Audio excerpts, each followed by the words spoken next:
or get into fire wars back and forth about gravity and Coriolis forces or whatever. It's a complete waste of time for these types of people. These types of people just want to argue. They just want to be right.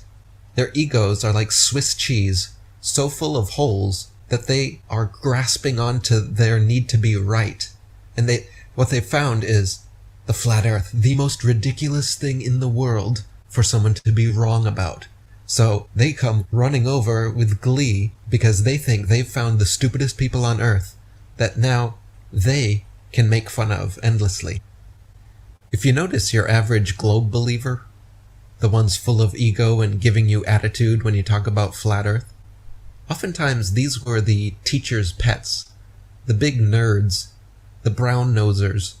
And what they're doing is they think they've found the dumb person in class, and they get to show up how smart they are. They get to regurgitate everything from this lesson.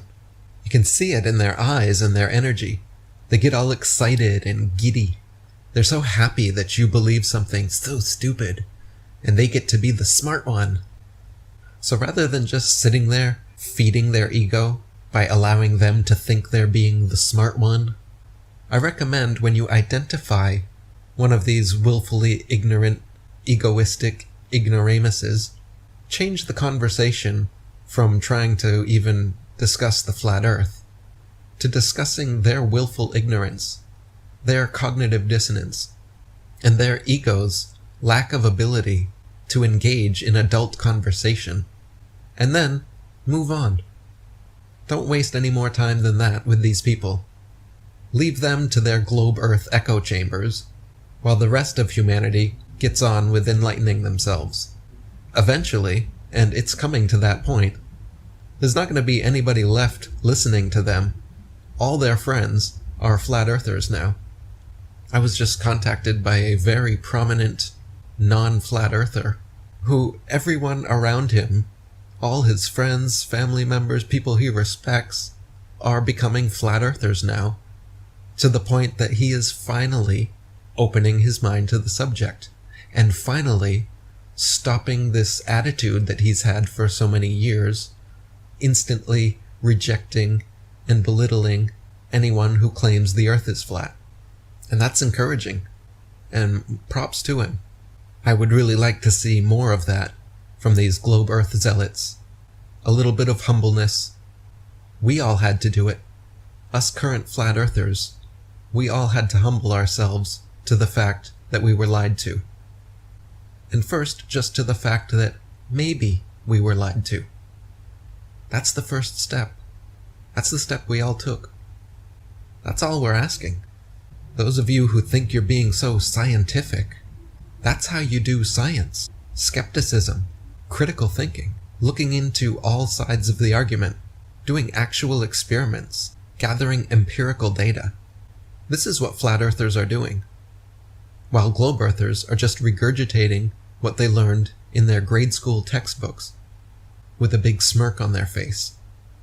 So if you recognize yourself in this, if you have mocked or belittled friends or family members for talking about flat earth or other conspiracy subjects, consider trying a different approach. Let's have a real conversation. Globe earthers keep saying they want to debate, like we're arguing about what color to change the White House to or something. That would be a debatable subject. The objective, empirical, measurable shape of the earth beneath our feet is not a debatable subject. And people who want to begin the conversation this way are being disingenuous and closed-minded. We don't need to debate the globe versus the flat earth. We need to talk about it. We need to discuss it openly, honestly, patiently, and without the attitude. What passes for debate nowadays is just arguing over the top of one another and making ad hominem attacks. What we need is open conversation and listening.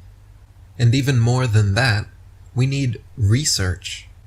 If you haven't actually read an entire flat earth book, or watched a full Flat Earth documentary with an open mind, you really have no right to your holier-than-thou mentality, and it would be awesome if you could humble yourselves enough to do so. The last video on my channel would be an excellent introduction for those of you who haven't. The top 20 proofs Earth is not a spinning globe. It's just over an hour long.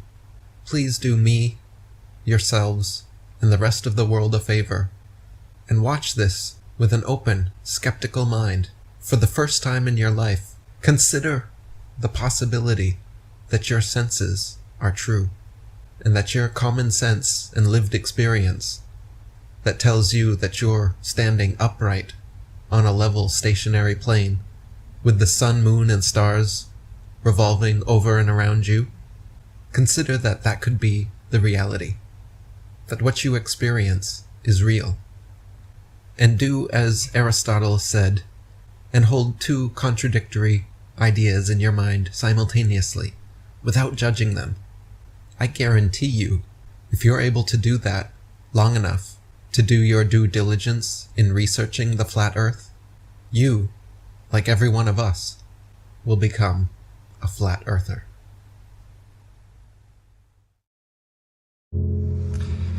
In a world where in 2021 people still think the most effective way to understand something is to randomly bombard someone with questions prior to investigation or any logical deduction whatsoever. Welcome to Clown World.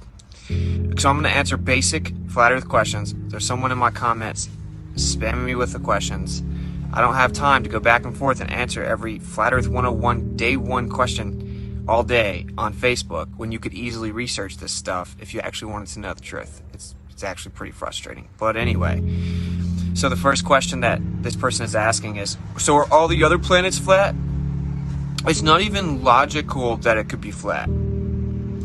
The only thing that's illogical is to say that the Earth is a spinning cartoon ball in a vacuum where water bends for the first time in the history of mankind, adhering to the outside of a sphere as it spins and revolves around the sun that shoots through space 500,000 miles per hour, while the galaxy shoots 1.3 million miles per hour, and every single star for all recorded history resets over top of the Earth.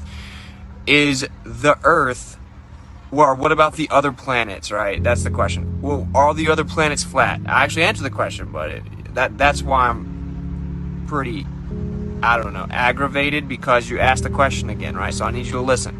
No one thinks that all the other planets are flat, okay?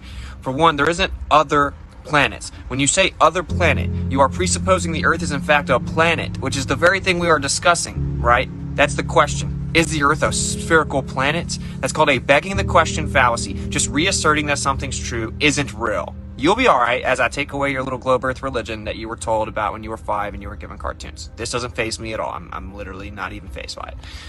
So anyway, the word planet, instead of typing listen, okay? The word planet, the etymology for planet, listen. The etymology for planet is wanderer, okay? It's a wandering star. We document them all the time. I document them all the time. You can zoom in on them. They're pulsating orbs of light. They're not static, meaning still. You cannot in any way prove they're solid, terra firma, or spherical, because you see the same thing every single day for all recorded history, a pulsating orb of light. Now, even if there were spheres in the sky, which there's literally no evidence for that. There's literally none that exists in the history of mankind. If they were spheres in the sky, that still wouldn't make the Earth a ball. That's like walking up to someone's house and saying, look, there's a light bulb on the ceiling. That means that the floor is a light bulb. That's like walking in a bar, walking up to a pool table, grabbing a pool ball and saying, look, the pool ball is a sphere. That means the pool table is also a sphere, okay? The Earth is provably not curving, which means it's flat. They said it's a certain size, right? So the radius value is the distance from the center to the edge of a circle or a sphere, right? Listen, please. They said that the Earth has a radius value of 3,959 miles. That means you have to see the curvature of the Earth at no further than 1.225 times the square root of the observer's height in feet. Okay, it has to curve at a certain rate. You can Google it yourself. Earth curve calculator. This is not flat earthers math. This is the globe Earth's models math. Okay, Google it. Earth curve calculator. I showed you a picture. We have mountains seen from 255 miles away. Listen. 255 miles away. And according to the Globe Earth math, the top of the mountain in the back should have been blocked by 1 mile of Earth curvature. An entire mile of Earth curvature should have been blocking the top of the mountain, yet you could see the top of the mountain with the entire mile of Earth curvature missing. You can see the shoreline leading up to the mountain range. It's literally impossible. We have falsified the radius. It does not curve at the rate they said it did objectively. This is why it is censored by the government. This is why you ask questions like, oh, are we are disking another solar system planet with other spherical planets? Because there's something called the Flat Earth Society, where everything they say is wrong and stupid and not one flat earther thinks any of it. It's called misinformation. So they admitted in Congress they censor flat earth, yet they prop up Flat Earth Society, which is not really flat earth. It's all misinformation. That should automatically raise a red flag if you're honest. What's on the other side? What's the other side? The deepest hole ever dug is 7.8 miles. It's called the borehole in Russia. No one can dig deeper than that, conveniently enough. It's very similar to the distance of the deepest location in the ocean, called the Mariana Trench.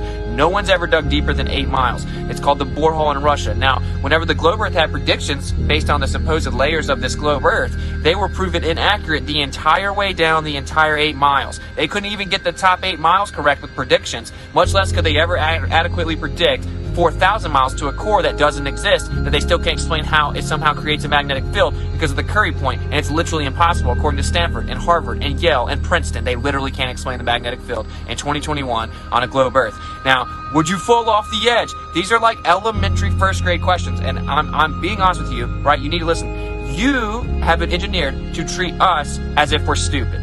But you should be honest. You know nothing about the conversation. You haven't diligently researched it. You've never measured it. You've never made a long-distance observation, and you know nothing about it. So when you ask these stupid questions like, can you fall off the flat Earth? That is called a straw man fallacy, right? Because no one thinks that.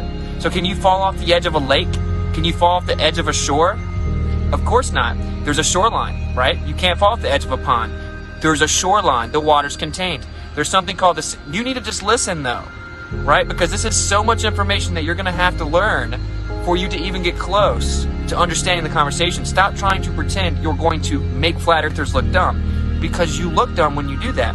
You ask questions like, so what is up with the other planets? If you knew what flat earth really said, you know that that's a very dumb question. If you say stuff like, can you fall off the edge? You would know that's a very dumb question. There's something called the 60th south latitude, effectively a circle around you. It was signed in the Antarctic Treaty that it is illegal for you to privately and freely explore past this region. China, Russia, the United States have all signed it. It's the longest lasting peace treaty in modern history, okay? So all these geopolitical adversaries and enemies have all signed a treaty that says it's illegal for you to go explore past that area. So we cannot make claims what's past there because you can't go there to verify it. It's literally impossible and illegal, okay? The one thing that would prove the Earth's a ball is, for one, measuring the curvature of the Earth. Never been done. In fact, the opposite's been done. Every measurement of the Earth ever assumes a flat Earth, and we have measurements way too far to be on a globe Earth, including lasers that were shot without getting hit by the curvature. You need to listen. If you can come up with a question you think that I can't answer, that doesn't make the Earth a ball. We falsified the globe Earth. It is not curving at a rate consistent with the radius value of 3,959 miles. This is why we are heavily censored, and I've been censored on every major platform, and even PayPal and Venmo, because they forcibly censored the real flat Earth by telling you the lies. So you should listen very carefully. We know that the Earth is the bottom of everything, okay? The basement, effectively, in layman terms. It's geocentric. That means the center of everything. It's stationary, of course, meaning not moving. It's a geocentric stationary plane. We have mountains, we have valleys, but it's a topographical plane. The sky resets like a perfect clock over top of us for all recorded history. It all goes around Polaris, the North Pole star, directly over the center of the surface of the Earth, which is the North Pole, and it resets perfectly for all recorded history for thousands of years, doing the exact same thing. Literally impossible on a ball Earth spinning, revolving around the sun, shooting through space. This is why they said that the lights are actually thousands of light years away. Not because they went and measured something thousands of light years away, because they mathematically had to construct something consistent with the model, and it necessitated they be that far away because the stars don't change like they would have to if you had all these different vectors going on. It's called parallax, okay? So you need to understand the true origins of this religion, and it is a religion, it's a belief system built upon the doctrine of men with no empirical evidence. The Big Bang Theory was literally proposed by a Catholic priest, a Jesuit priest, proposed the Big Bang Theory. First time oh, well, the perfect shape's a sphere, a metaphysical, ontological premise, philosophical. The perfect shape's a sphere, so the Earth must therefore, by deduction, be a sphere. Let's try to figure out a way to mathematically prove that it could be a sphere. That's literally where it started. It's literally a religion. We were all shown cartoons of it, and they told you there's no more land on the Earth, and there's nothing significant about you. You're on a tiny speck of dust in an ever-expanding universe where everything came from nothing, right? And the truth is that they have put us in a little circle, like a playpen. And they said, you're not allowed to go outside of there, you stupid little peasants.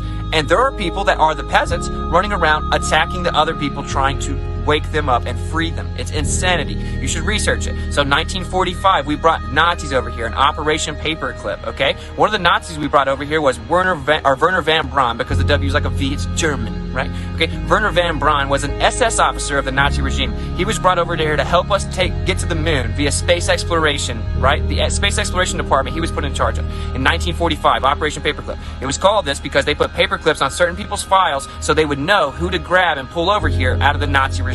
Operation Paperclip, 1945. In 1946, the government started something called Operation High Jump. This is where they went and explored the Antarctic region with Admiral Byrd, a well-decorated admiral for the U.S. military. They went and explored the Antarctic region. He came back on nationally televised interview in 1954 and said, "It is astonishing to me that there is land as big as the continental U.S. on the other side of Antarctica that remains unexplored with tons of resources." He then died in 1957. In perfect shape, heart complication. 3 years later, he died in 1957. In 1958, NASA was founded, which means to deceive in Hebrew and has a snake tongue going through it. In 1959, they signed the Antarctic Treaty, which said that it was illegal to privately explore that region that they had just explored in Operation High Jump. In 1961, JFK then came out and told the world America's going to be the first country to land on the moon. In 1962, they then started to shoot high-altitude missiles in something called Operation Fishbowl, which was part of a bigger operation called Operation Dominique, which translates to of the Lord. So literally meaning Operation Fishbowl of the Lord. The U.S. military shot high-altitude missiles up trying to penetrate the firmament and container. There's hundreds of documents explaining that there's a firmament and that there is in fact approximation method to determine the brightness of the firmament that was proven accurate. There are U.S. military documents that have been declassified, but it wasn't on CNN or TikTok, so you've never heard of it. That is how they've effectively brainwashed the public with cartoons since they were 5. So then they shot these up in 62, 1 year after JFK said we were going to go to the moon. Then JFK got assassinated. Then, in 1968, a movie came out called Space Odyssey about a moon landing, and it was the most famous movie at the time. It won Film of the Year. The year before we went, one of the astronauts that was supposed to be in the crew that went said, "We will never go to the moon. We can't even get to low Earth orbit.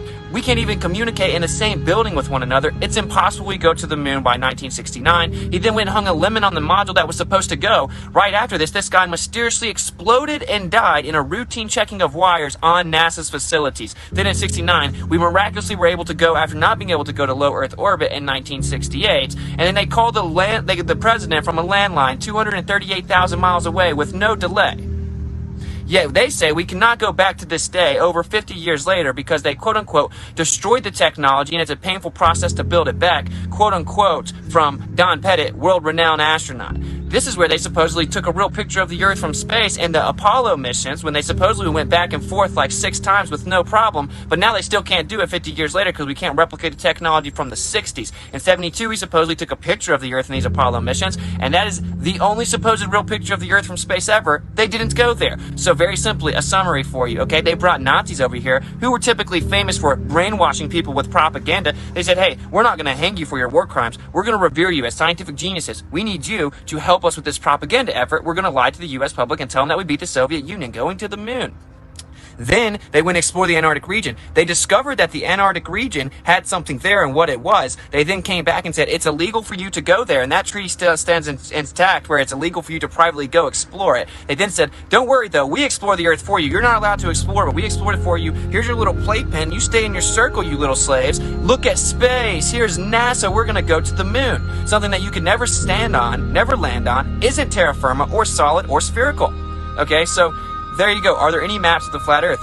Literally every single map that exists in the history of all mankind is a flat Earth. The U.S. military still uses flat Earth maps for navigation and everything else in the world. There's no such thing as a globe Earth map. It's disproportionate. In fact, every single map is flat intrinsically. So the way that they navigate is based on Polaris and the movement of the stars in the sky, which they've done this for thousands of years, which continue to reset in perfectly recorded concentric circles every single year, right? Every map that exists is a flat Earth map. That's the only way you can navigate. Hundreds of declassified documents from the U.S. military saying the Earth's a flat, non-rotating surface. The Earth is flat, that they use flat Earth assumptions for everything that they do, including engineering planes, operating military planes and aircraft, shooting missiles, long-distance ballistics. They always assume a flat, non-rotating surface. Okay, so I get it. It is a lot to take in, but I'm just letting you know you gotta look into this before you think it's crazy. I've been looking into it for 5 years. We have an observation where we're 1 foot off the surface of the Earth, and we look out and zoom in, and the horizon's over 10 miles away. Based on the globe Earth math, geometry, right? If you're 1 foot off this sphere with a radius of 3959, you have to see the curvature at 1.2 miles. So if you're 1 foot off the Earth, you have to see the curvature at 1.2 miles. Yet 1 foot off the Earth, we saw the horizon over 10 miles away. That would require the radius to be 264,000 miles. They claimed it's under 4,000. We falsified the radius. It's not as simple as saying, well, maybe it's just a little bigger. They got it wrong. If the radius is wrong, the entire model's wrong. Day and night cycle uses this number. Gravity supposedly uses this number. Planet orbit trajectories use this number. You can never go to space without this number. You need something called the radius of orbit, requiring the radius of the Earth. Every single story they told you about going to space is fake intrinsically upon the falsification of the radius. The entire model has been falsified. This is why it's forcibly censored. That's why they will never debate this on national television. Just shut down the stupid flat earther and let an astrophysicist debate them. They'll never do it. Neil deGrasse Tyson was supposed to debate Eric Dubay. It was set up on Joe Rogan's podcast, the #1 podcast in the world for over a decade. And then Neil deGrasse Tyson had to back out. Then they showed you some supposed curvature from Felix Baumgartner at 128,000 feet when he supposedly jumped out and saw the curvature of the Earth. We then sent high-altitude footage, our balloons up, getting footage of the horizon at 120,000 feet, and it was completely flat up there, showing objectively they misled and lied to the entire world with a GoPro, who actually sponsored it with Red Bull, saying that this was the curvature of the Earth that you could see from the edge of space, not even close to where they claim space is, which is the Kármán line at 62 miles. And then, of course, that's the international one, and they say the U.S. acknowledges that 50 miles. Right? So when we sent it up and found out that it was flat, they then had to come out with damage control and use Neil deGrasse Tyson to say, a lot of people think that they saw the curvature of the Earth in the Felix Baumgartner jump. That's not true. You would never see the curvature from that height. You'd be 2 millimeters off this beach ball, and up there that stuff would be freaking flat. So why'd they show the whole world a curve that wasn't actually there until we went and tested it? Why did they tell you that when boats disappear, they're going over the curvature of the Earth, when you can actually go out, see the boat disappear, bring a camera out, zoom in, and you'll actually see it once again? Did I zoom in through the Earth X-ray vision with my P900? No. The boat appears to go away or disappear due to a limit of perspective. You have an angular resolution limit to your eyes. We also have something called the atmosphere, and you can't see infinitely through an atmosphere. Eventually you reach a vanishing point called a horizon, which is where the sky appears to meet the ground. It's horizontal, which is why it's called a horizon, because it's horizontal. And this place constantly fluctuates and comes back and forth based on the atmospheric conditions of the day, how clear it is, and how high off the surface of the Earth you are. It's not a real physical place that curves and blocks your view. It's an optical apparent location that constantly moves. So all observations of the history of mankind have showed a flat, non-rotating surface. The Earth is a geocentric stationary plane, a topographical plane with different elevation differences within it. And that is what all evidence shows you. It's the only way it could even exist. You also can't have the gas pressure that you're breathing sitting next to a vacuum. It's literally impossible. It's called the second law of thermodynamics. Entropy will increase, pressure will fill the available space, heat goes to cold, high pressure goes to low pressure. Systems seek spontaneous equilibrium. Second law of thermodynamics. This is a natural law, not a theory that you can change or debate. It's not something that someone came up with. It's something that happens always in nature. It's a naturally occurring phenomenon that always happens. This is called a second law of thermodynamics, a natural law, right? So if you had pressure sitting next to a vacuum, it would instantaneously seek equilibrium, filling the vacuum. If you have a soda and you open it, it goes psh, instantaneously equalizing to the lower pressure around it. That's the second law of thermodynamics. You could not have gas pressure of oxygen that you're breathing or any of the gases sitting next to a vacuum. It would instantaneously fill the vacuum. You've been trained to say this word over and over and over. Gravity, gravity, gravity, gravity. Well, gravity is not actually real. It's a concept. It's a theory that has no evidence. So whenever I drop something, it falls down because it's more dense than the air. If I let go of a helium balloon, it goes up because it's less dense than the surrounding air. It's lighter than the surrounding air. Not because it's gravity proof. Helium balloons do not go up because they're gravity proof. They go up because they're less dense. It's called relative density, right? If you wanted to get real specific, everything's intrinsically electrostatic, but that's not necessary. There is no scientific evidence for gravity. There is no experiment that's isolated gravity, and it's known for a fact in highest levels of academia that this does not exist. There is no isolation or scientific experiment validating gravity. That's why it's called the theory of relativity, where they say that gravity is the effect of the bending and warping of space-time. Two concepts concepts. Can you bend freedom and love? Of course not. You can't attribute physical properties to conceptual abstractions. This is called a reification fallacy. Doesn't matter. The only evidence ever to even be claimed that the Earth is in fact a ball with gravity is gravity has to exist because the Earth's a ball. Literally, that is the only evidence. If we assume the Earth is a ball, then gravity has to exist because it has to exist for the Earth to possibly be a sphere. It has to pull us down in all directions, omnidirectional, all directions. We have to be pulled down. So gravity has to exist. Yeah, we don't have any evidence for it. We can't prove it. We can't accurately define it. And when we apply it to the sky, it's off by 95% in 2021. They're off by 95%. It's called dark matter and dark energy. They still cannot explain the supposed model, not even mathematically. We have falsified it. The flat Earth can't explain magnetism. It can't explain the cyclical nature of the sky. It can't explain everything else that we see. The globe Earth cannot. Okay, so all scientific empirical evidence shows you this, and we have tested it. We proved that they lied. With cartoons, they lied to you. The same exact schooling system that told you Christopher Columbus discovered the United States when people were already here. The same exact system that lied to you about the Vietnam War and said that they attacked us and they attacked themselves and said that, in fact, they declassified, they had to do that to justify war, but they lied to the American public saying Vietnam attacked us in Gulf of Tonkin. Same ones that lied about 9/11. You shouldn't blindly believe the system. You should go look into it for yourself, and you will find out that most of the people that are lying, it's actually not intentionally. They believe the lie as well, and they propagate it forward. And there's something called compartmentalization, where people are trying to explain something that doesn't exist. So you ask questions like, why would they lie? They get $60 million a day from NASA. They're hiding more land and resources. They told you you're an insignificant speck of dust in the ever-expanding universe where everything came from nothing. Lightning struck primordial soup, and then rocks turned into fish eventually, that then turned into fish with feet, that turned into rodents, that turned into apes, that turned into humans, and there's nothing important about you.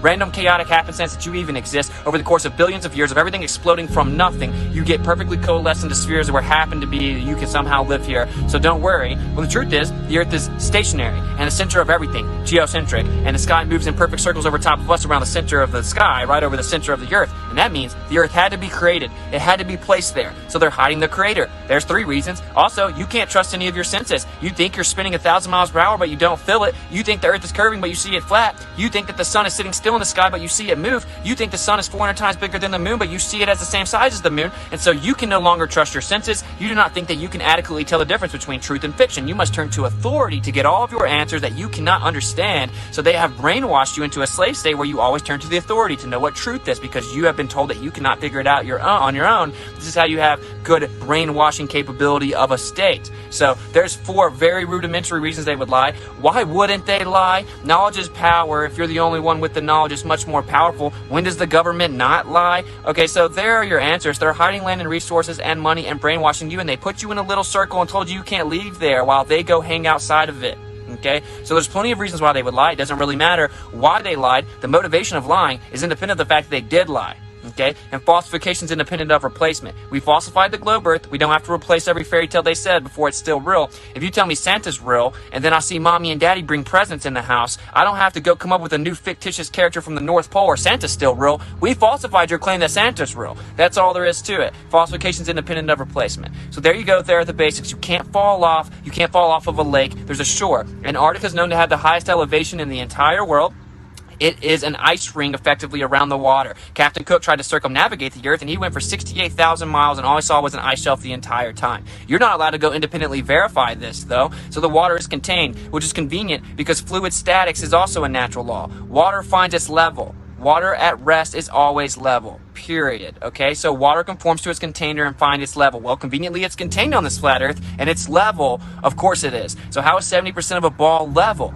It's impossible. It defies fluid statics, the second law of thermodynamics. There's no empirical evidence for it, and we see way too far. We see mountains from hundreds of miles away. We see the skyline of Chicago 60 miles over Lake Michigan should have been completely obstructed. We have mountains we can see from 273 miles away. We have mountains we can see from 103 miles away. We have nothing but evidence that falsifies the globe Earth. So if the surface of the Earth is flat all over it, what is it? Do I believe in aliens? Well, for one, what is the etymology of alien or extraterrestrial? Extra land, extra terrain. So if there are other lands that they have hidden where someone lives, lives, technically they would be alien or extraterrestrial. We would be in the inner space. They drew a circle around us, and there would be the outer space. There is no alien coming from outer space where it's a vacuum that couldn't exist, that they're thousands of light years away, and some intergalactic civilization with different races coming to get you from outer space vacuum boogeymen. None of that's real. I don't make claims about whether aliens are real or not. I know they'll probably lie to you about it, and the same guy, Werner von Braun, that was the Nazi brought over here to lie to us about going to the moon, told his secretary that they would fake an alien invasion and also fake things about asteroids.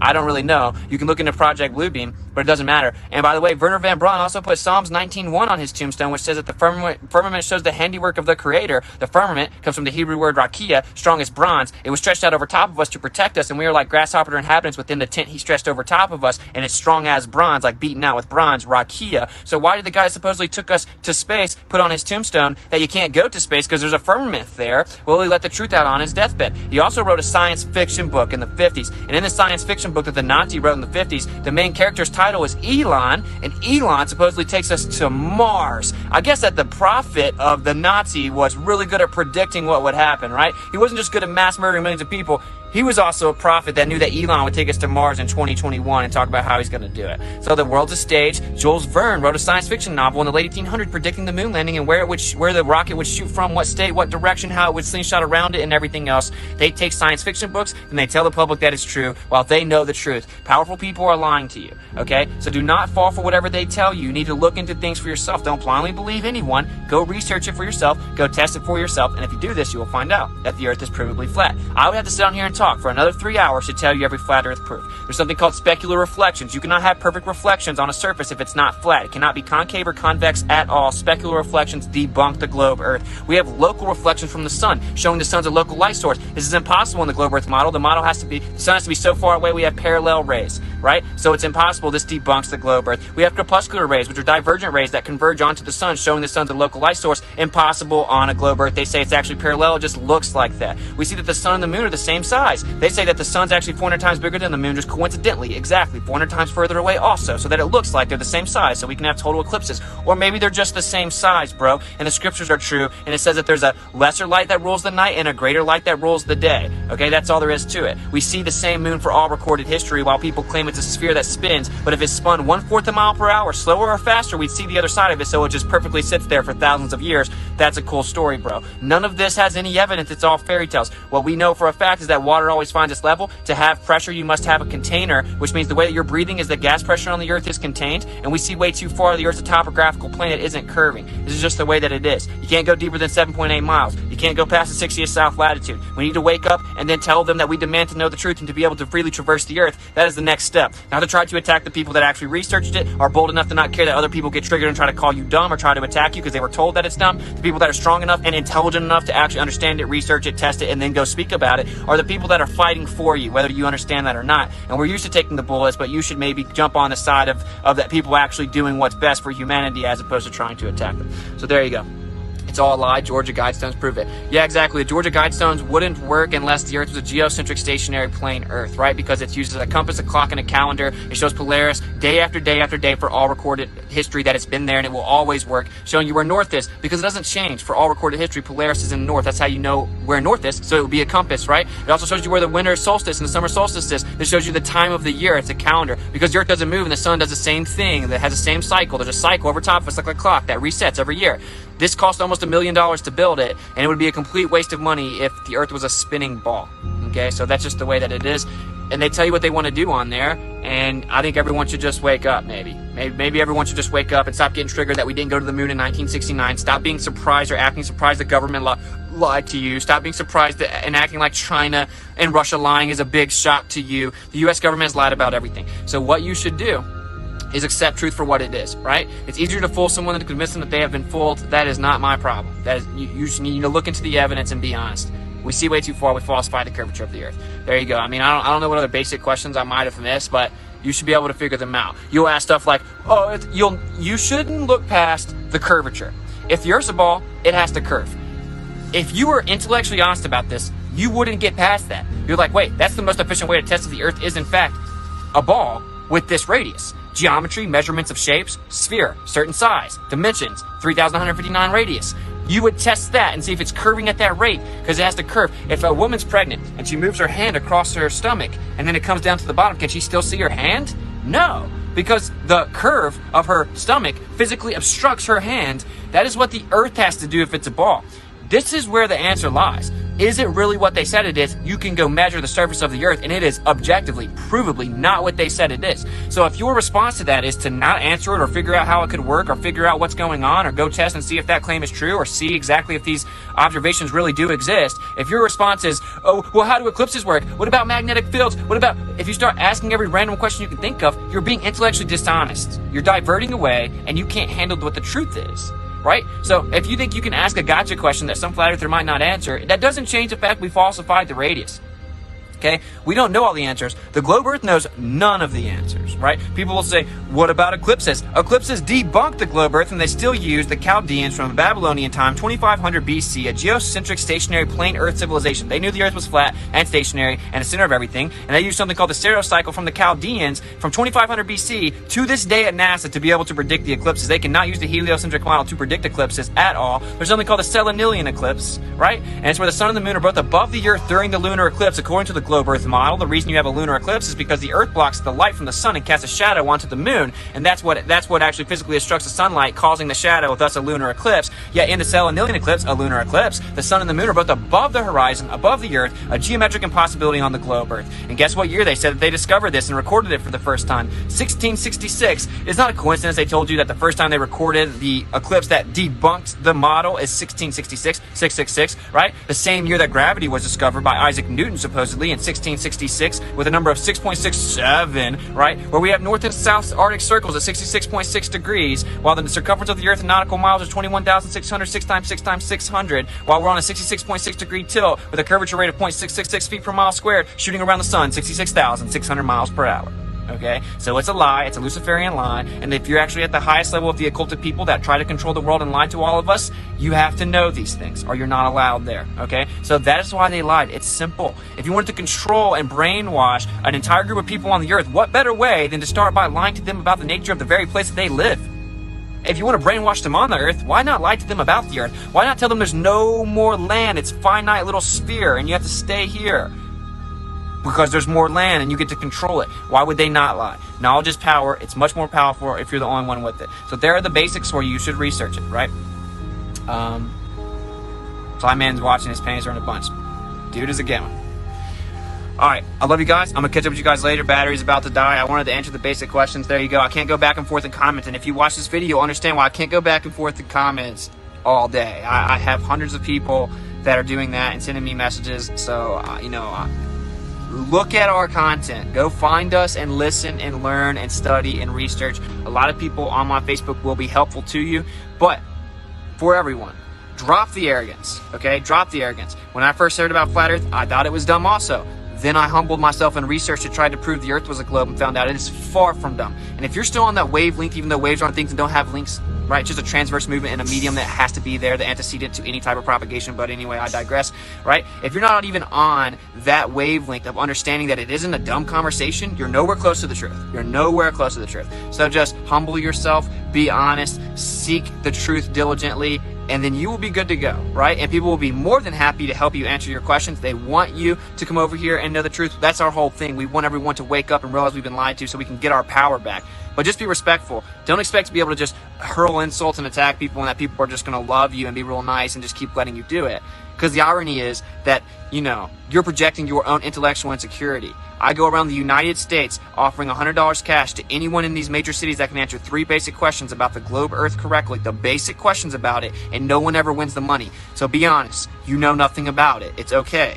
All the flat earthers know everything about it, right? So you should be real here. Just look into it. There's your little beginner's crash course.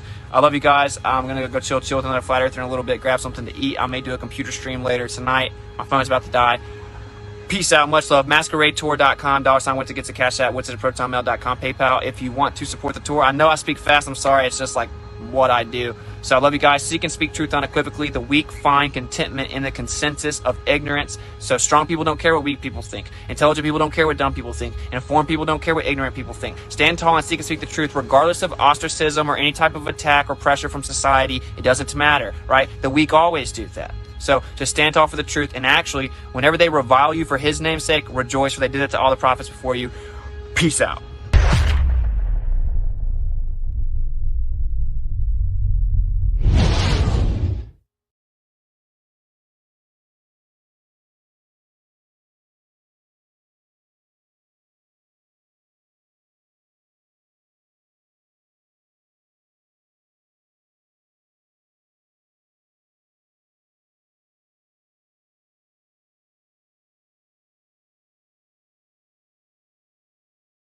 It comes to where you are, where you're standing, what you're standing on.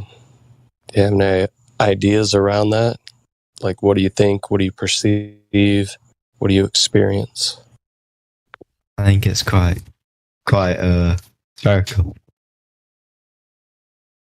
What you're standing on is quite spherical. What leads you to believe that in your kind of everyday life, your experiences? Probably from what people who know more than this have told me. Well, no more than me have told me. Okay, so it's not anything that you, as a thinking human being, experience per se. It's just a story you've been told, and you believe the story. Your everyday experience doesn't necessarily match that. Maybe it does, maybe it doesn't. I don't know. You could give me maybe an example of how your everyday experience would lead you to trust that story. Well, it's just I'm taking somebody who knows more than me and has spent more time on this subject than me, his advice, like I do with everything in life. Yeah, well, one of the things I do that earns me money is I'm an accountant, right? Mm-hmm. So you might trust me to be your accountant, but being an accountant, if I was not being a professional and not living up to the standards of the profession, I could probably figure out a way to swindle some money off you without you knowing, right? Yeah, probably, but I'd say it's quite different than making up scientific proof. Oh, so you're under the impression there's some scientific proof of what exactly? Because a shape claim isn't really science, that's more measurement, right? Well, I guess more everything kind of fits and works together, which is what a theory is, isn't it? System of belief. So when you say everything fits and works together, are you under the impression that there's some sort of scientific model or some working model of what may be portrayed to you as the Earth and the universe? If you talking model, isn't that called the heliocentric model? Yeah, but we got to stop right there real quick before we continue. A scientific theory is not a systemized belief. A systemized belief is a religion. So if you're claiming that the globe is a system of beliefs, then you're basically saying it's a religion or a philosophy at best. Well, continue. Kind of, but the definition of theory is a system of ideas intended to explain something. Could religions be theories, right? Could we take any religion you want to pick, and could we say that religion is a theory as to God, a creator, a prophet, certain theological beliefs? Yeah, I guess that makes sense if it's a system of ideas. Yeah. Fair point. The problem is we're now all confused. Because you What do are you- starting by talking about science. And then you use the word theory, and then you give a definition that it doesn't have to do with science. A scientific theory is a specific thing, which is not the definition you gave or the explanation you gave. Isn't science like, I don't know how to explain it. It's like proof, isn't it? Do you get me? It's facts based on observation. No. What is science? Okay. Science, in the way in which we're using science in this arena, right? When people say there's scientific evidence of the globe, okay, scientifically validated evidence is about cause and effect relationships that are validated by experimentation. Okay, so a theory in a scientific theory comes after an observation of the natural world, a phenomena that occurs within it, a hypothesis about if this occurs, then maybe it causes that phenomena, the effect. You then have a rigorous, you then have a rigorous experimental phase of validation that will either validate your hypothesis or nullify your hypothesis. Once all that is complete, then you can start having a scientific theory. So that being said, since you use the word science, where is any of that for the idea that the Earth is a globe? Okay, so first of all, I apologize for saying science is. I mean, sorry, as far as a religion, it's a theory. I'd say it's more of a hypothesis, then, isn't it? No. Because if it's so with that, why is I'm a bit confused with that? Because like, wouldn't it be a hypothesis because it's what you think is happen, like what you think, but you haven't observed it yet. Well, It hasn't been not in tested. a scientific sense. Same thing you're talking about. It's just an idea. Yeah, exactly. Hypothesis. Right, but you see, a hypothesis in regards to science is a specific thing. Just because it's the same word doesn't mean it's the same thing. You know, in Oh, general it's an common idea. language, yes. So in general common language, a hypothesis is just the underlying belief, right? Of why you hold a proposition to be true. That is not what a hypothesis is in the scientific method. What is a hypothesis? It's a specific if-then statement that's validatable. For example, if 180 degrees Fahrenheit applied to water, then water boils at sea level, right? And then you can validate that by demonstrating it.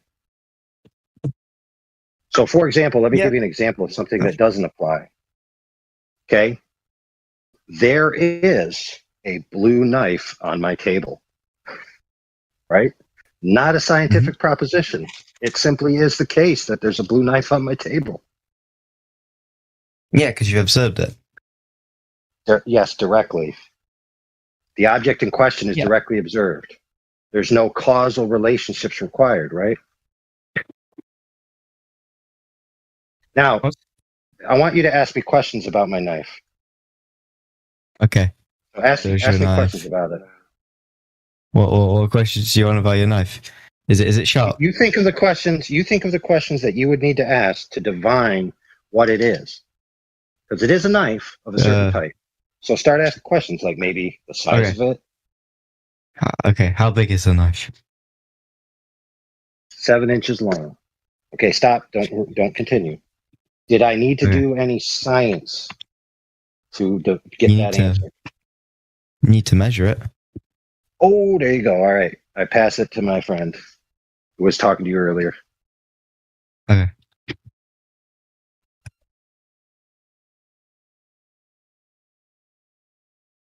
Is that my cue?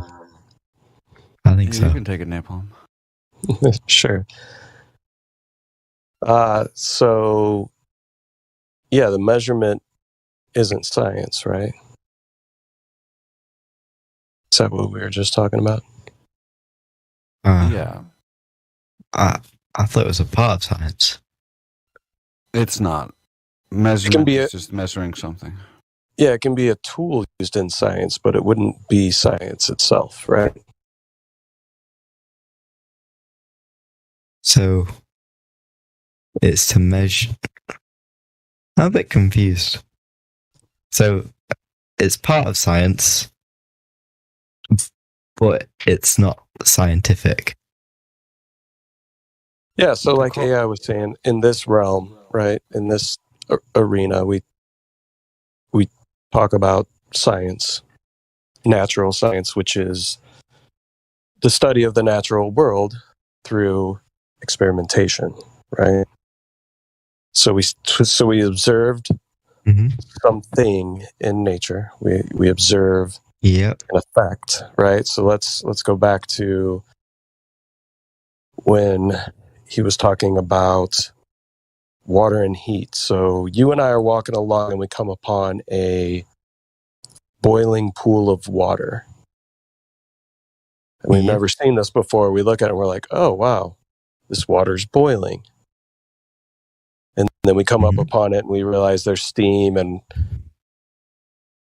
we kind of touch it briefly and we realize, oh man, this is hot. This feels exactly like the fire back where we came from. I'm wondering what's going on here, right? I feel heat within the water and I see it boil. So maybe we could form some sort of hypothesis as to why the water is boiling. Maybe it's because of the heat. So we go back to our campsite and we try this.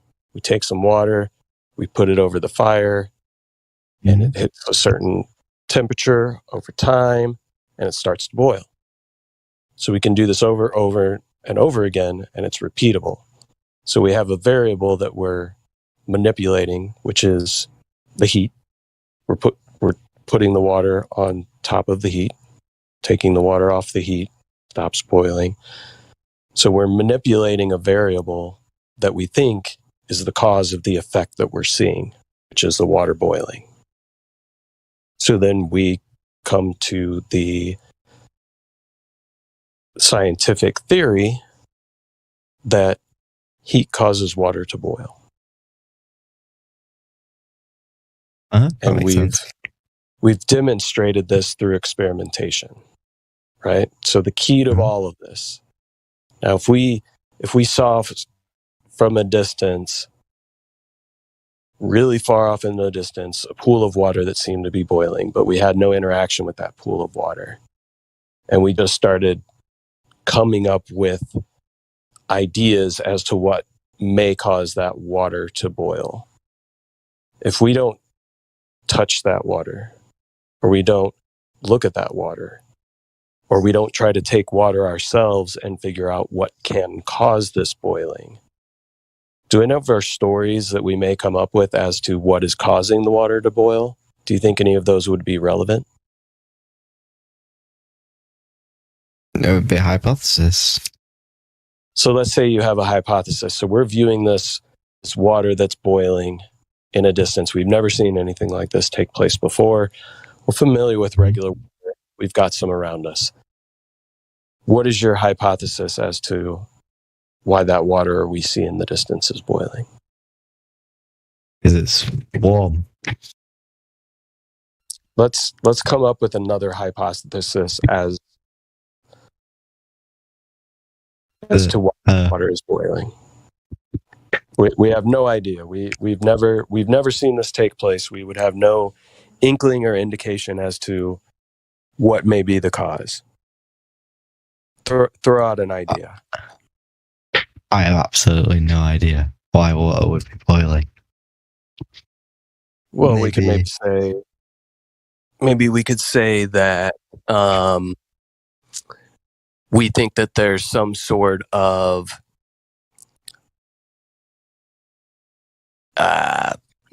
entity or being that lives within this water that is somehow below the surface, which is causing this thing to take place, right?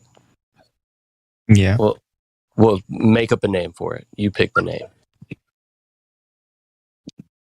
It's unicorns. Okay, so unicorns Read that in the chat, you copper. You want to cheat. So our hypothesis is that we've got these unicorns, whatever these may be, that are underneath the water that are causing this agitation that we see that looks like little bubbles.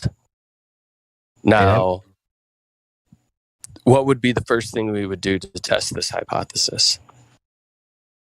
I would try and see if we can find these by ourselves. I'd try and observe one of these little unicorns. Right. So we never experience these unicorns. We don't see them. We have no viable reason whatsoever to believe that, one, these unicorns even exist, and two, that we would have the ability to find them, and three, that maybe if they got in the water that they would cause this effect. Rule that hypothesis out. It's not true. We cannot observe it. Right. We haven't observed it. But if we have no other viable hypothesis, can we just claim that since that's our best hypothesis, that it must be true? Nobody else has come up with another one. You can't think of another one. Nobody has done any experiment with water to figure out what may cause it to do the thing that we're seeing off in the distance. But we have this postulation that it's unicorns. And then everybody starts to catch on to our story. We start talking around town.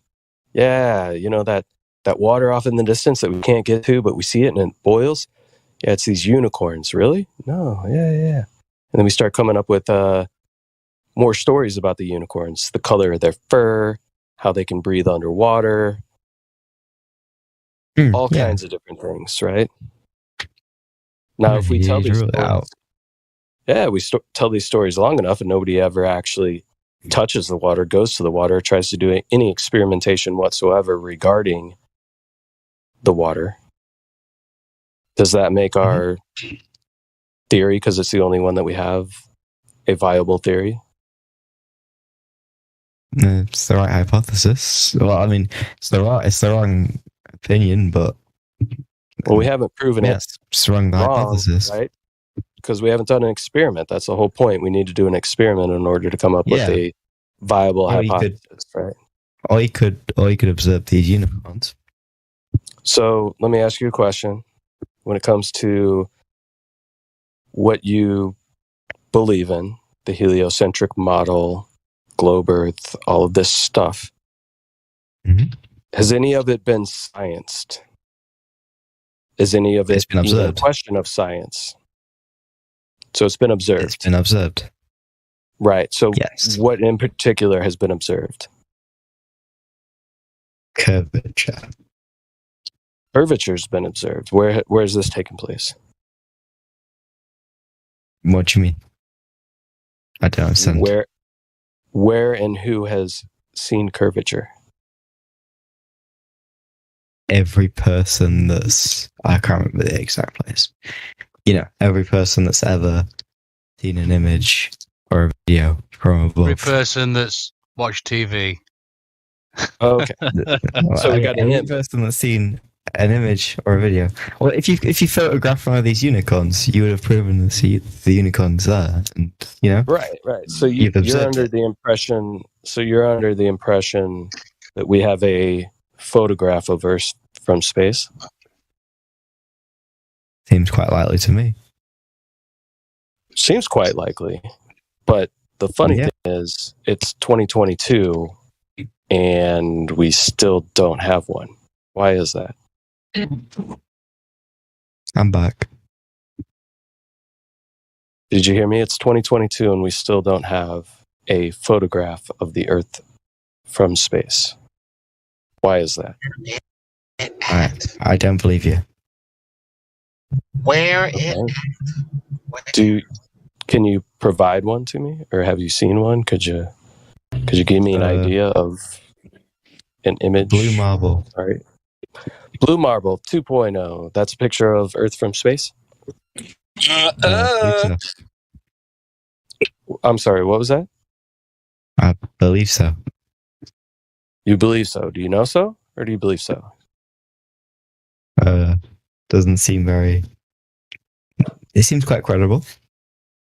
Seems quite credible. Okay, well, what if I told you if you go to the NASA website, you can find a data visualizer named Robert Simmons, who has also been interviewed on a radio show talking about how he created the blue marble image.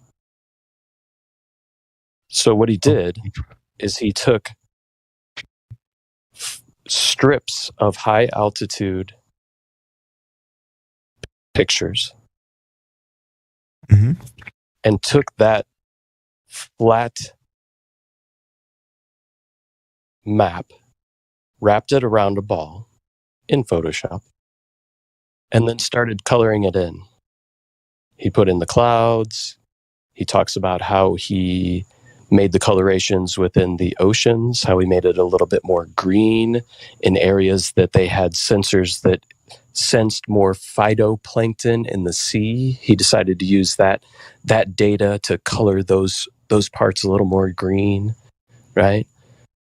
So the interviewer even asks him, so there's artistry to making the Earth. And one quote that Robert Simmons has is that he says, it's Photoshop because it has to be. I'm reading this. Did you find Robert Simmons on the NASA website? You can read it all. Yeah. I'm not reading. Yeah, while you're reading that, so you might say, oh, okay, that's not a photo. But the Himawari 8, that's a photo. And that came after the blue marble. And it's a satellite. Right? So in the modern day, they put up a satellite called Himawari 8, so they say, with the intention of taking photographs, right? Because they realize nobody's buying their other fake nonsense that's not a real photograph. So lo and behold, people believe that the Himawari 8 is taking a photograph of the Earth every 10 minutes. Come to find out, the Himawari 8 is just overlaying the blue marble data set that Simmons created with NOAA data, which is weather data. So it's a simulation. It's not a photograph. So again, like my friend said, where's this alleged photograph that everyone has seen? It says here that in 1972, during Apollo 17, that was the last time someone took a photograph from above low Earth orbit. 1972. That's the only alleged photograph.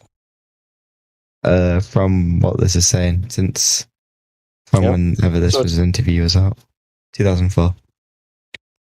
So it's 2022, and the only photograph that's ever been taken of the Earth from space is from 1972. Do you believe that? From low Earth orbit.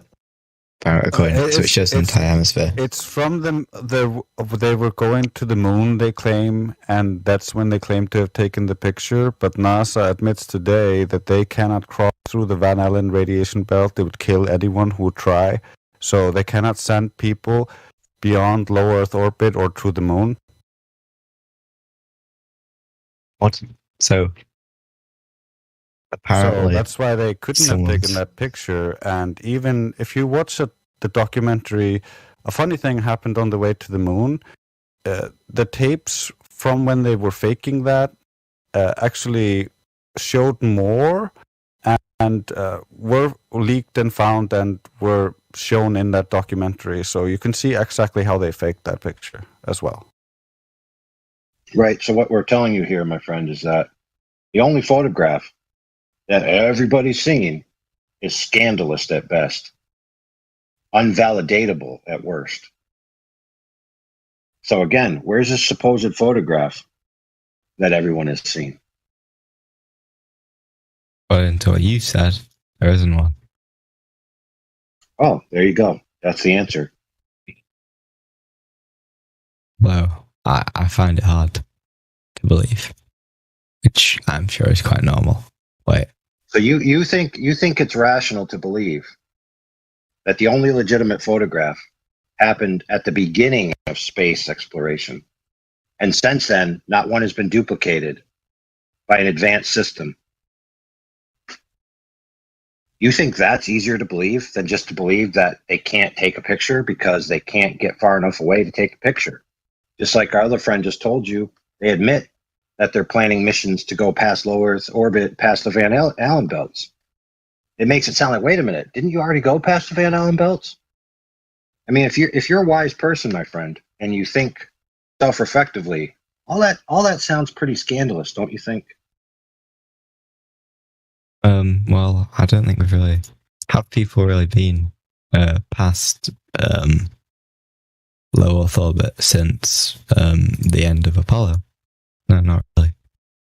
No, they never went past it. They never went past it, my friend. That's the point. Yes. Allegedly. What he's trying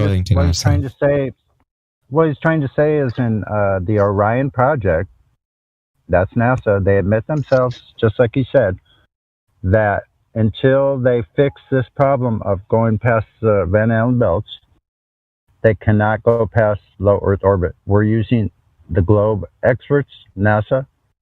They're telling you the truth. They can't go past. That means they never went in 1969 to 72, ever. They never went. What? So they said they went, but then they said, for some reason, I don't think they do that.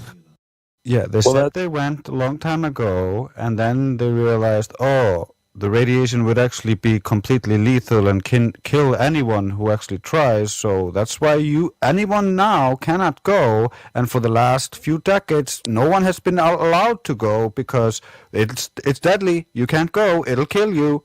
We don't have any shielding that'll protect us, so we can't go. That's their excuse right now. All right, fair. However, the pace is getting too frenetic. Okay? People are interrupting each other, and that's causing people to create a fog of war in their mind that they have to talk faster, and it's just going to escalate. So I'll take a moment and breathe, and then continue.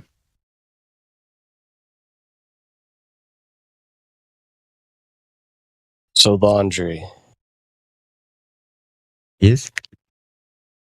Is this new information to you that the Blue Marble 2.0 is not an actual picture, right? The only claimed pictures from 72.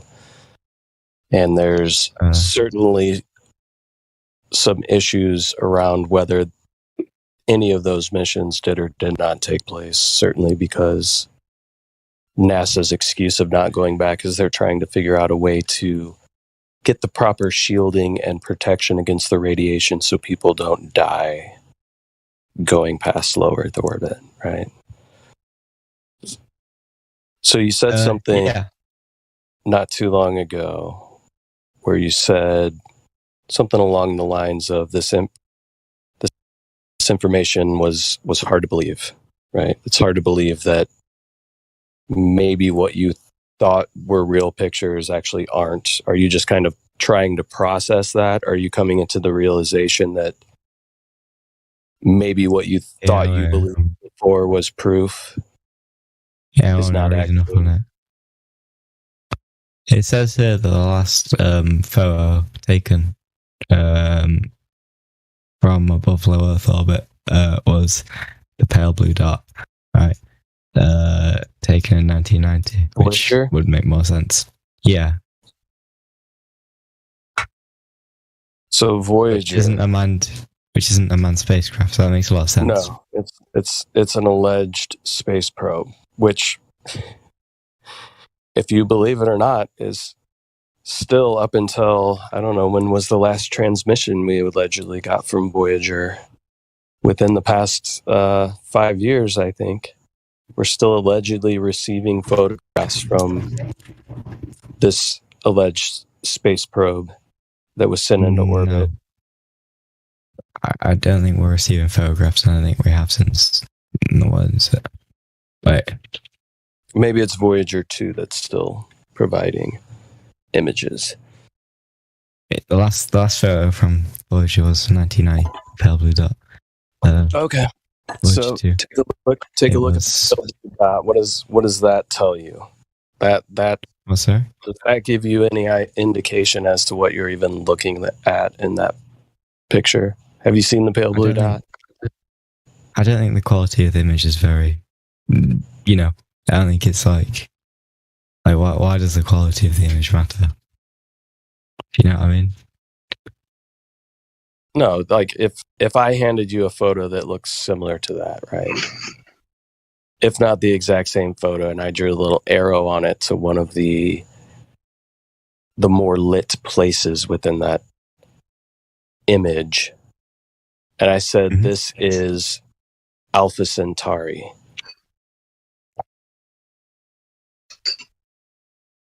Would you just automatically believe that? If I drew the same arrow to the same pale blue dot and I said, this is Alpha Centauri, how would you know or verify, or what would give you any indication, even looking at that photograph, that that's Earth?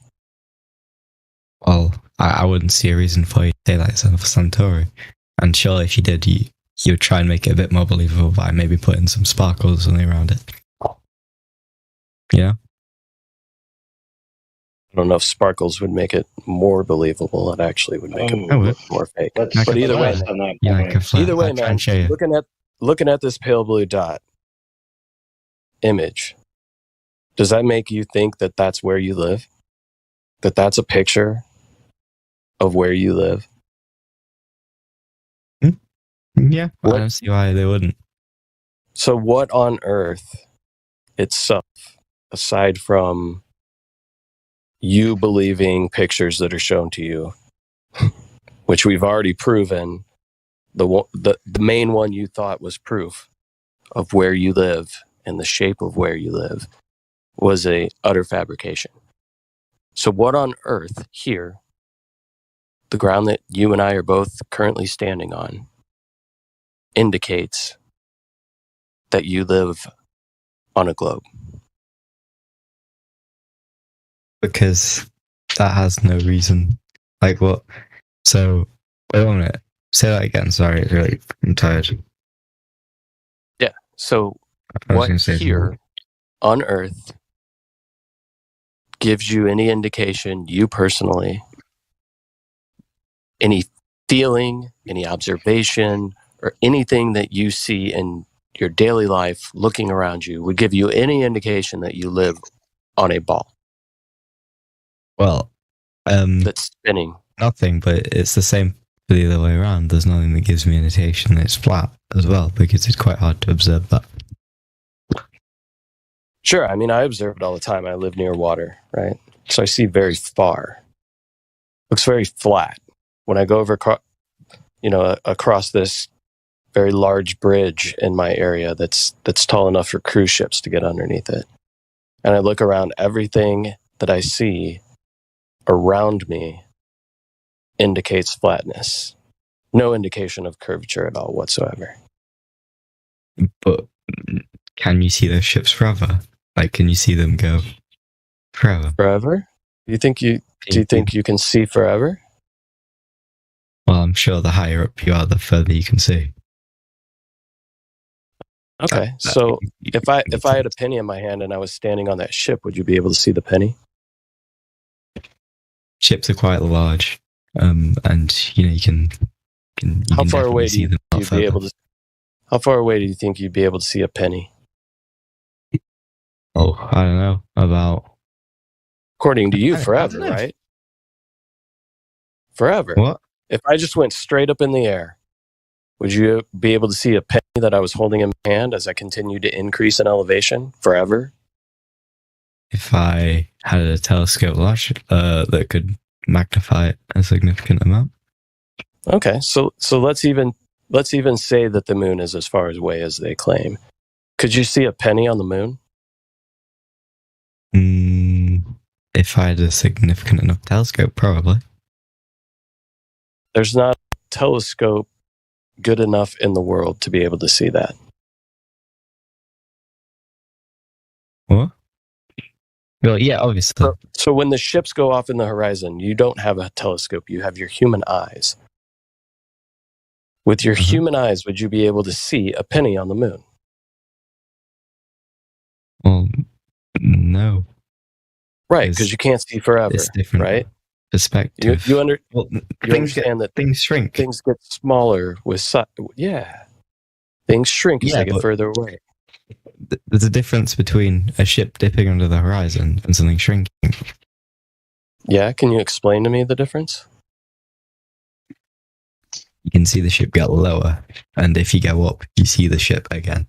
If the penny was at the same distance, if the penny, that it doesn't matter how high in elevation you are, you'd still not be able to see the penny. So as the ship moves away on the sea, wouldn't you expect it to get lower because it's getting smaller as it moves further away? Or would why wouldn't that be your expectation? What? Sorry. Why wouldn't the that ship be is your getting smaller, but not a significant enough distance. It's not a significant enough distance for it to be any. I don't get what you're asking here. Sorry, it's quite late. Okay. Well, you say these ships go over the horizon, right? Yes. So ships get further away, they get smaller and harder to see. But there's also a ton of different things that take place in the atmosphere. Yeah, so I have a question. Because he's saying if things get lower in your field of view, I guess the insinuation is that they're going over a curve. So I'm in my house and my ceiling is getting lower. Is it going over a curve? What do you mean? Well, I'm looking at my house, and for some strange reason I just can't understand, rather than my ceiling being straight, it seems to be angled down in my field of view, as if it's going downwards. So I can't fathom it. I guess my house is built on a curve. It could be. I don't understand the question. Like, is the yes? Is the That's the point, my friend. My friend, the statement's incoherent. I know that my ceiling is straight and flat because I can measure the entire thing. So I know that the effect of it going down is not because of anything physical. It's all to do with optics. So why would you just jump to the assumption that if I can't see something or something is appearing to go down, that it must be because of a curved Earth? But don't you? I mean, I've never seen my ceiling curve, so I don't Right, but you have seen your ceiling recede in your field of view on the y-axis. Yes or no? Can you word that a bit more? Let me give you a visual here visual. Yeah, let me give you a visual you might comprehend. So let's say you ever been to a hotel. Mm-hmm. Okay. So imagine a hotel with a very long hallway, right?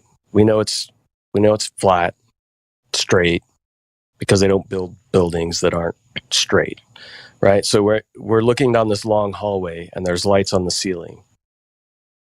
Yep. When you look down that hallway, does the floor appear to ramp up towards your eye level? And does the ceiling appear to ramp downwards towards your eye level as it gets further away?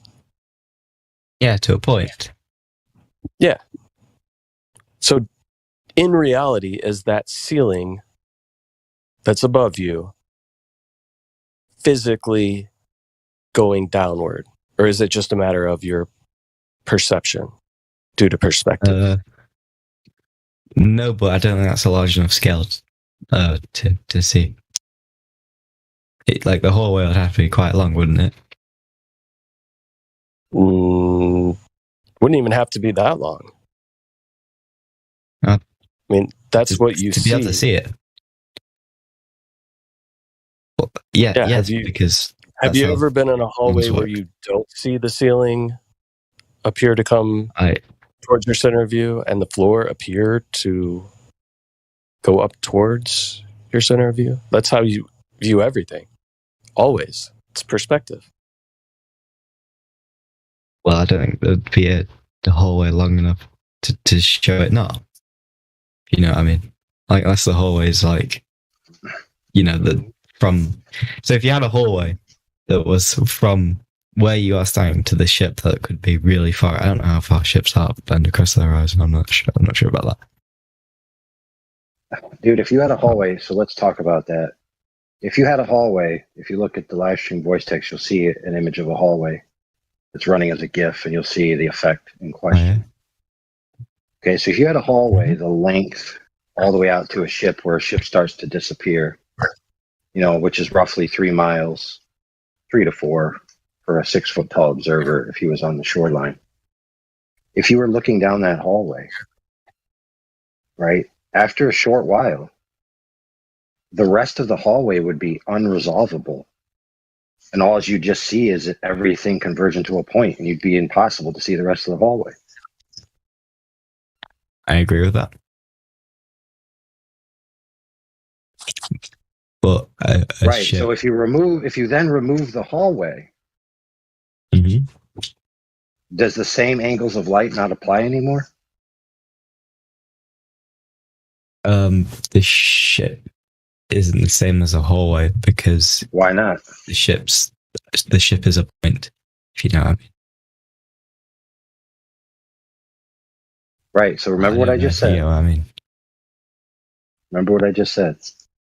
The angles of propagation within the hallway and the angles that they enter your eye or the optic, right, are at too small of an angle to be resolvable on the hallway, which is approximately the same height as a person, right? And all of the information from the end of the hallway recedes into a point. So if you then remove the hallway, would not the same thing be happening to the portion of the ship that occupies the same space as the hallway, being approximately 7 to 8 feet tall, standard hallway? So at isn't a ship bigger? 3 miles. I'm talking about the portion that represents the same scale as the hallway, like I just said. 6 to 8 feet. But how am I supposed to see that point from a ship that's far away? I wouldn't be able to see that far. You got it. So what you would see by what you just admitted is you wouldn't see the portion of the ship that represents the same scale as the hallway, but you would see the portion of the ship that is much bigger, being the top. So by your own admission, you generally conceded that the bottom of the ship would disappear due to the laws of perspective alone. The point of the ship that faces, you know what I mean? Like the point of the ship that is level with me. Right, that part's going to disappear. Obviously, first. The whole length of the ship isn't the same size as but the whole. Think about this. Think about this. The ground. Hold on, stop there real quick, because he's saying something that most clippers don't get, and that it's worth noting. Okay, the whole ship represents a certain angular size, but each portion of the ship represents a different angular size, and the smaller portion at the bottom of the ship subtends a different angle than the whole ship. And due to the law of triangles, that angle is going to be smaller. And since we see in angles, once the angle gets too small, we won't be able to resolve the bottom of the ship while still being able to resolve the top. Thank you for being one of the first people to get that without having to go for 2 hours. All right, I yield the floor. Yeah, that was a really good point. Just think about it for a minute. If the floor all the way up to the vanishing point, and at the vanishing point, that's where you can't discern the floor anymore. Of course, his feet or the bottom of the ship at that point cannot also be discerned when it's connected to that point on the floor. Do you get that? Oh, wait, so you're trying to say that it's like a plane? Like, I don't know if so every part,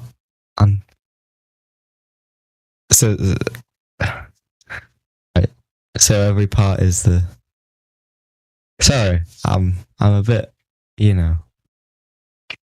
I understand what you mean, but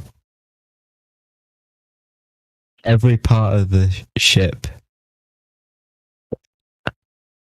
Sorry about this. Can you just Yeah, so say it? Think of it this way. If you had a smaller ship, like a dinghy, just a little boat,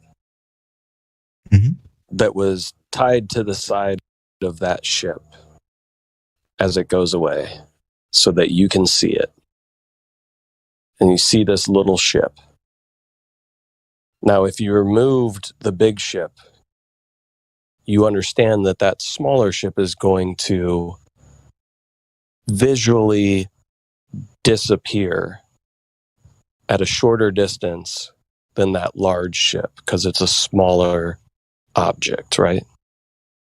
Got less height. Yes, less height. So you would expect the little dinghy to disappear before the large ship, solely just based off of its height, right? Because you understand perspective works. The angle is going to be too small for you to resolve that small ship first. Now imagine tying that dinghy to the large ship and sending it out. It would stand to reason that that small ship is still going to be unresolvable at the same distance, regardless of whether it's tied to the ship or not tied to the ship, right? Agreed. So as that little dinghy disappears because we can no longer see it due to angular resolution limits of our eye, it's tied to the ship. Wouldn't it stand to reason that the whole entire portion of the ship that is that height would also be unresolvable? Yes, because in my opinion, it's gone under the horizon, but I understand what you said. Okay, perfect. So your claim would then be that the only reason that things disappear from view is because they're being physically obstructed by Earth curve. Would you agree with that? Yes, on long enough distances. Okay, perfect. So now I do this on the regular. I go to my little lake, 333 meters across from the observation point to the observation, which is a yellow floaty boaty on the other side. Okay. Now you put that into the mass of the alleged curvature of the Earth, and you will find that the heights that I observed at, there is no way that the Earth curve, if it existed at all, could be precluding that boat in totality. Okay. So this means that it's not geometrically possible for the curve of the Earth to obstruct that boat. Yet, okay, 9 out of 10 times I go, pretty much consistently, the entire yellow boat disappears. So, my friend, what is causing that to happen? Sorry, so it's 333 meters, right? How big is the boat? About how tall is the boat? 1.5 feet. It's about 1.5 feet tall. Okay, well, let me do some maths.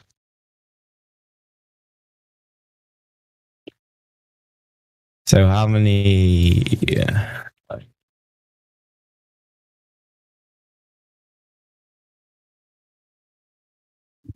Sorry about this.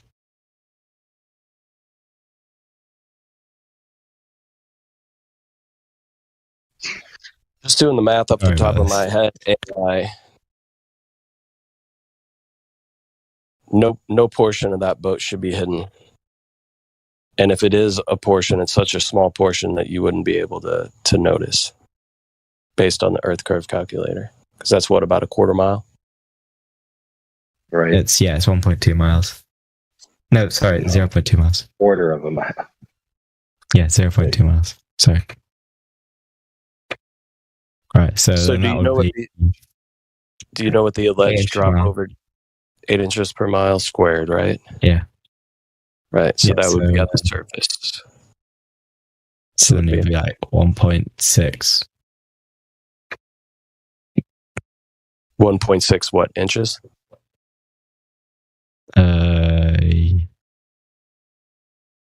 Would be the alleged hidden height due to the curvature of the Earth, allegedly. Mm-hmm.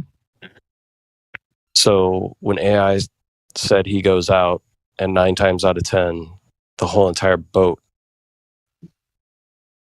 disappears. Why? Is that Earth curvature?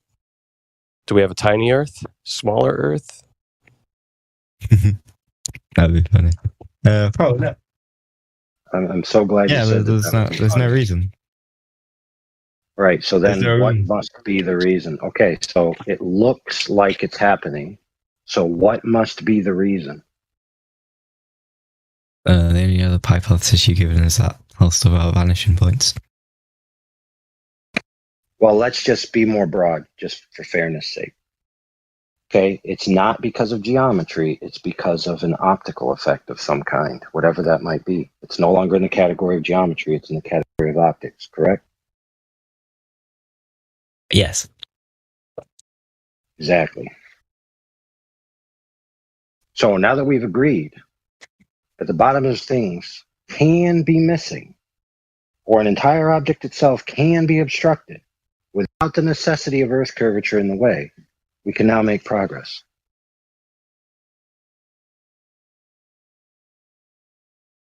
Oh, sorry, I'm sorry, it's really late here. Now, I want you to realize that that's a necessary concession that you made because it's obvious, because it's observable, that it is not true that the only way for things to disappear from the bottom is because of Earth curvature. So that's a false statement. You've proven that to me. Yeah, I just did, and you conceded. So if you retract now, it just means, right, you're fair, exactly. Now, you might argue that those effects are this or those effects are that, but we know for certain that it falls in the category of optical effects. So now, since we can't do this for real right now, we're going to do this in our minds, right? Okay. And mental experiment, okay? So, well, first let's preface this. Do you know that the optical device, whether it be biological or synthetic, has a limit to it, known as the angular resolution limit. Everything that has an angular field of view has this limit. It's just that simple. It's a hard physical limit. It's known as the Rayleigh criterion. I heard of it. Yep, it's known as the Rayleigh criterion. So for the human eye, it's approximately 0.02 degrees. Okay, what that means is that any light from the source that enters below that limit will be interfered with by any other light that enters within that angle. And therefore, there will be no resolvable information, and it can at best be only rendered as essentially, for lack of a better term, 1 pixel value.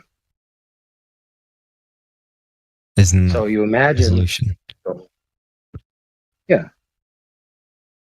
1 pixel value, meaning 1 element, right? 1 element of the total picture that you're seeing.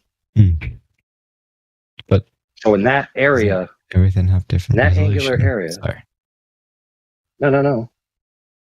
This is angular resolution, not pixel density. So, for example, if you only had 4 pixels in your sensor, right? Mm-hmm. If you literally had only 4 pixels in your sensor, you could never render something that requires 10 pixels to render, correct? It would look like blurry nonsense, would it not? Yeah. Exactly. So now you fully understand the principle. So if you imagine a man standing on a line looking out, right? And these radials, right, of angles emanating from his eyeball, you can imagine the 0.02 degree triangle coming out from his eye and going out along the horizontal line in front of him until it intersects the horizontal line. And so you have a triangle, right? And I want you in your mind to color that triangle red. Now, everything that enters that triangle must, of a necessity, render as 1 color value in the final image, which we've already agreed. It just so happens that if you take the time right now to map this out, it pretty much coincides with where the alleged horizon is for a 6-foot-tall observer. The triangle hits the horizontal line approximately at the same distance. Very coincidental, don't you think? So principally, we know this to be true. So, for example, let's say that you're standing over water, and then you have a brick, but it's not a solid brick, it's a floaty brick. And let's just make it red, because red is very bright, easy to tell apart from blue. So if you take said brick, and we've already established that this water is horizontal, Okay, it's not curving in any way. It's perfectly horizontal. That's the premise. You might even imagine that it's a floor, painted blue rather than water. Make it easier. So you take said red brick, put it on the floor, and you have your friend start to walk away from you.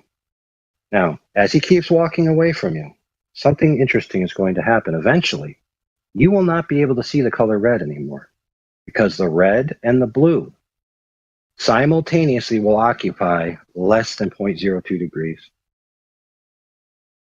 And as they approach that towards 0 degrees, the blue and the red will meld together into purple. And then it will meld together to where you only see the air and the blue floor. And you can't even tell the purple anymore. Now, That makes sense. let's just say, for example, that you call your friend and say, okay, I can't really see the red thing anymore. So you can stop pulling. And your friend goes, okay. And he stops pulling. Now what your friend does is he calls his other friend, who brings over a truck full of red bricks. And he starts stacking the bricks on top of the previous brick that you can't see. He stacks 1. You start to see a very faint purple. He stacks 2. The purple intensifies. He stacks 3. You start to scratch your head and say, I'm starting to see red. He stacks 4. Now you see some more red. He stacks 5, 6, 7, 8, 9, 10. And now you see a line of red. But when your eyes trace down this line, as they get closer and closer to the floor, eventually you cannot see the bottom of the stack. It has become unresolvable. It has disappeared. Rest assured it is there, and it is the bottom portion of the stack. But the stack in total has disappeared from the bottom, has it not? I like that. I do like that, yeah. I Now, really do this like is a that. necessary, yeah, you're right. And this is a necessary consequence of the way our eyes work.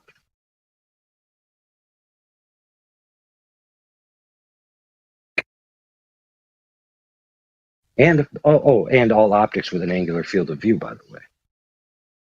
In order to see without perspective, truly, you need to have a lens the exact size with all available propagation angles to a parallel rate to the target source from the object. So if you want to observe a 100-meter building, you need a 100-meter lens, not an angular lens, but a straight lens that only allows the light to pass collimated, parallel, and horizontal to the sensor. So you need a 100-story tall sensor and a 100-story tall collimated lens. Okay, these types of optics don't exist.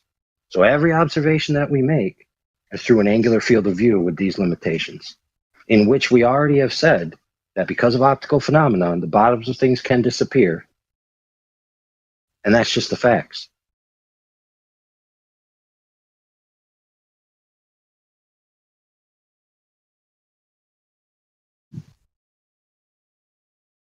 All right, so with that, I rest my case on that, unless you have any questions specifically. Why would you need a 100-meter lens to see a 100-meter thing?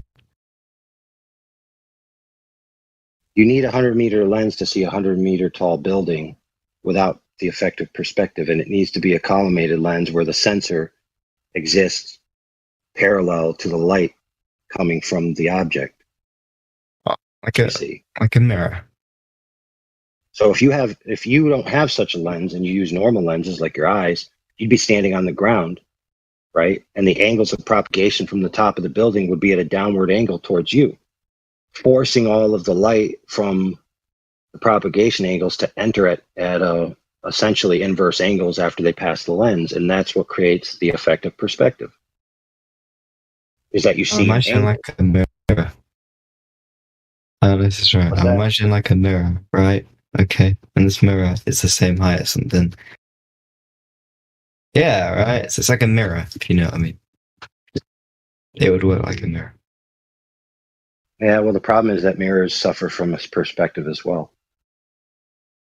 If you stand in front of a mirror and start to walk away from it, does the image that appears to be you not shrink in size? Of course it does. Yeah, because that's your eyes. It's not the mirror.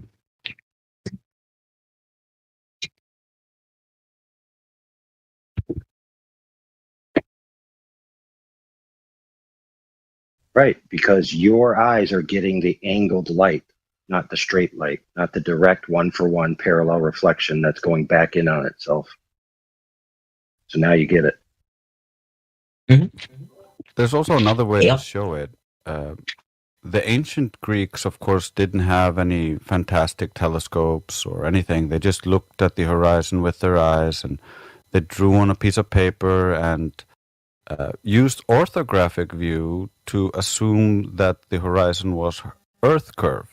So in orthographic view, things don't get smaller with distance. So the mountain is just as tall angularly in their idea, in their math, but that's not how it is in reality. It's actually tiny in reality. And so when they compare these pictures from reality to their math or orthographic side view, which they got from the Greeks, they're actually just taking perspective and turning it into Earth curve and assuming that the horizon is this start of this Earth curve.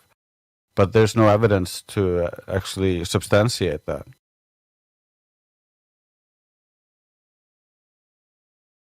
So with telescopes, you have a more resolute lens. Not lens. You know what I mean? Yeah. With a bigger aperture, you can see further, like in the Black Swan images and other such things. That's why we use telescopes, to see further. And then if you use a very small aperture, like we did with the pond tests and other stuff, such things, we can see that the horizon appears much closer and things disappear over what should be a flat surface. According to the globe mechanics, these bodies of water should not have enough convexity to hide these objects, but it does happen on the smaller aperture cameras. But on the bigger cameras, you can actually see the boat still. So it is optical. There's no Earth curve here. What's Black Swan? I know what a Black Swan is, but what is Black Swan experiment? A Black Swan is not an experiment. It's a reference to the Karl Popper's falsification, and he has a story that goes with it. You can say that all swans are white, and people can just accept that. But if you find a black swan, you know that all swans are white is just wrong. There are black swans. So that's what we find. We find black swans that show that all swans are not white. And so the black swan image is just what this image was called. It's two oil rigs taken. A snapshot taken from a video where he lowers the camera 1 foot off the surface of the water. So the horizon should be only 1.22 miles away on the globe, but we can see the horizon way past the second oil rig. So that's over 10 miles. The size of that globe is completely unsustainable, so it just doesn't work. Black Swan.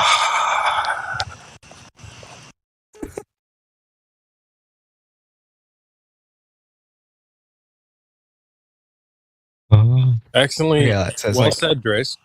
Go ahead. So it's basically just a proof, a contradiction.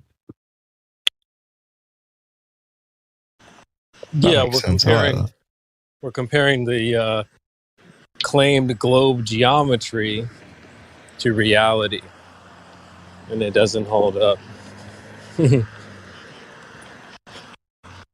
But you can go check it out. You don't have to just believe anybody here. You really should go out and see if you can test some of this stuff on your own. If you have a body of water nearby that's like 5 miles, 10 miles big, maybe bigger, that's a good start. Next time you go on vacation to the beach or something, take an Earth curve calculator with you. See if you can do some long distance observations. This is the kind of stuff you don't want to just leave this Discord and be like, well, these guys on Discord told me it was flat. Like, you want to go out and check. for yourself. So, you know, there's Right. plenty of resources for you to be able to go out and do that. And if you need help, you know, we're here. Okay, so let's establish where we've come from so far. We've conceded that the concept that the Earth curve is the only reason why things disappear from the bottom up is false. Right? Now we've been presented with the black swan, which is a premise, right? In a sense. That premise is that if you can disprove a certain proposition by providing one counterexample, that negates the proposition and the proposition isn't true. So the proposition in the idea that we already agreed to isn't true is that the horizon is a hump of Earth curvature between point A and B that's blocking the bottoms of things. Now, we've already agreed together that that's not the case. Now, let's talk about the black swan. In the black swan photo, the horizon, as you can clearly see by looking at the photo, is beyond the oil rigs. Right? Mm-hmm. The oil rigs are at 9 miles, respectively, between the other one and the other one. There's approximately 9 to 10 miles from the shore. This means that the horizon is greater than 10 miles. We only know this because we see the boats. Sorry, not the boats, the oil rigs. So we know the horizon is beyond 10 miles. And as he said before, it must be, if the Earth is a globe and if the horizon is a geometric hump of Earth water, right, that's curving and getting in the way. From the observation height that the man observed this, it should have been at 1.225 miles. It's not at 1.225 miles. So the necessary conclusion is that the horizon that you see is an optical phenomenon, not a geometric edge of Earth hump curved water. Now, in summation of all of this that we've already discussed and you conceded to, okay, is that there is no hump of Earth curved water blocking the bottoms of things.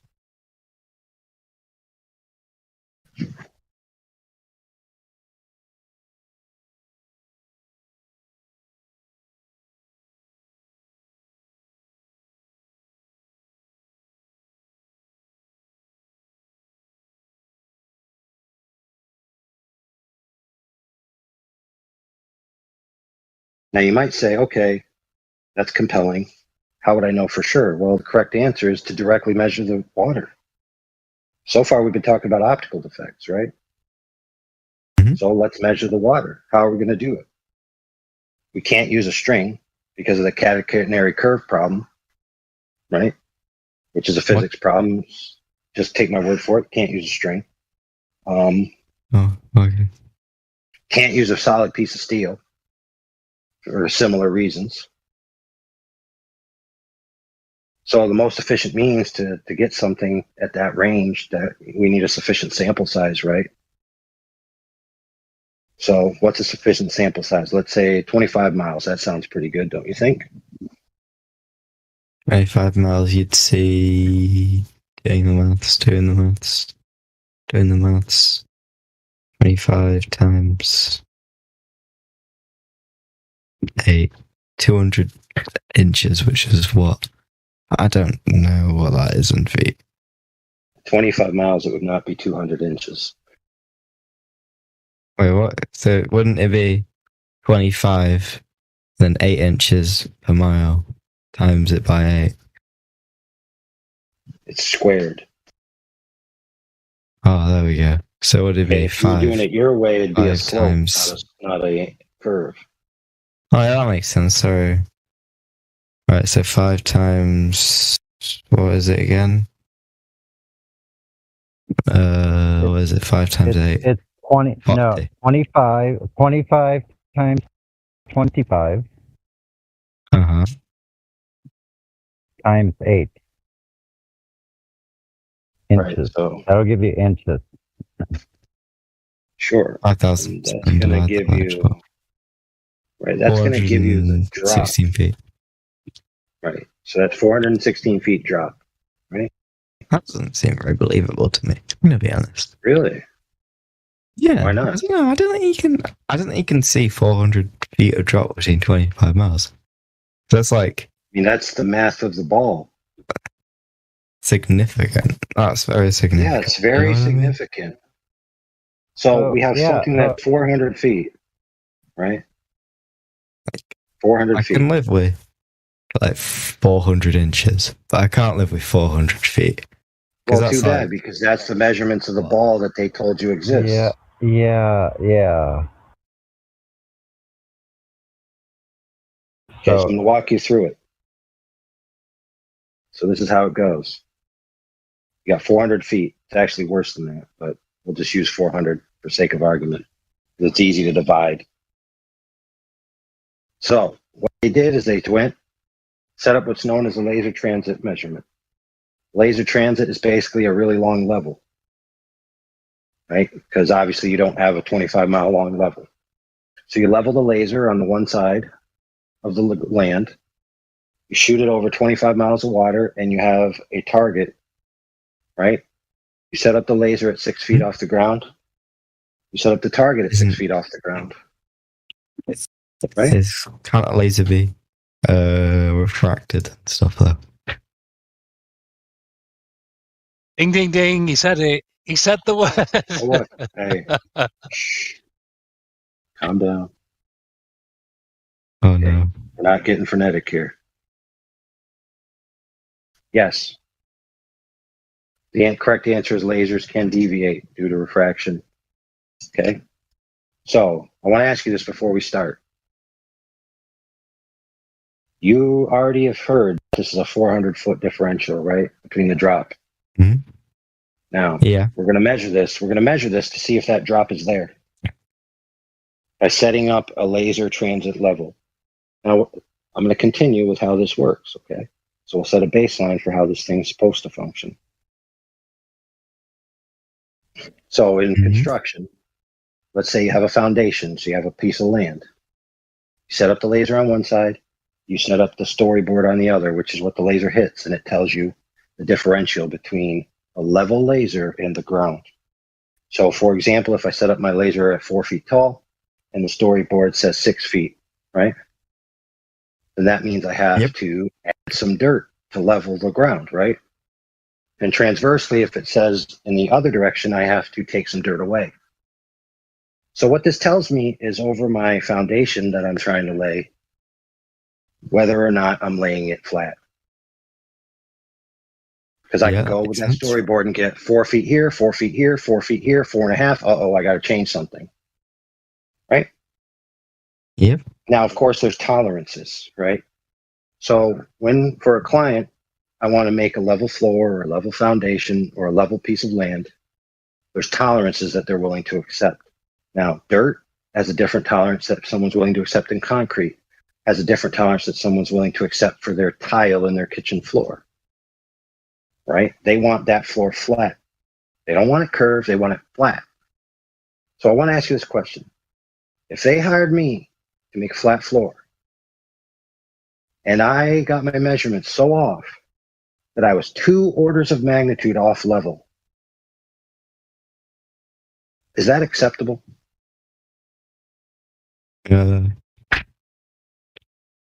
No, it isn't, is it?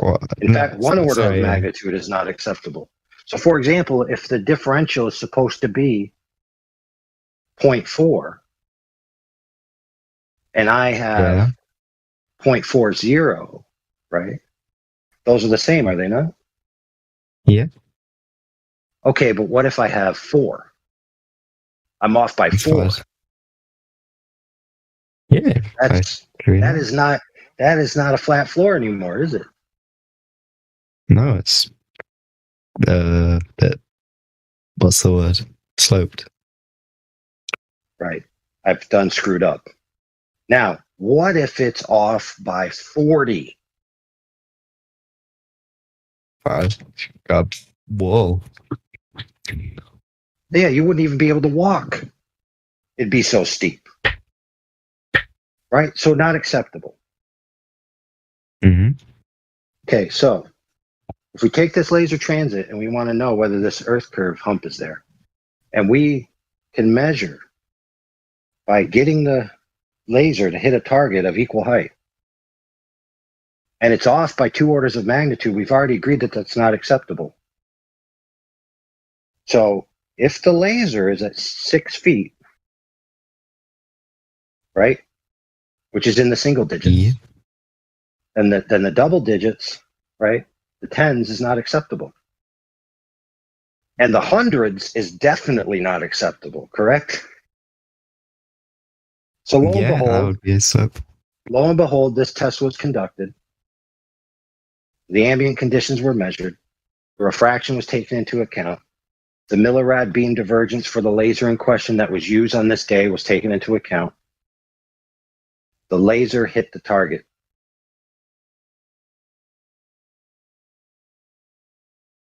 With a maximum differential of approximately 3 feet, still within the single digits. And there's supposed to be 400 feet. So if the Earth was a globe, the laser would have went over the target by hundreds of feet upon hundreds of feet. Yet the laser hit the target. So by the principle of laser transit within the margins of error, that surface is flat.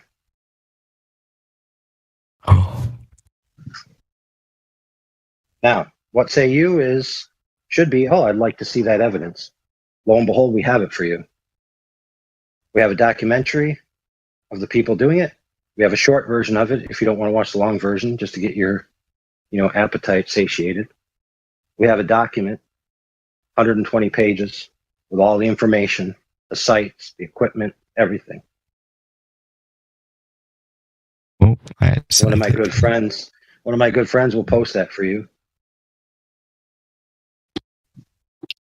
Friends? Yeah. There we go. My buddies.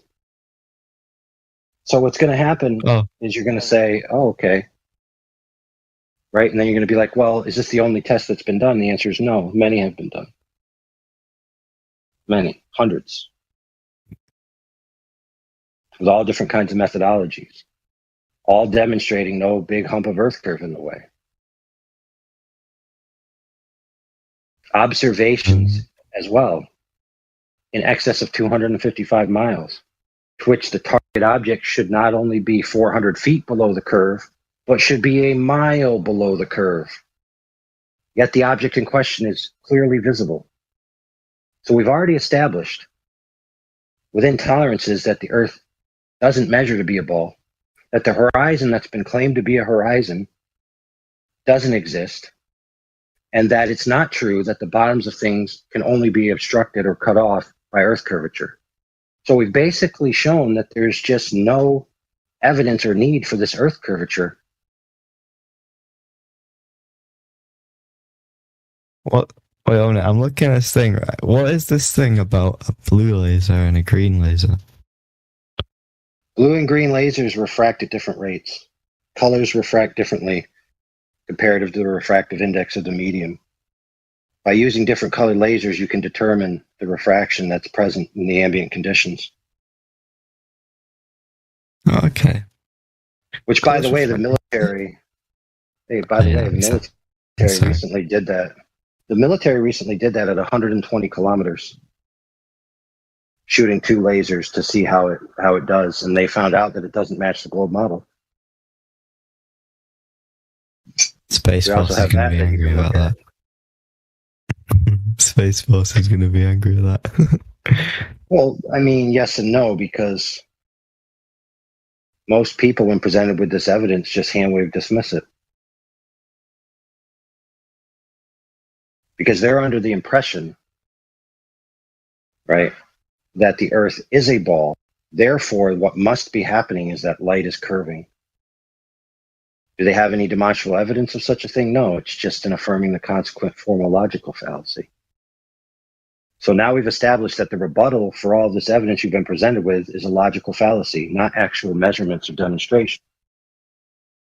So again, we just have no need or demonstration of this Earth curve on the ground level.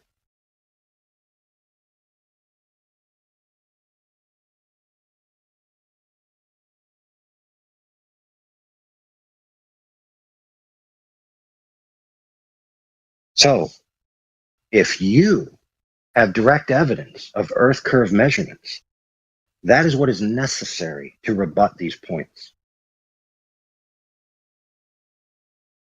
That makes sense. Unless you have that, the proposition stands. And the reason why it stands is because we all experience the Earth as flat, stationary. That's agreed upon by both camps, by flat earthers and globe earthers alike, that our present day experience of the Earth is a flat, stationary plane. That's how we experience it. That's the base axiom of our human interaction and experience. Yep. Based on everything I just said, that coincides with that experience. The globe curvature is an extraordinary claim that requires extraordinary evidence. But most people are fooled by the claim that a fuzzy dot on a piece of paper is a picture of the Earth from space.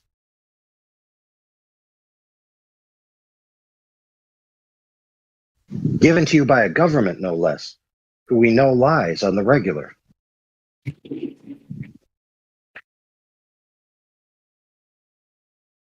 Alright, I'm just interested, right? Why would they like, so now you're gonna have a really good answer this. Why would they lie? Why would they lie? There it is. There's the $1 million question, isn't it? Who cares why they lied? Don't matter.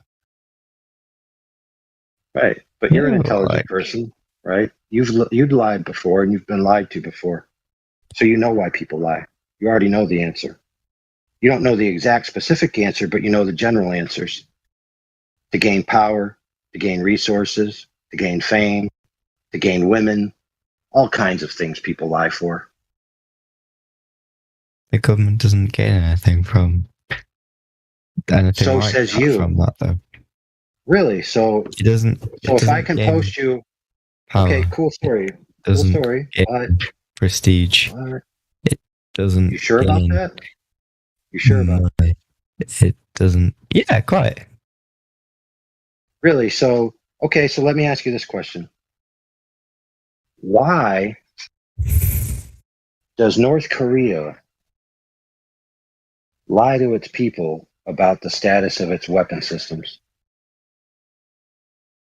Why did Iraq, when I was there, lie to its people about the capacities of the U.S. forces?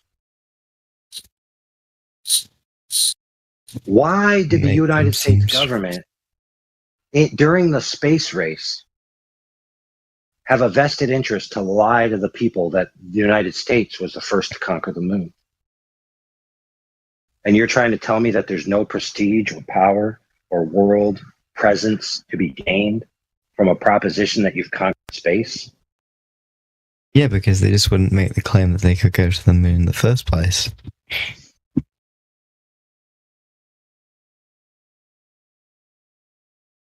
It would be better for them to just not make that claim in the first place. So let's talk about it then, and let's reason with a real tangible reason why they might lie about such a proposition. So, as a student of history, which you are, clearly a scholar, who have been through standard school and have been taught the history of the expansion of the Western world, that people found out that there was more land. And what did they do? They left their states that they were involved with to pioneer the new land. So we've already experienced in our history a time when new land was told to be given and people uprooted themselves from their governments, even had revolutionary wars against their governments in order to create new territories and new civilizations. So if the Earth is not a globe, then that means that the boundaries are unknown. And that means that there possibly could be more land. Now that, my friend, is a very good reason to lie. But aren't they also saying there's more land to go to if you can go to the moon? Yes, but think about this, my friend. To get to new land that's connected by water, you need a boat that you can literally build yourself. To get to space is unreachable. Now you might say, oh no, it's totally reachable. No, it's unreachable. But the elite, the very small percentage of the elite, even alleged to have gone to space. Yeah, just But think let's be about clear, it. we're only entertaining this just to give you a satisfaction because we've already demonstrated in spade that it's obvious that they lied, and why they did is highly irrelevant. So I yield the floor to my friend Grace. Yeah, I just wanted to say, just think about it. Richard Branson and Jeff Bezos have all the money in the world, but they could not go high enough to go above the clouds. So they were just still in the air, and they never went to space. So even with all of their money and power and influence, you can't go there. But where is this other land? Because everyone sailed to every part of the ocean. So if you say there's, like past Antarctica, you've also said that it's really hard to reach there. So what? How could an ordinary person ever expect to cross Antarctica? Oh, there's more than that. When you think about the globe and you try to unpack it, there could be more lands on and within the area heated up by the sun that is still hidden due to the way they map the globe.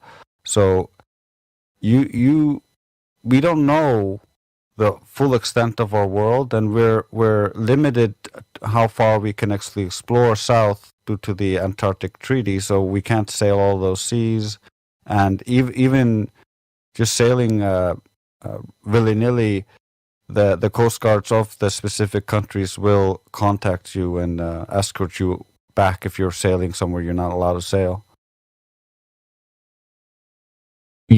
What? You can sail wherever you want, as long as it isn't in the nation's waters. What are you talking about, dude? You can't go to the middle. You can can't do go to that. the edge. That's a fact. You can't go to the middle. You can't go to the extreme edges either. You will be brought back. Because of ice.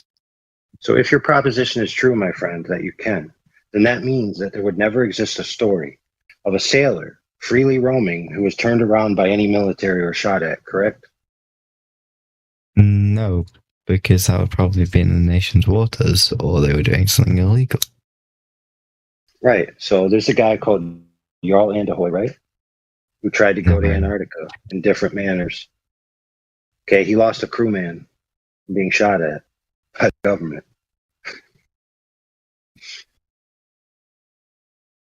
So it's not the case that you can just go where you want, especially in regards to Antarctica.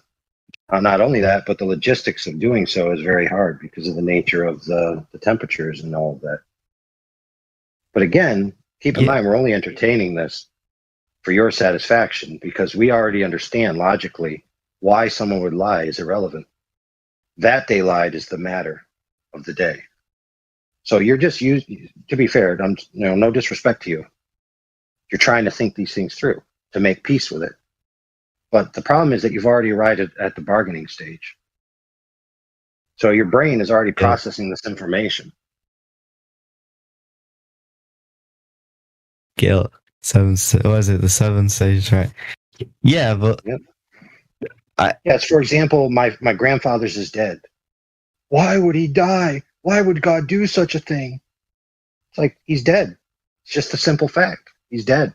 So now you have to go through that process of trying to understand why and come to peace with the reason that you may never know.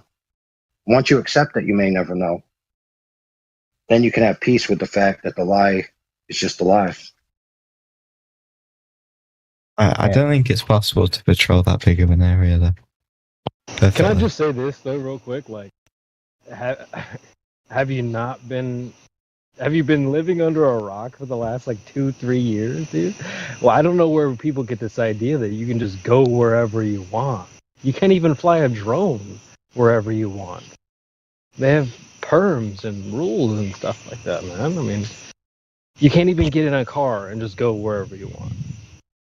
You can't walk wherever you want. So why can you get in a boat and go wherever you want? Why can you get in a plane? You can't. I just think it's goofy that people have this idea that you have.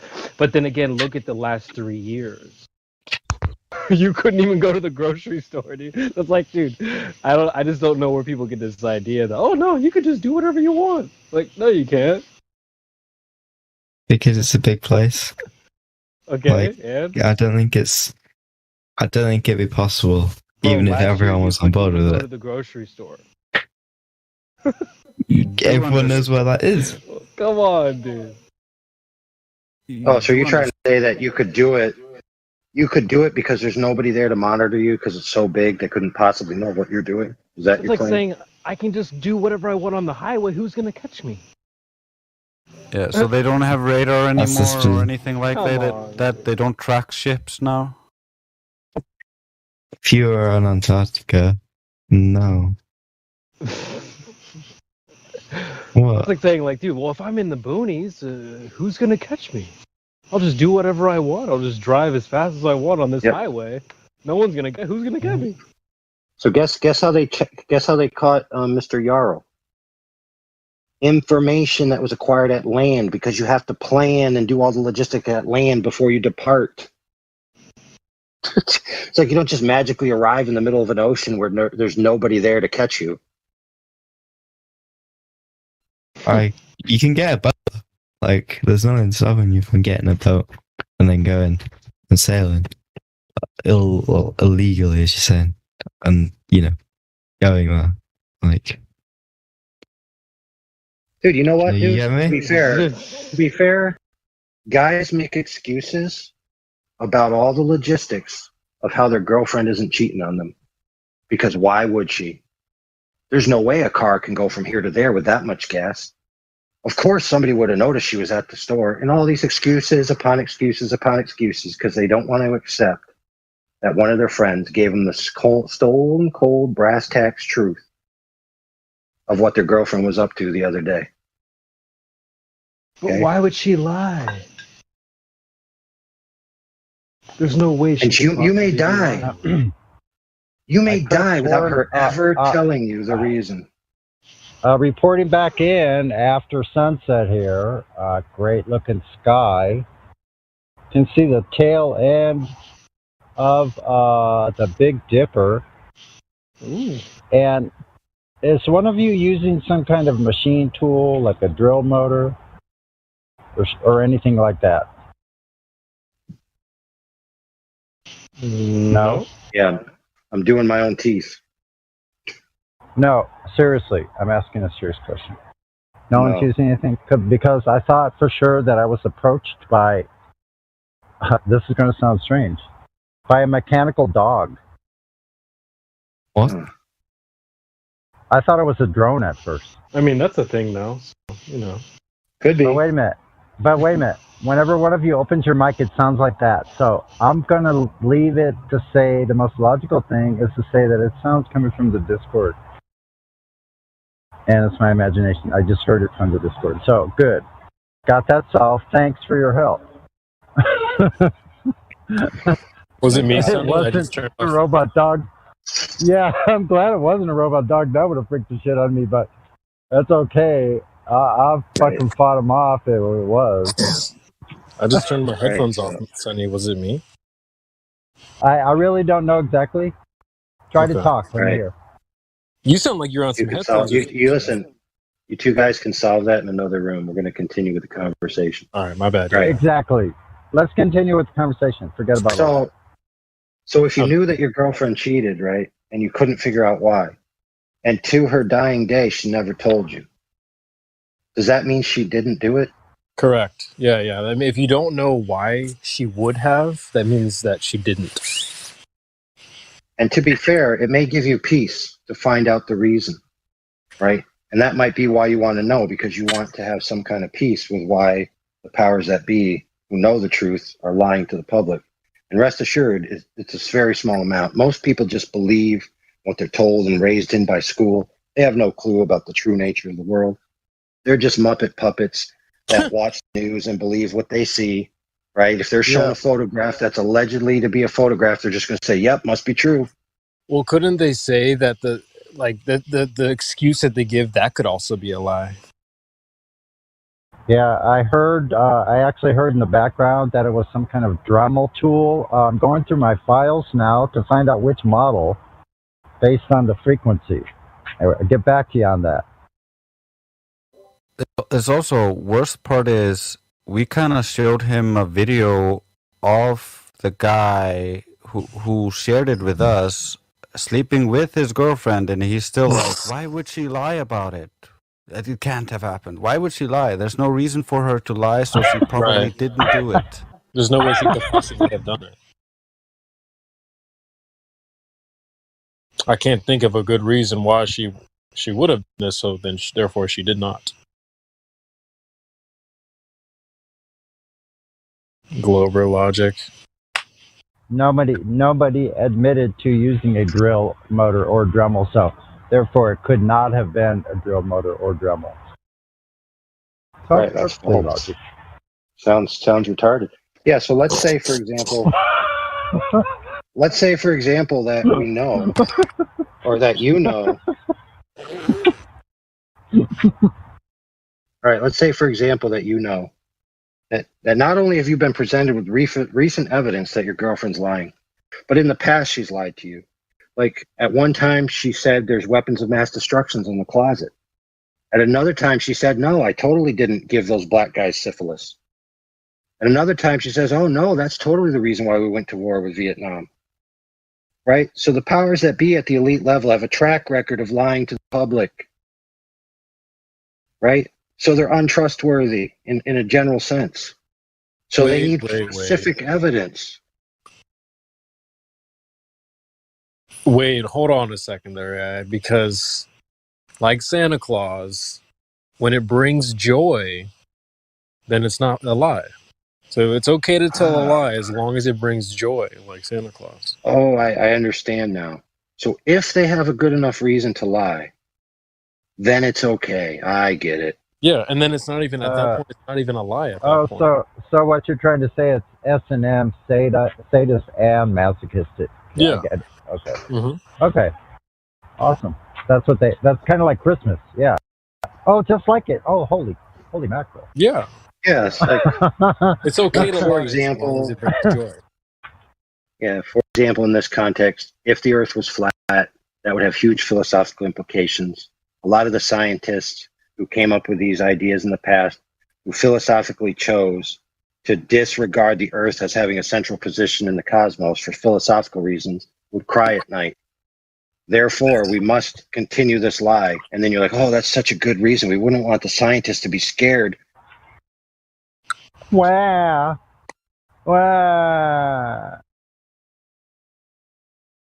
You have been listening to excerpts from the 24/7 Flat Earth Discord Live YouTube channel. If you would like to join the discussion, simply type in your address bar discord.gg/flatearth. Thanks so much for listening.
Nobody in here can hear the bot, right?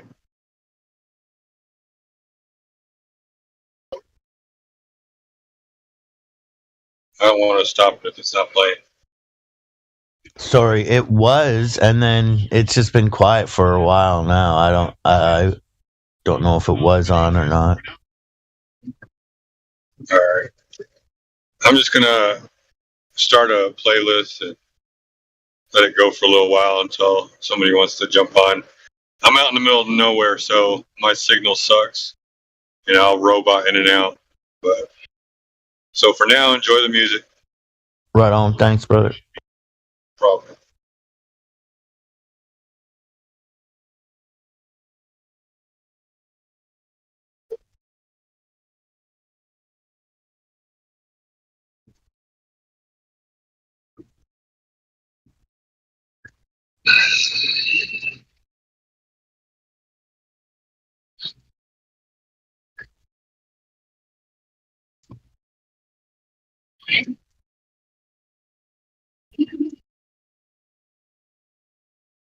Is it playing on y'all's end?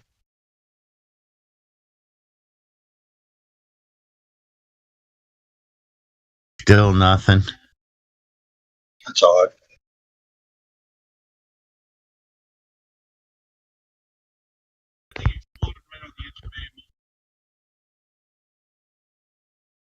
Well, the bot's down.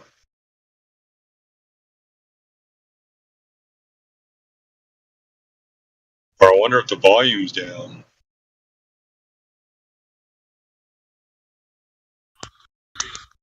I'm a bit of a noodlehead. I have no idea how to look at any of that.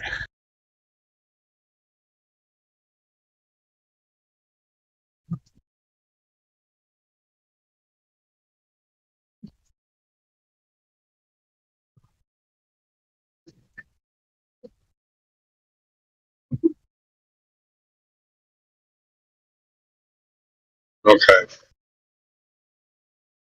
Well, that stinks. How's everybody been doing?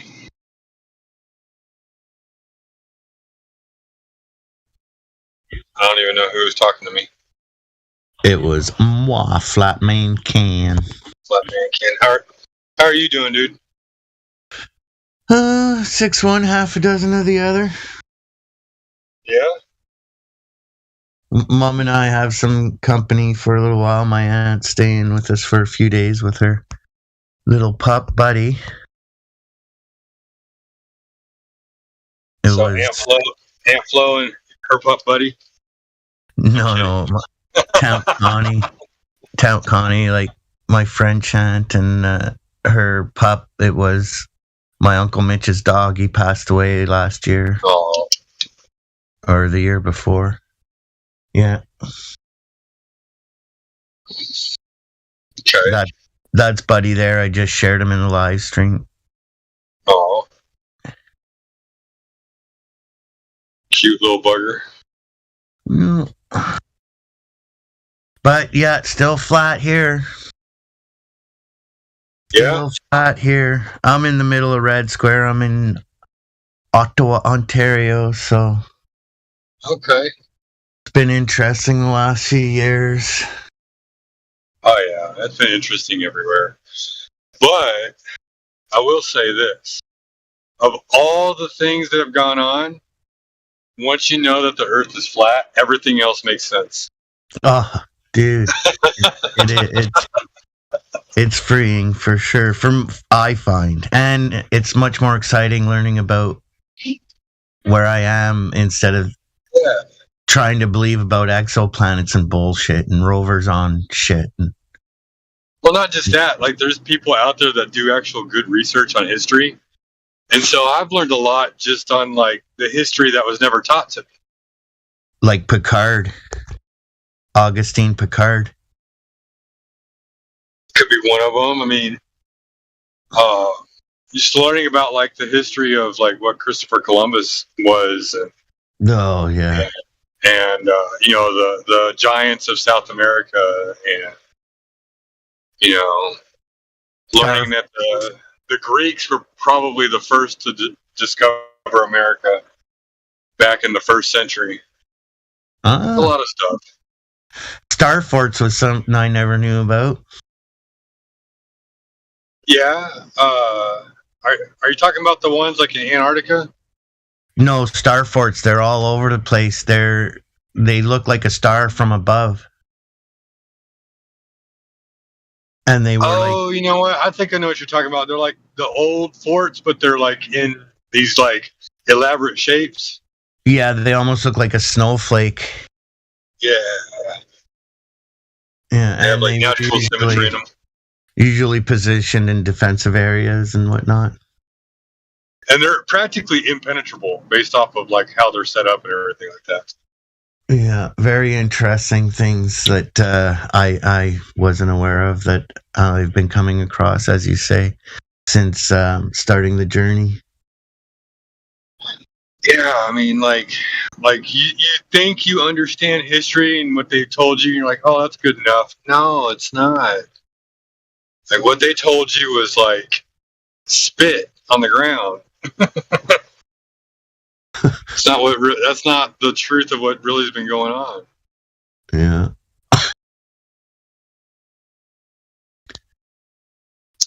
But yeah, I kicked myself in the pants because I'm pretty off the scale when it comes to math, like with testing and whatnot, and I didn't put together the remainder of that 90-degree angle from the Earth's supposed axial tilt being 66 the inverse.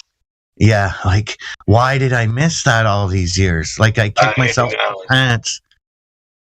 Well, I mean, you never really think about it. Like, I mean, what's the inverse of 90 degrees? 270, right? like we never really put those numbers together until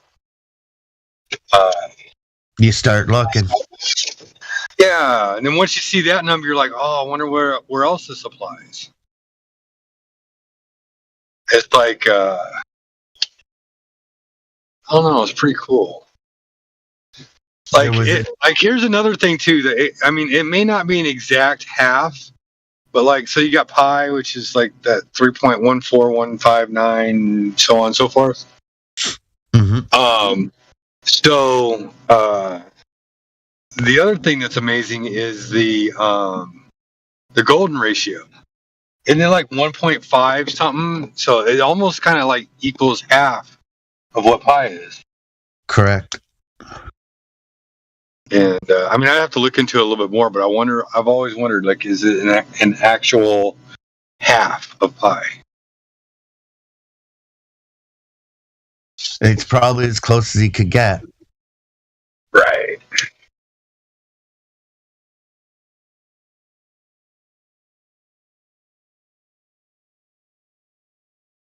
There's other things that I always thought would be interesting, as far as math goes. Like, I'm not as big a math nut as I used to be.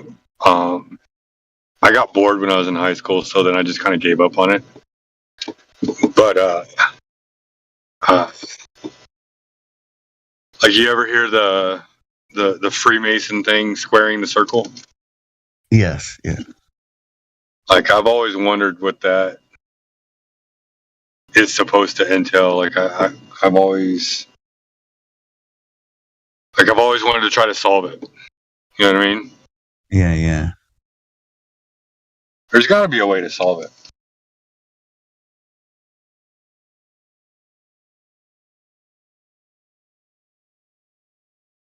Or maybe it has been solved and I just don't know. Truth is Stranger Than Fiction is a really good channel to check out, and I think it's Arthurial Ethereal is a documentary put together. It's a really good one. Fiction, is that a YouTube channel? Yeah. Truth is Stranger Than Fiction, yeah. Is it all one word? Or can you drop a link? Hold on a second. I'll pop them up and post the specific thing I'm mentioning, because then you can just click on that. That was the first thing I watched of his channel, but very glad I subbed and kept with him. Yeah, like FE Flatwater. That's one of my favorite channels. I like his, and then Mitchell from Australia. He's kind of funny to watch. And then there's one guy, I don't know if you know about him. I found him just kind of like jumping around. It's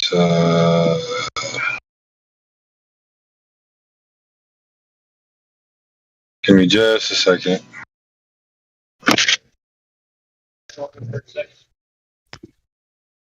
Dell Behind the Imaginary Curve, I believe that's his name. He's very passionate. Not really suitable for younger ears, but he's very colorful language. But a good guy for sure. Oh, there it is. That's the specific one I want to share.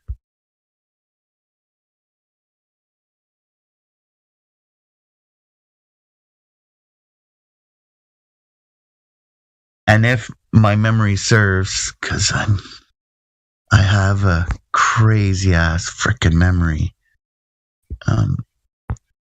If not in that specific one I shared, he does have one covering squaring the circle.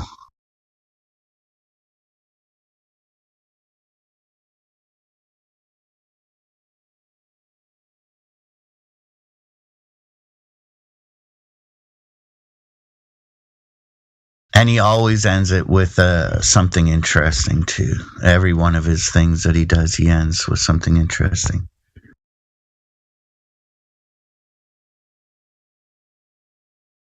Food for the soul, like at the end. How I like to think of it.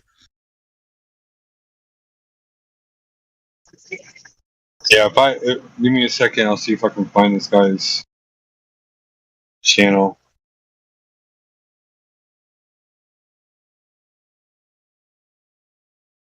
No, the gentleman that owns that channel, Truth is Stranger Than Fiction, he was married, I believe, when he started his journey into FE. And I'm not sure if it was FE itself, but at a certain point in time, they went their separate ways. He took a break for like 6 months, I believe. A really interesting guy to listen to. Presents a lot of good information, and he likes to point out the overreach of technology and stuff, and the over-reliance on it, and so on. Atlantic Falcon. I don't know if you've ever heard of him. No. He hasn't put anything out in a while, but I'll search it out. He's got some good videos.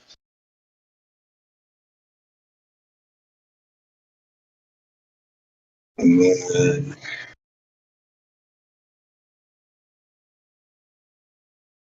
when I find them, I'll make sure it's the right one. I'll ask how many subs. Oh, here, I'll drop a link. Hold on.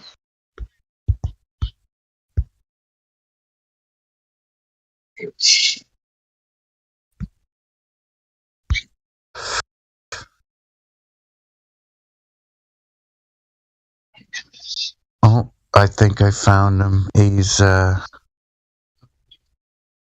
like a purple logo. Yeah, just over 1,000 subs. Yeah. I found 119 videos. NWO is own. Oh yeah, okay. OW. Oh wow, that's an interesting email. Yeah, he's different from all the other people that I've seen. Him and there's another guy in here. He has the Roddy Piper from They Live for his face. Russian vids. I was listening to Russian vids a little bit in the beginning for a while. I haven't heard anything from him in a while. Yeah, it's a different guy.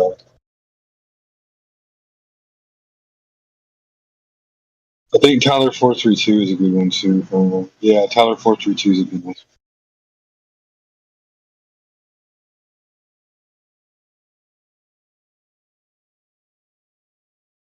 I was heavy. I watched a lot of ODD and Celebrate Truth, Robbie Davidson.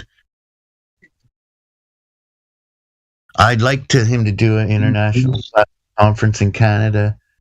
Something I could get to, maybe.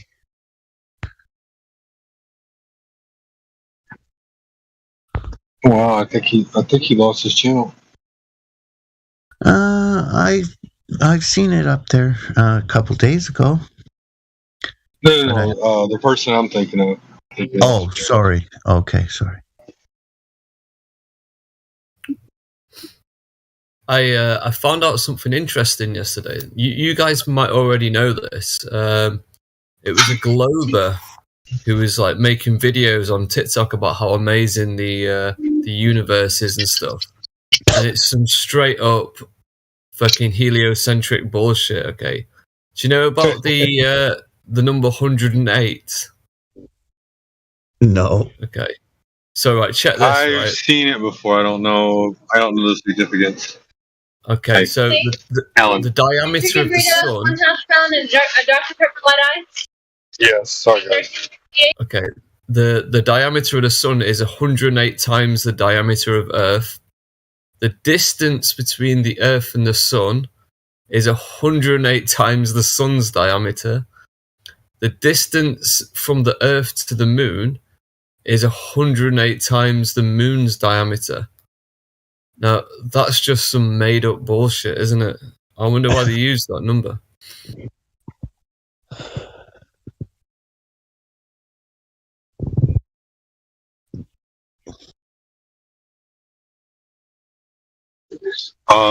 If it's used in that essence, it's mathematical, and I think it has to do with Chinese numerology with the number 9.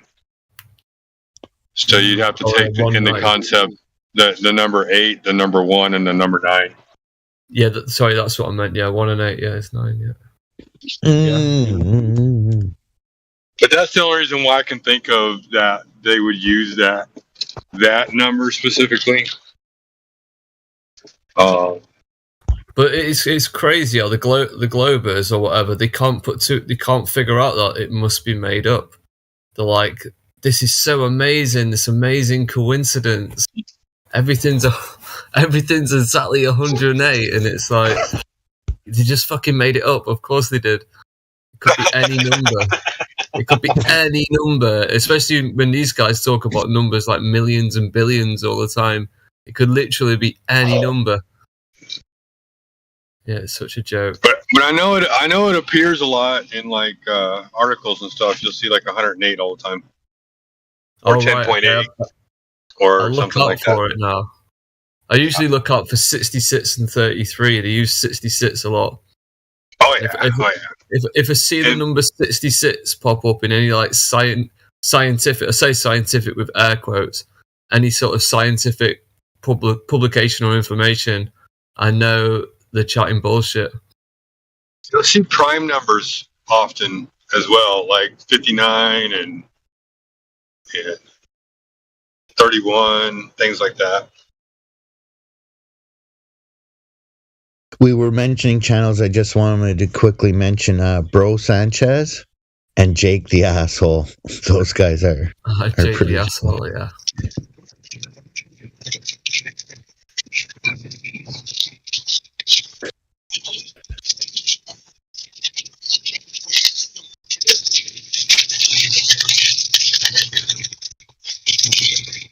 There's a guy called Flat Earth Botzer. I think he's actually been banned from this live stream because he's like just too argumentative. But he's made some really good YouTube videos. He's not afraid to confront people in the street. And yeah, he's made some really good videos. He should call himself Flat Earth Bouncer or something, maybe. Yeah. Well, I think he's a boxer. Yeah. But that's what I mean. I think that's what gives him the confidence to just like approach groups of people in the street and things like that and say controversial shit because he can clearly handle himself. Yeah. Yes.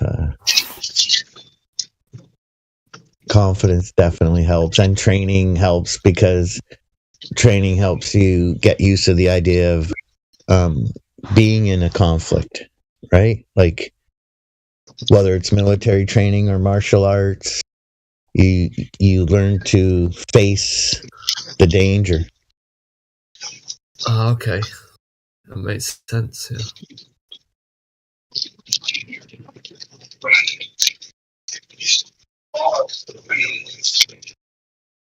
With martial arts and military as well, and you learn a lot of discipline, so people that know how to handle themselves don't necessarily go out trying to cause problems, right?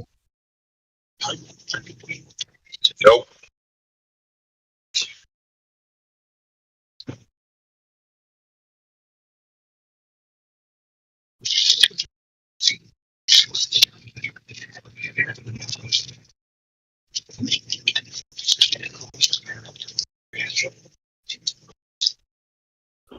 Speaking from experience as well, just in civilian life alone, it's random enough. You're going to need to defend yourself once in a while. So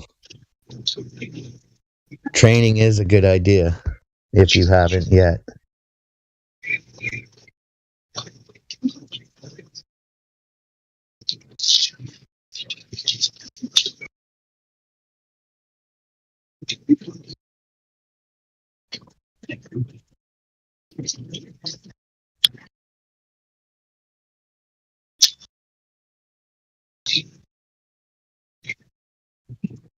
I'm still waiting to see water sticking to the spinning ball. Or waterfalls flowing upwards. Did you try glue? Like on their ball, waterfalls in certain places flow upwards.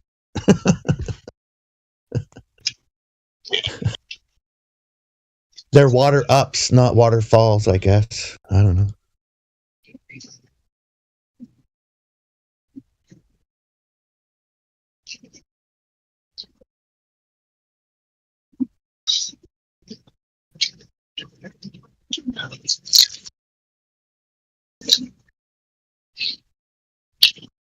Yep. How to confuse a glober when standing on a ball? Which way is up?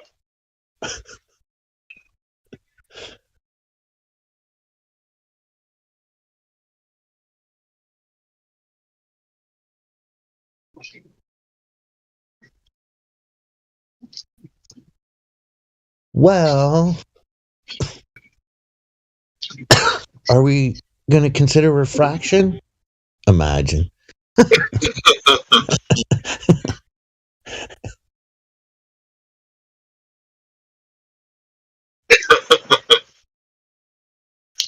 So Adam, you're saying gravity, huh?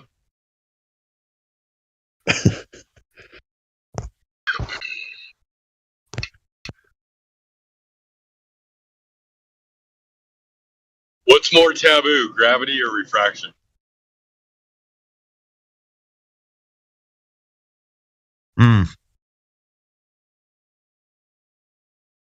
Well, we can give them the excuse of gravity. We can give them a little leeway with gravity because they might not be aware that both have been proven wrong, like both claims, whether Newtonian or Einsteinian. In fact, if they look deeper into Newtonian's writings, he says that he never was claiming gravity, apparently. So with refraction, that's sort of new science, I guess, or new idea.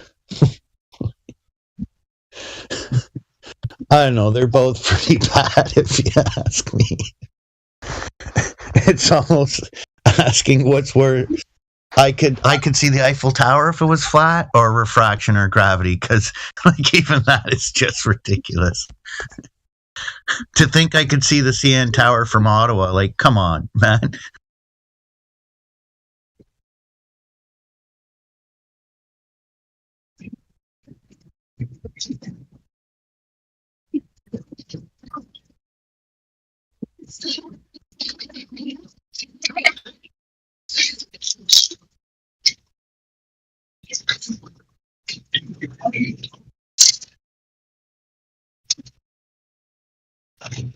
Just not only distance from Ottawa to the CN Tower in Toronto, but as pointed out before, rain, snow, fog, like all kinds of things in between that distance that would make it very difficult.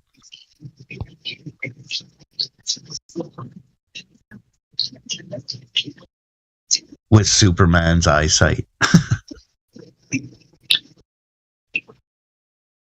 Well, that's the thing. You'd have to have Superman's eyesight.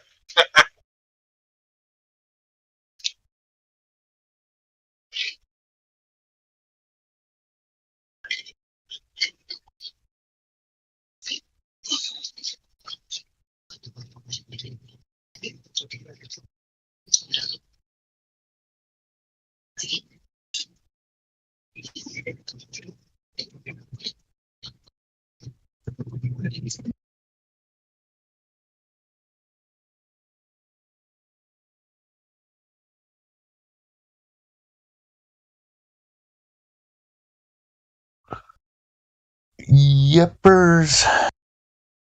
I'll be happy when each state can keep 1 million plus every day instead of it going to CGI images and lies, you know?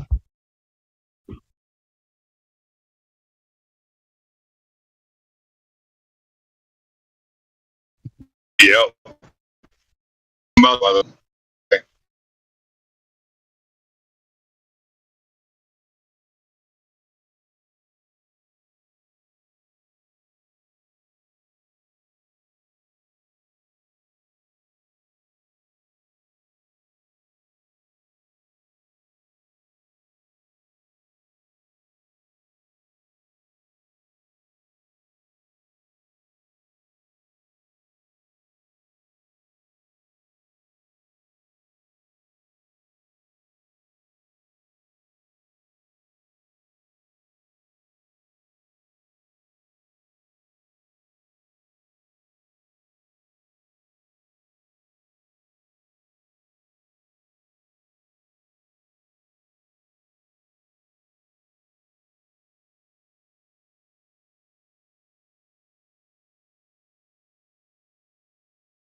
I wonder, is anyone speaking right now? Sorry.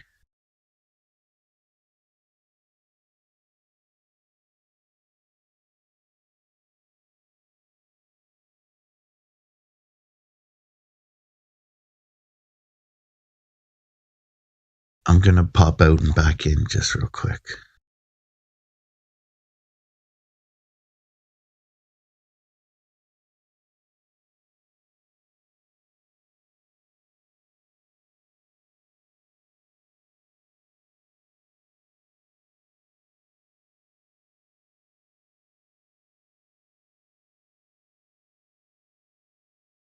Okay, sounds pretty quiet. I was just going to say, I wonder if when that guy, that numbnut said that no time for a meeting of the Flat Earth Society, he knew he was mentioning like a bullshit organization.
the idea of the Earth accelerating upwards like that, it just made me think, like, every day getting out of bed and smacking your face on the floor because the Earth's rising up. I don't know, sorry.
Another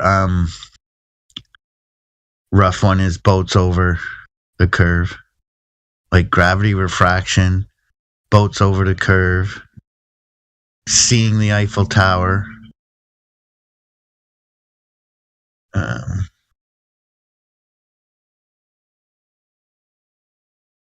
The Edge, they like to go there. Where's that?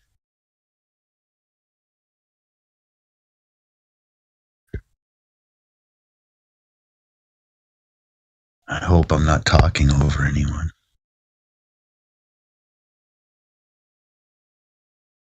You're not. I'm just in the middle of nowhere. Cool. Yeah, so those are some pretty big ones now that I'm thinking on their side of shit.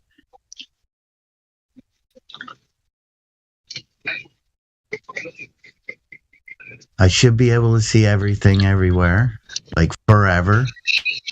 We should know where the edge is or what the edge is.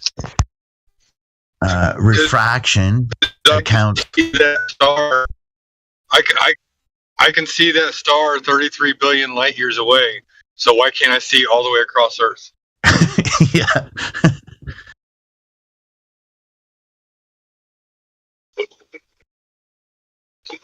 It's I like to point out. Light years.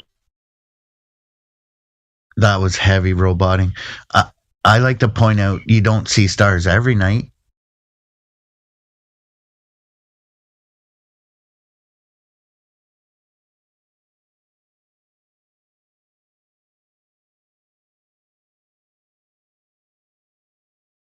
Yeah, whoever that was, you roboted big.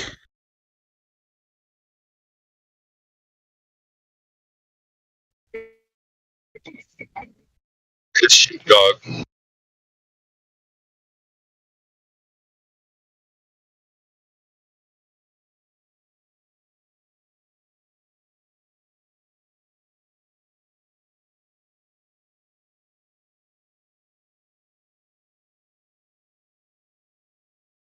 Once you take all their stuff away, like limitation of travel, so whether there's an edge or not, we can't confirm or deny that. once you take away their NASA and everything else, I think they might feel like they're at a dead end and they need to turn around and start learning all over again.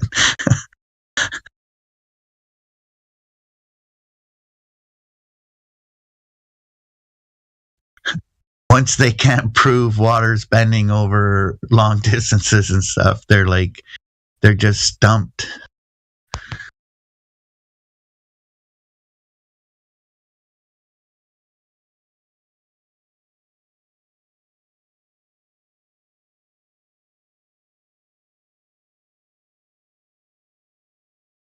Like a gentleman earlier was pointing out, he was using the analogy of the cheating girlfriend and how that she lied about giving that group of people syphilis, and she lied about the weapons of mass destruction, and she lied about blah, blah, blah. The girlfriend in those analogies were evidence of when they've lied to us in the past. So why is it so difficult to understand that they lied to us about that? And excuse me, the amount they're taking per day from each state to continue the lie, it's just, well, why are you asking that question even? It's like, you should have broke up with her months ago.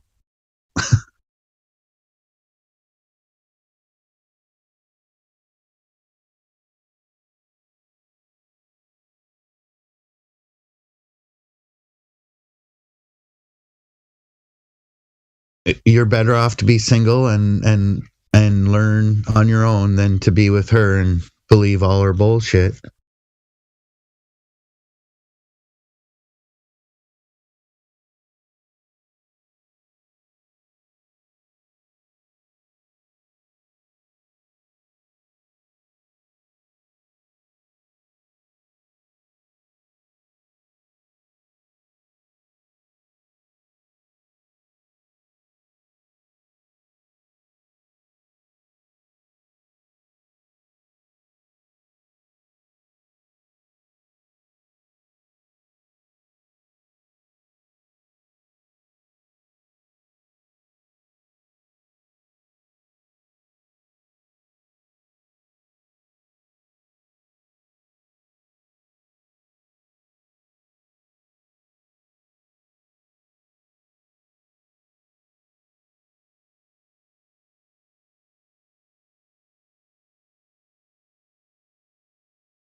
is the truth.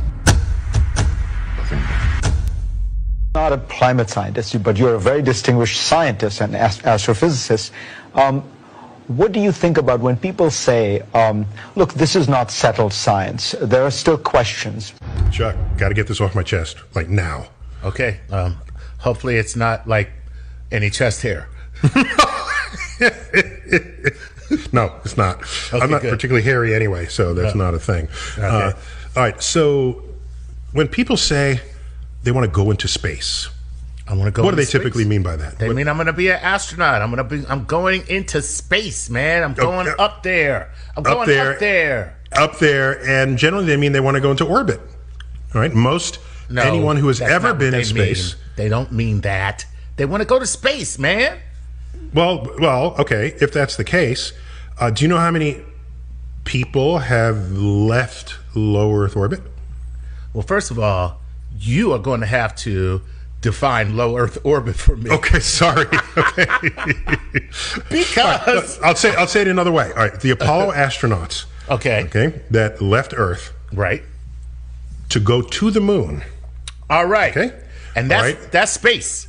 Okay, wait a minute. So there was Apollo 10, 11, 12, 10, 11, 12, 13, 14, 15, 16, 17. So 8 missions left Earth to go to the moon. Not all of them landed, right? As famously Apollo 13 didn't. And Apollo 10 was just a dry run for Apollo 11.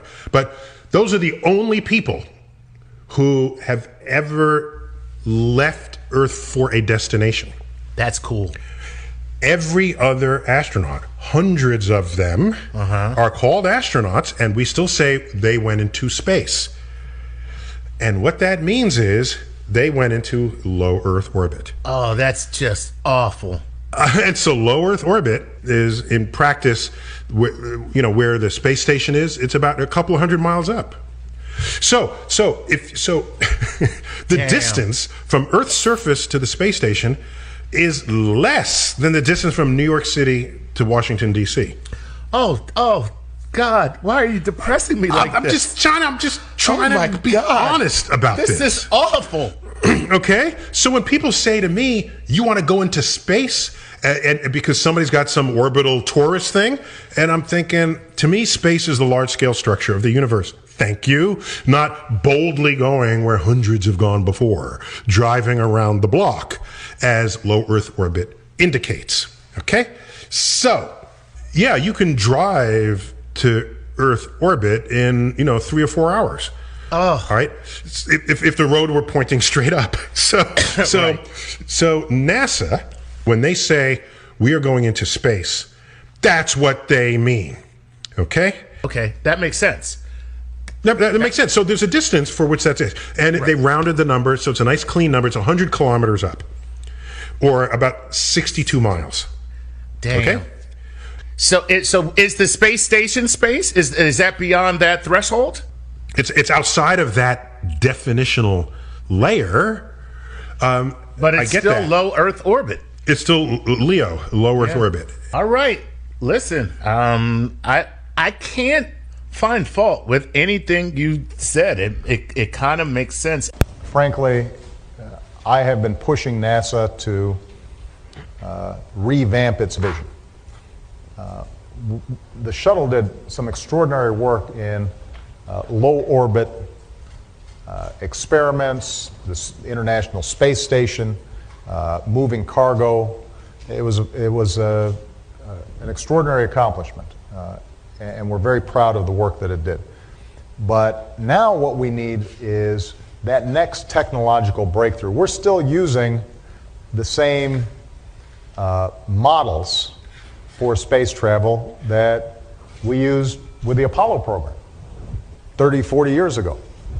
And so what we've said is, rather than keep on doing the same thing, let's invest in basic research around new technologies. I'd go to the moon in a nanosecond. The problem is we don't have the technology to do that anymore. We used to, but we destroyed that technology, and it's a painful process to build it back again. Now what we need is that next technological breakthrough. We're still using the same models for space travel that we used with the Apollo program. The problem is we don't have the technology to do that anymore. We used to.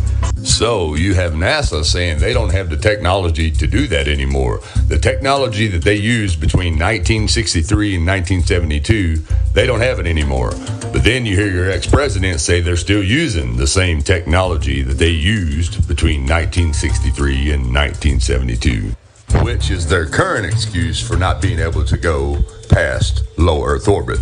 Now keep that in mind. Previous program, we are setting a course with specific and achievable milestones. Early in the next decade, a set of crewed flights will test and prove the systems required for exploration beyond low Earth orbit. The technologies that we're testing out on Space Station are definitely helping us with our goals of going beyond low Earth orbit. Well, that's a great question. The plan that NASA has is to build a rocket called SLS, which is a heavy lift rocket. It's something that is much bigger than what we have today, and it will be able to launch the Orion capsule with humans on board, as well as landers or other components to destinations beyond Earth orbit. Right now, we only can fly in Earth orbit. That's the farthest that we can go. And this new system that we're building is going to allow us to go beyond and hopefully take humans into the solar system to explore. So the moon, Mars, asteroids, there's a lot of destinations that we could go to, and we're building these building block components in order to allow us to do that eventually. Nowadays, outer space is a given in everyone's mind. It's virtually in every movie, video game, comic book, novel, and even music and TV shows, causing mostly everyone to believe in outer space without question, even though they have never been there or seen it for themselves. Did you know that we are told that a mere 536 people have been to space, with only 24 of them traveling beyond low Earth orbit? That's barely a drop in the bucket as far as the entirety of Earth's population is concerned. And one of the funniest things is that all 24 people that have supposedly been past low Earth orbit come from the Apollo missions that took place between 1963 and 1972. Now think about that. The only people that have been to space, and I say that in quote when I say space, are these 24 guys, and the last time they went was 1972, and they just all happen to be Freemasons. And let's have a look at their reaction when being asked about going past low Earth orbit. You're the one who said you walked on the moon when you didn't. Why don't you swear on the Bible that you walked on the moon? Please. Why don't you swear on the Bible that you walked on the moon? Why don't you swear on the Bible that you walked on the moon? It doesn't, sir, I don't have nothing to do with this, but okay. You cannot solicit on this property. We just paid to rent out the penthouse to shoot up there. So you can't solicit like this on this property. Keep shooting. Alright, well then I'd go through my measures. Yeah. You gotta keep shooting, man. Okay, well, you can put it on your shoulder, don't be shy. Just come with me, Buzz. You really like it, don't you? Calling the kettle black, if I ever thought of it. Saying I misrepresented myself. Away from me. You're a coward and a liar and a thief. You want me to knock you in the head? Well, I want you to swear to God on the Bible that you walked on the moon. Okay. If you walked on the moon, we're given the opportunity to swear to God that you walked on the moon. I'm going to give you the opportunity to get the hell knocked out of you if you don't leave me alone. So why don't you just put the end to the record in the argument and put your hand on the Bible, swear to God you walked on the moon. Mr. Several, knowing you, that's probably a fake Bible. Owens. Bart Several, ABC Digital. How are you? Good. I'm the gentleman who found the classified tape from your mission of you faking the window shot. Oh, asking you to swear in the Bible that you orbited the moon. Would you please go away? Well, if you really orbited the moon, why won't you swear in the Bible that you did so? I just don't understand why if you orbited the moon, you wouldn't have a problem about swearing to the Bible on it. Can you tell me why?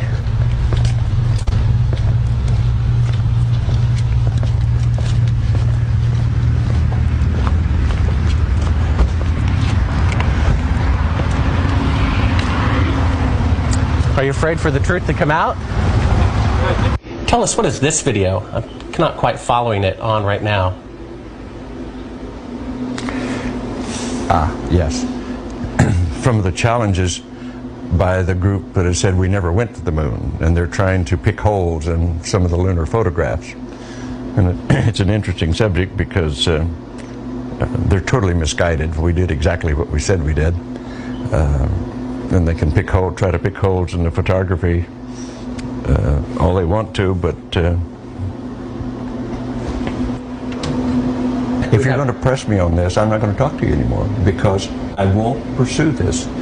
All of this attempt to say the Apollo programs were fake is just sheer nonsense, and you can talk till hell freezes over, and you're wrong. Okay? Well, would you affirm? I won't continue on this line. Would you swear on the Bible that you walked on the moon? You bet your sweet ass. Okay. Put your left hand on the Bible. Put your left hand on the Bible. Raise your right hand and say, I, Edgar Mitchell. I, Edgar Mitchell. Affirm. Affirm. Under penalty of eternal damnation. I don't believe in that, but penalty of eternal damnation. That I walked on the moon on Apollo 14. That I walked on the moon on Apollo 14. Well, you know, you're the first astronaut to do that. We asked 6 other astronauts to swear on the Bible, and they refused to do it. Okay, turn off the camera. Your interview is done. I've given you all the time I'm going to give you. Okie dokie. Good to meet you. I don't say it's a pleasure. Understand. Please get your ass out of my house. Okay. As an independent producer, okay, we're heading out. Doing that is against moral ethics. Lying about going to the moon is a satanic lie of gigantic proportions. I don't hit people, but you're going to be on the deck unless you get... I'm heading out. I appreciate it. And get the hell out of the black house. Don't get a gun and shoot them at them before they get out of the office? We have a video camera running if you want to do it. Right. That would be great footage for us.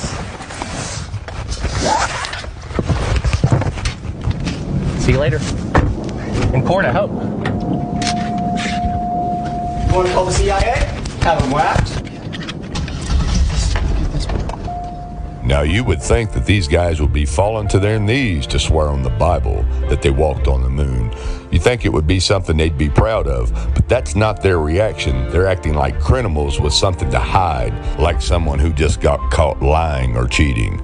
But anyways, as I was saying, out of 7.8 billion people in the world, only these handful of people say they've been to space. And that's what your whole belief system lies upon. These 24 guys, what they say they've seen. Freemasons. And no one since then has been beyond low Earth orbit because they lost the technology to go back there. They never lost the technology. They never had it. And as long as they say they lost it, can't none of these new astronauts try to go there, and that's their excuse, so they never find out there's a firmament. You can't go anywhere beyond what they call low Earth orbit. And that is why every rocket or shuttle launch that you've ever seen in your life on TV always curves off because there's a firmament. There is no place to go. Bill, there is no big glass dome over the Earth. But Bill, there is no big glass dome over the Earth. Now, one thing I really want your generation to embrace is that the Earth is a closed system. We cannot leave the Earth. There's no place to go.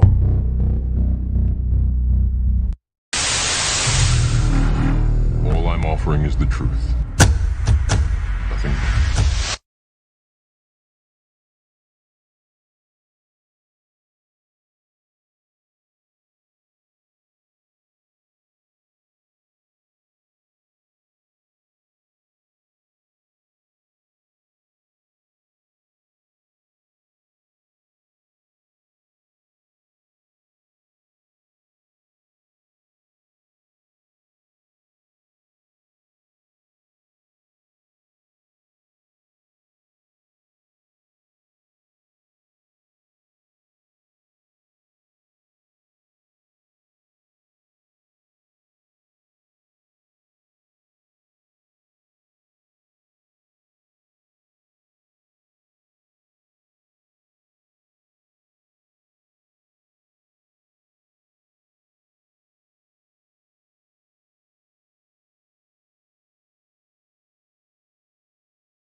When it comes to belief, here are our choices, ladies and gentlemen. In the beginning, God created the heavens and the earth, and he made us in his own image. In the beginning, nothing farted out the heavens and the earth, and we got here from goo to you by way of the zoo. Or, in the beginning, nothing farted out the heavens and the earth, and ETs seeded the goo to make you. Those are our choices. I don't know about you, but I'm going to go with option number 1.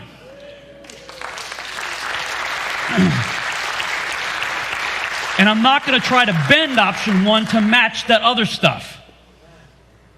They are completely and totally incompatible. So, one of the things I often hear about this is, well, Rob, if that's true, if what you're saying is true, it's too big a conspiracy. Have you heard that before? Have you said that before? It's too big a conspiracy. No way. There's no way that could continue. Right? Well, okay, let's think about that. Is it really too big a conspiracy? Compartmentalization. Do you think a private knows what the sergeant knows in the military? You think the sergeant knows what the first lieutenant knows? The first lieutenant knows what the captain knows? Captain knows what the general knows?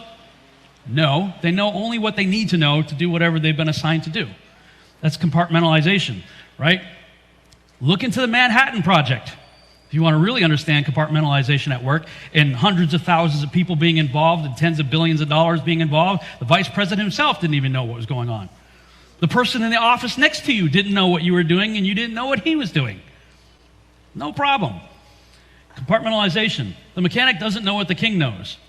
Start looking into some of this stuff right here. Learn about the Illuminati, Freemasons, the Vatican, Jesuits, Trilateral Commission, Bilderberg meetings, Bohemian Grove, Committee of 300, Council of 13, and just the tip of a very big iceberg, right, of control. Again, that's how compartmentalization works. Not a problem. What government is trustworthy? You guys think the United States government is trustworthy? What about the Russians? The Russians must be trustworthy. Oh, I know. The Chinese are trustworthy. Or maybe the Koreans. Oh, Israel's trustworthy. Yeah. Governments are full of conspiracies. The military answers to its government. When it comes to the space program, a little over 500 human beings have allegedly been to space. And of the 500 plus individuals who have allegedly been to space, a vast majority of those come from military backgrounds. How many of you know militaries are trained to keep secrets? Right down to the private. Has to be able to keep its nation's secrets, right, from the enemy. Right? So you already have people who have been trained, military trained, to keep secrets for a government that's anything but trustworthy. Then you also have, combined with that, many of the guys that are involved, not only are they in the military, but they're also in secret societies. Secret societies. You think they might have something to do with keeping secrets? Maybe. Just maybe. Space programs also answer to their government. All nations who signed the Antarctic Treaty are, in my opinion, suspect. Secret societies keep secrets, right? How many of the astronauts were Freemasons? Well, when I started looking into Freemasonry and what they might potentially believe and have to say concerning this issue, found something really interesting. Albert Pike is one of the recognized authorities in the Freemasonry world, was a prolific writer about Freemasonry. Chapter 1, talking about the apprentice in Freemasonry. You can look this up, freemasons-freemasonry.com. It's their own website, right? They're telling you this stuff. Right at the beginning of it says, the dimensions of the lodge, our brethren of the York Rite say, are unlimited, and it's covering no less than the canopy of heaven. To this object, the canopy of heaven, Scripture calls the firmament, they say the Mason's mind is continually directed, and thither the hopes at last to arrive by the aid of the theological ladder which Jacob in his vision saw ascending from earth to heaven, the three principal rounds of which are denominated faith, hope, and charity, and which admonish us to have faith in God, hope in immortality, and charity to all mankind. Accordingly, a ladder, sometimes with 9 rounds, is seen on the chart, resting at the bottom on the earth, its top in the clouds, the stars shining above it, and this is deemed to represent that mystic ladder which Jacob saw in his dream set up on the earth, and the top of it reaching to heaven, with the angels of God ascending and descending on it. The addition of the 3 principal rounds to the symbolism is wholly modern and incongruous. When they get down to the square and compass, The square is a right angle formed by two right lines. It is adapted only to a plane surface and belongs only to geometry, earth measurement, that trigonometry, which deals with planes, and with the earth, which the ancients supposed to be a plane. You guys get that? The compass describes circles and deals with spherical trigonometry, the science of the spheres and heavens. The former, therefore, is an emblem of what concerns the earth and the body, the latter of that what concerns the heavens and the soul. So they're telling you in their own iconography, in the structure of their Freemasonic lodges, that that's structured after the firmament, and the square and compass represents the plane earth. Coincidentally, many of our astronauts, were Freemasons.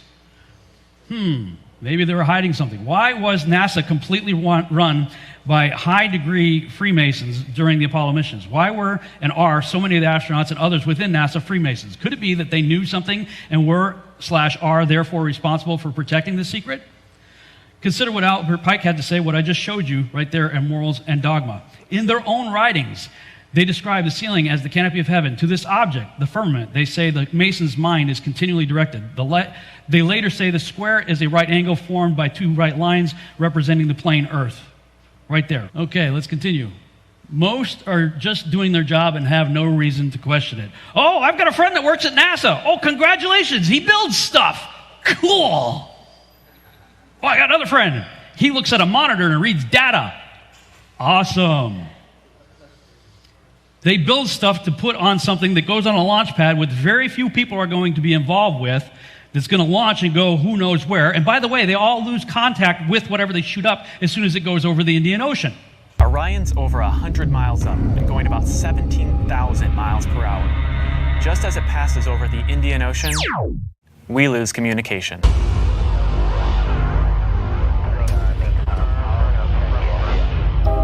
This is expected.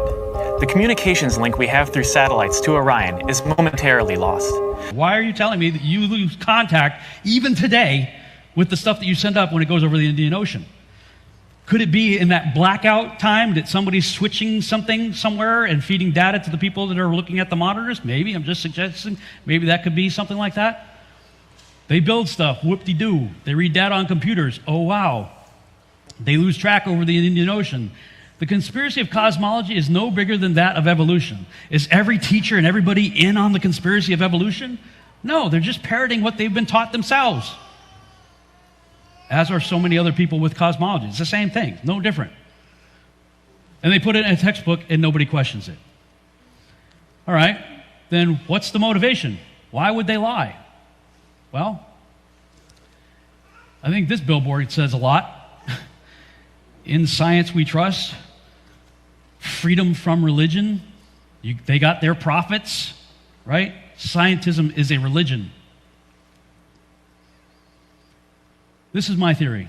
First, get people to doubt Yahuwah's word by destroying the very foundation of our Bible, Genesis, specifically the creation account. Number two, set up a new paradigm where God is out and science is in. Evolution removes Yahuwah from the equation. Number three, when evolution finally runs its course and becomes utterly bankrupt, introduce the idea of intelligent design, but deny the true designer his due credit and place it rather on ancient aliens. Number four, promote the ancient aliens theme as much as possible in all forms of media by perpetuating the concept of Earth as a tiny blue marble orbiting an average sun in an average galaxy among trillions of other galaxies in an ever-expanding universe.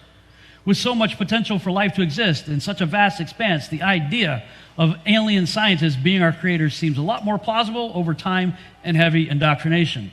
And number five, the stage is set for our alien creators to return and bestow upon us their miracles, signs, and wonders in order to convince us all the more that all religions are false. When we put our trust in them, finally, when Christ does return, we are all convinced that he is the enemy and our united world gathers together to make war with him. I went to a conference, it was called the Contact in the Desert Conference out in California, and it was the who's who of the ancient aliens crowd. Everybody you've seen, the big hair guy, Giorgio, Eric Von Daniken, they were all there.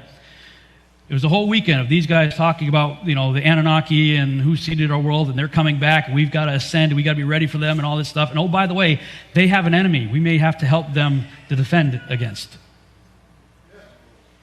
And there's a sense of urgency. They're saying this. They're saying that there's a real sense of urgency. The beings that they're in contact with in these alien abduction scenarios are saying, hey, people got to get ready. You got to embrace us. You got to be ready for us because we have an enemy. You're going to have to help fight against them. What does Revelation say? The armies of the world are gathered together in the valley of Megiddo to make war with him who's coming on the horse.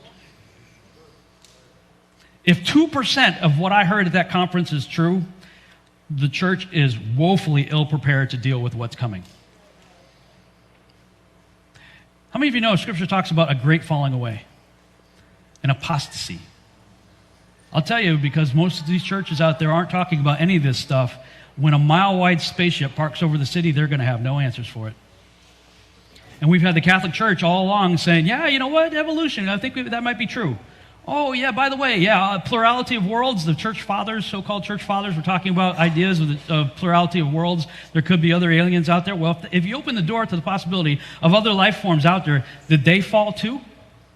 Did they have an Adam and Eve that sinned and need a Savior? Did Christ have to die for them too? Or is it possible that they didn't fall? They didn't sin. Ooh, then we might have to learn something from them. I mean, you've got the Vatican saying, if ET shows up, we'll baptize them, ... if they need it. We could have something to learn from them.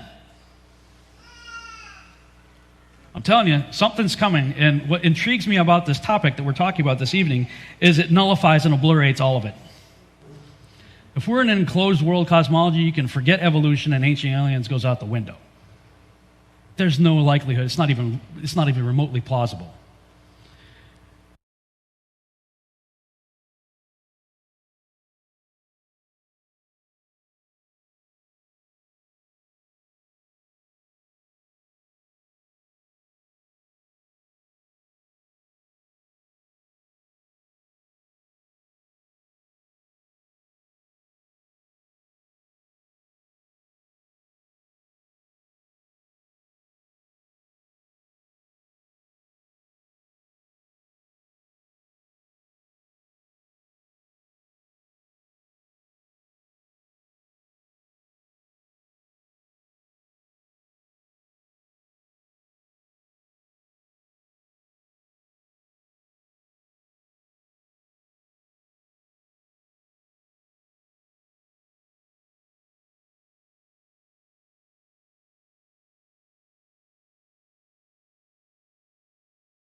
Yo, how's it going? What's up, everybody?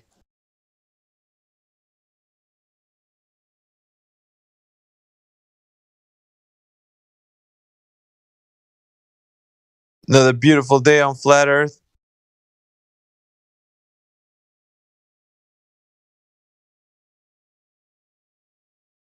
Earth is not a globe. Yet we're filled with and saturated with the idea that it is. With people who are still running around in 2023 thinking that the Earth is a globe. It's amazing.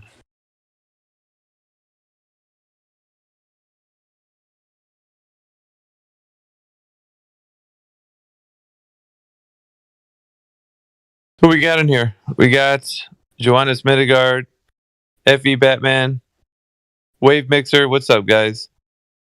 Bad Boys in the house. Adam Unsalted. And we got somebody that's deafened. Systems. What's up, guys?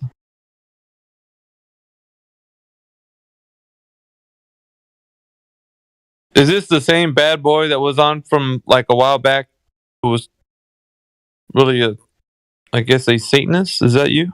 Yeah, it's me, man. What's up? What up? Not much, man. How are you? You're still hanging around with the idea that the Earth's a globe? It's not an idea, man. It's a fact. Hell no, it's not a fact. It is, man. Come on. After all this evidence that we've had to bring you to the idea that it's not a globe, you still think that it's a globe? Absolutely. Why? Because of my investigation of my own evidence. You have not investigated your own evidence. Well, I believe, not believe. I know what I know. I don't know how to express myself better. But yeah. Well, your religion is what you're claiming, so you're basically just someone who believes that the Earth is a globe. No, it's not a religion. It's Flat a religion. Earth is a religion. Because you guys don't know a lot of stuff regarding Flat Earth, so it doesn't make any sense to me. It's a religion because you have priests. The priests that tell you that the Earth is a globe, and you just like believe them. You have no like if we have a story, you say that Globe Earth is a story, right? Like it is. They give us a very good story. Okay, let's assume that for 1 minute and consider this. Our story is pretty damn good, and it's actually working. Like it doesn't have any. The story's good. It's just a story at the end of the day, though. It's not real. It's just like any good story. But it makes more sense. Like even my kid, when my kid grows up, and I ask him the question, which of these two ideas makes more sense, and even a 5-year-old kid is gonna tell you that the globe model makes more sense than the flat model. No, he wouldn't say that. Don't have a model, right? If you were to take him out to the beach, he would tell you that it doesn't look like a globe. No, he's gonna say that you have to go on a much higher altitude. Come on. Yeah, and then what are you gonna see when you get there? Well, you obviously can't go like 3,000 miles in altitude by yourself. Come on.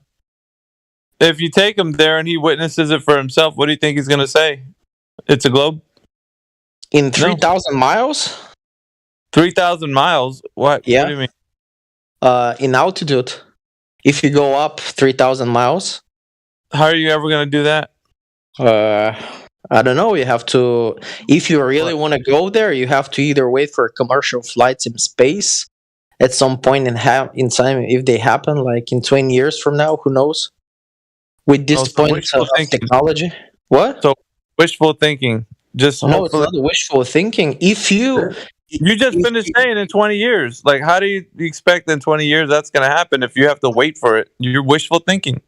No, you're the one having wishful thinking, because if you were living in 1800s right now, you're not going to have even electricity. And if you're having a discussion with a guy like myself, and I'm telling you like, come on, Miggy, you have to wait in like 25 years. We're going to probably have electricity by then. And you're going to say, no, it's a wishful thinking. It is what it is. The Earth is what it is. The progression of technology and the advancements that have been made are all done with practical understanding of the Earth around us. They're not going into some idea that you're going to go in a fantasy. And how many?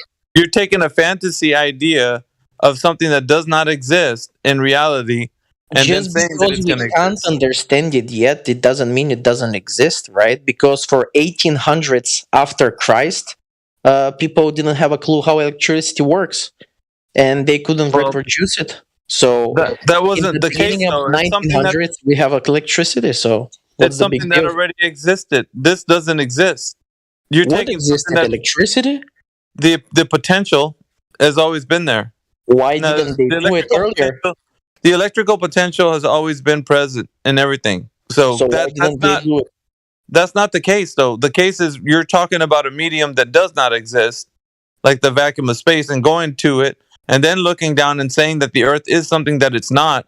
It's clearly a fantasy idea. It's wishful thinking. And like you said, 3,000 miles up and waiting for technology to advance so you can go to this place, so you can see, look down.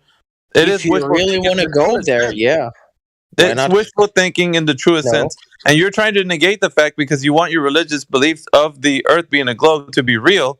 So you want to be someone who justifies it by saying, yeah, in 20 years, blah, blah, blah." It's like, it's so dumb, dude. No, That's it you. isn't. That's you right now. And Your the mind thing- is the just things that are real- limited. You can't see the entire story. That's why. Listen, the Because things you're that are limited. real right now and the advancements in technology have all been like something that always has a potential.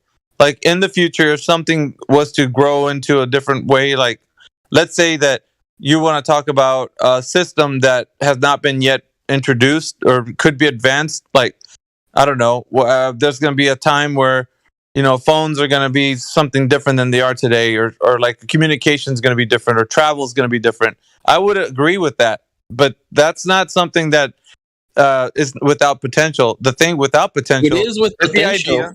It is, of course, it is. As long as they disclose alien technology and Alien bending of technology? gravity. Yeah.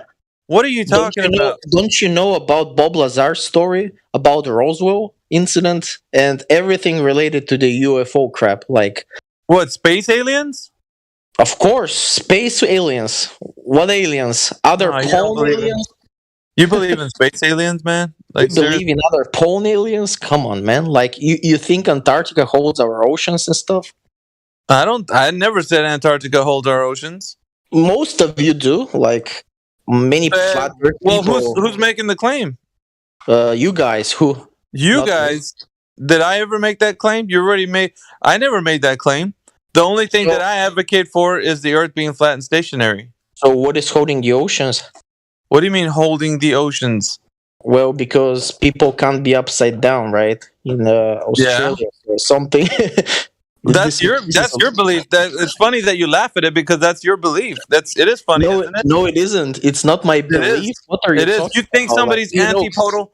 You think you know somebody's what gravity antipodal is? to your position? You think Do you know someone's what standing upside gravity is? down to you right now in China? There is no upside down. You're just gravity is pulling you towards the center of the earth. You have no idea with your religious belief that you think that somebody's standing upside down from you. There is You no are the- upside down. Yes, there is. No, if you're there standing isn't. if you're standing right side up and the person is antipodal to your position, they are upside down from you. That is the literal understanding of when you're on a ball and a person the opposite of that ball is going to be upside down from your position relative to you. Upside down. That is what you, and that's funny that you laughed at it because it's just that funny. No, it's funny for me because you guys are talking about how people can't be upside down, that gravity doesn't exist, and other many crap. Who said that gravity aren't doesn't realistic. exist? The effect of gravity, what we understand for things to fall down through the medium of air, happens everywhere on Earth. But Yeah, and it's because of density on buoyancy, right? Or yeah, what? but you want to talk about, because Einstein is talking about the general relativity, that because the ball is so massive that it's bending and warping the fabric of space and time. And that's not funny to you. That makes sense. How do you bend space and time? Both concepts, both things are being bent, and both things are causing the thing that you have to drop and fall. Yeah, Yeah, of course. of course. Think that's what you said. What? I don't think you even heard what Miggy said. I did, but what do you want me to respond? Oh, I give mic drops, brother. You got nothing to respond to what I got. You got No, I'm no not gas trying. in the tank. You got no gas in the tank. There is no globe earther that can come against what I have got for them. No one, not a single one. Not you, not anybody who thinks that they're smart enough to have this conversation with me. All you got is just dead air. And I like it that way. Why do you consider the conversation over some sort of an argument that's it's not an argument. One It's or your another have rejection to of win? truth. It is your rejection. You're acting like a of truth. child. No, I'm acting like somebody who understands their known reality. And I'm telling you because you have to actually have it spelled to you in crayon. Because you can't understand the fundamentals of reality from how you can look at the earth for what it Come is. on, man. Why don't you teach me about reality? You can teach yourself. I don't have to teach you. You can go outside and look for what it is for yourself. Okay, I'm trying to look at it, but I'm not comprehending it, man. I'm dumb. You Why? have to educate Because me. you believe in a story. That's why. The story that has been... I want to be set free of the truth, so tell me the You truth. can set yourself free. I can't. I can only show you the door. You have to walk through it. The door is There is that something you that can really bothers me, though. Like, you need to explain it to me, man. Come on, because I cannot be set free otherwise. Okay, and that's it about the stars, about the moon, about the other celestial bodies, about the other Listen, planets. man. You and everybody else wants to have the understanding of the universe and all these things. So you ask another person who has the same capabilities as yourself to look upon these things and say the very same things you can. So when you do that and somebody gives you a story and you believe it, that's because you want to have an explanation to the unknown. They don't know themselves. They're telling you a story. And since that story satisfies your mind, then you start to believe it. And that's why you have the belief that you do in heliocentric ideas. Because they're You guys are so good at explaining stuff about all kinds of different arguments. I'm pretty sure you must be that smart in order to explain trust me, my simplistic friend. stuff like the trust me, we about are what smart. the sun is and Every how single far one it of is. us. Every single one of us in here, we have always had the ability to understand the natural world around us. So we're telling you what it is and what it's not. So they're telling you a story, and the idea and the reason why we're in here every single day and we're passionate about this, and you're like, come on, man, it's because we don't want other people that listen, just like yourself and anyone else, to fall into the same traps that you can get into when you think about, okay, then explain to me how this is done and how the heavens move and how this and that. Like the Heavens? cause What are you talking about? What heavens? Do you believe in God? of course there's a creator. Why do you don't And think who there is one? created that creator? That's the infinite regression fallacy that you want to get into, and that's Yeah, of course I want to get into that because it doesn't make sense. Yeah, well, it does. If you create a system, right? Let's say you're a computer, engineer, and you make a system, whether it's software or hardware. If you create a system, you are the creator of that system, right? Yes, and my father and my mother are the creators of the guy who created the computer system. That's not what I'm talking about, though. That's not what I'm talking. When you make something, you have made that thing that you've made, right? Okay. And so when you make it, that system didn't exist until you created it. Yeah, but I existed before I created it, right? Yeah. And somebody created me. And somebody created that guy who created me. But the system that we're talking about here, in this particular sense, is the reality in which you and I exist right now. No, what you're saying is pseudoscience. It doesn't make any sense. Pseudoscience? I'm talking about what God? how we What exist. God are you talking about? Heavens? I'm talking about the creator, the only creator that made everything. Okay. Everything. That's a There is religion, only probably. one creator. There's not multiple. There is no creator. Yes, Where's there your is. proof of a creator? Have you seen him? Did you measure him? Did you talk to him? The creator has the fingerprint of the creation explaining who the creator is. What do you mean? What are you talking about? Well, I'm talking about that your thing is just a religion. Listen, everything has a law. All of the things in existence have a law and what they abide by. Just like the idea that gas pressure, entropy, like all these laws in which reality is governed by. How do these laws exist if not by some means of a creator or something that's put it into motion? Because of how stuff work, obviously. How stuff works. Stuff doesn't just work. Information doesn't just pass from giver to receiver. You have to have some means of transportation for that information to get through, and to create intelligent systems to receive that information. You are so you don't understand that without that you wouldn't have anything that doesn't make nothing would make sense. There needs to be an intelligent design. Can we agree on something here? Like you're talking about God and the heavens. This is a religion, obviously. The religion. Can you agree on that part? That it's just a religion? No, it's not a religion. It's a fundamental understanding of reality itself. Either nature created itself, or there was a creator that created it. So either everything came out. Unless you show me evidence and proof of that creator, there's no creator. I'm sorry. Sorry. That's the only way that we can ever demonstrate something that's been created with an intelligent source. I cannot demonstrate gravity, but that doesn't mean that gravity doesn't exist.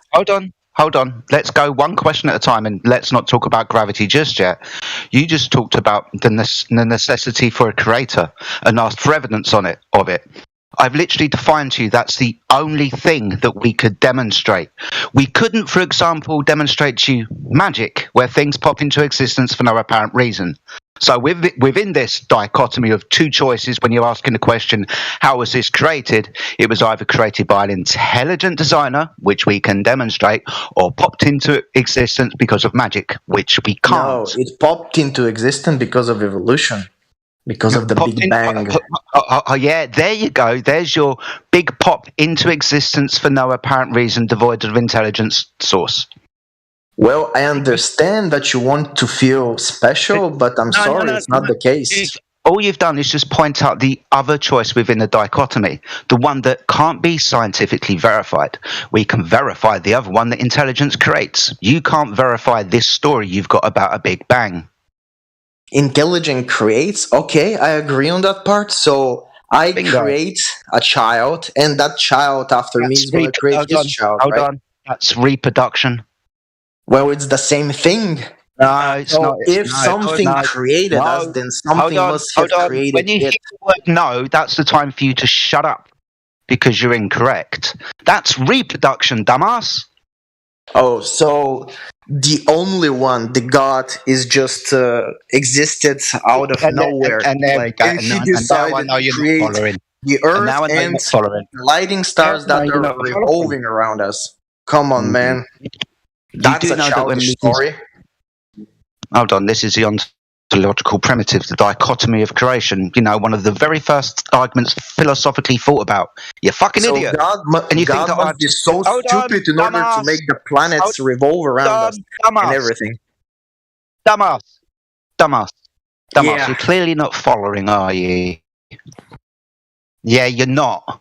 So when you try to ad hom me, then start straw manning my fucking argument, you do realise that this argument's been around for at least 2,000 to 3,000 years. Since the Greeks. Dumbass. It's not mine. Don't have a go at me about it. Why are you so angry, my man? Because you don't listen. You just start fucking talking. I'm just trying to say that your God must be so stupid in order to make the Earth flat. And everything else round. There you go. Are you stupid? Why is Mars round? Why is every other planet in the Milky Way round and we are flat? Because you think they're planets. Because you think they're planets. Yes, I've seen them. Because you think they're planets. Yes, they are planets. So you see round circles. Have you ever been using a telescope in your life? Yeah. See, this is the thing about the story. I can see just as much as you fucking can.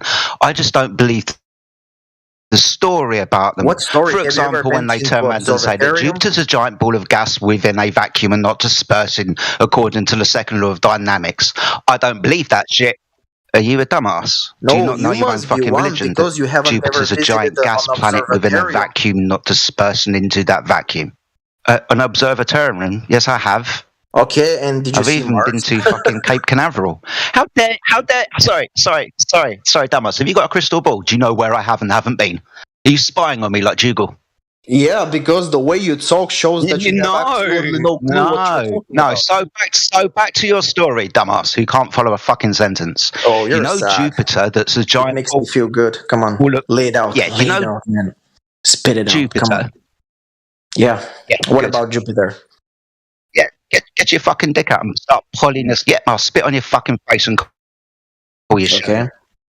So, did you see Mars when you visited on the? And was Mars round or what? It's hold on, dumbass. This isn't the point where you start talking about something else. This is a point where I stop in the conversation to hope you're fucking following along, and you're not because you start talking about something else. So you know, Jupiter's a giant ball of gas. Yes. Okay. Awesome. Do you know it's uncontained from the vacuum that surrounds it, defying the second law of thermodynamics and entropy? No, it doesn't violate. Therefore, it shouldn't exist in that state. It Do you doesn't understand that? violate shit. But why not? Why does this? Why does this gas not disperse into a vacuum? Because it has an invisible container. That's it. It has an invisible container. What is this invisible container? Well, It's got just a like the container, right? atmosphere. Just like the atmosphere, No, that's it's the pressure gas. gradient. Wait, So dummy. That's the gas. What stops gas from dispersing? Don't tell me more gas. More gas. Yeah, more gas doesn't stop more gas dispersing, you fucking idiot. No, Gas you're just an idiot disperses because you have more. no clue what you're talking about. So back to my point, shut the fuck up and answer my question. When you went to the observatorium, did you see Mars? Did you see Mars? Answer that question. Don't deflect my questions. Come on. Yeah, I've seen Mars. I don't need to go to an observatorium or whatever the fuck you called it badly. Oh, you need because your P900 is shit as fuck. You can't I haven't obviously got a use P9. Dumbass, yet again, your crystal ball has failed to work. I haven't got a P900. I can use a telescope and see fucking Mars. Well, So your you're not very telescope good is at shit this, are you? because you probably Why? don't have money to buy $50,000 of equipment in order to see it good. And what the fuck has that got to do with you and me and what they tell us about Mars? Are you saying because my telescope's not good enough, then I can't see that it's violating natural laws because it's got an atmosphere in a vacuum? Because Just that's one what you believe question in. at a time. Because you haven't got It seems like you don't want to have a genuine conversation because But you haven't got a critical thought in this is your on head, your dumbass. nerves. No, you just don't have a You're critical just thought in your afraid of head. talking about this topic. You're just afraid. Yeah. I'm the one who's trying to talk to you about. Talk to you about it. But you talk over me and you don't answer my questions. Shut up and answer my questions, okay? So you I said asked you you've one seen first, Mars. okay. Is Mars round? Is it a sphere? Yes or no? It's a simple question. Yeah, it looks like one. Okay, that's good because some of the flat earthers I've talked about. Don't care about flat earthers. Don't really care about other flat earthers. Now you can't have a conversation without building a fucking straw man again. Don't care about. You bring up Mark deGrasse Tyson or whatever the fuck this guy's name is. I don't give a fuck about him as well, but you guys bring it up every single time, right? Yep, he's one of your priests, but I haven't brought him up in this conversation. So yet again, why are you now trying to build a straw man argument and not dealing with me? Or any of the questions that I've asked or points that I've brought up. So, you're just going to keep rambling. Exactly, you're just going to keep fucking rambling with your dick in your fucking hands, aren't you? Thinking you're fucking going to get somewhere. But shut up. Speaking fast doesn't make you seem intelligent, okay? No, I could just get a lot of stuff out in a short space of time where you are still trying to build a fucking straw man. So, keep going. So, okay, I'm continuing. So you said Mars seemed round, like a sphere, right? Not going to answer Yes it or for no? the third time. I wasn't not going to answer it for the third time because you didn't answer the first or second time. So why should I repeat myself again? Okay, you said yes as far as I remember, so why ask me the question again then, you fucking idiot, if you know the fucking so answer? I continue my thought, my man, okay? Do you need time to think? Why are you so angry? Because I don't like wasting my time with fucking retards. I'm going to ask you another question. Are you so passionate when you're talking about, if you're talking about this kind of topic in real life, or you just got the balls to do it in Discord? No, in real life as well. I can't stand idiots, whether they're on the internet or in real fucking life. In I'm actual pretty fact, sure they're you're best- quiet. I don't give a shit what you fucking think. We've already demonstrated that that's incorrect because you haven't got a crystal ball. You're just trying to now build an ad hominem. Talk like that in this. Ad hominems and strawmens, all you fucking got in it. Hominems. I don't care about those terms. Stop using them because they're attacks on the man and not the argument. So you're just going to try and attack me, but not the fucking argument. It doesn't matter what they're called to me. I don't give a fuck about it. Okay. Yeah, it does. It just demonstrates what a fucking idiot you are. Mars is round. Then my second question is, what's the problem? So if you've seen Mars round and not just a flickering light, what don't you understand? I'll tell you the problem. Because if that's the claim that because Mars is a circle, then we're a fucking sphere too, then that means we should be able to observe, measure, and directly have to deal with the fact that everything is round and we're just flat. No, dumbass, if you let me get to the end of my sentence without jerking off halfway fucking through it and feeling like you have to talk, we might actually fucking get somewhere. You're so angry. Claim. No, not angry. Just like dealing with fucking idiots. Yeah, come on, bitch. Love dealing with you. So... Yeah, let it out. Let it out, my man. Yeah. If the claim is that's a fucking ball, then there should be a ball down here. But unfortunately, we don't observe one. We don't measure one. And because you're like a fucking ant. What do you want to see? What do you want to measure? When I say we, I mean the ubiquitous we. As in, we, everyone, do not observe any curvature. 2, we don't measure any curvature. And 3, we, the ubiquitous we, do not have to take account for any curvature of the Earth. We're navigating across it using radars and using technology. We don't have to take account for that shit. So therefore, the Earth is not observably, measurably, or practically a fucking ball. So yeah, you can say immeasurably. I don't agree on that part. Well, that's a problem that you're going to have to fucking deal with, unless you can tell me where you see curvature on the face of the Earth. Okay, I'm gonna find out the exact way of measuring the Earth's curvature, and I'm gonna give it to you. Okay. Oh my god! Have you not done that yet? I've done it, but I don't know it by heart, so I have to. I've done it, but I don't know it by heart. I'm not a geek like you. Okay. Taking me. He hasn't done it. So, anyways, this guy, Jedi, has been around for a while. He's a known sophist. He loves to come in here just to jibber jabber. He doesn't do anything we ask him to. And I think he's a Satanist. Also, one of the Satanist. That's a new one. Well, I don't know, something. You're definitely not believing in God, so. Yeah, of course. I'm an atheist. What's the problem? Well, what God are you talking about? You don't believe in a curvature, so should I put you into a fucking mental hospital? The crazy thing about this guy, he comes in here with his assertions and his belief that he's telling us that because we believe in God, a creator, an intelligent designer, that we're crazy, but he believes in all the things that they tell him about space. And that he believes that all the things that they tell him about the Earth being a globe. No, I don't. Who said I believe all the things they tell me? Like, every single human being on that planet lies every single day. Do you believe the Earth's a globe? I don't believe. I know it's a globe. Yeah. No, you don't know it's a globe. You believe it. I know it's a globe. We ask for evidence, and you don't provide any. Where's the evidence? I have plenty of evidence. Then bring it. Bring it. Gravity. Put your money where your mouth is. Stop talking. Okay, gravity. Pictures from space when Earth is rising. I'm talking about you. I'm not talking about what they hand you. Once again, you're believing in what they tell you. I'm not asking for what. Do you believe there are Lamborghinis out there? I don't care about Lamborghinis. Just because you can't buy one or you don't associate yourself with wealthy people who has one, it doesn't mean it doesn't exist. Now, I need you to show me the evidence for the Earth being a globe. Go ahead. Go ahead. The evidence of the... Okay, well, let's start. We're going to do it one more time, okay? So, Earth evidence. Being a globe. Okay, one sec, let me think. So, the moon, we all see the same face of the moon. Is that your evidence? Yeah, that's my evidence. This doesn't work on a flat Earth. Okay? Sit down. It doesn't work on a flat Earth. Sit down. Let somebody else come in here. You are just the weakest globe earther ever. I'm weakest because you just can't disprove my points, right? Look at the moon. Look at the moon. Yeah. And what? Not We also looked the at the moon. moon. And You what should do you want also to know look about at it? Polaris. You should So look what? at counterclockwise star And rotation and and clockwise so what? star And rotation. where are you going to go from there? What are you going to say? What are you going to go from there? Like, yeah, we're looking at it. And what? Now what? And what? It doesn't work on a flat Earth. What do you mean it doesn't work on a flat Earth? We're not talking about the idea that the Earth is a globe or the Earth is flat. We're looking at stars and star rotations. What are you going to tell from a star moving around in the sky? That the Earth is not flat. That's what I'm gonna tell. What That's do you gonna mean? prove it.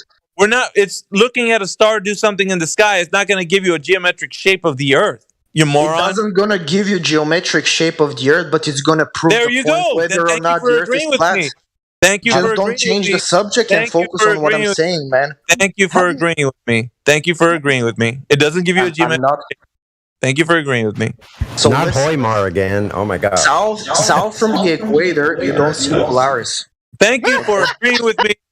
Thank you for agreeing with me that it doesn't give you a geometric shape of the Earth. Therefore, South your of the argument equator, you about guys don't star see trails, Polaris. your You argument don't about see star it trails because is you're out. just south of the hemisphere. Okay. Hey, numbnuts! You just finished saying that it doesn't give you the geometric shape of the Earth. So why are you using it as an argument? You just finished saying that. Flat You is not said a it shape. out Flat of your is own not a mouth. shape. Out Flat's of your not a own shape. Out of your own mouth, you said it. You said the star trails doesn't give you the geometric shape of the Earth. Therefore, why are you looking at stars and saying that are evidence of the Earth being a globe? Flat isn't a shape. Okay. That's not what Who I'm talking knows? about. Looking at your globe. I asked you, what evidence do you have of the Earth being a globe? Are you following along, or do you need help? I'm showing you evidence of Earth not being flat. No, we need to look at the evidence of it being a globe. Why? And that's what I asked you for. Are you following the conversation, or do I have to stop and spell it for you every moment? We're talking about the Earth being a globe and your evidence for that. And You're you strolling because star you don't trails. like this topic, right? You said star trails. And we looked at star trails, and then I asked you, how does star trails provide evidence that the Earth is of geometric shape? And you just finished saying it does not. So, okay, we can't look at star trails then. That's not evidence for the globe. So what does give us an evidence for the globe? Go ahead. Next I evidence. already said it. Star No, trails you don't didn't. work. Star trails don't work. So what else you got? Got anything else? Anything else? Oh, sorry. You just became quiet. Did I quiet you? Nice. So there You're is no just not evidence for paying the attention globe. to what I'm saying. Next. What's- Anybody else want to chime in for evidence for the globe? Because this guy clearly doesn't have any. Oh, Miggy's scared, like always. I'm not scared. I'm asking you for evidence of the globe. I and you already haven't said it, provided- but you're not listening. Okay, so Star Trails didn't do it for you. Now what? What you got? What else in your bag of tricks there? Star Trails didn't work. Now what else you got to evidence to provide for the Earth being a globe? Go. Look, I've already said. Okay, Go.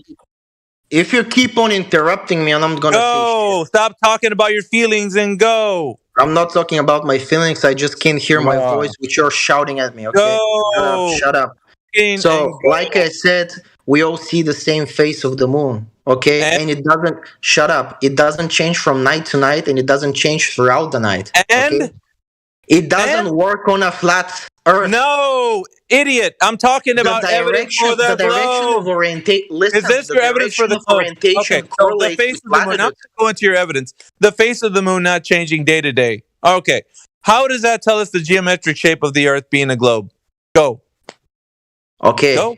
The direction of orientation correlates with latitude also. So whether let me finish and then you talk, okay? So whether or not you're on the North Pole or the South Pole or anywhere else Begging the question. So you're begging the question. No, I'm not. North Pole or South Pole, begging the question that the Earth already is a globe, therefore the Earth is a globe. Well done. You just so begged the anywhere question. in between the orientation of the You face just of begged the the moon question. that we all see, we will reveal your latitude on a spherical Earth. You're begging the question. Yeah, Sorry. you're begging the question. I'm going to interrupt because you're begging the question. Because you just don't want your listeners to understand that Earth is a globe. We're looking at the moon, the face of the moon, with a North Pole and a South Pole. You're begging the question. Your Earth already is a globe in your mind, and then you're using the moon face to actually say, well, if you're on the North Pole and the South Pole, who cares? You're already begging the question that the Earth already Begging the question or not, or whatever fallacy or whatever terms you guys made up. up. It doesn't make. It doesn't change the fact that Earth is a sphere. It does.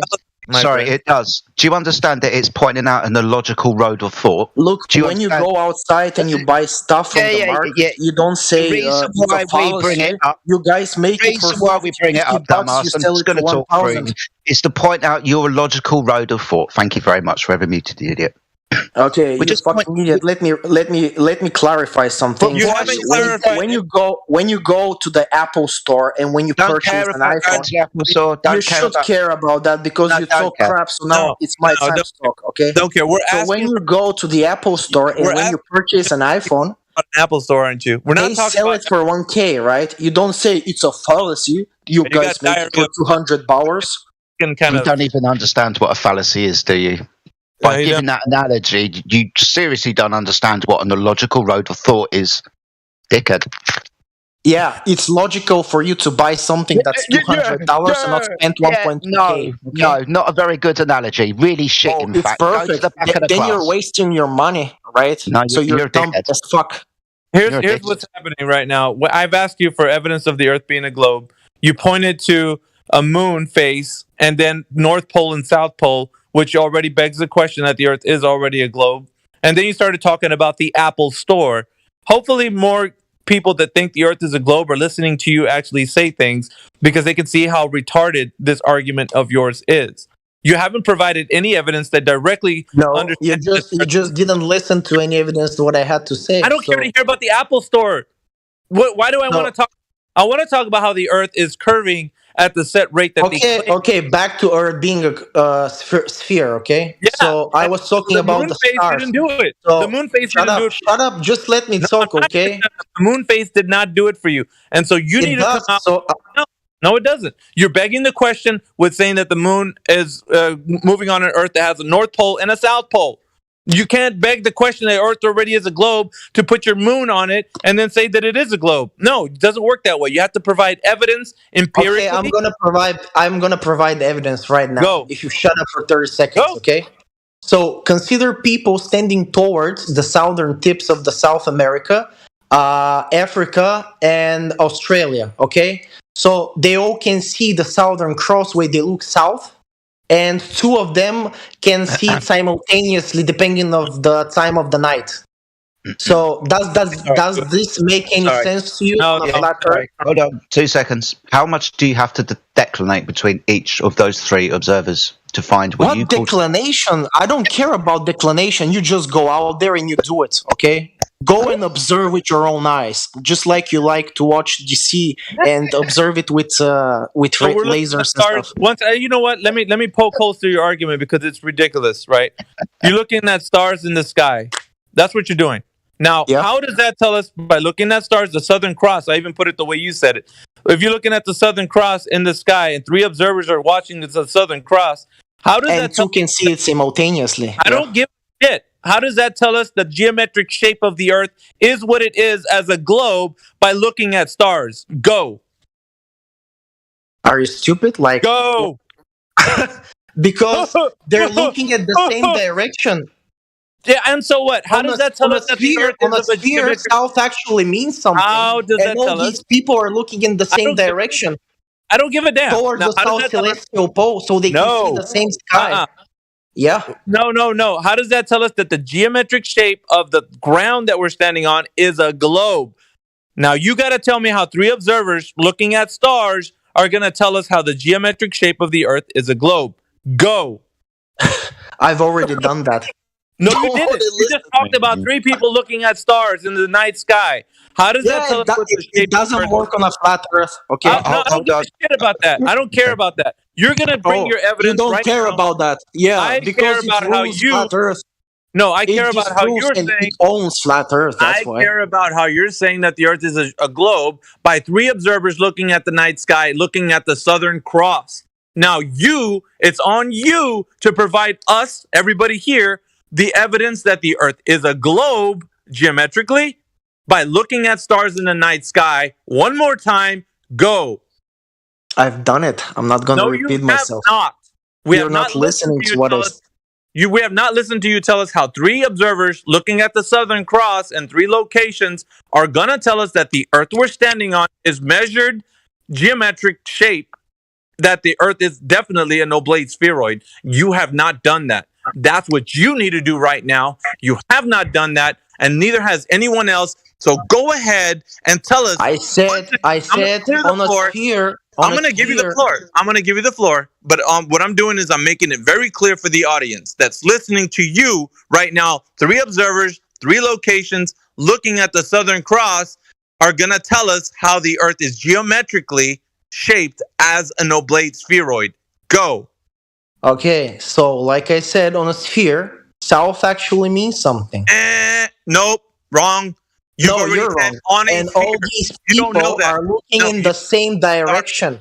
Sorry, you don't know that you're on a sphere. How does looking at stars gonna tell you that we're on a sphere? You don't know that we're on one. How does 3 observers looking at the Southern Cross tell us that we're on a sphere?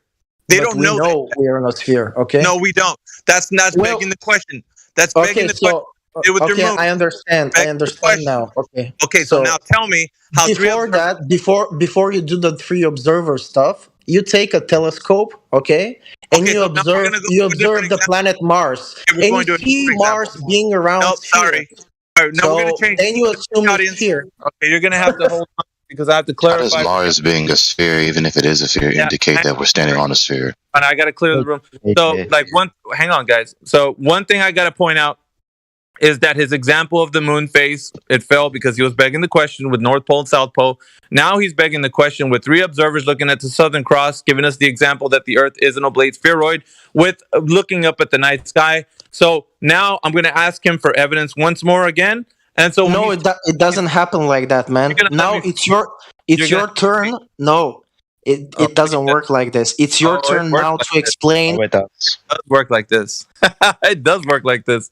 So here we're going to go again. I'll unmute you when I'm good and ready once I clear the examples here. So far, this guy, his name is Bad Boy. He doesn't represent that.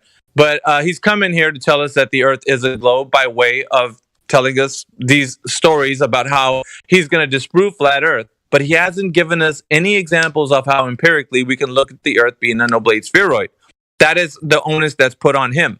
Now, he has to come up with how we can observe the Earth being a globe by measuring it, or by some way that we can verify, falsify, and repeat the test that we can do. So he's going to give us an example, and I want the audience to pay close attention to what he's got to say.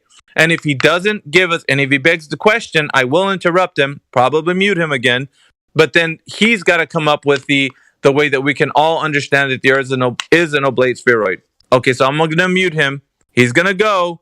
He's going to tell us the empirical evidence, and we're going to listen to him. And if he does not, I will pause him and tell him, no, you're begging the question. So that's just for the audience's sake.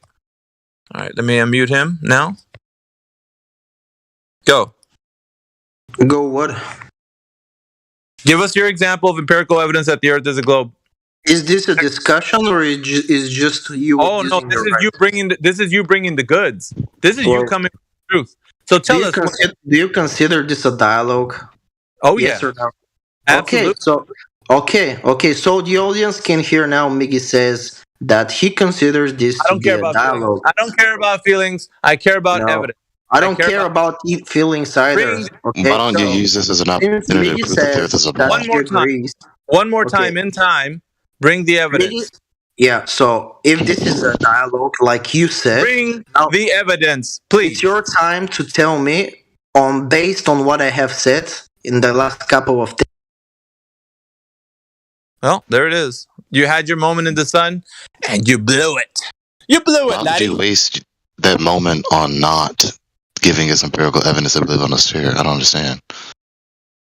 You had your time to shine. What happened? Ran out of gas. I can look through my telescope and Mars is round. Nah. Moon phases. Nah. Go to the southern hemisphere and look at the sky. Nah. Every single time you beg the Earth being a ball, mate. This is what happens. You come I need him one more time. Let him talk to me. You totally blew it, bro. Up with that, mate. I mean, I love you, but good luck with that. Miggy? Yeah, what's up, Greg? Let him talk to me. I want to say something. All preface it before you do. That way, go ahead and preface what you're going to say. That way, he well knows what you're going to talk about. That way, I'll give you the preface and I'll mute him. I just want to see how it goes because y'all obviously been going at it for a while. I just want to see how it goes with me. Okay, here you go.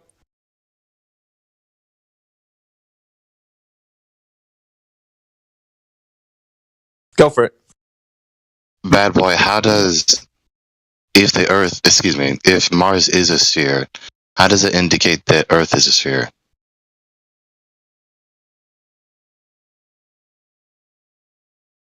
He clammed up. He clammed up. Well, he was all jibber jabbering earlier. Oh well. He comes back on again. I'll mute up. I'll let you have your time here. He's a well-known atheist in here. He comes in here every now and again. But he doesn't really get much traction other than what he's been doing. I see. But I mean, yeah, go ahead. Like Jedi was speaking with him earlier, but Bad boy, can you hear me? Are you there? Yeah, man, but I just don't want to talk with Miggy anymore, so he can't. You don't have to talk with. Shut up. So. You don't have to talk with him anymore. You just talk with me if you like. Call me on a DM. We talk there, okay? Okay. Yeah.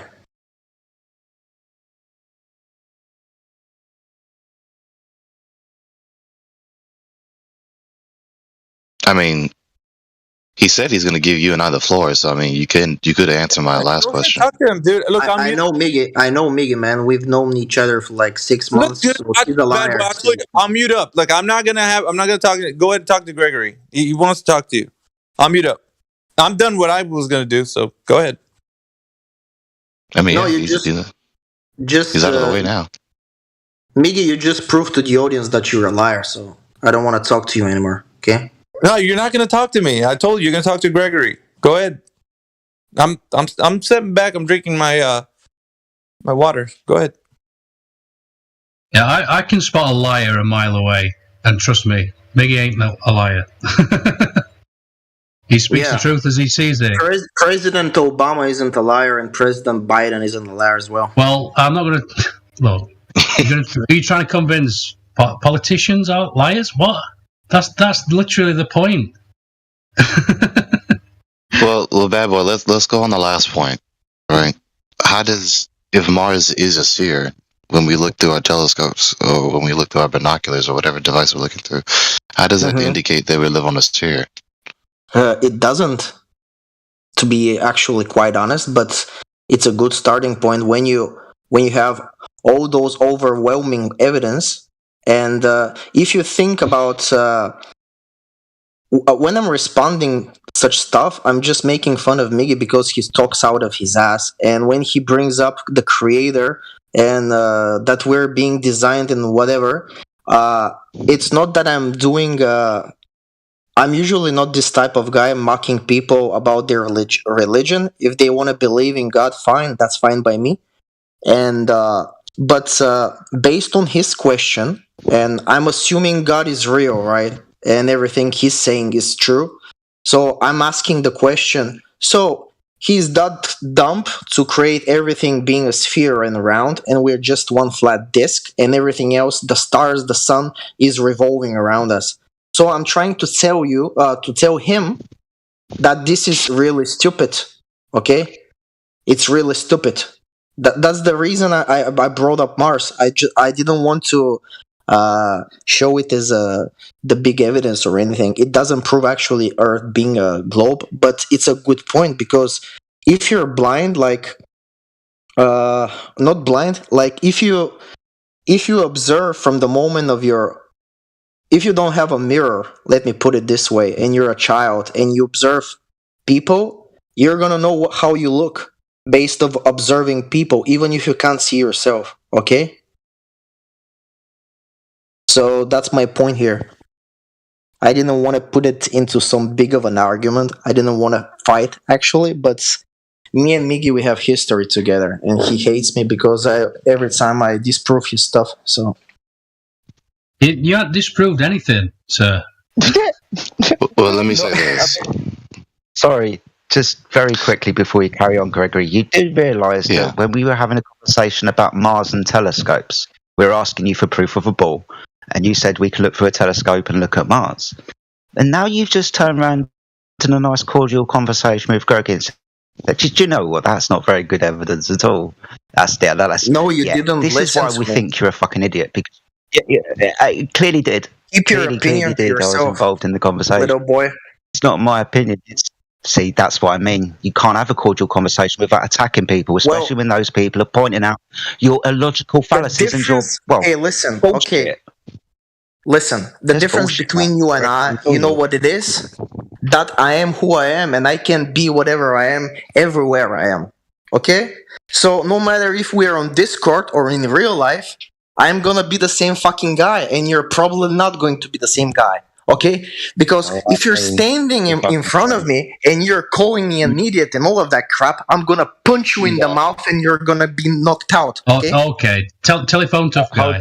We get it. Very quickly, you do understand that. Can you prove yourself to be that guy who you're presenting to be right now in Discord? Yeah, I can, but I don't have to get involved in physical. I don't have to get involved in physical altercations. What do you expect that I'm much better than you? When you're insulting I've already done people? that. That's why you're getting upset. You fucking idiot. No, just because you didn't have any manners. You don't want to answer. I gave you as much time as I cordially could until you started to display yourself an obtuse liar. All right? That's all I did. And then I couldn't be bothered to waste my fucking time anymore because you were making yourself out to be a fucking idiot, which I pointed out. So every time you did something idiotic, I just you're the one believing in flat Earth. Yeah. Who's the idiot now, idiot? I point it out to you. I point it out to you. So when we were talking about the ontological primitive, you understand that bit, yeah? And you started having a go at me because of some God idea. And all I did was point out to you that within this, you've only got two choices. One, intelligent designer creates. And that I can demonstrate to you all the time because that always happens. And then I said on the other side of that is things springing into existence for no apparent reason, like magic. Your first retort was an ad hominem attack against me, not the argument. You just went for me. So, mate, I gave you all the fucking time in the world before I even started popping off at you. You started ad hominem me ages ago. Started to build your straw men ages ago. So, yeah, this is what happens when fucking idiots like you get pointed out. I get to call you a fucking idiot and you're going to resort to violence. Well done, you. You're a fucking prick. Okay, thank you very much. Next. Let's just let Gregory take it. We'll let Gregory take it for now, guys. Let's kind of hang back and let Gregory see what. Yeah, Gregory, what were we talking about earlier? Before Chris interrupted us. Chris mentioned the point I was going to mention. Okay. You did earlier appeal to the shape of Mars as a datum point to substantiate the concluding premise that the Earth is a sphere. But then when I began talking with you, you then told me that it doesn't indicate that the Earth is a sphere. So that's self-defeating. Not by unreasonable doubt. Yeah. And then I made my point about what I was talking about earlier. Of course, I'm not that stupid to say, okay, look at Mars, that means we're a sphere. No, I'm saying that we're logical creatures, and based on every evidence we have, and you guys perfectly know, even better than I, about the globe model and everything, you can conclude yourself, even by based logic, that what are we like? I mean, I can't express myself perfectly because English is not my native language, but I'm trying my best, okay? That's fair. Yeah. So, I'm trying to say that, like, let me repeat one more time. If you can't observe yourself, if you don't have a mirror, and you can't see your limbs, you just can see straight. You can't see your nose, you can't see your body, but you're living in reality, and you see all those people, and you communicate with people and everything, but they're not allowed to tell you how you look like. You're gonna make the assumption that you're actually the same person, just not what your hair looks like, what your eye color looks like, and all of that detail stuff. But if essentially you're the same as everybody else. So why should we be any different than the other planets in our solar system? That's my point. That analogy being used, that analogy illustrates that that's a weak inductive inference, and it doesn't adequately substantiate the concluding premise. That's what the analogy illustrates. Yeah, it's not a solid one, but it's just one part of it, of course. When you combine everything else that I was speaking about and everything else you guys have been arguing with other people, with other globers and everything, you guys know the globe mother better than everybody else, to be honest, even better than fucking teachers in schools. I can give you that, no problem. Because you research this stuff, you argue it, you want to make fun of it, or who knows what you're doing with it.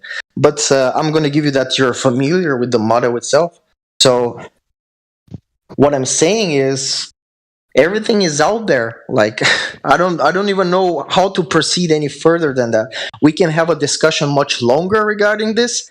But as you see, whatever I say and whatever I do, somebody interrupts. They just start doing some fallacies, ad hominems. I don't know these terms. I don't give a fuck about these terms. In real life, I've never experienced these terms. It's just called communication. So people here like Chris, who shit themselves when I speak, they try to use those terminologies like ad hominem, fallacies, strawmanning. I don't know what these even mean. Okay, just let me explain them to you then. So logical. Wait, before you do that, just hold that thought. Hold that thought. A multitude of weak inductive arguments put together don't make a strong one. Chris, go ahead. All I was pointing out is these terms you don't understand are just logical problems within your reasoning. That's all it is. So, for example, an ad hominem is where you're not addressing the argument, you're just attacking the man. A straw man, for example, is you're starting to talk about something that I haven't even fucking mentioned yet. So, whatever the fucking terms are, I'm just pointing out that you're not logically following the road to its logical conclusion. Because you've got... Neither are you.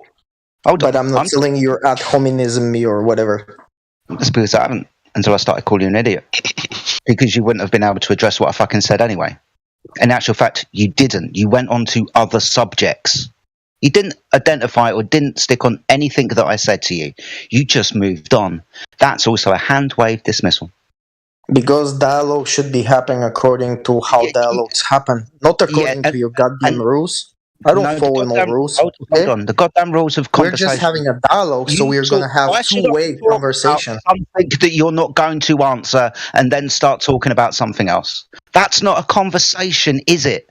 I thought we were having a conversation at the beginning of our discussion, but you clearly weren't because you started pissing me off by not having good logical thinking and talking about things that I wasn't even talking about, so you could not follow the discussion. That's on you, bruv. That ain't me. Okay, so show me evidence of Earth being a flat. Okay? Let's reverse the burden of proof now. Bad boy. Hey, what's up? I just came to the conversation late. This is Max.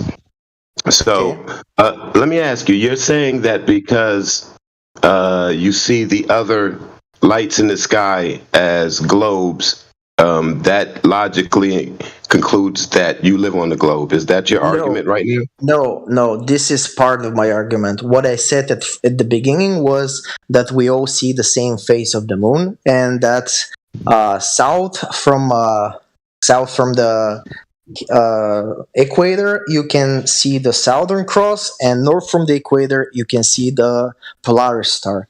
And not only that, but when you combine three people looking at the same direction on a globe model from South America, Africa, and what was it called? The Australia. Okay, yeah, and they can see the same celestial bodies when they look at the same. Two of those people actually can see the exact same thing depending on the time of the night. So this was part of my arguments. Not that we are observing Mars proves that we are living on a globe. Okay. Okay. It was just an addition to what I was just saying. Okay. All right. So your argument then is perspective. So based on perspective and your perceptions of what you see in the sky, you're assuming that we live on the globe. Of course. Okay. So that is a weak argument. You do understand that, right? I mean, because hold on, I'll let you speak. Let me speak. Because you experience the world the same way everyone else does. You experience it as a non-rotating stationary plane, and you live your life according to such. And every day of your life, you have lived according to such. Now, you may have these imaginings and beliefs that we've all been indoctrinated by, that we all understood to be the truth until we started looking for that truth ourselves, until we started to unravel some of the math that has been propositioned by the heliocentric model, and seeing that it doesn't meet their standards. That's what we're basing our conclusion on. Now, you're coming in here and saying that you believe that you live on a spinning globe in a vacuum of space because of how we see things in the sky. And how, because of that, because of your perspective from Africa, South America, and Australia versus the North America, that somehow that equates to us living on a globe. That is a weak argument. If you're in a room and you draw a 6 on the ceiling, depending on your perspective, it may look like a 9. Depending on the dimensions of the room, if you go far enough away, you may not even see what you drew on the ceiling. That's perspective. That does not give a good argument for what you're standing on at all, bad boy. That is what everyone is trying to tell you, and they're using terms like fallacious arguments, like you said, and terms that you may not be used to in everyday life. So let me approach it to you from everyday life. It's a weak argument that you're presenting. I just unraveled it for you in simple terms.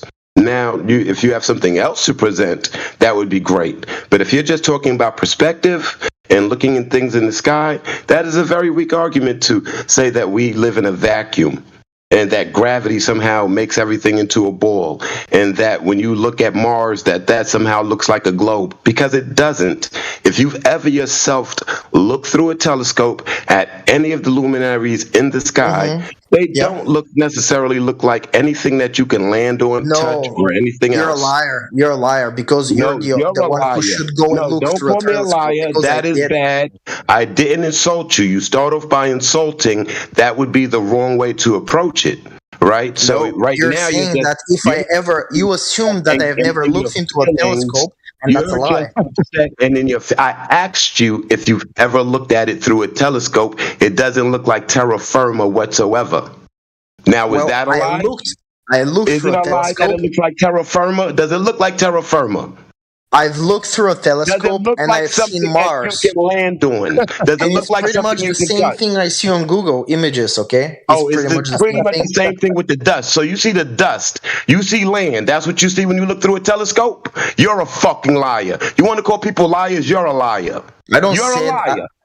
Do you know how many times you have to zoom? What the fuck are you talking about? What dust? I'm calling you a liar. You said it looks like terra firma. You said it looks like the pictures that they show you. You're a fucking liar. It doesn't look like that. And I'm not. look through any telescope. It doesn't look like that. Well, it depends on what kind of gear you're using. I can tell you where I've been. You go and pay them, and you see what I've seen. You're disingenuous. You're disingenuous, man. You are disingenuous. You know what that means? It means you're a liar. I have seen Mars the way it is. And what way is that? Well, it's a red planet, spherical, obviously. It's a planet. You see a planet, or do you see a light? What do you see? You see a planet or a light when you look at it? What do you mean when you say planet? What do you mean when you say planet? How many times I have to spell it? Planet. I know you guys don't like that word. I know it's pissing you off, but it's what it is. I get what you mean when you say it. What do you mean when you say planet? It's red, and you can actually see the south pole of the planet as well through the telescope. Bad boy, can you hear me? Yeah. What do you mean when you say planet? What do you mean? I mean, just go look at the dictionary. What planet is? Okay, so I assume when you say planet, you mean a humongous ball of solid liquid or gas Right. Well, it's not a luminary. It's a planet. Yeah. Okay, so how do you know that it's a humongous ball of solid, liquid, or gas? I don't. Based on my observations, of course, I can't just go there and taste it myself. What are you talking about? So then your assertion that it is a planet So by your own if I can't concession go is there, I should unjustified. just say it doesn't exist or it's just a luminary and I don't know what it is. Well, none of these absurd cavils. You just conceded to me that you don't have a justification for the assertion that it's a humongous ball of solid, liquid, and gas. No, my assertion is based on something else because I've been watching flat earth videos and I've seen people, dumbasses, who are using their P900 to go and zoom into Mars. And they're showing this luminary shit and they're trying to say that the planets are not what they were represented and all those pictures are fake and everything else. When in fact I've been into an observatorium, I can even give you the name of the city and the country where I've been, so you can actually fly there and you can do it yourself in the exact same room with the exact same equipment that I have used. So based on those videos that I have watched and based on what I've witnessed with the telescope I've been Will using, they tell us the same stories when we're there that you heard? they weren't saying shit. They just said, "You want to look?" I said, "Yeah, sure." And I peeked. I looked at it for like 10 seconds and I said, "Yeah, cool, whatever." So I continued my business. Okay. Okay, so like I said to you just now, you just conceded to me that you don't have a justification for the assertion that Mars or any of the celestial bodies are humongous balls of solid, liquid, or gas. So that's an unjustified premise in your argument. They look like a sphere with a south and north pole. That's enough for me. Okay. Okay, but you have to justify the concluding premise. If you argue that way, then you have to afford other persons the ability to argue that way. And if we're just going to go off mere first glance appearances, then we can prove anything. Somebody else. Well, at first glance, you looked like a woman, but you're not really a woman. At first glance, it looked like I was God, but I'm not really God. At first glance, I thought I was a millionaire, but I'm really broke. I mean, if you're just going to go by first glances and not apply any intellectual rigor in justifying, scrutinizing the assertions in question, then what is the point in acting as though we need to justify any position? Yeah, so there was a guy here like 10 minutes ago. He was talking about that we feel the earth motionless and I experience it the same way you guys do and all of that stuff. So this is, and in the end, I think he said that my logic was stupid when in fact his logic is stupid. I want to reference that because when you put yourself in this scenario and you have a baby born on some kind of a plane or something that's going with a constant speed or accelerating very slowly, like let's say 1 mile per hour in like 10 hours. Let him finish. Let him finish. When this baby is born, it's not going to fail. It's not going to hang on. Let him finish. Let him finish. So imagine yourself that Earth is your boat, in short, so you can understand the rest. Okay. Okay. Yes, so I with that being said, right? What is the point? He said if you live on your plane your whole life, you'll never know you live on the plane. That's stupid. Okay. Oh, bad boy. What if you're an ant? How does that make sense to you? So What you if you're have an the ant? entirety of your human experience as your empirical data to evaluate and interpret. And the entirety of your human experience is informing you that you live on a stationary, level plane. But you're not going to accept that? No, he thinks he lives in a plane. Yeah, you can say that. Plane, dumbasses.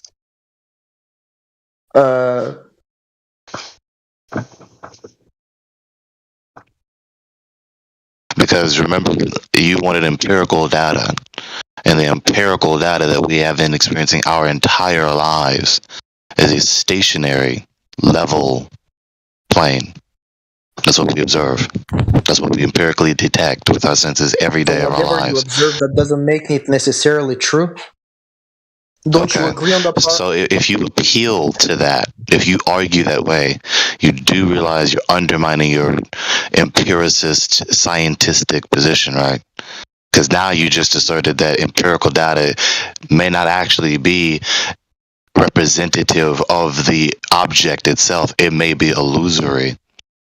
Yeah, but there are also a lot more evidence. Like, I don't want to repeat them all because you guys do it every single day, and you're actually bored by it. But anyway, I'm going to bring up one. Go on, expose the level that you're of cluelessness that you're. Yeah, I'm going to give an example. Yeah. So pictures from space. Whenever one brings it up, you guys just say whatever the picture is, whether you like it or not. You're going to end up saying, no matter what picture you're bringing up, there is no way this picture actually is possible because of violating the second law of thermodynamics. There is no gas pressure without a container. So this is why we can't have a normal conversation, because even if we go there, even if we bring you up pictures from NASA, valid pictures which are not photoshopped, which are not collages. Hang on. Which are not collages, because there are such photos. Like, you can see unedited raw images from the moon orbit, having a picture of Earthrise, the old picture and the new picture, unedited, black and white. You can see everything there. Two things. Listen to me carefully, because you have a habit of flying to another point instead of dialoguing to the end about it on any given point. Number one, I just talked about the truth value of empirical data as we're trying to settle this empirical question, and you immediately cavilled back at me saying, well, you can't go by that all the time. In other words, that empirical data may be illusory. And then you go ahead and talk about appealing to a multitude of various empirical data points. You can't have your cake and eat it too. You can't assert and undermine the truth value of empirical data and then go ahead and assert empirical data. If empirical data all in general is illusory, then empirical data has no truth value. So then to go and immediately cite this and that data point. Empirical data, because I'm not getting it. Well, hold on. Your senses, your five senses. Earthrise is not a black and white photograph. Yeah, that's empirical data. What? Earthrise is not a black and white photograph, bad boy. Earthrise, it's not a black and white photograph? Wait, old hoss, why would you trample on what I'm trying to say to him? No, I can give him the link. I'm not trying to do that. I'm correcting him as he's going. He's just full of it. I'm sorry. No. I understand. Okay, no. 1 second. I want the proof. Okay. He doesn't even know the story he's telling. Hang on. So, Bad Boy, what I'm saying to you, like you said, what's empirical data? It's your five senses, right? Your sight, your smelling, your tasting, your touching, your feeling. Right? Okay. So you just. I have to say this again. I'm not going to remember your words for you. So if I'm going to answer what you're saying to me, you got to remember what you said, right? Like that's just fair. So you said, I hope you remember, you said you can't always rely on that. You can't, that's not always valid when I'm talking about the empirical data, because our empirical data in our everyday human experience for years, for decades, is that we live on a stationary level plane. Right, and that the celestial bodies are the ones moving, not the Earth, right? And that water is level, etc., etc. Okay, that's the empirical data that we have all been working with for however long we've been alive in order to have this conversation. Then you immediately cavilled back at me. You immediately responded back at me saying that you can't appeal to that. That's not always reliable. If you go that route in the argument, then you undermine any and all inductive arguments. You've undermined any appeal to any empirical data to justify or refute anything. You can't hold these two premises together. They don't comport. Just because we experience the world stationary and motionless and flat, it doesn't mean we live on the plane. on the actual airplane, you fool. That's a foolish No, argument. we're not. It's not a plane, yeah. It doesn't mean necessarily that we're not moving. I'm sorry. Okay, What did the last guy say? Oh shit, Elijah, you're gonna have to be louder to talk to What us, is man. your own experience, bad boy? That is the question, right? You're trying to go off on these delusional arguments about if. The premise is you've lived your life on a flat stationary plane. And you're trying to argue against that and give reasons why that's a weak argument. No, that's a strong argument. That's empirical data. That's how you've lived your life. Your parents lived their life, and their parents lived their life. And that's how your children are going to live their life. But somehow or another, when someone says that to you, you say, no, if you live on an airplane and you're born on an airplane, fuck out of here with that. That's stupid. So that appeal, to say it in a more scholastic way, because Max's point is correct, that appeal is just an appeal to a hypothetical which is not adequately substantiated. And it's also a red herring, because we're not talking about whether you are able to perceive the entirety of the situation. We're not talking about whether or not you're able to perceive all of the empirical data possible.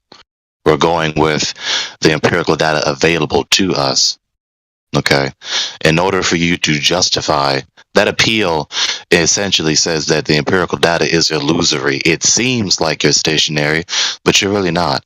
But you can only justify that assertion if you have adequate empirical data to substantiate it. To assert that we are moving, even though we see no empirical data that the Earth is moving, is empirically inadequate.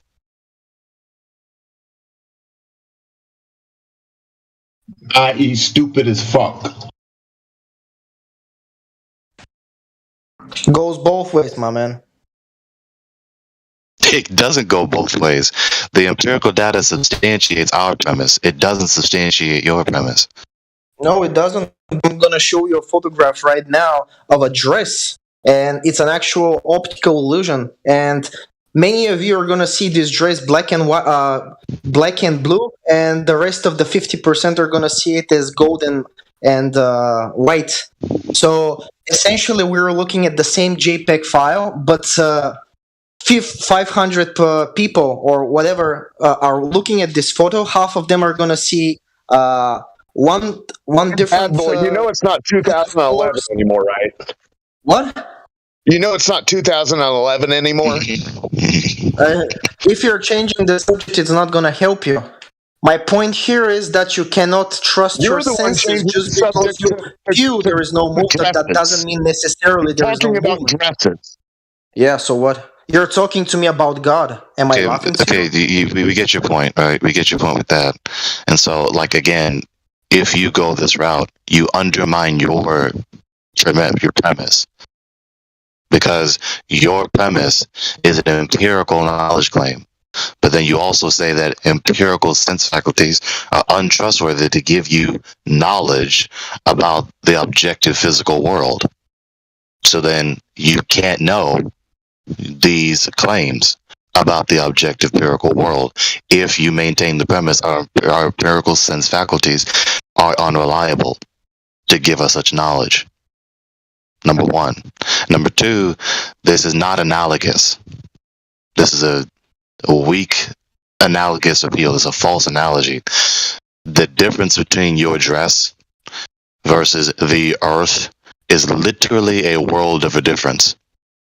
There's a world of a difference between the Earth being curving, the Earth's surface being a curved surface or a non-curving surface. And there's a world of a difference between the Earth moving, especially at 4-digit speeds and above, versus it not, as opposed to a very slight distinction between the color of a dress. It's not analogous.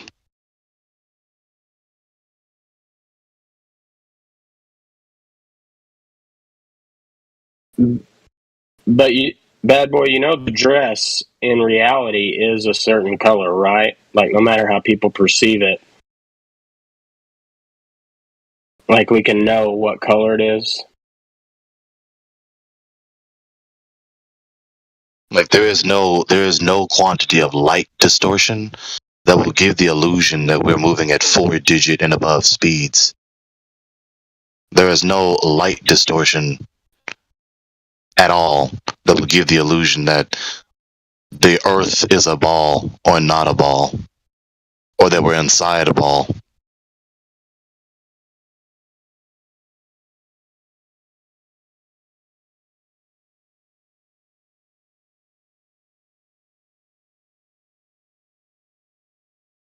Now, I want the audience to appreciate how some people argue.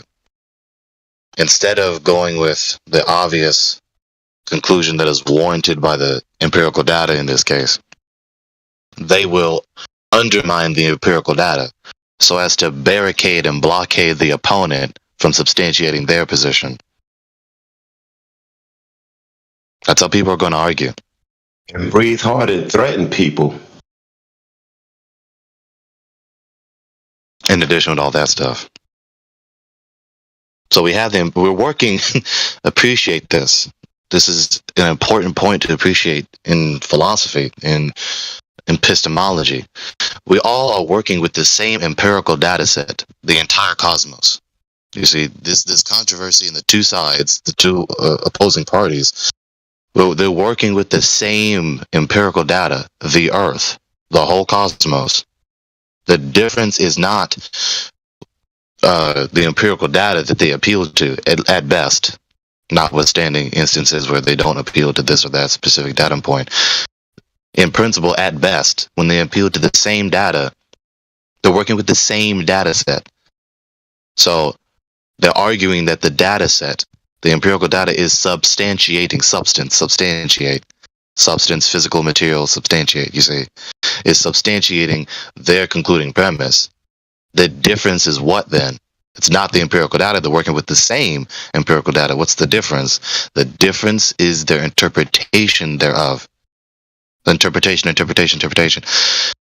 People, interpretation is not only necessary for knowledge, it is inevitable. The problem is not interpretation. That's not the problem. It's inevitable and necessary. You cannot, as so long as you draw breath, live without interpreting things. You're interpreting things inevitably and necessarily all your life. That's not the problem. The problem is interpreting and evaluating incorrectly, inaccurately, without justification, fallaciously. And so the problem is that the globe position is interpreting the empirical data through a network of presuppositions, a paradigm, a worldview, but it doesn't comport with the empirical data. The premises are not substantiated by the empirical data, and then also upon scrutiny, the premises within their paradigm, which is a priori, right? What is that? It's knowledge before empirical data. A priori, before empirical knowledge. A posteriori, after empirical knowledge, empirical experience, okay? Their a priori theory is not only unsubstantiated by the empirical data, it doesn't correspond, it doesn't comport with, it doesn't correlate to the empirical data. It's also incoherent within itself. We debunk gravity, we debunk Newtonian gravity, Newtonian Cavendish gravity, we debunk Einsteinian gravity, we debunk Coriolis supposedly, and all this other stuff here.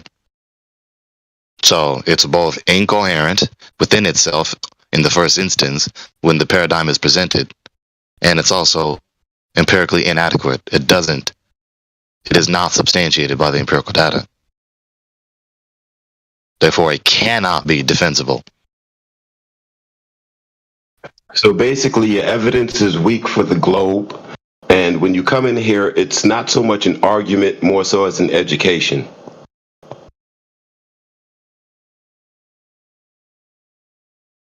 CB in the house. What's up, CB? Where's my theme music? Hey, what's going on? I saw there was a bunch of people in here. It's like, what's going on in here? Well, just once again, at least to the best of my ability, calmly and cordially exploded the globe paradigm.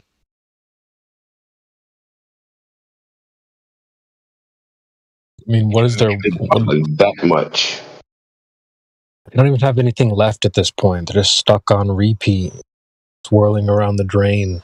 So let's go over curve, refraction, gravity. Like they don't have anything new. Mars is an actual planet of terra firma. Well, come to find out, man, we got evidence that the Earth is a globe by way of looking at the face of the moon. Oh, because of course. we got a north and a south pole. And, you know, if you beg the question of the Earth being a globe, you can automatically go straight to looking at the moon, you know, moving around a globe. Pretty easy when you think about it. You know, and when you got 3 observers looking at the Southern Cross, I mean, well, that can only happen on a globe, right? I mean, so that we got to start with the globe first, but eventually we get to a globe. So start with the globe, end with the globe. It's all gravy, baby. Right. What Right, about bad the boy? vibration of the moon? You know, we don't want to give him any more fuel for his fire, though. No. Yeah. I mean, I feel like the vibration of the moon is a really important part to me realizing that it's bullshit because it doesn't really follow the laws of motion. So if it's rotating clockwise, what mass stops it from rotating, and so that it rotates the other direction for the other half of its cycle and then repeat? Doesn't some sort of mass have to make it wobble? You know, like, here's the thing, though. We're talking about things to do with the moon when actually the use of the moon in this particular argument was so that it can point to the evidence that the Earth is of a specific geometric shape, which it was not. So whether or not the moon being used with libration is done in a way so that you could explain what the moon is doing is irrelevant to the point. The point is, how does it initiate the conversation of how we're demonstrating that the Earth is of a geometric shape? And it does not. It's noteworthy. It's just not necessary for the argument concerning the shape of the concerning the surface of the Earth. It's noteworthy, though. Yeah, correct. So we're looking towards anything that, well, they're coming in with their arguments and their positions, but once again, you know, I do it in a very different way. I'm a bit bold and brash. You know my style. But like, so when I get them to actually look at what they're saying, kind of like I put a mirror in front of them and like, look, this is what you're saying. And they're like, but you can't say it like that. You can't. I mean, he gets all in his feelings, and he's just talking about how I'm this or that, and I'm just sitting back eating popcorn. I'm like, what do you say? You can't say it like that. Apologize for coming in all hot. You know, I'm sorry for coming in hot, but the guy was slinging insults, name calling, and threatening. So I didn't mean to change the energy in the room. So let me apologize if I did that. No, check it out, man. I have a permanent condo in his mind, so you know, I'm good. Sorry, when Bad Boy came in, I thought that you said what you had to say really, really calmly, and you said it really, really well. The fact that he turned around and called you a fucking liar after that made me laugh so fucking hard, because that's all he could do. Didn't matter who was talking to him, right? You started off really politely, like the majority of us did, and then he just said shit. Yeah. Yeah. But he was self-projected. That's what he was doing. Oh, Gotcha. did I miss it? Oh, yeah, this has been going on for a little bit of time now. Sorry, Steve. No, go ahead. I was just going to say, like, there's a lot of tricksters around. All the world's a stage. And each just played a part. Sorry, I've been listening to Elvis a bit anyway. Yeah, there's a lot of tricksters around, and you can literally paint a picture back through the priests who had all the writing. You know, most of the people couldn't read and write, and power corrupts, and power corrupts absolutely, whatever it is. Yeah, let me play a clip here to kind of elucidate what's been happening for those who have missed what just happened. Here we go. I'm going to give an example. Yeah. So pictures from space. Whenever one brings it up, you guys just say, whatever the picture is, whether you like it or not, you're going to end up saying, no matter what picture you're bringing up, there is no way this picture actually is possible because of violating the second law of thermodynamics. There is no gas pressure without a container. So this is why we can't have a normal conversation, because even if we go there, even if we bring you up pictures from NASA, valid pictures which are not photoshopped, which are not collages. Hang on. Which are not collages, because there are such photos, like you can see unedited raw images from the moon orbit, having a picture of Earthrise, the old picture and the new picture, unedited, black and white. Okay, first of all, sorry, I had to get that out. But anyways, Gracious Bear, that's Bad Boy. It was just a while ago. Oh, okay, wow. Yeah, they basically showing us David Copperfield. They're saying, look, Statue of Liberty disappeared. Oh my gosh, where'd it go? And just... So my microphone does come through clear when I talk like this. Okay. Yeah. Hey, you're very buttery, Gregory, by the way. But buttery. The tones that you're just like, dude, let Gregory speak, man. My goodness. Just let Gregory take us all away for a moment or two. Yeah. Dulcet tones. That's what I said to you, Greg, wasn't it? First time I met you, I'm like, can you read me an audiobook, please? Yeah. I'll sleep to it. Great. I was trying to see if brown cheeks can blush. That's what you're trying to do. But this is what I like. I like when you speak, Gregory, especially to Bad Boy, because you're nothing but polite and you're clear and you're concise and you're very well thought out.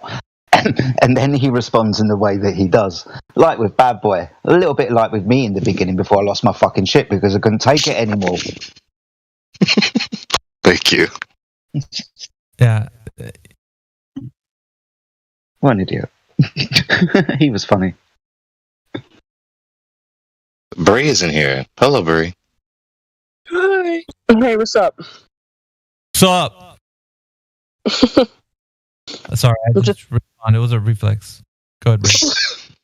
No, you're good. I was just listening to that guy earlier who was just spewing a bunch of BS. It was really entertaining. Oh, that guy? Yeah, he's just Bad Boy. Yeah, he's been in here for quite some time, so don't pay never mind to him. Something else that is, of course, inevitable, right, and necessary part of human experience is the quality of our behavior, especially the moral quality of our behavior. At the end of the day, we have to live on this face of the earth together. Now, what is the good? It's an important question because, again, you've heard me say before, I'd rather live on the face of a globe earth with love than the face of a flat earth with no love. What is the good? And what does it indicate about the party that immediately results to such flagrant and inflammatory hostility when talking about the shape of the earth? Programmed into them. They were programmed to do that. Daddy said they're not allowed to play with flat earthers. So a fight or flight response is a defense mechanism. You're messing with somebody's worldview. Something that they believe their entire life. Sometimes they're going to get defensive, and that might, bring out, violent and angry tendencies. And talking about empirical data being indicative of things, that is it not also indicative with these kinds of extreme, hostile, inflamed responses? Is that not indicative that this topic is not unimportant? Because remember, we heard that cavil very frequently in the earlier years of this controversy. It's not that important, doesn't really matter. Well, given the empirical data, specifically these people's reaction and all the reactions that have been to assail the flat earthers, the person, rather than the position, in addition with the position, the argument, the concluding premise, that indicates that this is very important. So primal response is very primal. When you take a kid's ball away, their response is to take it back and slap you. So it's very, it's expected at this point. usurper. Hello. Hello. That's just a point of note. No scientific journal accepts photographs as prima facie evidence of anything. The end. Case closed. You know why I mean, they don't? you're not going to scrutinize the photos at all. Well, they don't accept it. Why? Because too many people fake photographs, and it's so easy to fake a photograph. So why accept it? Now they may use it in conjunction with something else, but just to say this photograph proves what I'm photographing is true is false. Yeah, just by itself.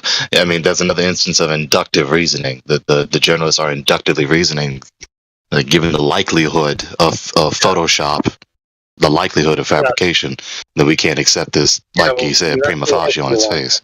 Yep. Let's do a history lesson. So the software Photoshop is a namesake of the original Photoshop, which is where they would doctor photos in a dark room with chemicals and light techniques. So Photoshop existed way before computers. That was a fun fact for me. I didn't know that one. But they didn't call it Photoshop. It's like people have this idea that it has to be like, well, it wasn't the Adobe app or whatever. It's like, so what? They still had. No, dude, I would be willing to bet money that there is a photographic shop with the title Photoshop in big letters that is called Adobe, like the town of Adobe, Photoshop. I would bet money on that. I wouldn't be surprised. It's just their arguments is there was no Photoshop. I've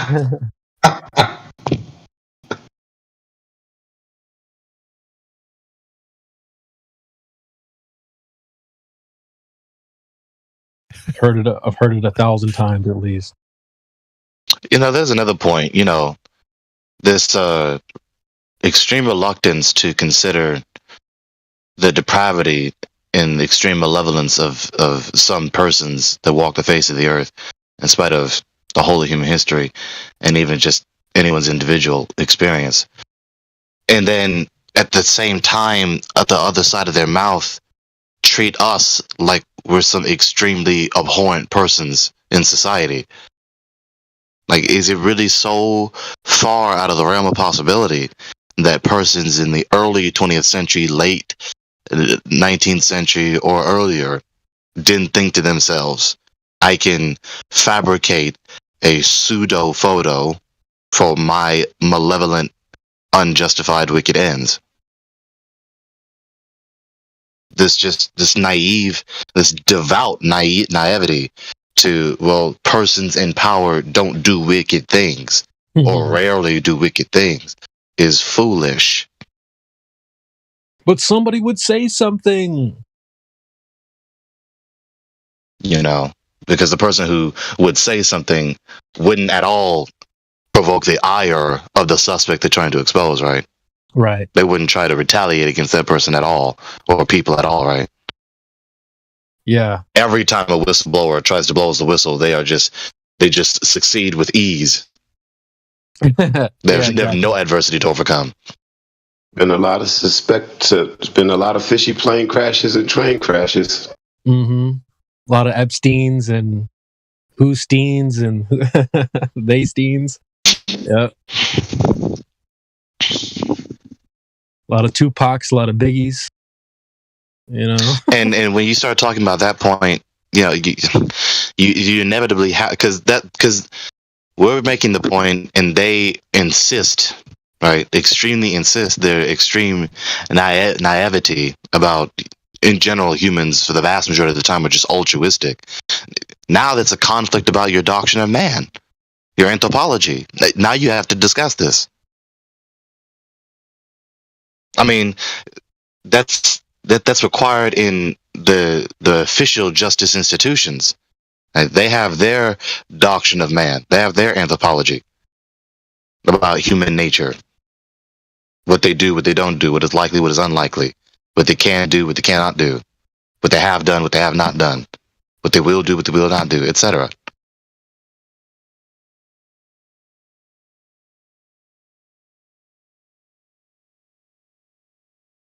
which also goes to show my point that I make sometimes, that philosophy is not only necessary, it is also inevitable. Everyone has a philosophy, whether they are self-conscious about it or not, whether it's, meticulous and sophisticated or not.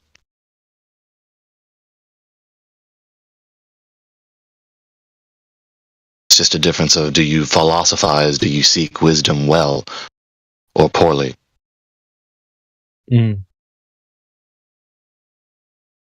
I like that.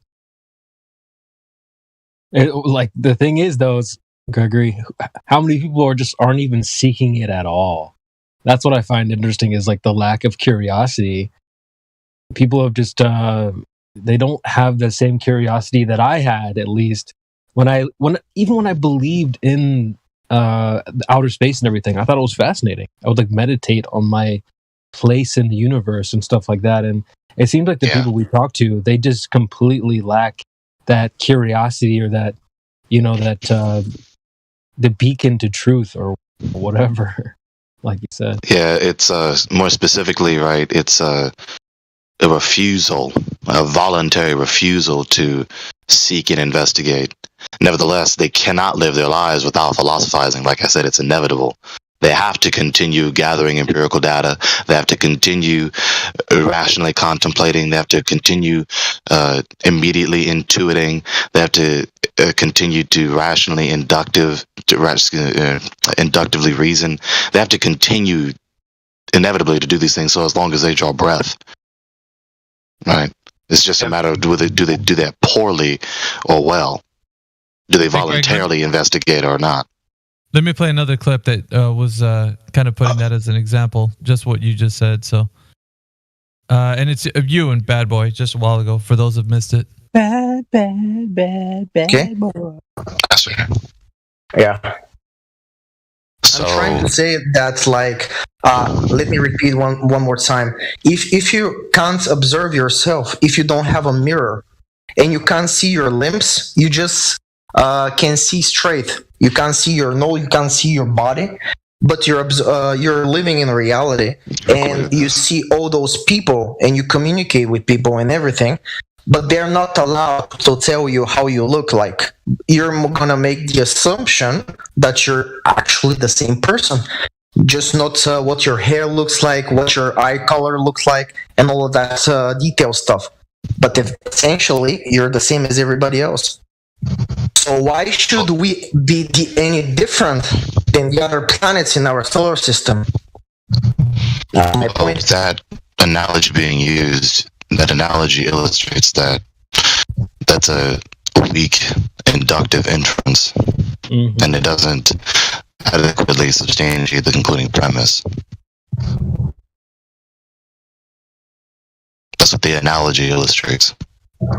Yeah, it's not a solid one, but it's just one part of it. Of course, That's it. I remember that, and I did say that. So, Bad Boy, you're being recorded, and also we're using it to for further purposes of showing other people how badly somebody can actually believe in something and, follow this. I do sound buttery. That was a right adjective for you to use, Mickey.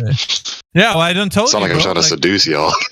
Yeah, you're like, yeah. What do you think it sounds like on our end? It's like, damn, Gregory speak. Shit, bro. Put on my smoking jacket and got my ascot on. I'm telling you, look, Max has a beat on what's going on, man. So I'm looking on Amazon where I can get me a smoking jacket at the moment. They don't cost that much. We gotta get ready when. That's a shame, because I just woke up, because I know there's a difference between my immediate waking voice versus my waking voice several hours later. Oh God, what are we talking about? Barry White tones? Like, what is going on here, something bro? like that. And don't let me get on the phone. It's not. It doesn't match him. Barry White. He's he's a master at his craft. But like, that's just ridiculous. The Lord's trying to show off with him. Yeah, but you got the argument that Bad Boy made, where if you can't see yourself and you can't look down and know how many limbs you have. Do you see how far you have to stretch your imagination to try to bend into something that you can try to formulate into an argument? That's ridiculous. I mean, that's analogous to just, the camera perspective in a video, in a movie. What details would you have? Let's say that were the case. What details would you know about yourself other than the basics, right? And I think it goes a little bit further than that. But it's just you have to do such acrobatics in order to try to present some sort of argument against logic and reasoning and what's actually around you and the empirical data and evidence before you. And you have to talk about if you were born on a plane, or if you couldn't see your limbs, or if you couldn't see. Really? That's how far you got to bend your argument?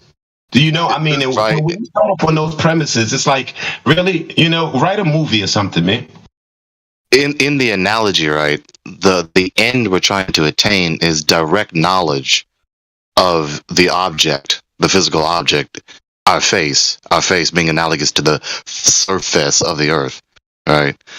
But in the analogy, we are completely restricted from getting any direct empirical data about our face and about any other part of our body.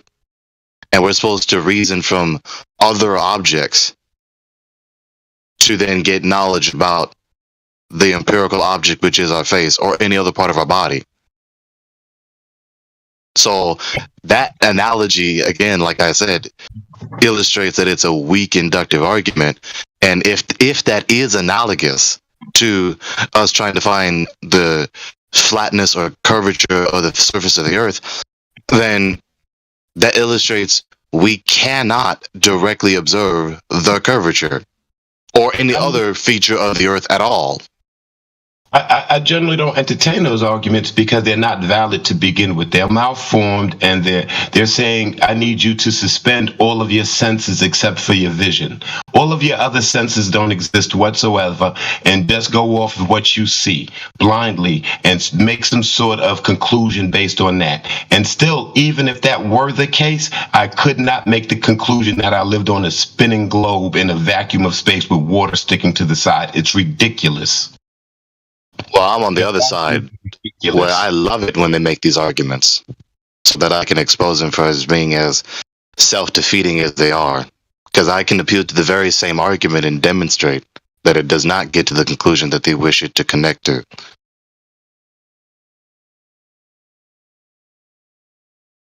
I love it when they make those arguments.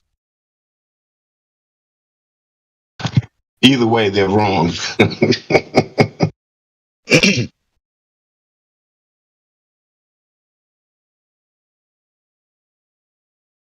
I can't wait to entertain those kinds of arguments.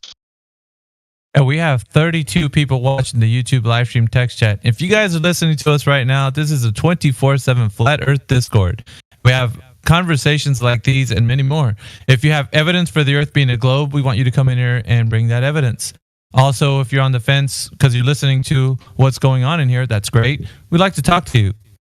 If you think or the Earth is flat, then come on in. You're welcome here. This is a great place for you to be.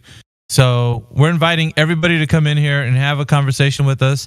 As you can see, if you were here for quite some time, you heard a conversation earlier with somebody who thinks that the Earth is a globe but doesn't have any evidence, which is the case for everyone. But if you do think that you got something solid and you want to come in here and talk to us, go ahead and do so. Just click the link in the description. You got Nightbot spamming the link in the YouTube live stream text chat. And we're probably, I think, if I'm not mistaken, Helios said that we're on many other platforms like Twitter. I think we're on Twitch, Restream. So we're constantly live streaming this at all times, 24/7, 7 days a week, fellas. We got a little downtime, but then Helios gracious enough to kind of keep us going, and he's hosting us. So for all of you guys out there listening, we're always being recorded. And so when you jump in here, just keep that in mind because we usually have clips of people, we play back and such. So if you think that you want to be a part of this and you want to go ahead and click that description of the link, go ahead and do so. Love to have you. Come in for the smooth, buttery sounds of Gregory. This is the Midnight Love Hour with our host, Gregory. I'm thinking of something to say. Just watch out for the very angry Englishman. Just watch out for him. He might not be as buttery as Gregory. Very, very pissed off when people start talking shit. No, it's great. I mean, we have our laughs, you know, and all that kind of stuff. But the thing is, you know, these guys that come in here, they know what to expect. They know they're on live stream. They know all these things. And his defense mechanism is and just going into like, you know, just reducing the argument to absurdity. But you know, at the end of all of it, it's like, where's your evidence? There isn't any, because he always points to analogies and, you know, anecdotal things, and it's like, dude, he was talking about the Apple Store, for God's sakes. I mean, that's how far down the well he was with like how bad his argument was. He was like, but the Apple Store, and I was like, don't care about the Apple Store, dude. Like, and he was talking about like the face of the moon. That's the time when he was bringing the evidence for the face of the moon being evidence for the Earth being a globe. And then that's why I want some doctoral university graduate to come in here, and given that I want that, that's why I'm trying to be as I'm trying to behave as well as possible so that it's conducive to that. Yeah, you can keep the buttoned up shirt, man. You know me. I'm flip flops and a Hawaiian t-shirt, bro. Like, that's me. If you want to go in for the scholarly conversation, Gregory will serve you up something nice, you know, 3-course meal. I got your bologna sandwich right over here. now I can imagine Gregory with a pipe and slippers and like a big wingback chair and a library. That's an awesome. You're like the third or fourth person in my life to say that just by listening to my voice. Yeah. I mean, they're not wrong, Greg. I'm not even trying. I'm literally just speaking English. Literally just speaking English, just trying to give the argument. It's not hard, is it, Gregory? When you're as clear and concise as you can possibly be. The argument is not hard to follow and understand, right? And it's just kind of demonstrated earlier with your conversation with Bad Boy. These are just the facts. There's nothing scary about the way that I'm putting them across to you. Just man to man, fact for fact. And his reaction is, because he knows God's waiting at the end of the fucking road for him if he starts buying into this shit, right? He's scared. And it doesn't matter how it comes across, he's just going to react badly in his case. Same with Max as well. He reacted very badly to that, and Max was really polite, said what he had to say really concisely and well thought out. Yeah. Brilliant. Yeah. I think he's scared of Gregory's big words as well. Yeah. People in my big words, man. Yeah, but then he starts talking about no habla inglés, dude. I only English. Nah, bullshit, dude. You're carrying on. There's a language barrier. Nah, I don't think so, bruh. Not gonna work. Maybe in some other server they will believe you, not in this one. Hell no. Nope. So speaking of beliefs, what's up, Miggy? What's up, OG guys? I'm here to talk about Pac-Man Earth. Any Pac-Man Earthers in the house? What up, Dimar? Well, that's like another. I know what you're talking about. I know what you're talking about. I've studied a bit. I've studied a bit of it. I find it really interesting and fascinating to discuss about that topic for sure. But I wouldn't say I hold a belief. I'm definitely not putting my hat on this. Yeah, for sure. People with a slice missing? No, yeah, go ahead, Jedi. It's like that's fine. It's like a square where north is at the top and south is at the bottom and east or west are, a C that stops, where if you were Pac-Man, you'd come off at that C and then possibly reappear on the west. So you'd disappear on the east and then reappear on the west, just like Pac-Man. I think you could possibly do the same north and south. It doesn't always get described as that, but usually it's just an east and west path. Pac-Man, the game. Okay, like the way the game works. Like the video game. When Pac-Man goes to the portal of one side of the screen, he pops up on the left, or he goes to the left side, he pops up on the right. I understand the mechanics of the game. Yes, the mechanics of the game, not the icon. Got you. Yeah, so the mechanics would be like how the sun moves across the earth and then it pops up back on the east again once it finishes going west. See, this is interesting because then you start invoking Enoch and portals, Miggy. Yeah, this is which is square up. Yeah, which is why I don't like make when we say these, we always preface with speculation, always, because it just gets into too much of the weeds. And people are like, simple. No, what do you mean? It's like what's it called? It's the AE map, and people are really hung up on that too. Like the Earth being a realm as the I won't, you know what I'm saying? Like I won't go down that road because a lot of people have. When they first started their journey on flat Earth, they were like, well, I thought this is what we all agree on. Like, the Earth looks like this. No, we haven't all agreed on that the entire realm looks like that. There's speculation that it looks like that, and there's concepts due to the fact that the Earth being modeled as a globe looks like what it does, and then you just flatten that out, and it looks like the AE map. I mean, that's what their concept is. So it's really just a flattened out globe. And a lot of people have really hung their hat and debated on these two false dichotomy positions. So what it's turned into, something that it shouldn't be at this moment, which is a crutch for somebody to understand how flat Earth works, and or something to debate about. So that's kind of like what we're at right now with the conversation, is like trying to get people to realize, guys, we don't know what the entire realm. It's specifically due to like continent orientation and continent size, the distance. Like there's a lot of things that variables that you can't say that or the path of the sun per se. You can't just automatically say it's going in a spiral circle from Capricorn to Cancer. A lot of other things, but it comes down to where there's a lot of assumptions that flat earthers will make to make a model or a description of what flat Earth is, and then kind of give that to somebody else to kind of like talk about and seeing what they think. And it's like, you can do that in a sense of like, well, this is what I would speculate that it would look like if it was to be a flat stationary plane. But then it gets This is why... Like, yeah, go on, Greg. This is why, persons like me use the terms that I do.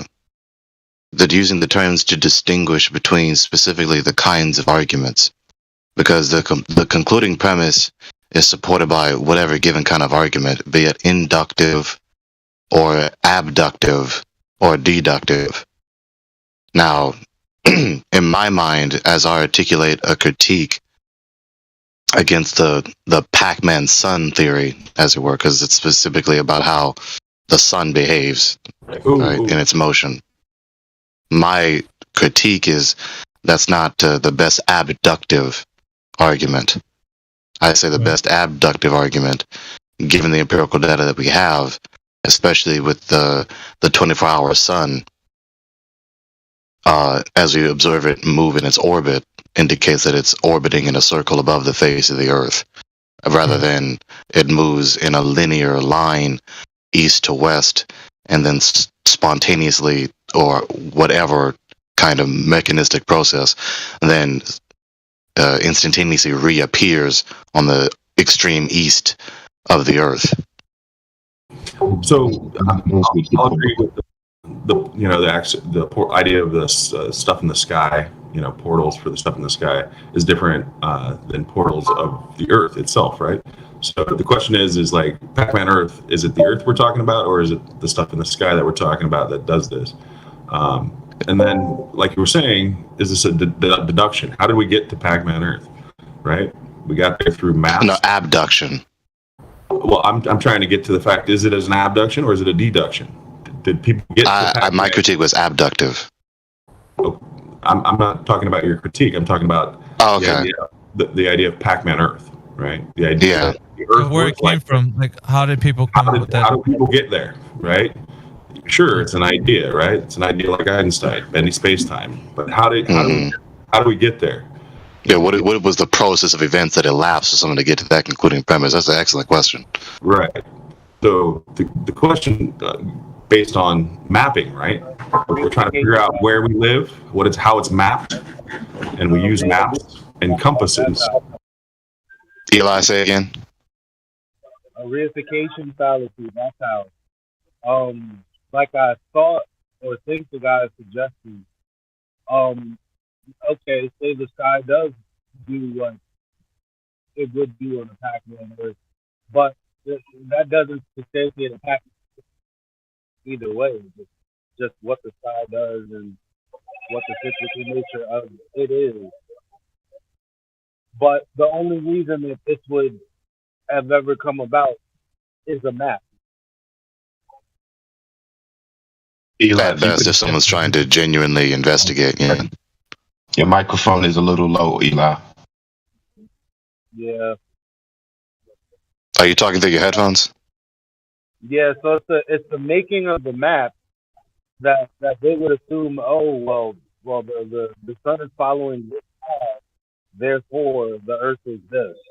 You know, That's a deductive argument then. Yeah. Yeah, they may have erroneously came to the conclusion. The people that they probably didn't have any idea about that at all. They're just making a map. Yeah, I don't think we make maps. We don't pay attention to the sun. That's not about the sun. A map has to do with the terrain. We survey it. We use a compass, and we plot things. We map. I think one of the main problems is how you fly from, say, Earth. Yeah. So as Thamor is mentioning, right, and in tandem with what Elijah just mentioned, it makes sense, that process of events, how someone would get to that conclusion. So yeah, if this, well, it's kind of a hypothetical deductive argument, right? If that premise is true, so it's a modus tollens, or modus ponens, I forget which one, modus tollens or modus ponens, one of those two. If this, then that, right? But of course, they would have to substantiate the if premise in the first instance in order for the conclusion to be sound, rather than just merely valid. Tollens. Yeah, the first is or if compass, then what? Yeah, I think, I don't mind entertaining speculations, to be honest. Like, people come up with these, whatever they can claim the Earth, the entire realm being what they're saying it is and how it functions. But like the same time, it only can remain in this realm of speculation. It can never move into the realm of the really is level, where we're actually knowing for sure what we're using as like the gold standard for navigation and movement across the plane of existence. And when you start moving into the realm of the really is and saying this is what the Earth actually is, then you're in some, like, now you're going to have to bring the evidence. How did you empirically verify that to be true? And if it's only like, well, what else can it be? Then you're still back to the place of speculation, which is assumption, which is you declaring things. And it's never going to get us to the place where we're going to say that this is what the Earth actually is, that's its entire realm known to be. So it can only remain in speculation. Other than that, we can never say we're verifying this for ourselves. Well, that's a strong statement, and you have to. Oh, it needs to be. Yeah.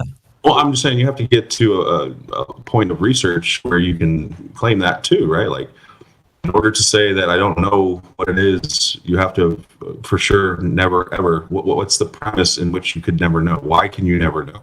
You have to discover that first, right? Well, it's easy, and I'll tell you right away. Do you have an overall view of the entire realm of existence? Okay, so your argument is you have to see it all to know what it all is. Well, how do you know it all from just little pieces of parts that you put together? Well, how do you know that? Puzzle, right? Yeah, but how do you know that it doesn't go farther or extends or mechanically work in a different way than you perceive it to be from this vantage point? See what that's the question you have to address. You would have to come up with experiments that address how you know.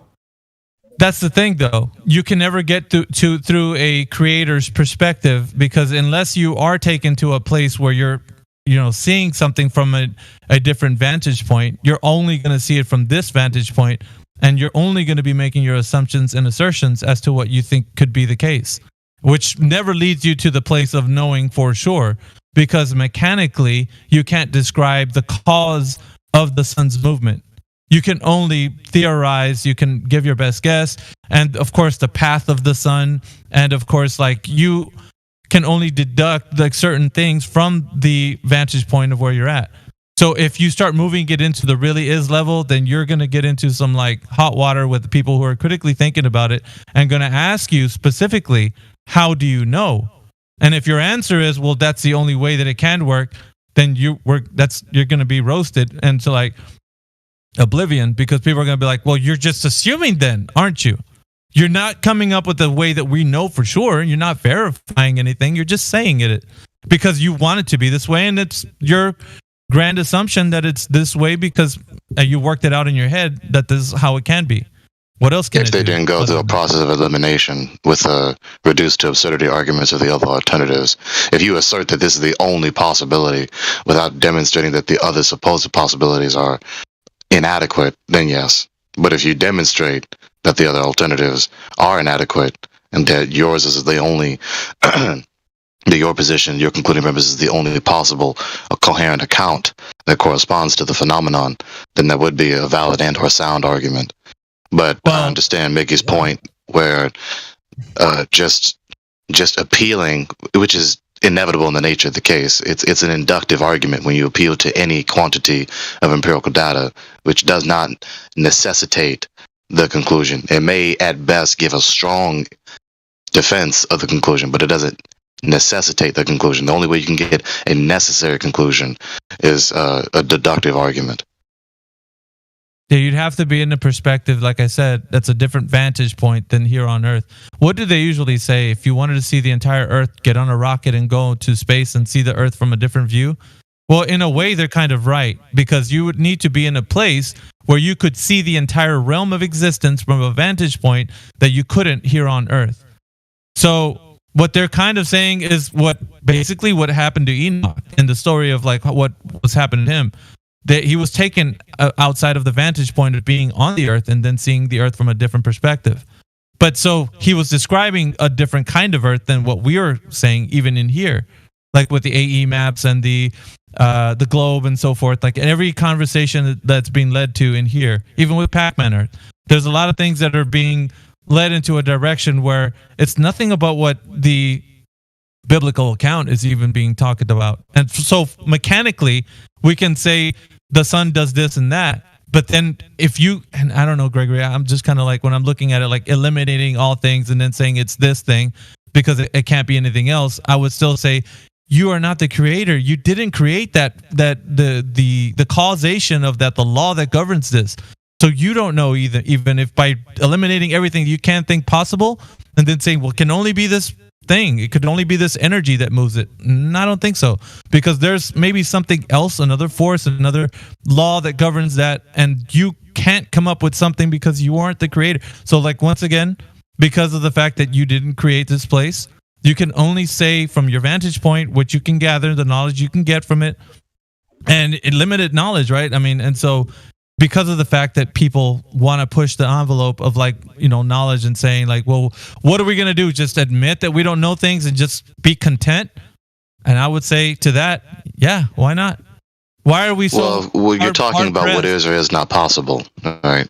The thing I said earlier was, in principle, if one did expose the inadequacy of the alternatives, not just what they think is the alternatives, but if they objectively did expose the inadequacy of the alternatives and demonstrate the adequacy of their position, and that is the only adequate position, that in principle, right, they have successfully done the superlative of a reductio ad absurdum. But what you're talking about is having omniscience, at least about a specific area of knowledge, or especially all areas of knowledge. Well, now there is a subtle difference. There's just to say this, because there is a subtle difference as we say, how do you know? And praise Yah that he gave me the wisdom to discern this. There is a difference, a slight ambiguity when we say that in English. We can say that in the sense of how do we perceive, how do we detect, versus how do we demonstrate that our concluding premise is justified. So what I was talking about was the demonstration of the concluding premise being justified. When you talk about being omniscient, at least about this specific area of knowledge, you're talking about the ability to detect or perceive. And then after you detect or perceive that, then it would be nice if that person could demonstrate the justification of the concluding premise. Yeah, so I guess what I want to get into real quick, and the reason why I was saying that is because that has been done to some extent, like eliminating all other concepts and ideas and saying, okay, so we know that Earth is not a globe, a flat stationary Earth, and so the only thing that can be happening because we make observations of the sun, this is an example that I want to get into, like the path of the sun, that it spirals in and out from Cancer to Capricorn. You know what I mean? So this is, what else can it do? What else can it be doing? We've eliminated all other possibilities. This is the only one that can be doing on Earth, and that's what's going on. And so everybody's set pretty well with that. They're just like, yeah, let's run with it, guys, because we've eliminated everything else. And then I'm like, no, you have not. Because first of all, it's happening on an Earth that you've already described the entire realm of existence looking like an AE map. And it's like flattened out globe for whatever reason. Like that's what you're settling on. And then the path of the sun is already talked about. What else can it be doing other than a circular path over the flat plane of existence? And what I'm saying, though, is like it's fitting a different description when we're actually making our real world observations. And so when we're starting to make these assumptions, we're declaring that we've eliminated all things. And then this is the only possible route that we can take when we're talking about the path of the sun, making ourselves being like the, I don't know what you want to call it, like the arbiters of truth and so forth when it comes to and concerning the path of the sun. And so what I'm saying is that's incorrect as well, because when we are looking at the sun, we don't see the circular spiraling motion of the sun moving from Cancer to Capricorn. What we see, however, is in the summer, a northeast to northwest movement, east to west movement on the the equinox, and then from further than that, when it's wintertime, we see a southeast to southwest movement on the sun. Now, if that's happening, it's not following the spiral pattern in which we would declare that is the only way that it could be happening as far as the path of the sun goes. And this can be noticed by everyone. And it starts to baffle the kind of model or idea that we have with, the flat earth or flat plane of existence working as in like that's the only thing that can be doing. So once again, like I'm getting into like now that's getting into already debunking the idea that flat earthers had a bead on like how the sun's path is operating on the flat stationary plane, because everybody has a specific celestial sphere over them when they're looking at the heavens above. And so it's like that celestial sphere moves according to your position on Earth. And you see different stars and, the whole bit. But I'm saying that that's the reason why it almost seems physically impossible to demonstrate when we're talking about like what happens with the path of the sun, because we're in like our own little bubble viewing the heavens. And because of that, we can tell people like, well, you're in this specific area of the Earth because of the stars give you that location using a sextant and so on, just like other things. But as far as like the entire realm of existence and saying what it is and declaring certain things, and because of elimination, right? And the example that I was giving with the path of the sun, you can't say that. Like, and I that's what I mean. Like people will say, well, I've eliminated everything except for this is the only thing that can be happening. You know what I mean? And that's why I'm saying that. I understand. Because the dichotomy in which you're illustrating is, of course, either we have direct empirical perception of the whole phenomenon, or we don't. Right. So I'd like to go back to the deduction aspect, and using deduction, we start with maps and compasses, right? So the idea is, how do we know the Earth is flat and not curved? Right? We observe, measure, and test it, right? How do we know where New York is? How do we know where Sydney, Australia is, where Paris is? Well, we map these places, the distance between the 2 points, right? And we know this route with the fastest way to them, the straight line, right?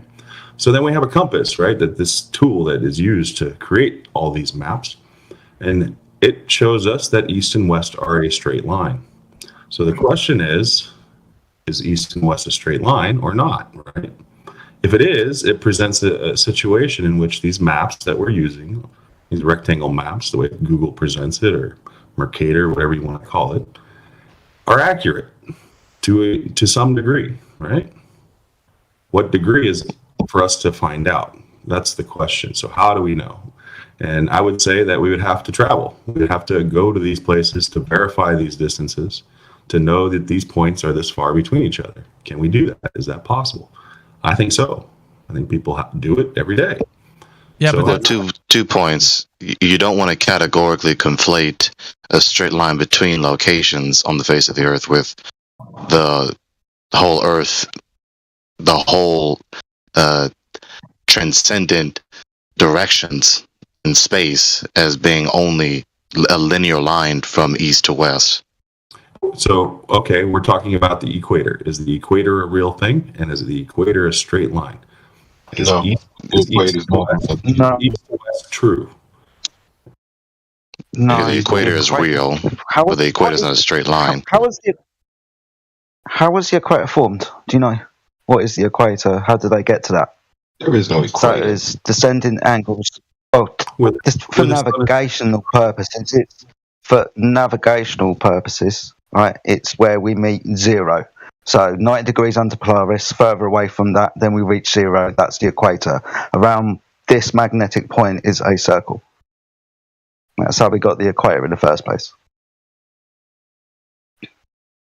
Is it terrestrial? So Is the I did equator say two terrestrial? things. Just Or- I did say two things. So you don't want to categorically confuse the straight line between locations on the surface of the Earth with then extrapolating to the conclusion that the cosmos is laid out in the absolute transcendent cardinal directions, that east and west is a linear straight line absolutely in the entire reference frame. That wouldn't follow, because you can have a straight line from one location to another location within a circle, or within whatever given shape. Yeah. Whatever you can shape it. Yeah, but I agree with that. I mean, a lot of the things that we've been leaning on thus far is like the information coming from, and I'd say it's a lot of baggage coming from the globe perspective over into this one, and there's still a lot of things that are residual, kind of like we haven't gotten rid of yet. Like we're working through these things, and me and Jedi, we're still today working through a whole bunch of things. And so it's kind of hard to kind of put a like an approval stamp of approval on what all things we haven't looked through yet. But there is some things out there that I would say even flat earthers, we're still kind of like saying the same things that with like what Gregory's saying is true, because it's like we're still coming with these ideas thinking like, okay, so we already say that things are this way, now let's look at the earth being this other way. It's like, well, you're using the same mindset that you would if as a person coming out of the globe kind of idea, but using just a different way of saying it on flat earth. So you're really not saying anything too much different, and then you're trying to use the same kind of line of thinking to position yourself for like a flat earth understanding. Does that make sense? 'Cause like that's kind of what we've been doing. Yeah, to put it into words, a latent line of thought residue, a latent thought pattern residue. Yeah. Multiplayer? Eli, what was that? I might. Oh.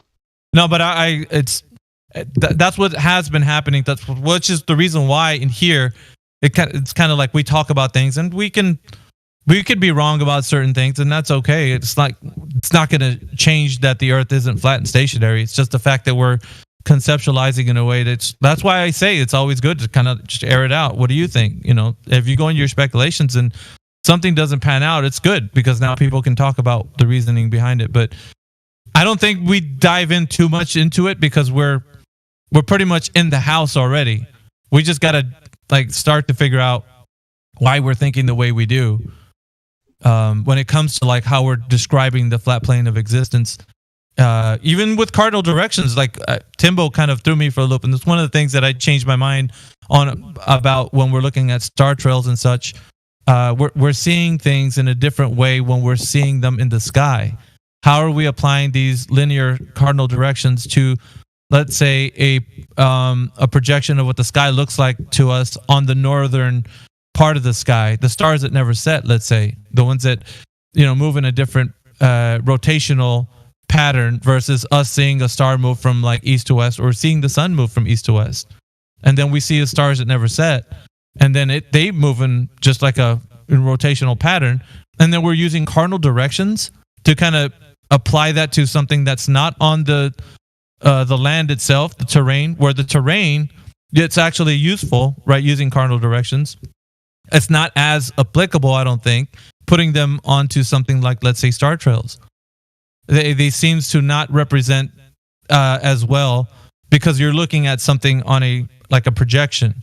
So you're seeing something upright, whereas in the land that you're standing on, the compass would be facing, like it would be laying on its back. You wouldn't be looking at the compass straight on.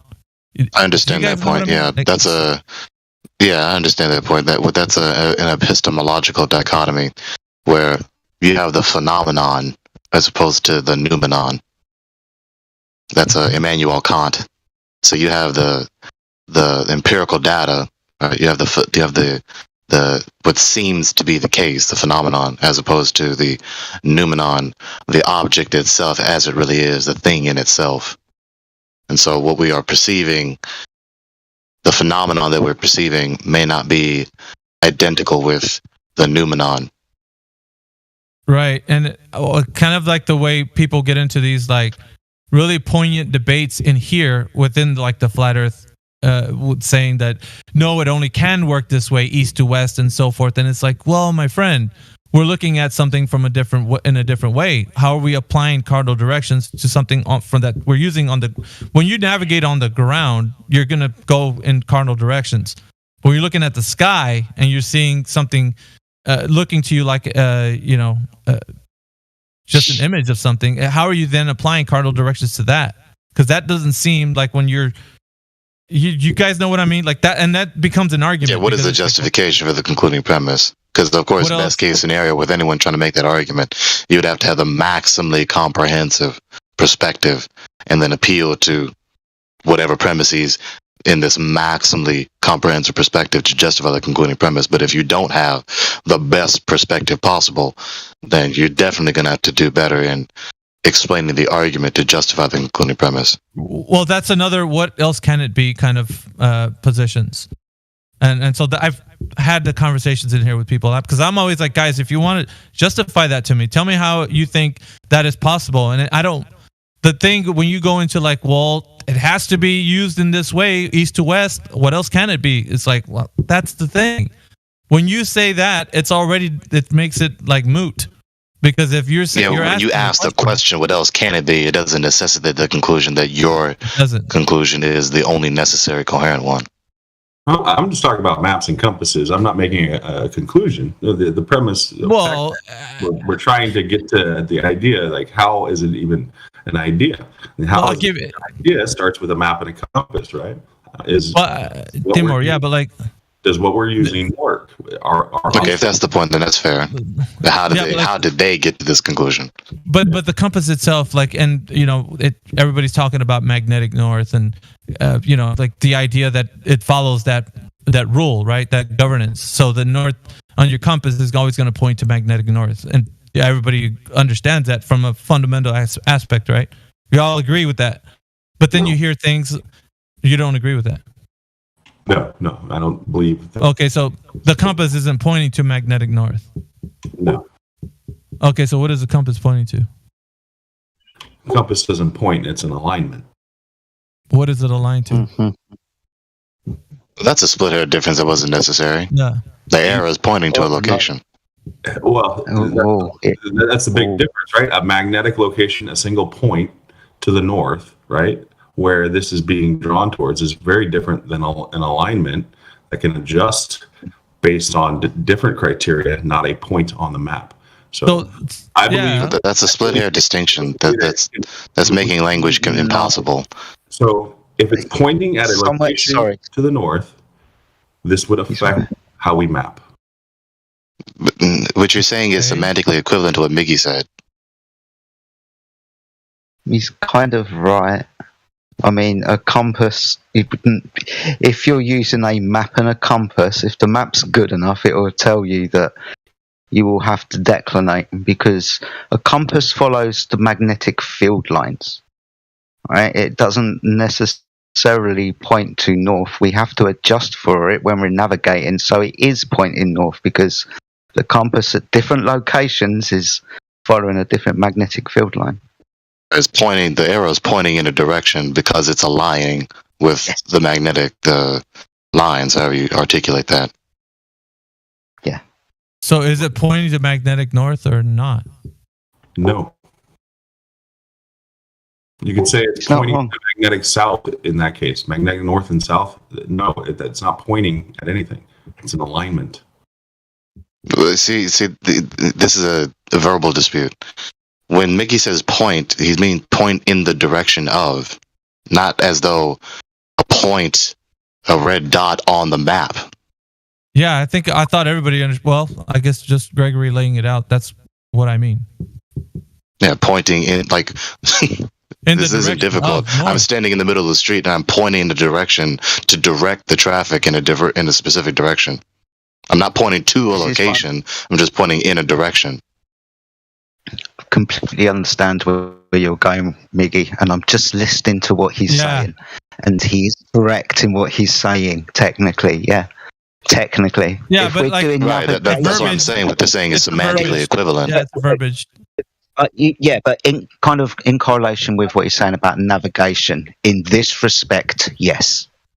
But we all understand what we mean when what you're talking about. It's just what you're saying. Right. So what Mickey's saying, what Tamar said, is semantically equivalent. No, it's not semantically equivalent. I don't think, because simply because it's not to a point, but lines up with a line that could be a different direction than that singular point. That's the thing he's trying to tell you or tell us. That's what Mickey said. Yeah, that's what I articulated. It's pointing toward north, right? Pointing in the sense of aligning with.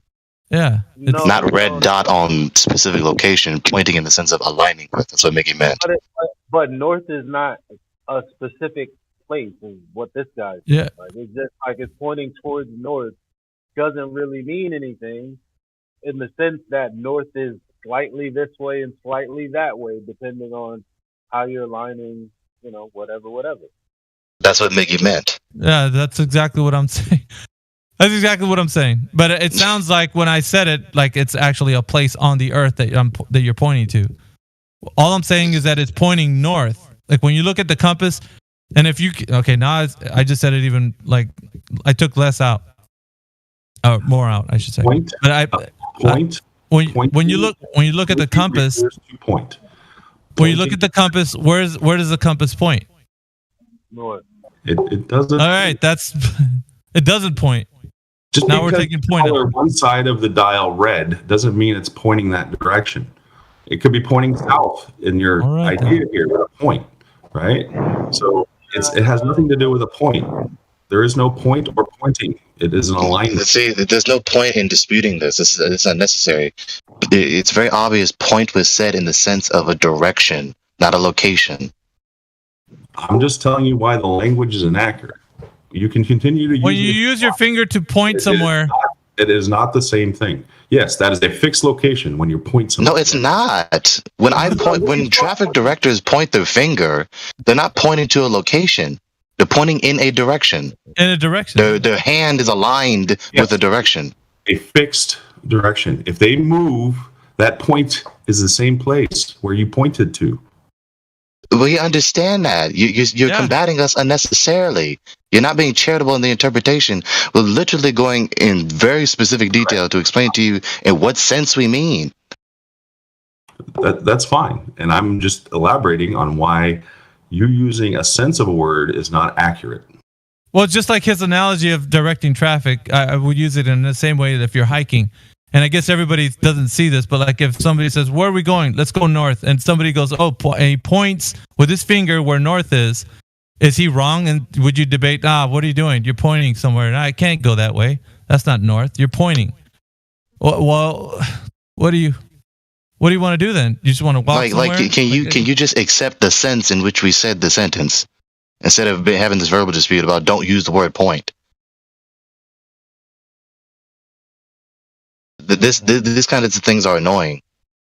It is pretty much so. Yeah.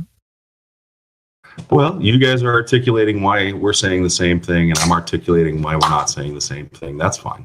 I think everybody gets it by now. There's no reason to continue that with the point. The point is Pac-Man Earth and the idea that east and west are straight lines or not. Are east and west straight lines or not? No, they're not. How do we know that? Because we have a cardinal direction system where north is at the center.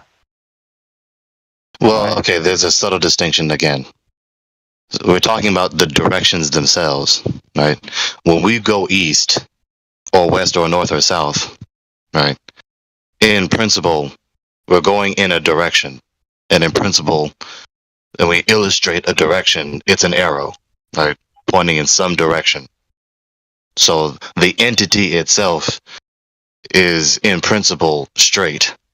However, when we go eastward or westward or northward or southward upon the earth, depending on the shape of the surface of the earth, right? Depending on the shape of the earth, we're going to go in a straight line or a curved line. That's the distinction. For example, the traffic director thing. So the guy would actually be pointing to a point in like space, in Cartesian space, right? It is a fixed point, but because the cars are bound by the road, they can't actually achieve it, and they go to the direction which they may align with it the best until the road swerves. So it's a shitty example. No, in my example, he's not pointing to a specific particular location. That's what I said earlier. No, you can't. If you point your finger at anything, you are pointing at a point in Cartesian space, a three-dimensional space. Oh my God. You are. That does not follow. My intention, I'm not talking about the location of the point of my finger. Again, do you know how to interpret English? When I say I am pointing in this direction, I am using my arm to signify a direction, not a particular location. So you're shooting a ray out of your finger. Is that what you're doing? In a sense. Hold on. If he's standing in the bank and someone asks for directions and he points through the wall and says, go that way, what's wrong with that? He's not using his finger as a laser?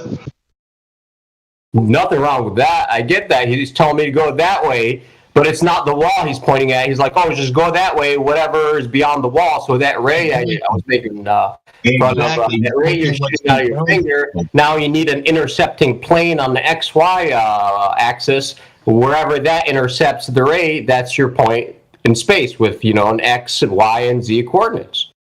Sure, if you add all those caveats in my explanation, in my example that I did not say, it's not even my example anymore. So you haven't even debunked my example. You just elaborated with a different example that just built on top of mine. I've illustrated my point.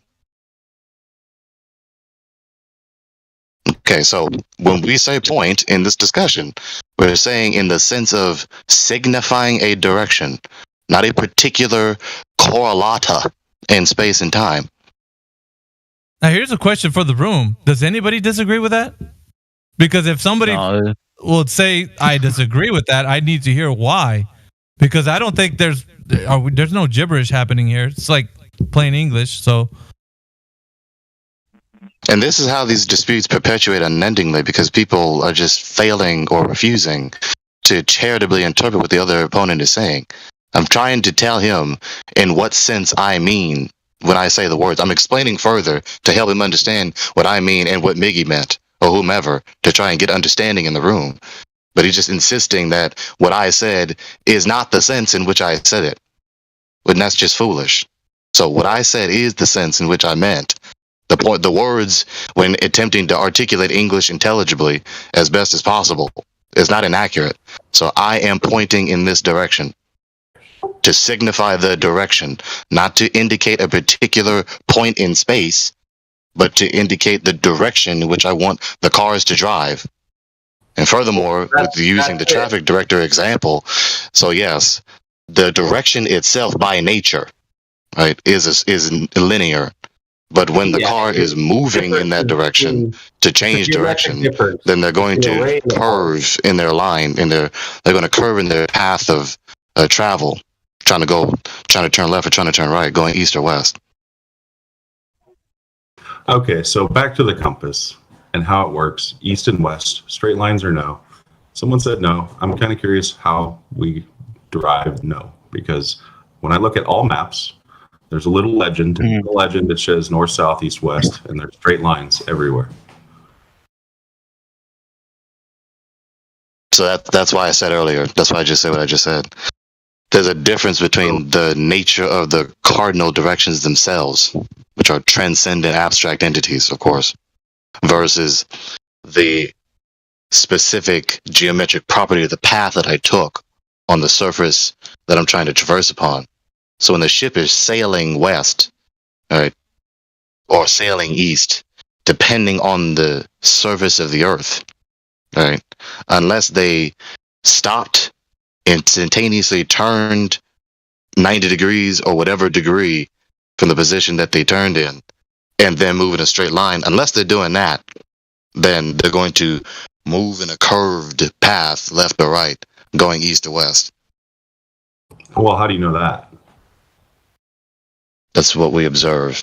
Unless the ship stops and just turns degrees and then moves in a straight line and never curving, then fine. There's always course corrections in everybody that navigates on the earth. I'm talking about the mapping of the earth. The surveying and mapping of the earth is done in straight lines, east to west. Okay. And north to south. They always form 90-degree angles, right? Okay.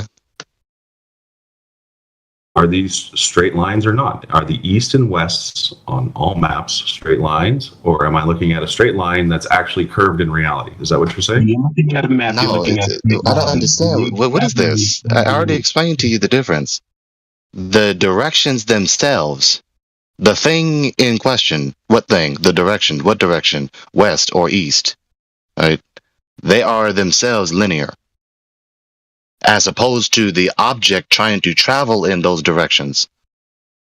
The line of the path of the object trying to travel in those directions, unless they stop, turn degrees, and then move in another straight line, the path of their travel will be curved in their attempt to move along these directions, which in themselves are linear. So let me ask, are you talking about magnetic north versus true north? Are you talking in that sense when you're talking about directions? I'm talking about maps and legends and compasses. Right. Well, the compass works on the magnetic north. Magnetic and true north isn't really relevant at this point. The idea is, are maps drawing east and west straight lines accurate or not? That's why I didn't want you to really follow up with a question, Max, after I said that. But no shade. Just that's why I said that answer. So the directions, the abstract, transcendent abstract entities themselves are linear. Straight. Cool. I'm with it. Straight lines. Well, they're represented on the legend as that, aren't they? Yeah, that's what it's showing us, right? So is that what's reality? Is that reality or not? That's the question. Well, how you operate on this earth, in this reality, on the ground, when you're actually telling somebody to go a direction, you would tell them, this is east, go this way, and you'd point to that direction. And they'd go east. And that would be east, wouldn't it? But the thing is, it's not happening that they're going to go dead reckoning as a crow flies east without any deviation. There's going to be movement into like course correction, navigating on. It doesn't matter what you're traveling on. You're going to make course correction. Always. So it doesn't matter what the map and the legend are saying. To correlate that to how we operate on the earth is something different. Right. Which is what yeah, it's kind of like what Gregory's saying. It's like the idea of the cardinal direction is used as like what you'd see represented on a map. Straight lines. But how is that representative of how you operate on the earth? All right. So South City is to the north, North City is to the west, and East City is also to the north. Am I? You can see me. So I see the line of reasoning now. It's a reification of the cardinal directions. The cardinal directions are linear. The concrete entity is trying to travel along these cardinal directions. Therefore, the sun, or whatever other celestial body, only travels in linear fashion, never moving in curved lines. That doesn't follow. Pac-Man model, I think. If that were the case, then nothing would move in a curved line. We would never perceive anything moving in a curved, linear, in a curved path. Well, you know, models, I can't stand them, and Pac-Man is a metaphor, right? Like, it's not. I'm trying not to get to that. I'm trying to get to the idea that we have science. Quantum Eraser shows up in here a lot, and his name itself is quite an experiment. The implications also question everything about the nature of where we live and what this is, and all that kind of stuff. What is Earth? Where is this? You know, we know it's not a ball floating around in nothingness. That's no curve, right? We can't sense all these different motions. Got it. They're not accounted for in any way. Ideas.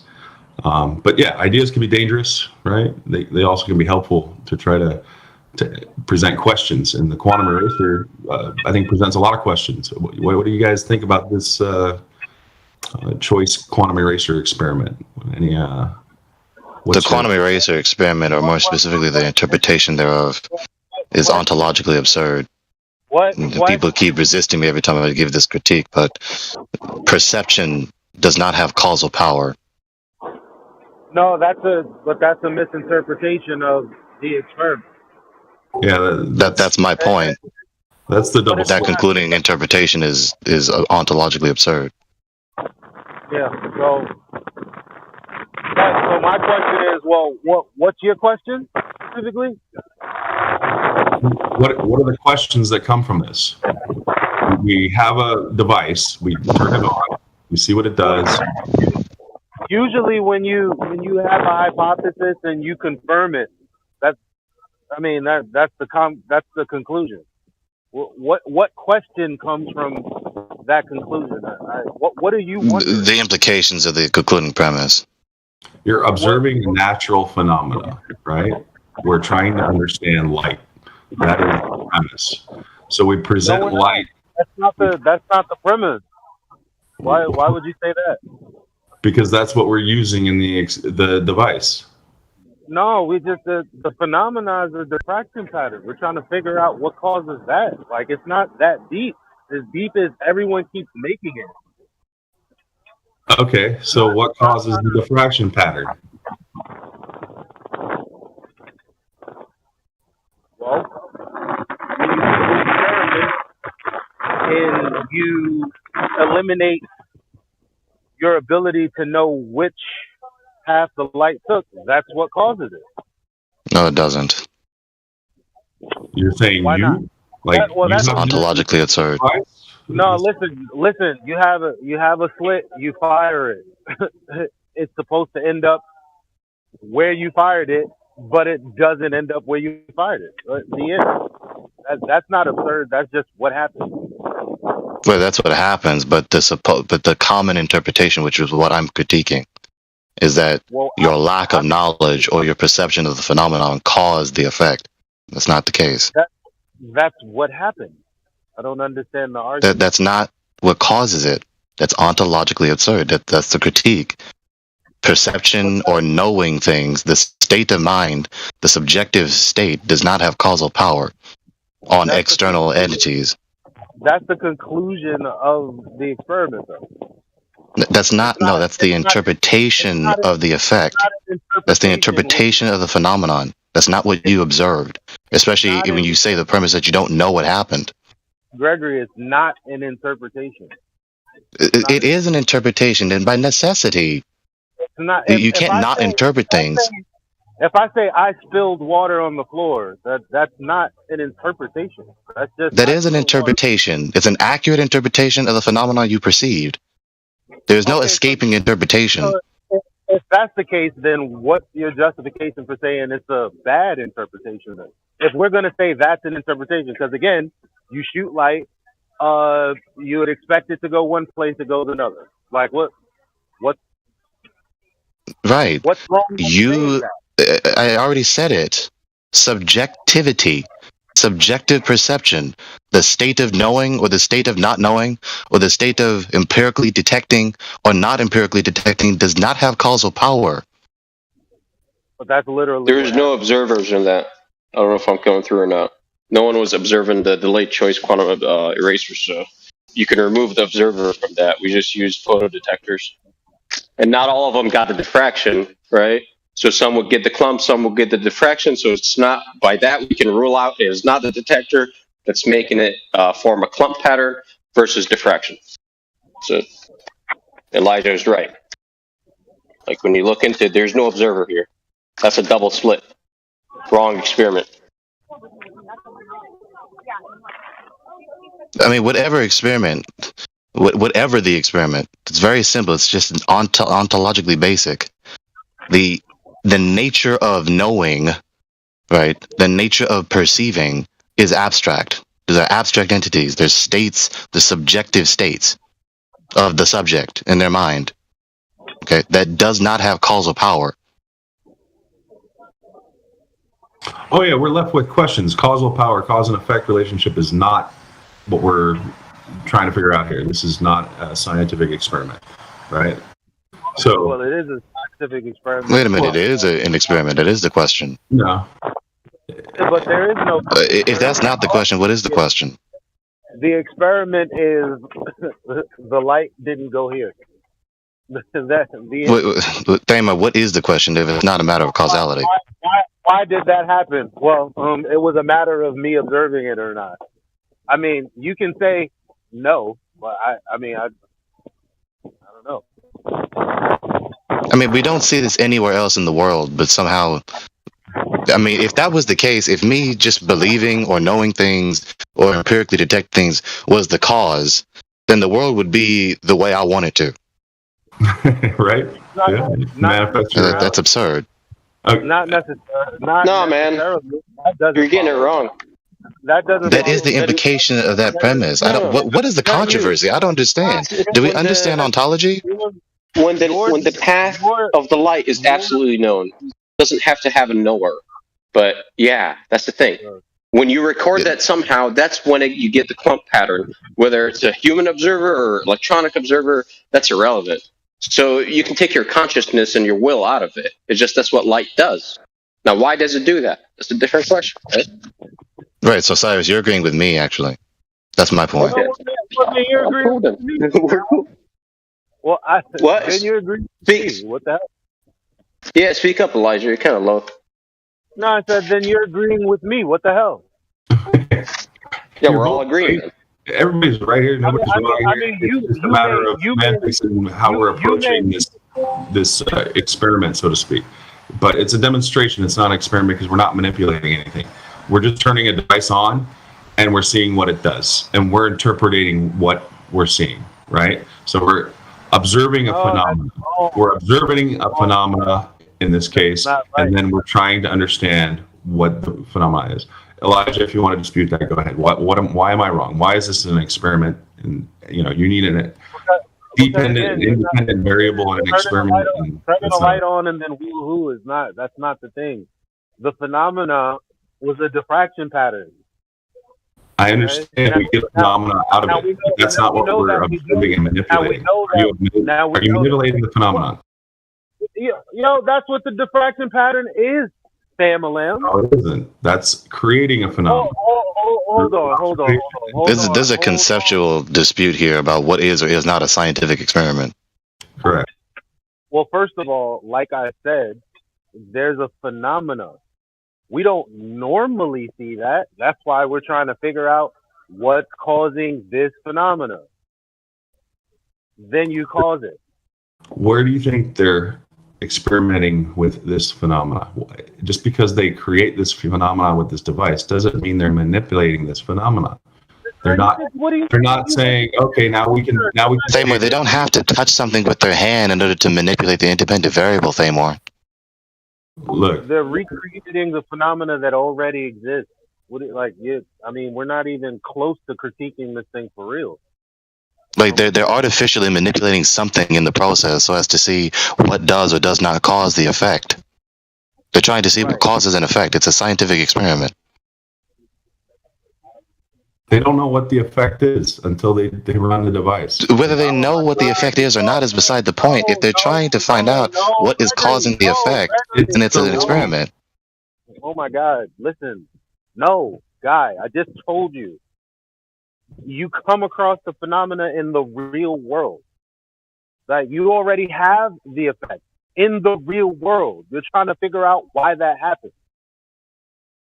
Why? What happened? Yeah, I'm with Elijah on that. Why does the wave function collapse?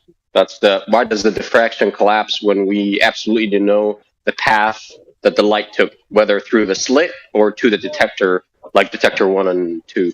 They always get clumped because there's only one path in the delayed choice quantum experience to detector 1 and 2.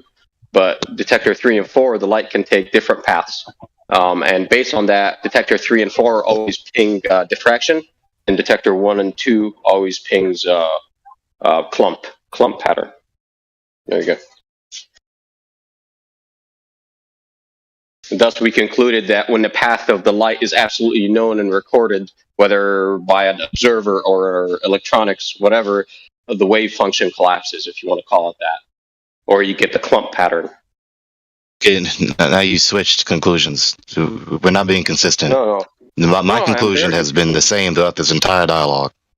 Are you saying that the person detecting the phenomenon or not detecting the phenomenon is making the difference in the effect? Well, there's no person here. There's no person. But you said someone is knowing things. Yeah, we record it in a recorder, then we go over the data. But it's the path to the detector that detector 1, the way it's set up, the apparatus, detector 1 and 2, there's only one path to it. So if detector 1 and 2 gets hit, what's up? No, I was going to say it's not if it's known. It's if it's possible to be known. Well, no, I'm trying to clear up what Cyrus is saying. Hang on. I'm trying to clear up what Cyrus is saying, one thing at a time. So there's no one involved, there's no person involved knowing what's happening, and then you said it's a recording. So yes. This is not coherent. Like what your account is not coherent. So what was wrong with what I just input there, Gregory? When I said it's not knowing, hence no one being in the room. Because I'm trying to understand what he's saying, and I can't understand what he's saying when multiple people are talking at the same time. Well, I'm answering it. You know damn well you can kind of understand when someone else says, hey, let me explain. But I was in the middle of talking to him, Elijah. Well, what is this? You're in the middle of talking. I'm answering for it. What's the problem? I can't understand it. I can't understand. Got multiple people talking at the same time. I can't understand. What is so difficult? Well, because nobody's saying that that's wrong. It's not. That's the whole point of no one being in the room. It's like it doesn't have anything to do with that. It has to do with if the information can be retrieved or not. If that possibility is there or not is the determining factor. You're saying there's no way in hell that that's the case. I'm saying, well, that was the experiment. What do you want me to say? Okay, so like where we began at the first time, all this confusion. This is very simple. There's all this confusion because people are talking through one another and not listening well enough, and misconceiving and not being charitable in their interpretation of one another. So that's what I said at the beginning. Notice I'm the one that's been consistent about my concluding premise. I haven't hopped back and forth between two different concluding premises. I'm saying that the interpretation, which is inevitable and necessary for any and all knowledge, including empirical knowledge, the interpretation that the human involved doing the experiment and the person knowing or perceiving the event is causing the difference in the effects is ontologically absurd.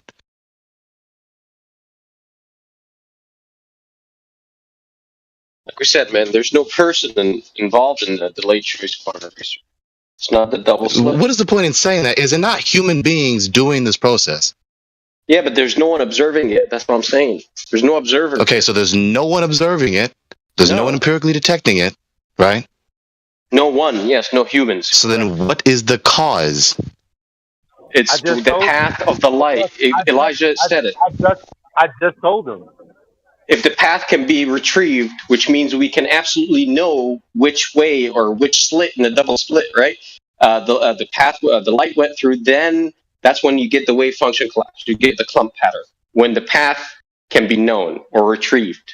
That's what I just said. You just told me the difference in the conclusion, the difference in the effect is the person knowing. So what I said is right. No, just the knowledge of the path. It's not necessarily a person there. Right? How do you have knowledge without a person? Who's knowing? The machine. Being recorded. The machine doesn't have knowledge. Exactly. It's just recording.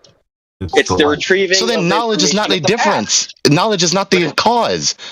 The machine is not knowing. Knowledge, yeah. The machine is recording. You can go over the recordings and see what happens. So then stop saying that knowing is the difference. Yeah. Stop saying knowing makes the difference. The machine is not knowing anything. Knowledge of the path of the light, correct. The machine doesn't know anything. The machine just records, man. We know that. We agree. Okay, so knowledge is not making the difference. Okay, so what causes it's so simple. I don't understand. Okay, well, easy. What causes the wave function to collapse? Nice and easy. I don't know.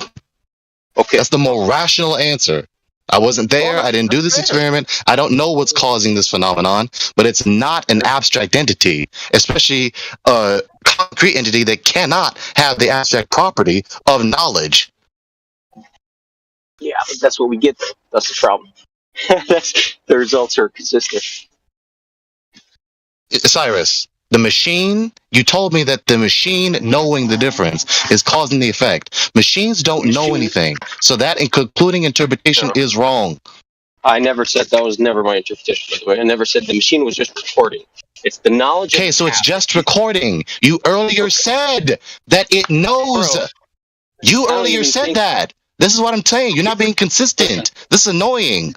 Bro, no, you're annoying because you don't know actually the experiment, the layout of the experiment. What's the difference between detector 1? The machine does not know anything, 0. Cyrus, right? Oh, hold on. Bro, don't cut me off. Relax. So what's You're being inconsistent, hopping all over the place. Does the machine know anything? Quit fucking cutting me off like a piece of shit. Just shut the fuck up for a second. Cut me off twice. It's so simple. Again, third time. You're a fucking dumb motherfucker. That's what it is. Yeah, you're being exposed for not being consistent. You have no respect for the person you're talking to. That's the problem. No, you're getting irritated because I'm exposing you for being inconsistent. Cool. This is stupid. Does the machine know anything? Bro, what's the difference between the path to detector 1 and 2 and 3 and 4? Go. If you actually know the You tell me. You told me it's the machine knowing things. I exposed that premise as being absurd. The machine doesn't know anything. The machine is so the act of the machine recording the phenomenon does not cause the effect. No, but the path 1 and path 2, the detector 1 and 2 can absolutely be known because there's only one path. So if the machine records a ping on that, then that path has to be taken. So the act of recording the event is not a causal factor. No, it's not. Okay. I never said it did. There you go. It's so simple. I never said it did. The only thing that was the only obstacle in this dialogue was your pride. It's so simple. My pride? What pride? That's the question is, what is causing the effect? Okay, Gregory, there is no human perceiving the phenomenon. Okay, then what is doing the knowing that you said? It's the machine, Gregory. No, machines don't know anything. Okay, Gregory, yes, of course, machines don't know anything. They're recording the phenomenon. Okay, the machine recording the phenomenon does not have causal power. It did not. That's what the experiment showed. So that's not the cause. No, it's the path that the light took is the cause. Easy. Come on, man. That's stupid. What kind of sentence is that? Because you don't the know path that the light caused, the path that the light took is the cause. Yes. So the cause is the effect, and the effect is the cause. That's absurd. You don't understand. You don't understand. It's okay. No, I do understand. Your question is what caused the light to move in this or that path. The light moving in this or that path isn't the cause. It's the affecting question of what caused it. Okay, the effect is what? Well, listen, before you got clump and you got wave direction. Which one are we talking about? Because you have 2 effects here in this experiment. Go ahead, Elijah. Well, listen, just detecting diffraction. Yeah, I mean that in itself is like not the experiment. Okay, so thank you. Even like, but that's the thing when they do the whole delayed choice quantum eraser experiment thing and all of that. That doesn't take away the fact that before the experiment was done, the light did what it did. Like that, it's still doing the thing that you're saying is not possible. There's just no, no. I'm not saying it's not doing what it's doing. That's been your misinterpretation the whole time. No, I'm not saying it's not doing what it is doing. The phenomenon, the event is elapsing. I'm saying what caused the event is not the lack of knowledge or the lack of perceiving the event, be it the human or the machine. That's my point.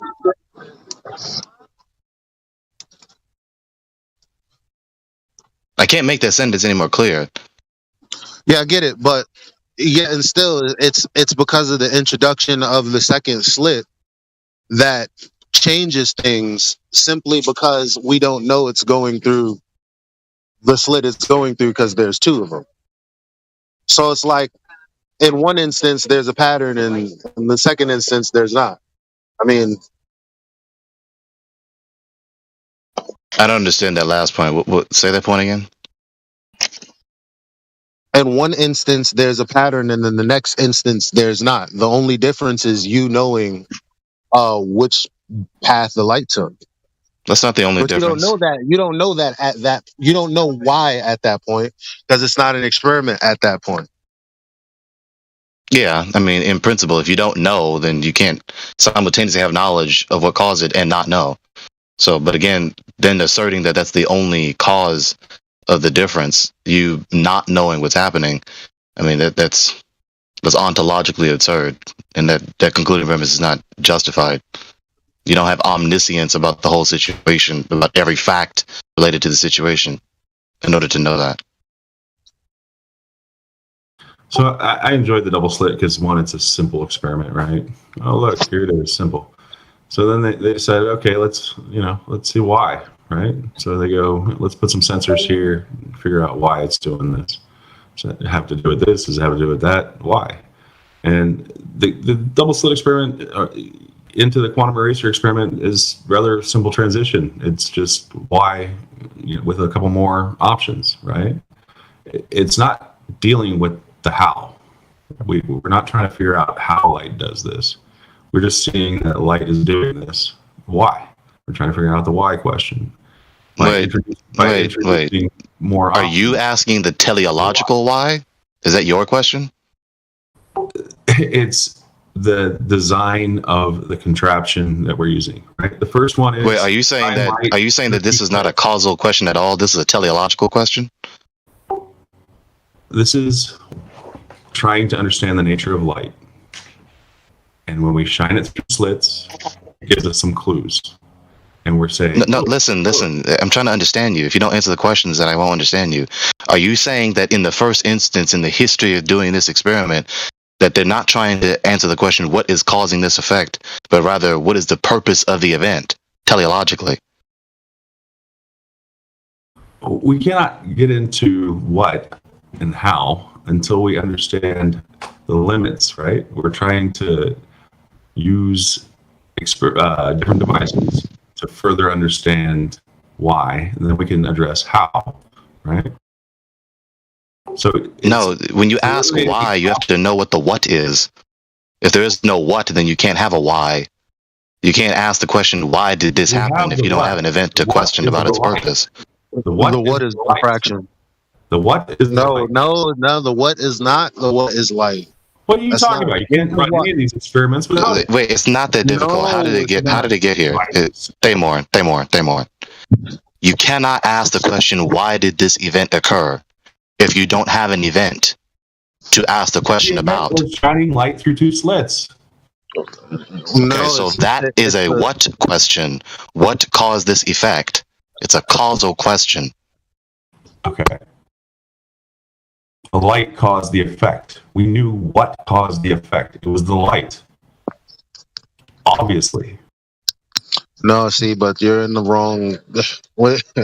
No, because the question is, well, what are we studying? You got to have a phenomenon. Well, I'm trying to tell you, bro. I don't know. So you have the phenomena. You have to have that first. That's what Gregory's saying. So the phenomena is the diffraction pattern or diffraction when we see it. The question is, what's causing that? It's not what is light doing. Like how does light work? That's way too many steps into something else.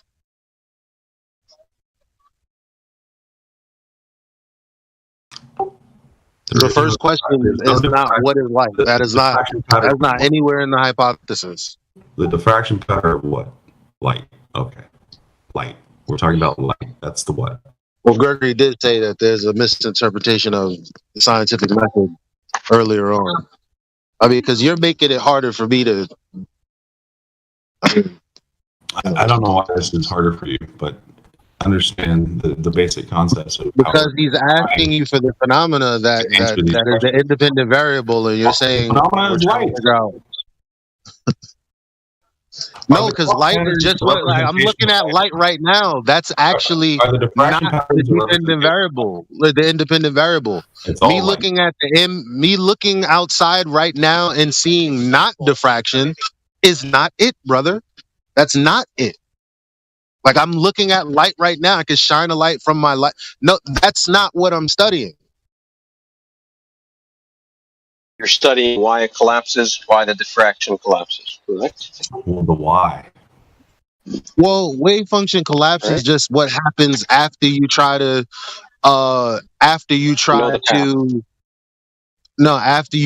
actually create a probability of where these hits of light are going to be. No, I mean before that, there's just a diffraction pattern. It has nothing to do with wave function collapse and the math that goes behind that. Well, it's just a different pattern, right? I call it the clump, the clump pattern versus the diffraction, right?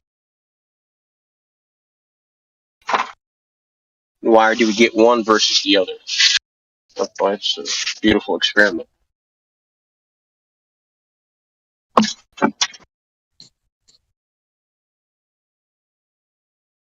So if you were to be running a how experiment, you would end up with an answer, right? You'd be able to manipulate both variables in such a way that you would say, oh, look, this is how this is done. Not necessarily. Just because you attempt to answer the question doesn't mean you will necessarily get the answer to the question. The scientific method states you need a dependent and independent variable to manipulate in order to reach the how conclusion. Yes, that's required to do the experiment. That doesn't mean every time you attempt to do so that you're going to get the answer. Yes, you will get an answer for the experiment by manipulating both the independent and dependent variable. So every time you attempt to do something, you necessarily will attain the end? Every time you attempt to attain an end, you necessarily will attain the end? Inconclusive is an answer. No, you're not listening to my questions. I'm directly engaging you on what you're saying. Dude, are you telling me that every time you attempt to attain an end, that you necessarily will succeed? See, now you're using end instead of scientific method. I'm saying the end of the scientific method is to get answers to the question of what is causing this effect. It's a process to attain an end. Correct. Through how. Okay. So are you seriously trying to say that every time we attempt to attain an end, including answering a causal question, is necessarily going to be successful just by virtue of us attempting to do so? Yes. Because what the hell? We'll have an answer. You will have a yes, a no, or an inconclusive answer. You will have Inconclusive, meaning you didn't get the answer to the question. There will be a result. Sure, there will be a result. Yes, a conclusion, an end. That's not the same thing as answering the question, especially when the results are inconclusive. Next to the ME. Yeah, I'm here. Next to the ME shot. So the quantum eraser presents more questions than answers, right? That's the whole point. It's a simple experiment, splits the light, takes a couple different paths. We go, oh shit, this light is tethered somehow. You know, the information is known between these two different sensors. How is it possible? How is this information tethered? Is the best way to put it.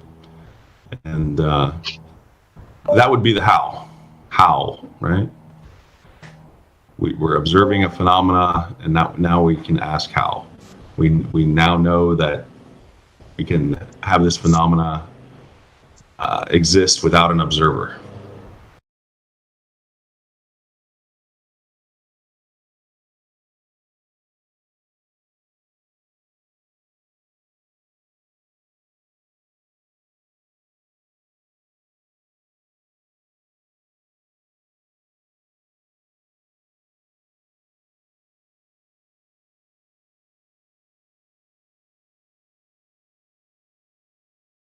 It's amazing how this ridiculous subject is so difficult for people to have sometimes here.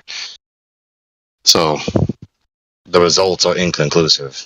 Don't know what caused the phenomenon.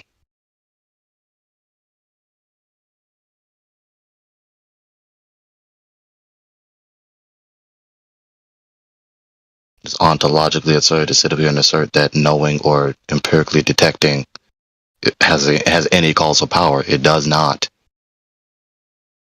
It's not its nature, these entities. Entity.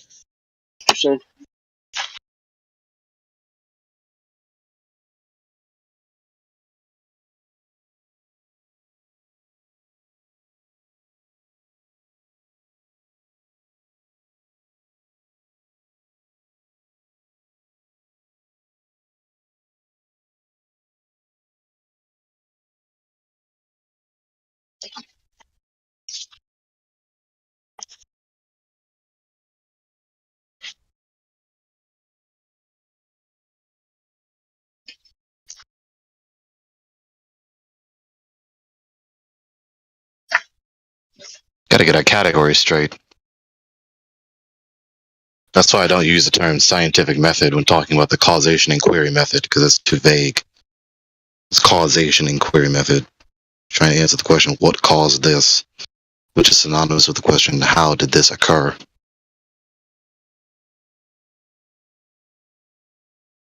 But of course, it's more specific and clear to say what caused this.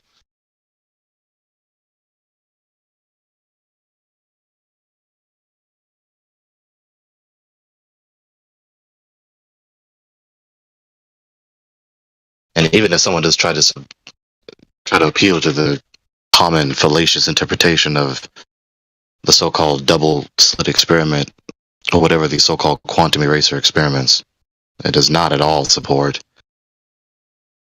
this Pac-Man theory of the cosmos. Because the Pac-Man theory of the cosmos is concerned with noumenon,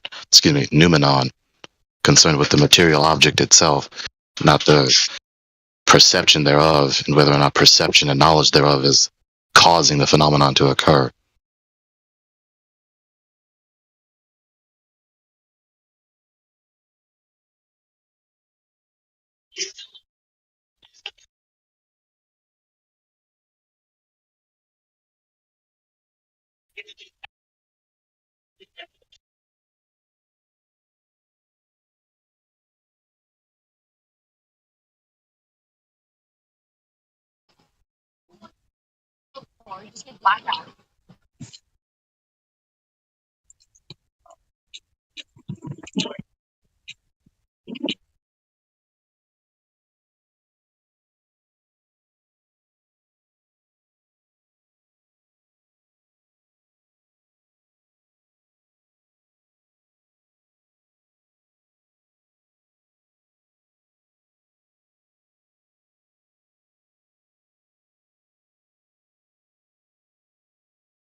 Why is Russian pancake in debate?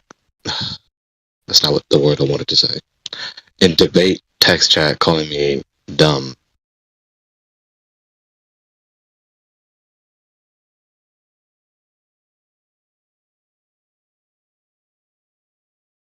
Is he VC verified? I don't think so. Doesn't seem like it.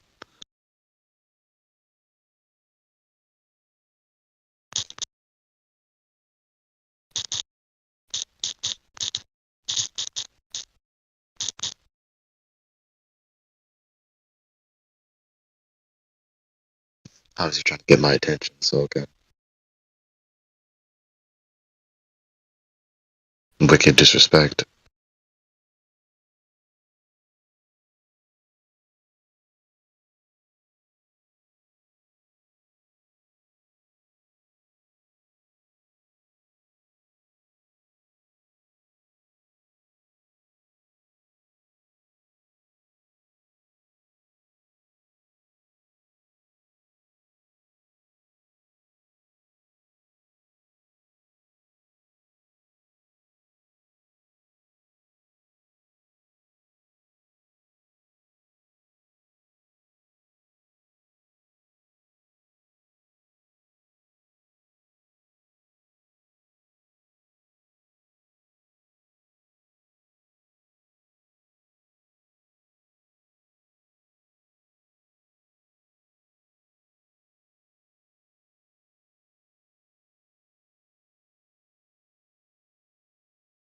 Do you want to go to your server? Yeah, we can. Yep. All right, see you there. Oh, yeah, y'all bless you. God bless you. God bless you all.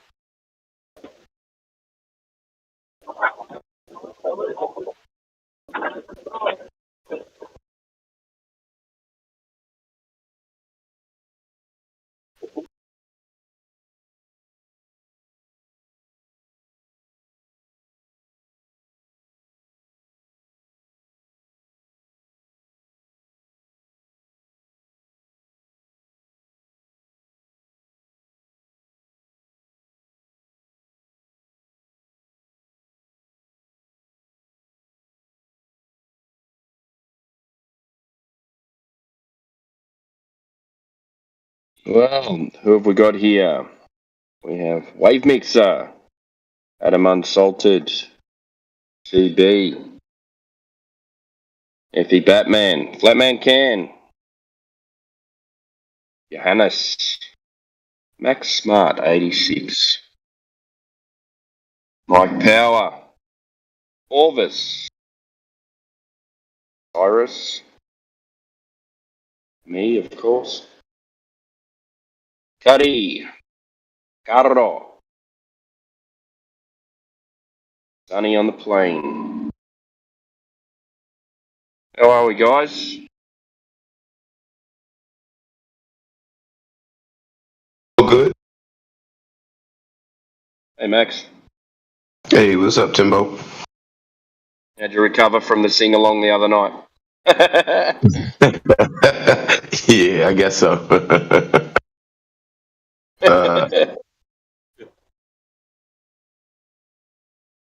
So listen, Timbo, help me understand something about this this argument with the directions. When the guy was talking about, well, the map says that it's linear, north, east and west. I didn't understand that because we generally travel based on the compass, and east and west on the compass, you would have to adjust to continue your bearings north, which means you would be going in a circle. Which means there are no direct east and west. Right. I got a little bit lost there.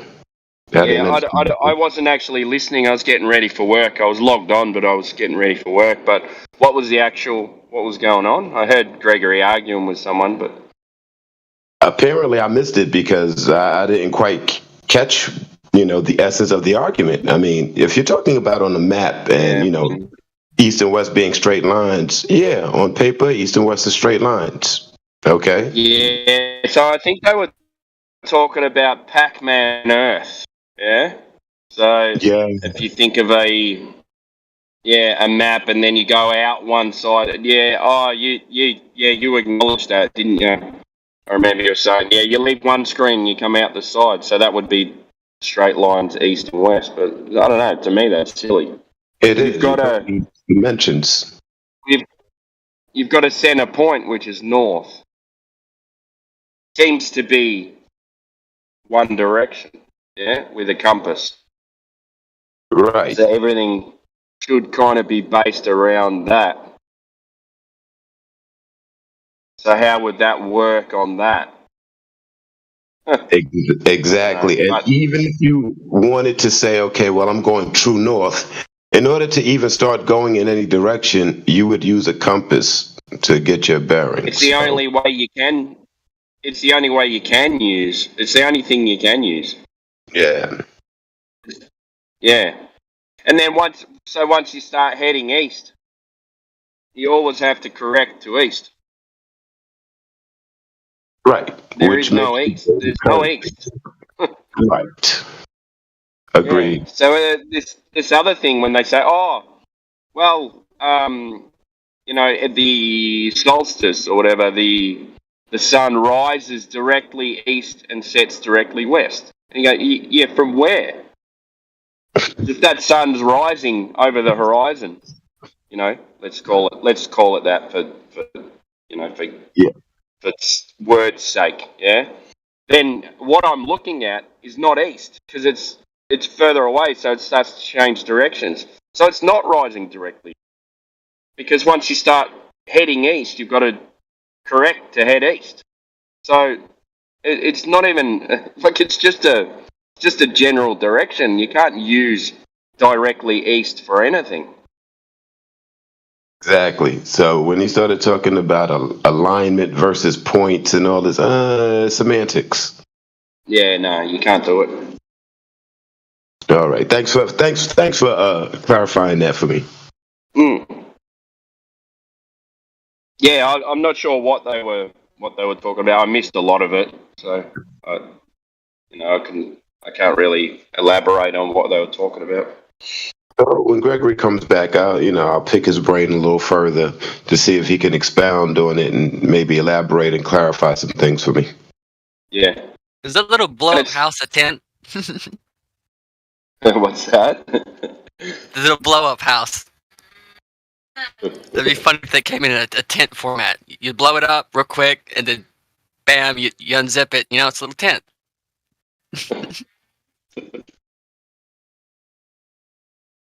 Of course, it would have to be. But even go ahead. Sorry. So even east and west. You know how they say, "Oh, the stars rise in the east and set in the west." Yeah. Yeah. Like, do they really? Like, that's just a general kind of direction. So, if you're looking, so I'm in the south. So I generally say I'm looking south, right?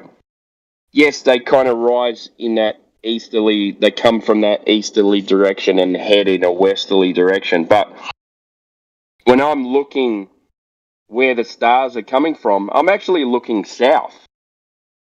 So those stars to the left of me, when they're coming up, let's call it east.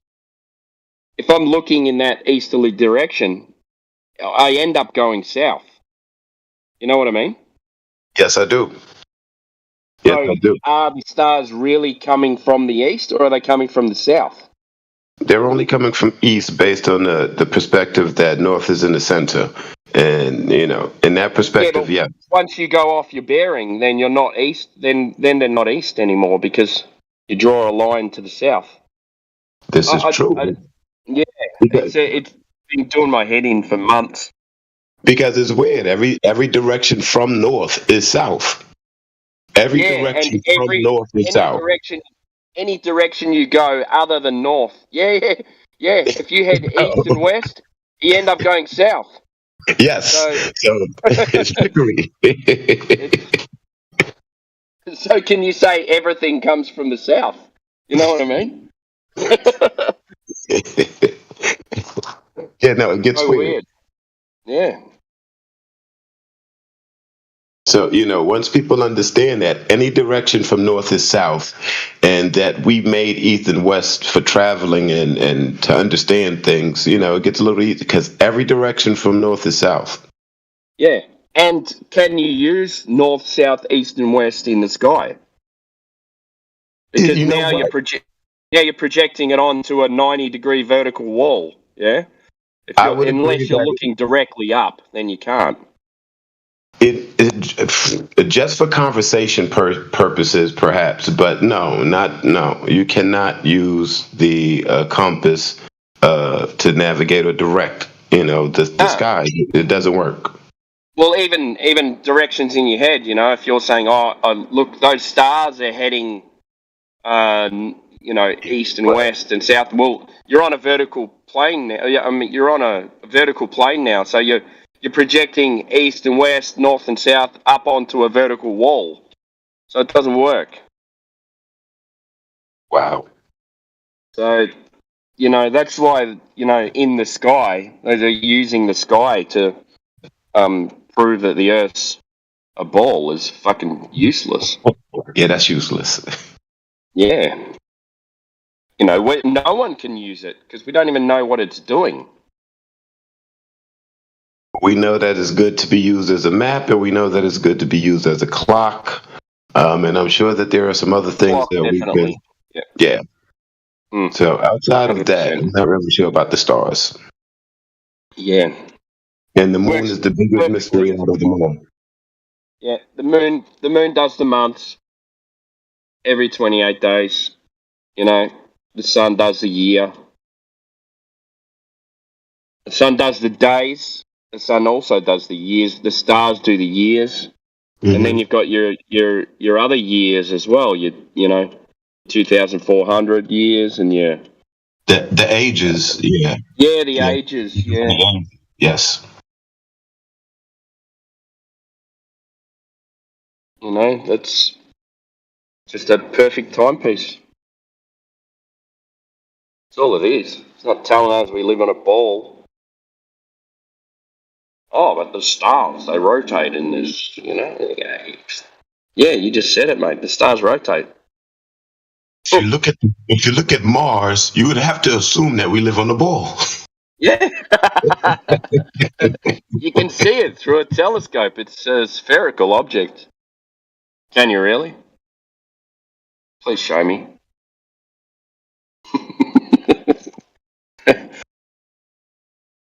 But we landed on it. We're flying helicopters there as well. Yeah, okay. Radio control helicopters. We can tell it what to do from where we are. What's the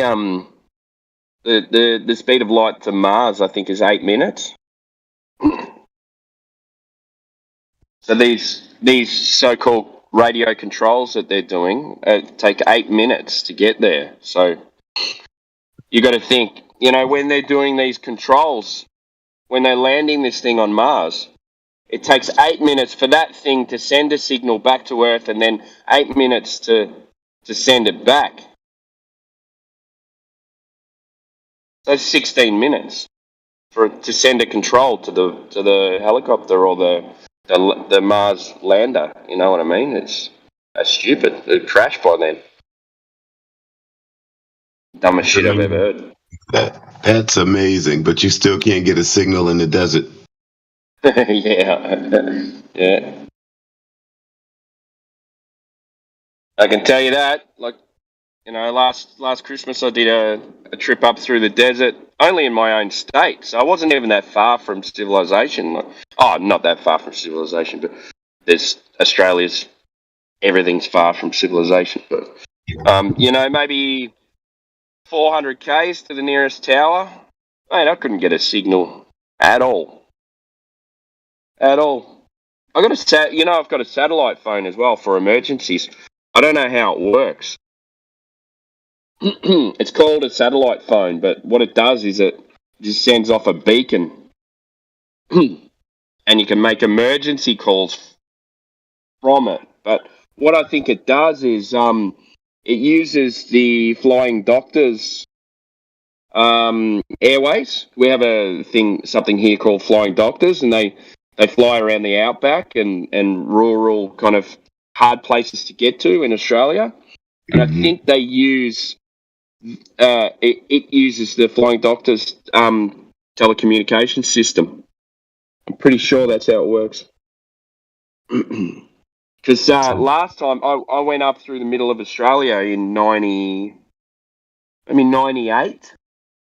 and we had to use the CB radios in the car, in the four-wheel drives, to patch through to the Flying Doctor's service. And now I think they've just changed that service to they call it a satellite phone, but they're using the same technology, because you've got to say over so they can switch channels. So pretty telling as well. They just call it a satellite phone. I look at it every time. It's this orange thing. It's got satellite phone. And I just go, whatever. I'm to the satellite phones, but I will start to do a little bit more investigation into how they operate.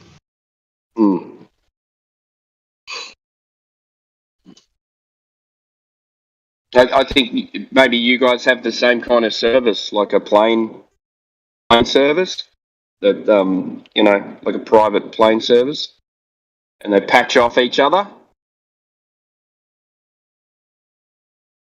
Not sure. When you say private plane service. Oh no! So ours here is a doctor's service. Doctors Without Borders. No, it's called Flying Doctors.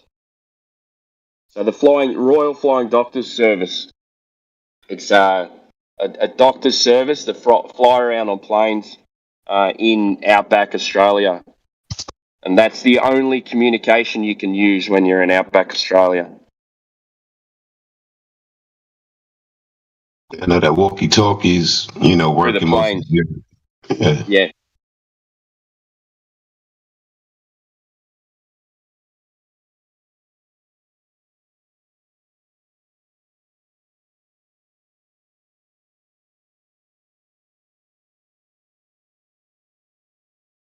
But I'm just wondering whether the satellite phones work in the sea, out at the ocean.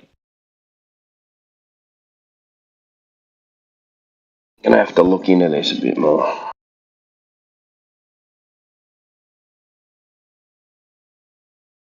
But have you ever watched? Now that we were talking about directions and stuff like that, have you ever watched any videos on magnetic declination?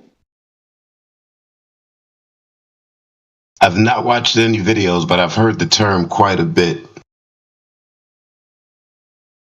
So it goes off the magnetic lines, and then what they do on the globe is they have to do they'll have a magnetic direction of a certain degrees, and that's to correct to the South Pole, or to correct to north, so that you get south. So some places in the south, they're facing in a different direction from north and south, but you have to correct the compass by a certain amount of degrees to get correct north. Mm-hmm. So, that's on a globe.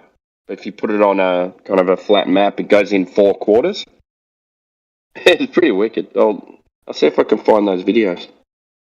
Yeah, no, I've heard of the magnetic declination, and I understand that the compass doesn't work accurately in the southern regions of the Earth. I thought that they were unaware to what they needed to do to have safe travel down there. So I'm not that familiar with how all of the finer parts of that work. Nah, I'm not 100% on it,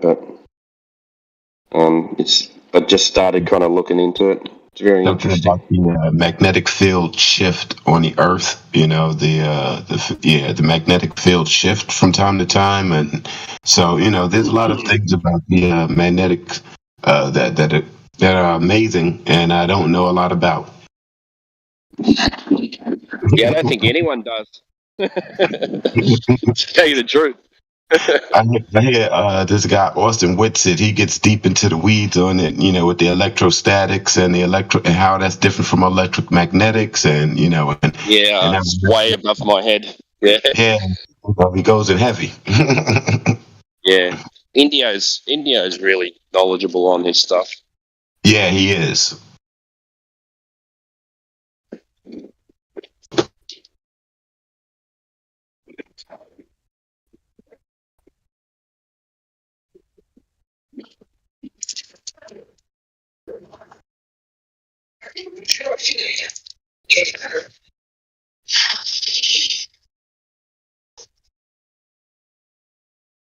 Be back in a sec, no.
So, anybody in here think they live on a spinning ball?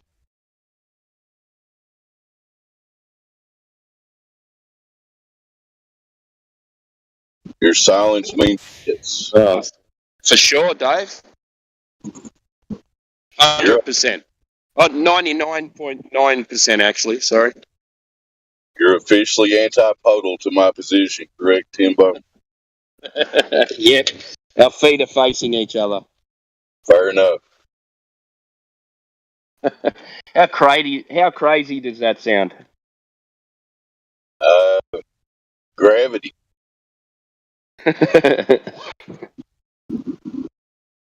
Funny that I believed that my whole life. Yeah.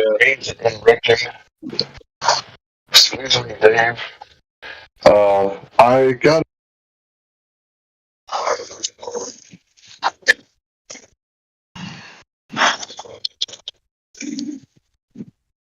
No new people, I guess. Huh? Try that again. I got a message from Flat Earth Dude, and I think he said that he's been, what is it? He's been banned or something? Yeah, I saw a message in locker room. I think maybe him and AI. So might have to speak to AI about it. Yeah, I don't know anything about it. Agreed. Okay, well, if it's above my pay grade.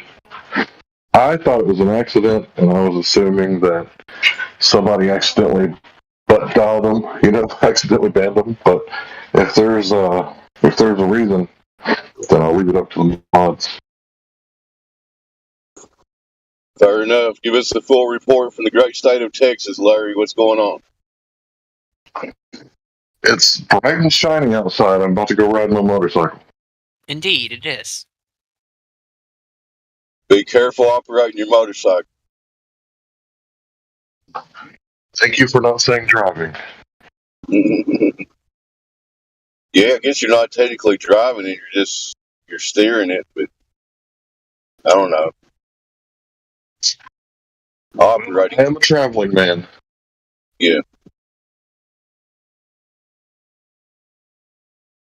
Are you one of them motorcyclists that zips between cars in a traffic jam, or you sit there and wait?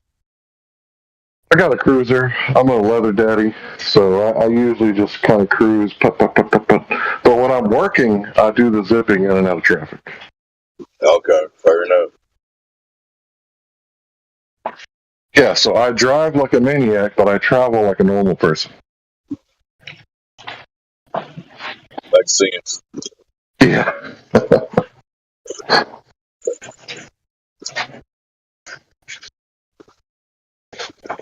Or I travel like a normal man. Yeah, there you go. Probably drive waiting so somebody else chime in here. It's dead every day, shutting up. He's steering that horse. Yeah, I'm about to go for a ride, so I'm going to be quiet.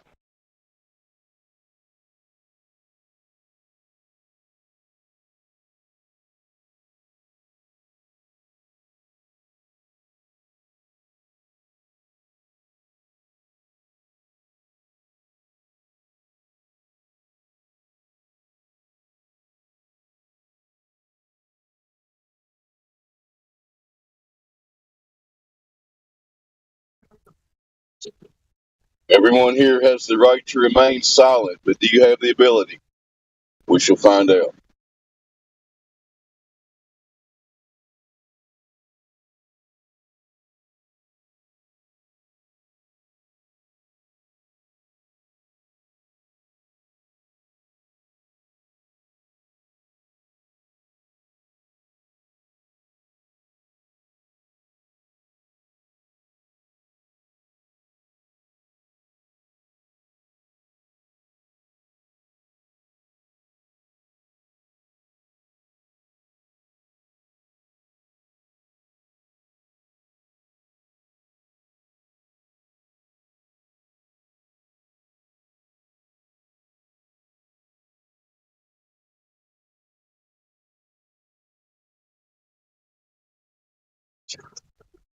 Okay, good job of displaying your ability to remain silent. If my mic's still working, if there's somebody listening to the sound of my voice, I hear you. discuss this topic, please click the link, come in and discuss. Wide open panel, knowledgeable people. We have valuable information to share with you. We want you to challenge what you may think about what you live on. We don't want to convince you of anything. Sorry, did I run to somebody?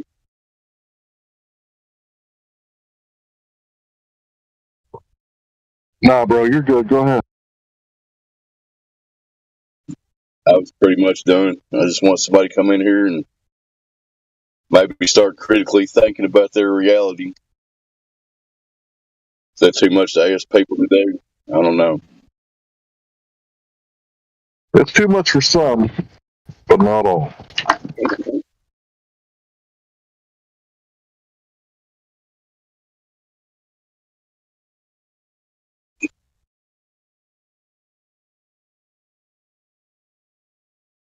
We've got Creation Bear in here. Currently thinks he's on a spinning ball zipping around through nothing. That's what he said last time I talked to him anyway. That's an assumption. I'm assuming that about Creation Bear. He's obviously not near his mic or he would have responded.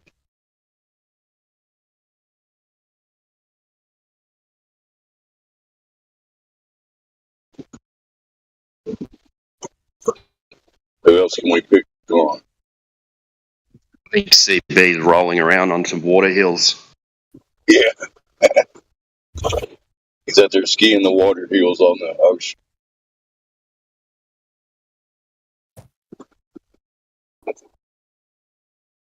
I see Mr. Andy got the space herpes rule. Is that correct or? Andy's currently holding my beer, even though I don't drink beer. All right. Hey, I got it as well. I don't know how I got it, but maybe I don't talking think about so. space. But I don't think that tag means anything really. Maybe one day you got into a little bit of an argument one day and a mod decided to give it to you.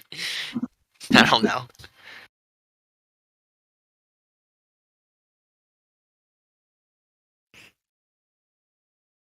Who was that talking? I can't look at the names. I'm sorry. I'm driving. It is Mike Power. Cheers, Mike Power. How's your day going? It's going. Beautiful day out here in Texas. Nice and sunny. Well,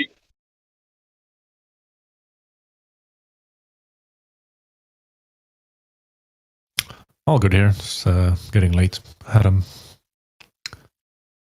a meal. Lots of meat. Just digesting it now. Checking I don't think I've what's ever going on. asked what part of the plane you're in, generally speaking, Quits. Where are you? Part of the plane? Yeah. I would say in Sweden.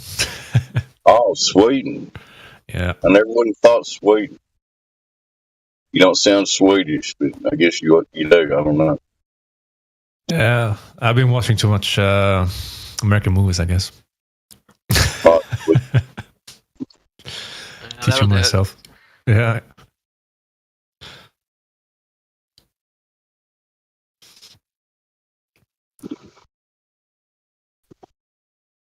Sound like somebody popped in as a new person. I can't look at the name. It's Flatman Can. What's up, Flatman Can? Flatman Can in Canada currently thinks he's on a spinning ball zipping around through nothing. Don't you, Flatman? All the time. Especially after half a bottle of tequila. Ooh-wee.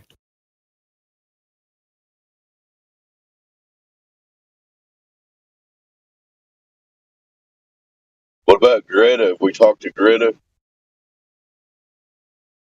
Oh, Dave, what up, my guy? Are you a fan of Greta? I'm Greta. I got a sex change. Yeah. Are you involved in Scepter? No, not for the last 2 years. Let me play devil's advocate though, because no one's talking. All right, how do you explain the 24-hour day and night at the North Pole and Antarctica? I don't explain it, but somebody else can if they want to.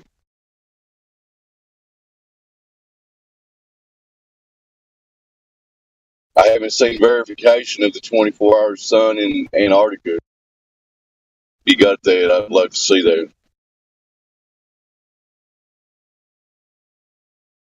I'm reading off a website that I found. I don't know. So why did you name yourself Greta? Just because you like her or what? Yeah, I want to fuck Greta Thunberg and How dare you? How dare how dare you? And also like ice caps are melting, so we need to like raise the carbon taxes and like get taxed like more. So carbon taxes. Yeah, we need to listen to Greta. She's got a lot of good things to say for sure. So fucking hot, dude. Sarcasm detected in my voice, I hope.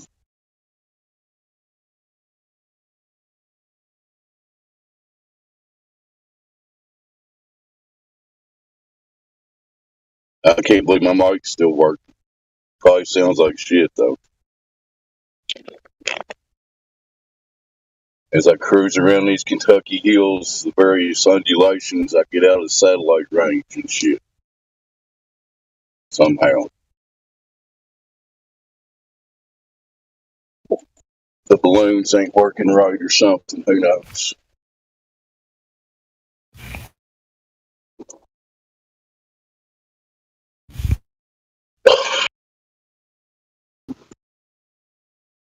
There's got to be some people listening on YouTube. You want to click the link, come in here and discuss. Wide open panel. Feel free to ask your question.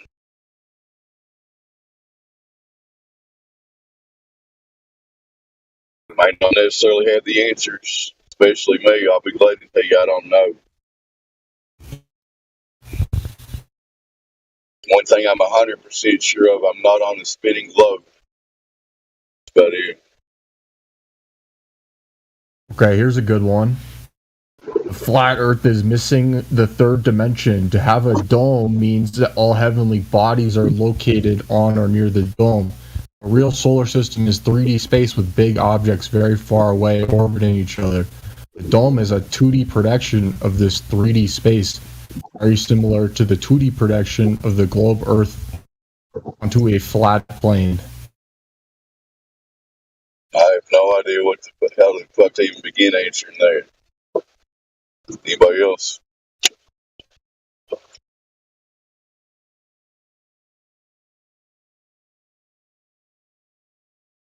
Guess not. That question shall remain unanswered. Yeah, it's the website I'm reading off of if you want to look at it. It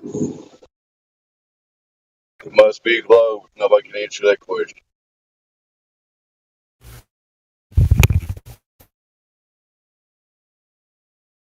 One zero for globe Earth. Okay, there's no South Pole. Makes serious problems. There can be no South Pole star on the flat Earth model because this star has to be smeared around the whole border of the flat Earth.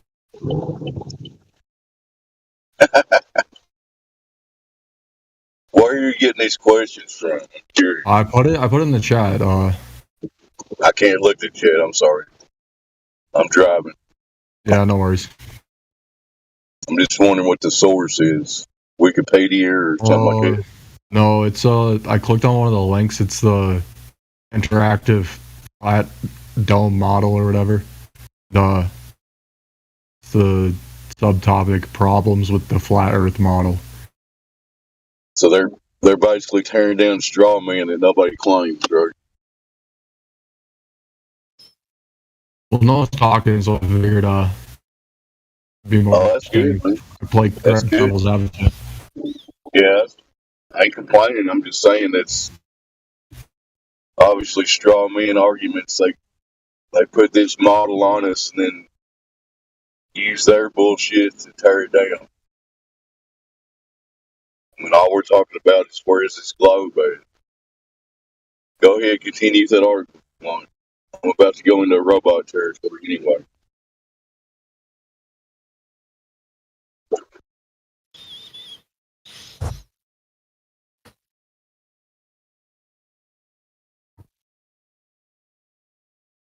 Yeah, there's a lot of begging the question fallacy here in the whole article.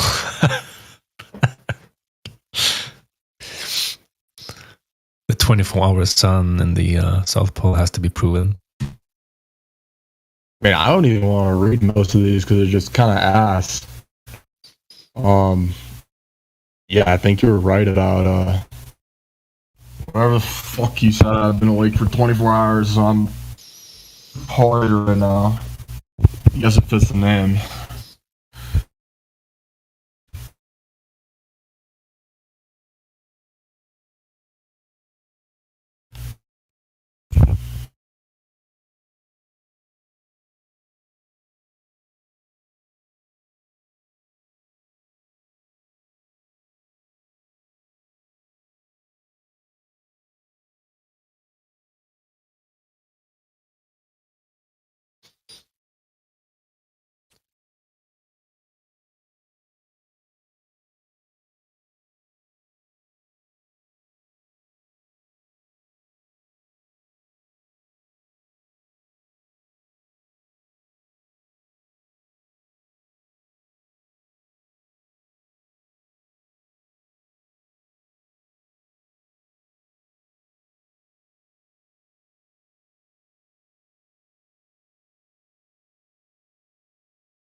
your point is not a point. What you're saying is when the sun silhouettes something, you can see the silhouette. That means the Earth is flat. It doesn't mean that the Earth is spinning. That has no sequitur. If it was spinning, it wouldn't be because in theory, if it was anything that you spin over a period of time is going to end up in a sphere shape, correct?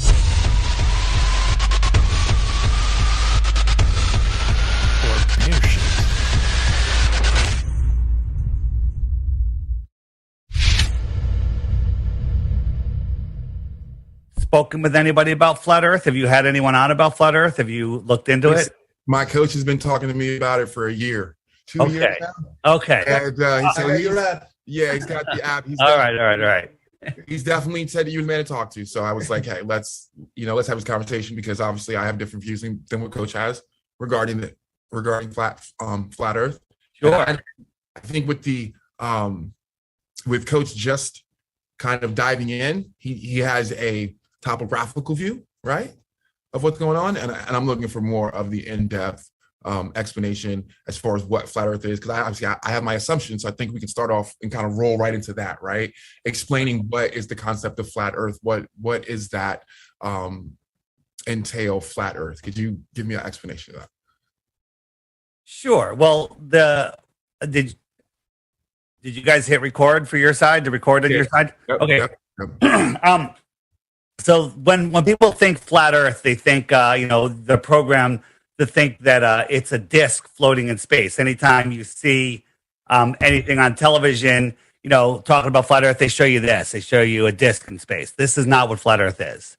Okay, you Google flat Earth, you're going to end up with the Flat Earth Society. You're going to end up with with images like that, or the common thing people say is, what are we, the only flat planet out there? This is two wrong models, a heliocentric incorrect model and an incorrect flat Earth model. Okay, so this is how your when I say you, by the way, I'm not picking on you. I was you. I was you. Right? And I kicked and screamed not to even look at this because this is the dumbest thing ever, right? Right. So that's what flat Earth isn't. Okay. So what is, first let's quickly just look at what is the heliocentric model. In your model, do you know how fast the Earth is spinning at the equator? Right. Do you? Not off the top of my head, please enlighten me. And by the way, every question I'm going to ask you, I got wrong when I was asked. So if you get a 0, you equal what I got. Okay. I'm going to get a 0 because I'm here as no sponge, problem. Right. I'm here as a sponge right now. Listen, I appreciate it. What's your? I didn't catch your name. What's your name? I'm sorry, it's Keith. My name's Keith. Keith. All right, Keith. So, and the guy on the side here. This is Coach Gustavo. Coach, scoot over a little bit. Get in the frame a little bit. All right, get in the frame. There you go. There you go. Now we can see both of you, and I don't want you to get a sore neck. So the Earth is spinning at 1,000 miles an hour at the equator, right? That's some serious force if you think about that. It's orbiting the sun at 66,600 miles an hour. Curious number. Speeds you can't even fathom, right? And it's chasing the sun at 500,000 miles per hour. Okay, right? And it's moving in, and these aren't straight motions. These are curved motions, right? It's not like, hey, I'm in an airplane, I could drink a glass of water. If you want to compare the airplane just to the spin of the Earth, which is the slowest motion, you have to double the speed of the airplane. You have to have the pilot nose down a mile a minute just to follow the curve of the Earth. And you have to remove the outer shell of the plane because there's no outer shell on a globe Earth. Okay? And that's just mirroring the simplest motion, right? But all of our senses tell us that we're not moving. Here's the hypersonic sled track. You can Google it yourself, look it up. And the sound that it makes when it goes by is insane. 7.8, Mach 8.6, I think. Mach 8.6? I think, yeah. 8.6 times the speed of sound. You can't even see this thing. You have to believe that the Earth is orbiting the sun 10 times faster than this. It is chasing the sun 100 times faster than that, right? But when you go out into nature, your common sense shows you this, right? Only nonsense tells you the other. right? You're told by men lie, nature doesn't lie, that we're going in all of these motions and none of them are happening. You go out into nature and you see this. What does your common sense tell you? What does your God-given common sense tell you? This is not moving. Yep. This is a container of water. What's the container? The land that's higher than the water is containing the water. Large bodies of water at rest need lateral pressure. That lateral pressure comes from the land that's higher than them. You lower the land and the water will flow elsewhere because it doesn't have that lateral pressure. So they tell us that Antarctica is a continent at the bottom of the ball. Antarctica is the only place on Earth, practically the only place on Earth, where there's no high altitude photos of Antarctica. I'm listening. I just want to change the background a little bit. Okay. Right? So they tell us this is Antarctica, and when you look at all of the supposed satellite shots, high altitude shots, whatever you want to say, there's none. They're all cartoons. These are cartoons. There's no real photography of Antarctica. And why is that? And I claim the reason is because Antarctica isn't a continent at the bottom of the ball. Antarctica is the shoreline of our world. Okay? The shoreline of our world is beyond as far south as we're allowed to go. We're not allowed to go past 60 degrees south. That's, I think, more than 1,000 miles from Antarctica. No one is allowed to go there. No independent exploration beyond 60 degrees south is allowed. Okay, why is that? Why is that? Now you can go from Santiago to this little peninsula here. This peninsula is huge, bigger than some countries, and that's it. You're not allowed off the ship. If you are, you're not allowed to explore. You're not allowed to explore out here. So if you want to know what the flat Earth is, the flat Earth is all of our land, everything. Our Earth is 70% water. Large bodies of water rest lay flat. There is no measurable curvature. If there was, we'd be able to measure it, but there's none. We can see too far. There's a whole bunch of these things. But your original question is, what is the flat Earth? This is the flat Earth. This pink line is 60 degrees south, and no one's allowed to go beyond it. What's out here? What's out here? What's out here? What's out here? Off limits. Right? Admiral Byrd in 1950s, 40s and 50s, he went out and said he discovered more land bigger than the United States, filled with resources that no human has ever stepped foot upon. Right? Mm-hmm. And talk about that with somebody else. They mentioned that Admiral Byrd was saying about hollow Earth. I think that's a lie. Right? Well, that's another thing, because I believe, and again, we weren't there, and we don't have any firsthand information on this. That is just a distraction. He found more land. Well, how can you have more land beyond the pole? Because the pole's at the bottom of the world. There's really nothing beyond the pole. There's just the other side. And so they made up the hollow Earth. And the hollow Earth is the same thing as the heliocentric world. It's a prism for your mind. Here's a map that was found in a Buddhist temple that's 10 centuries old. Okay? Perhaps, this is where we live. And when you go to Antarctica from the only place that you're really allowed to go from, this tip of Santiago, maybe they just take you to this continent. This continent looks to be about 2 or 3 times bigger than the United States. Okay? And so if they pulled up to the center of this continent, you wouldn't know that it's just a continent. You wouldn't know anything. You wouldn't be able to see left or right very far at all. You would just see this land, this ice, this wall of ice, just like we see when we go there. So maybe the real ice wall is out farther that's containing all the water, and these are hidden continents. Okay. And we start there. What would a question that you have be? So, in theory, and from what I see, you haven't shown like you haven't shown that well, I guess immediately you showed that this is what they think the explanation of flat Earth is, that it's flat Earth. But I'm going to, from what you just showed me, flat Earth. I didn't show you any proof yet. I just told you what flat Earth is. Right. The understanding of flat Earth is the space that we're allowed in. right? It's flat. Well, they understand flat is not a shape. It's a description of horizontal and level. Right. Right. So if you go past that, right? There's that part we can't go past, right? That you said that there's that circumference, that circle there. Yeah. As we get to this right here, we can't go any further. So because I don't want to like sound like no. Ask the question. It's all right, man. Okay. So then, essentially, the Earth could be a sphere because we've never been past that circumference that you pointed out. Right. So if the Earth is a sphere, there has to be physical curvature, right? So here's a sphere, and if I drag my finger away, it disappears behind a physical horizon, right? So you can't see my fingernail anymore. Let's just say that's a boat.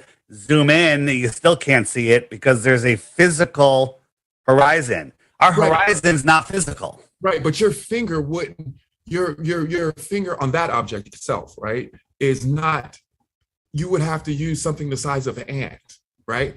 No, that was just a demonstration. I understand, but if you did that, right, you would have to use like a grain of sand upon there, and then that circumference that sand sat on would essentially be flat. No. I hear what you're saying. I hear what you're saying. Let me unwind that a little bit for you. You will agree that no matter what size the globe is, there is a rate of curvature. If the globe was the size of a yoga ball or the size of the Earth or 100 times the size that they tell us, there would still be a rate of curvature, right? No matter where you are, whatever direction you go, you're going to slope down and around the ball, right? Every ball has a rate of curvature. Now, they tell us, one of the big globe proofs is boats disappear from the bottom up over the horizon. But you're like, well, the Earth is so big, you can't see the curvature, but then they want us to believe that we can see a boat going over the horizon. Well, there is math that tells us, our globe is 24,901 miles around. That's what they tell us. Nobody can tell us where they got the radius from, but that's what they tell us. So at 24,901 miles around, there's a formula which is about 8 inches per mile squared. Okay. Now this is the Globers will tell you that the formula is not real, but I can prove to you that it's real and 100% accurate. So at 1 mile, there's 8 inches. That's not very much. At 2 miles, at 3 miles, 3 times 3 is 9 times 8 is 6 feet. At 3 miles on your globe, there should be 6 feet of curvature. So what does that mean? I'm a 6 foot tall guy. I'm standing at the edge of a calm ocean. I should not be able to see the surface of the water beyond 3 miles because it's dropping behind that physical curve. And the farther out I go, the farther it drops. So a boat, after it goes beyond 3 miles, is going to start to disappear from the bottom up if the Earth was a globe. Now, if I see a boat disappear from the bottom up, does that mean the Earth is a globe? Well, it kind of fits into that category. But what if I could zoom in and bring it back? Now, as I talked to you before, my fingernail disappears. Zooming in will not bring it back because there's a physical curvature, right? What they don't teach us in school is the angular resolution limits of our eyes and perspective. They've literally taken that out of the teachings in school. So let's take a look at Yeah, I'm looking. I'm trying to find a picture here that I want to discuss here in a minute. But keep going. Well, I need to show you some stuff, so I need you to pay attention. What picture you're looking for? I probably have it. What is it a picture of? No. This is one I took myself. This is what I took myself. All right, beautiful. It's something. So keep going. So let's look at this. Look at this for a second. So there's no boat here, right? So I'm zooming in. And zooming in is I'm increasing the angular size, and as I increase the angular size, look, there's a boat. There's a boat there. And as I zoom out, it's the same thing as the boat going away. You're going to see this boat disappear from the bottom up because the lower part of the boat has the smallest angle. And these little tiny waves in the foreground are hiding the boat, and it disappears. Now, if we didn't have today's technology with super zoom lenses, you can claim that it went over the curve. But I'm proving to you beyond a shadow of a doubt that this is not a physical curve. This is an optical thing. But that boat is not further enough. But it's possible because It's possible that boat is not far enough away. I'm an avid fisherman. And I know it takes at least 5 hours to get to the ocean. from let's say, I've done it from Virginia Beach. I've done it from Myrtle Beach. Yeah. It takes about 5 hours. So that boat is not 5 hours away. Okay, so but you forgot everything I just said a moment ago. No, not at all. Not at all. Hold Because on. the way you said that, like it would have to be for you to essentially see the curvature of it, right? Because of the circumference there. It would have to be, I don't know, was it 30 knots, 300 miles away? Keith, you know what the curvature at 300 miles is? At 300 miles, I'm going to pull that up for you right now.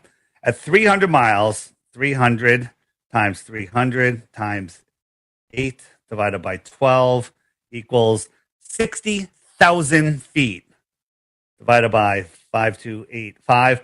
So at that distance, there's 11 miles of curvature at 300 miles. Listen, Okay.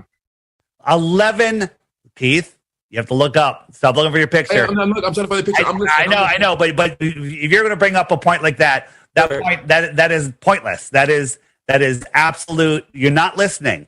At 3 miles, there should be 6 feet of curvature. At 100 miles, there should be 6,000 feet of curvature. At 100 miles, that's over a mile of curvature at 100 miles.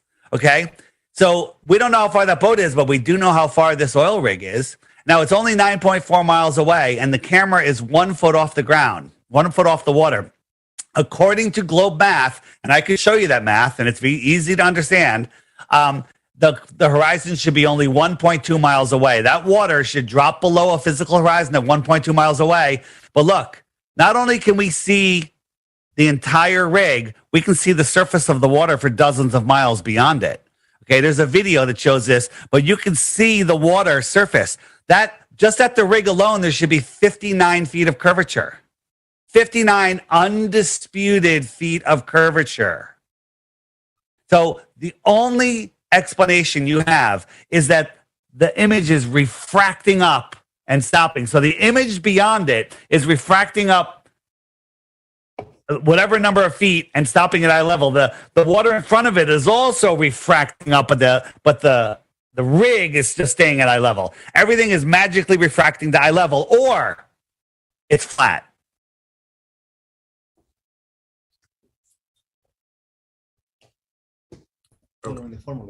I get it. I Flat. still. Let's look at another one. Let's look at another one because the image.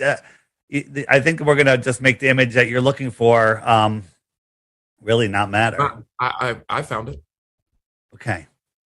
So here's another image. I'll just show you, and then you can tell me about your image.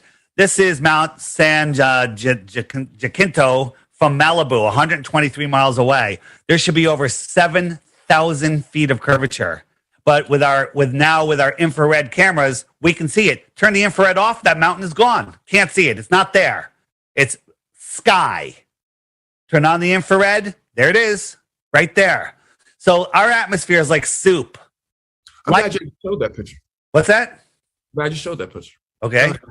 Keep going. Right, because there should be at 123 miles, there should be 7,000 feet of curvature. But let's just do a little farther because I think I know why you're glad I showed the picture. Here's oops, I just lost myself. Okay, so here is a spot in the Loser Fans. We're looking out here. Mount Canigou is out there 150 miles. God, now I'm spacing on the distance. 175 miles. Okay, and from this altitude, that distance, the very top of the mountain should be over a half a mile hidden below the curve. Well, guess what? We can't see it. Very interesting. Maybe it's behind the curve, behind the physical curve. However, our sun migrates in between the two tropics every 6 months. And twice a year, it lines up with the viewing spot and Canigou Mountain.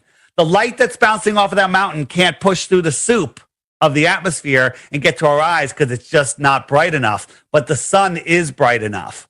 And as the sun moves away, it backlights the mountain. Right, but doesn't that prove? But doesn't that prove that that this, we'll call it a rock, because right now we haven't, obviously there's flat Earth and there's the globe, the assumption of the globe, there's assumption of the flat Earth. But doesn't that prove that this, whatever rock or whatever we're on is actually spinning? Because you can actually see that. So there is a curvature, but it's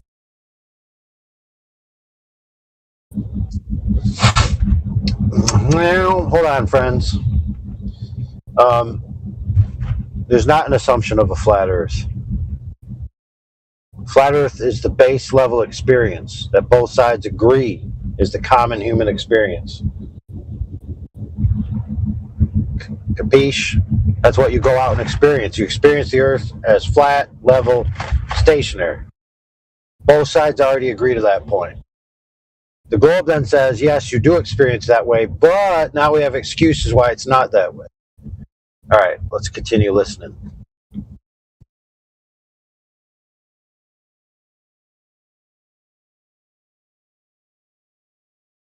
Actually spinning, and that's why. Where's that coming from? I have no idea what you're talking about. Because the sun sets in the east, so they say, right? The sun sets in the east. Sun sets in the east. I'll give it to you.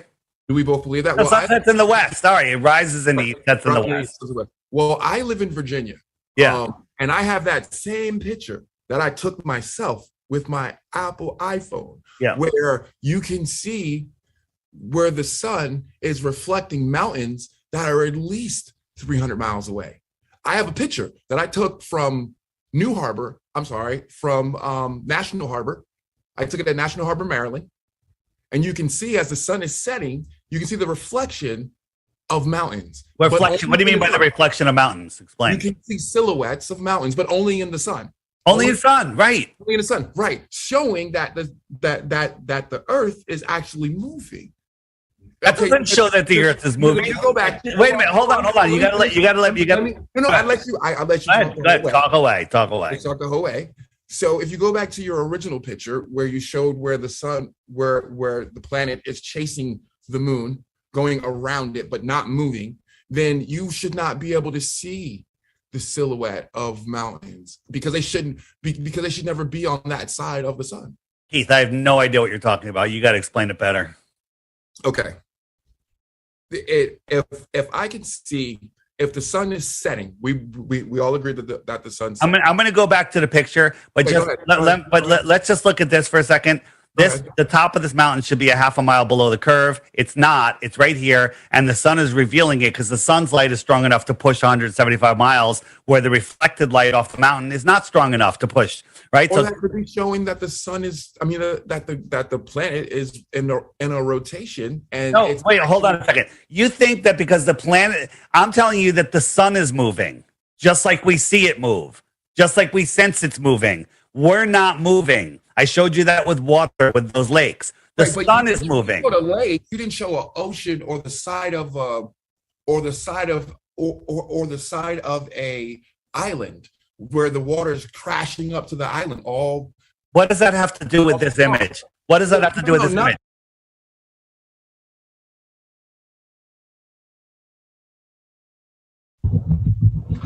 Oh man, friends.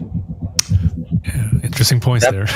Was that painful to listen to? Like, this guy believes that the Earth is moving, and he's trying to explain it, right? He's explaining the belief he holds in relationship to what he sees, and it sounds like absolute incoherent, gobbledygook nonsense, right? Rather than just the base observation, which is we're stationary and the sun moves. I mean, one is very rational conclusion, right? Just base axiom of common everyday experience. The sun clearly moves in the sky versus what this guy's talking about, like shadows and backlit. And that means that the sun is, rotating and the Earth's going around it. And, pi to the power of r squared plus what my mom had for dinner last night. I mean, I don't even know what this guy's talking about at this point. This is a common person, though, is it not? Like, a common person isn't that advanced in the arguments about the globe model.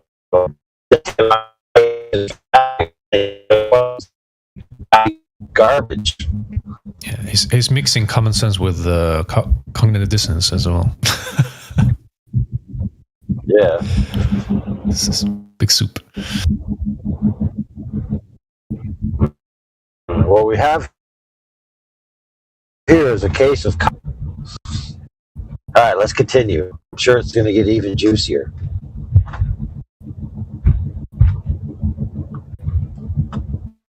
I only mentioned the water because you mentioned lakes. That's it. Let me ask a question. How can we see if the top of this mountain should be over half a mile below the curve? How can we see it? Or is the globe spinning? And if it was spinning, how can we see it? Doesn't matter if the globe is spinning or not. Because the sun is there, and because as it goes into the light of the sun, you can see it. No. Or as the sun you're not making any sense. So hold on. So my fingernail is the mountain. It's below the curve. How does the spin of the world let you view it from over here? Spin it towards me. Spin it towards me. Leave your finger where. Spin it towards you like that. And look what I see. Yeah, but you're not there. You're over here. You're spinning away with it. The sun is so high. The sun is so high. That's why you see the silhouette of it. You're on the mountain. Like I have a picture where you don't see anything outside. You see a silhouette in the sun because the sun enough, like you said, to actually show that, right? Because your point is not a point. What you're saying is when the sun silhouettes something, you can see the silhouette. That means the Earth is flat. It doesn't mean that the Earth is spinning. That has no sequitur. If it was spinning, it wouldn't be because in theory, if it was anything that you spin over a period of time is going to end up in a sphere shape, correct? Like, no, nothing. Well, I mean, you're under the belief that gravity pulls things into spheres. Yeah. So you believe once upon a time there was nothing. It exploded and became everything, and then no, I don't believe that. I believe there's more deeper. Obviously, there's so many different histories. You believe that planets are just accumulations of mass held together by gravity? I believe that they are stars that combusted us. Okay. And you believe that stars are accumulation of gases so dense that they turned into nuclear furnaces? Yeah. And somehow, when the stars and the planets formed, they left a void, a vacuum of no pressure in between. I think that happened over a collective period of time. How do you have high pressure next to no pressure without a physical barrier? I believe that gravity.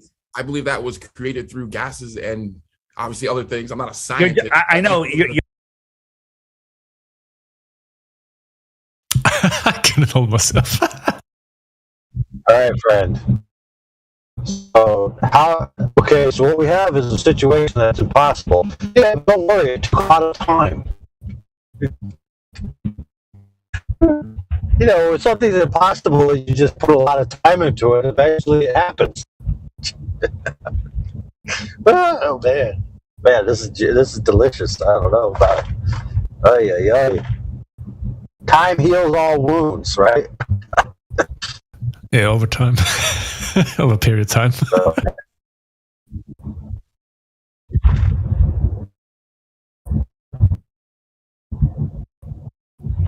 All right, let's listen. You're not a scientist, but you're giving up your common sense to nonsense, right? Where gases fell upon each other and turned into these giant gravitational balls, leaving a vacuum in between them. You can't have high pressure next to low pressure without a physical container. Can't be done. That's like saying they didn't turn an atom into a bomb.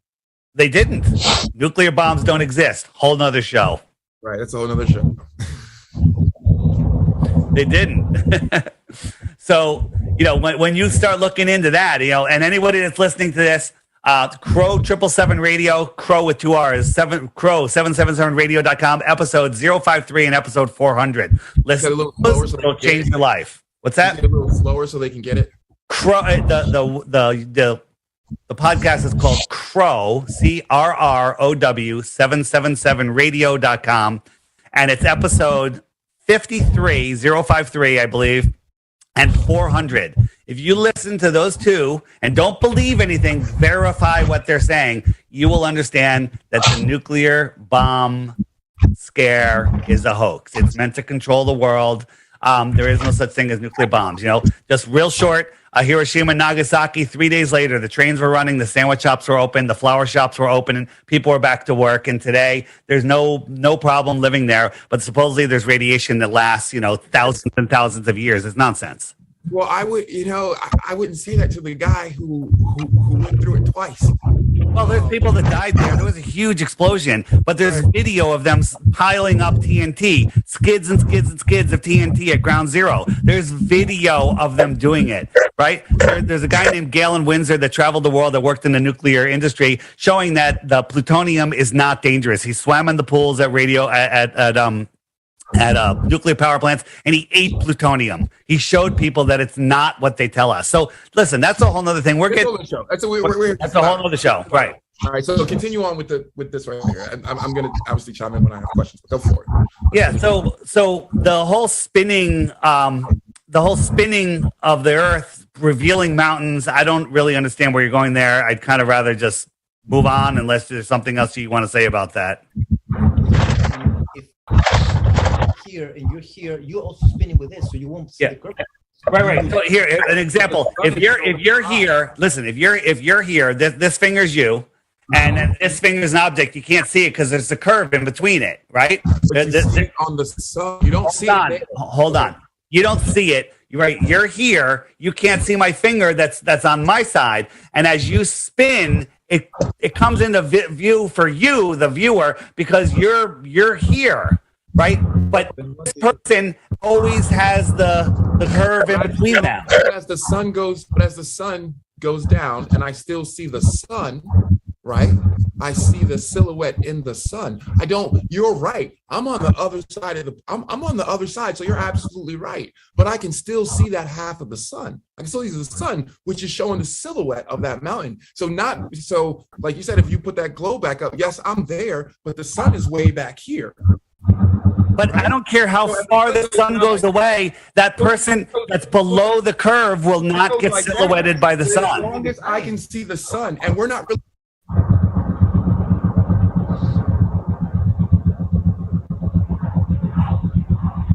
Yo, bro. I don't think this guy understands the law of triangles. If you increase the leg, right? Then you lower the acute angle, right? And eventually it'll intersect anything regardless of the distance. So the sun rays that are reaching you could be intersecting the mountain as long as the sun is a sufficient distance away. I don't know why this is so hard to comprehend. He's like, if an object gets far enough away from me, the only way for it to lower my field of view is if I'm rotating.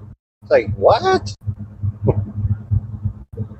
Man, these guys got so brainwashed. They can't even think straight into geometry or anything. I don't know. It's painful.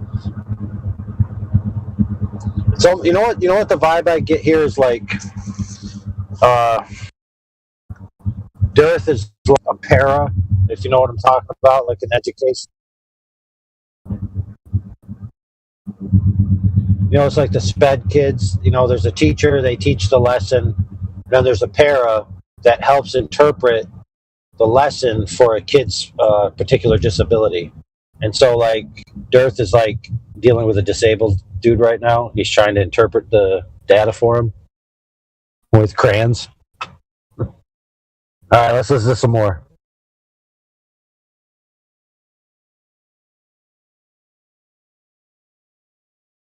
Seeing the sun at that point, right? We're seeing an optical illusion.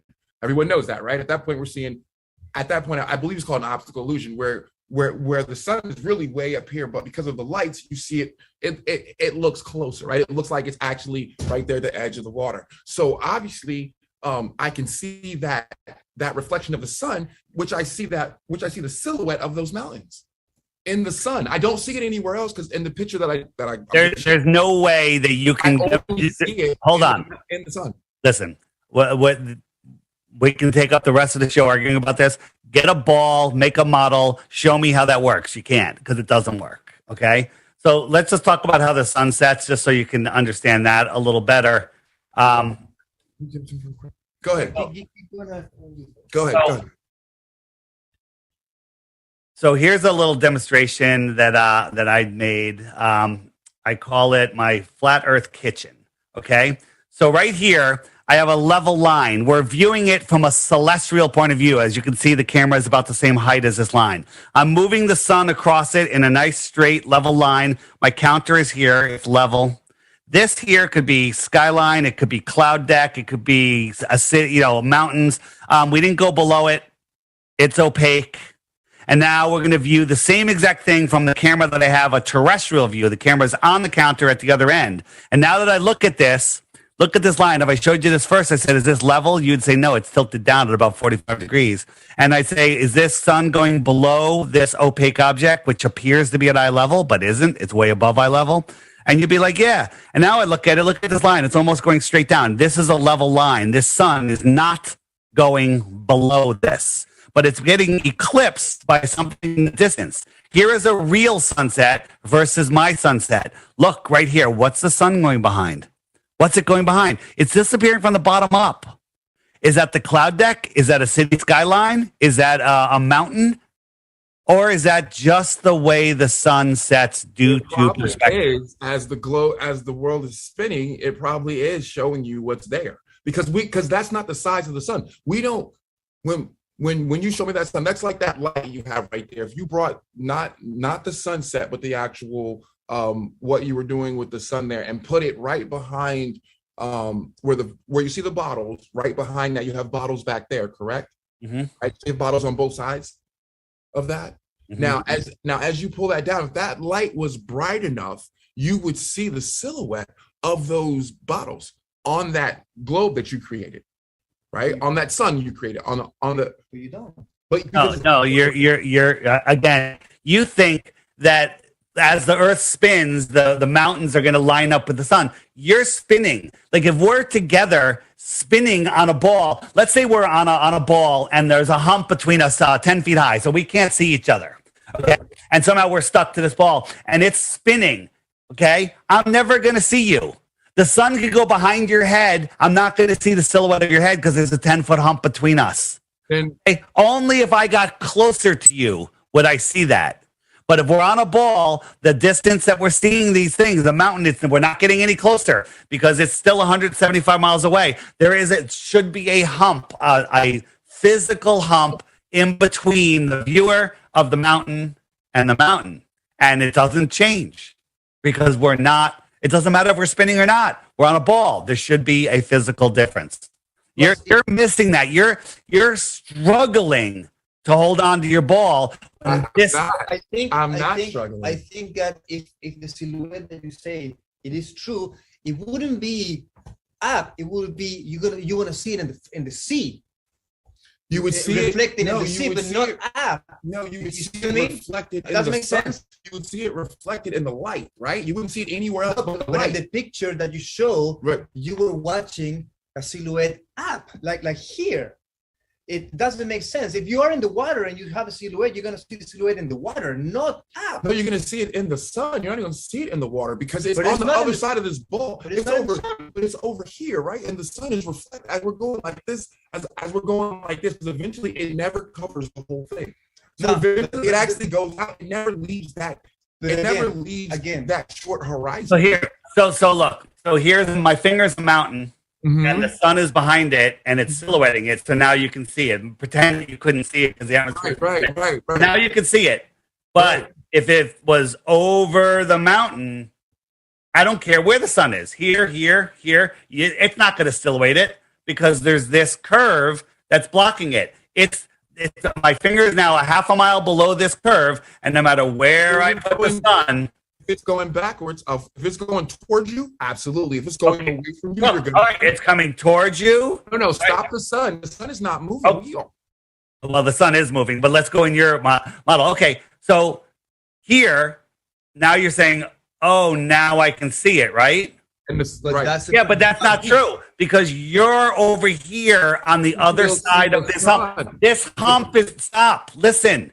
This hump is here in between you and the hidden part. So as that go over, it doesn't matter, right? You can see it now, but this person here can't because this person has this physical hump there, and no matter where the sun is, it's not going to silhouette it. As long if you put that sun towards your forehead because it's not gonna be that Okay, close. got it. Yep. No matter where you're at, you can be where your what is this? Your third finger. You can be on your third finger, and as you move that ball around, as long as you can still see the sun, you'll see the silhouette of that mountain.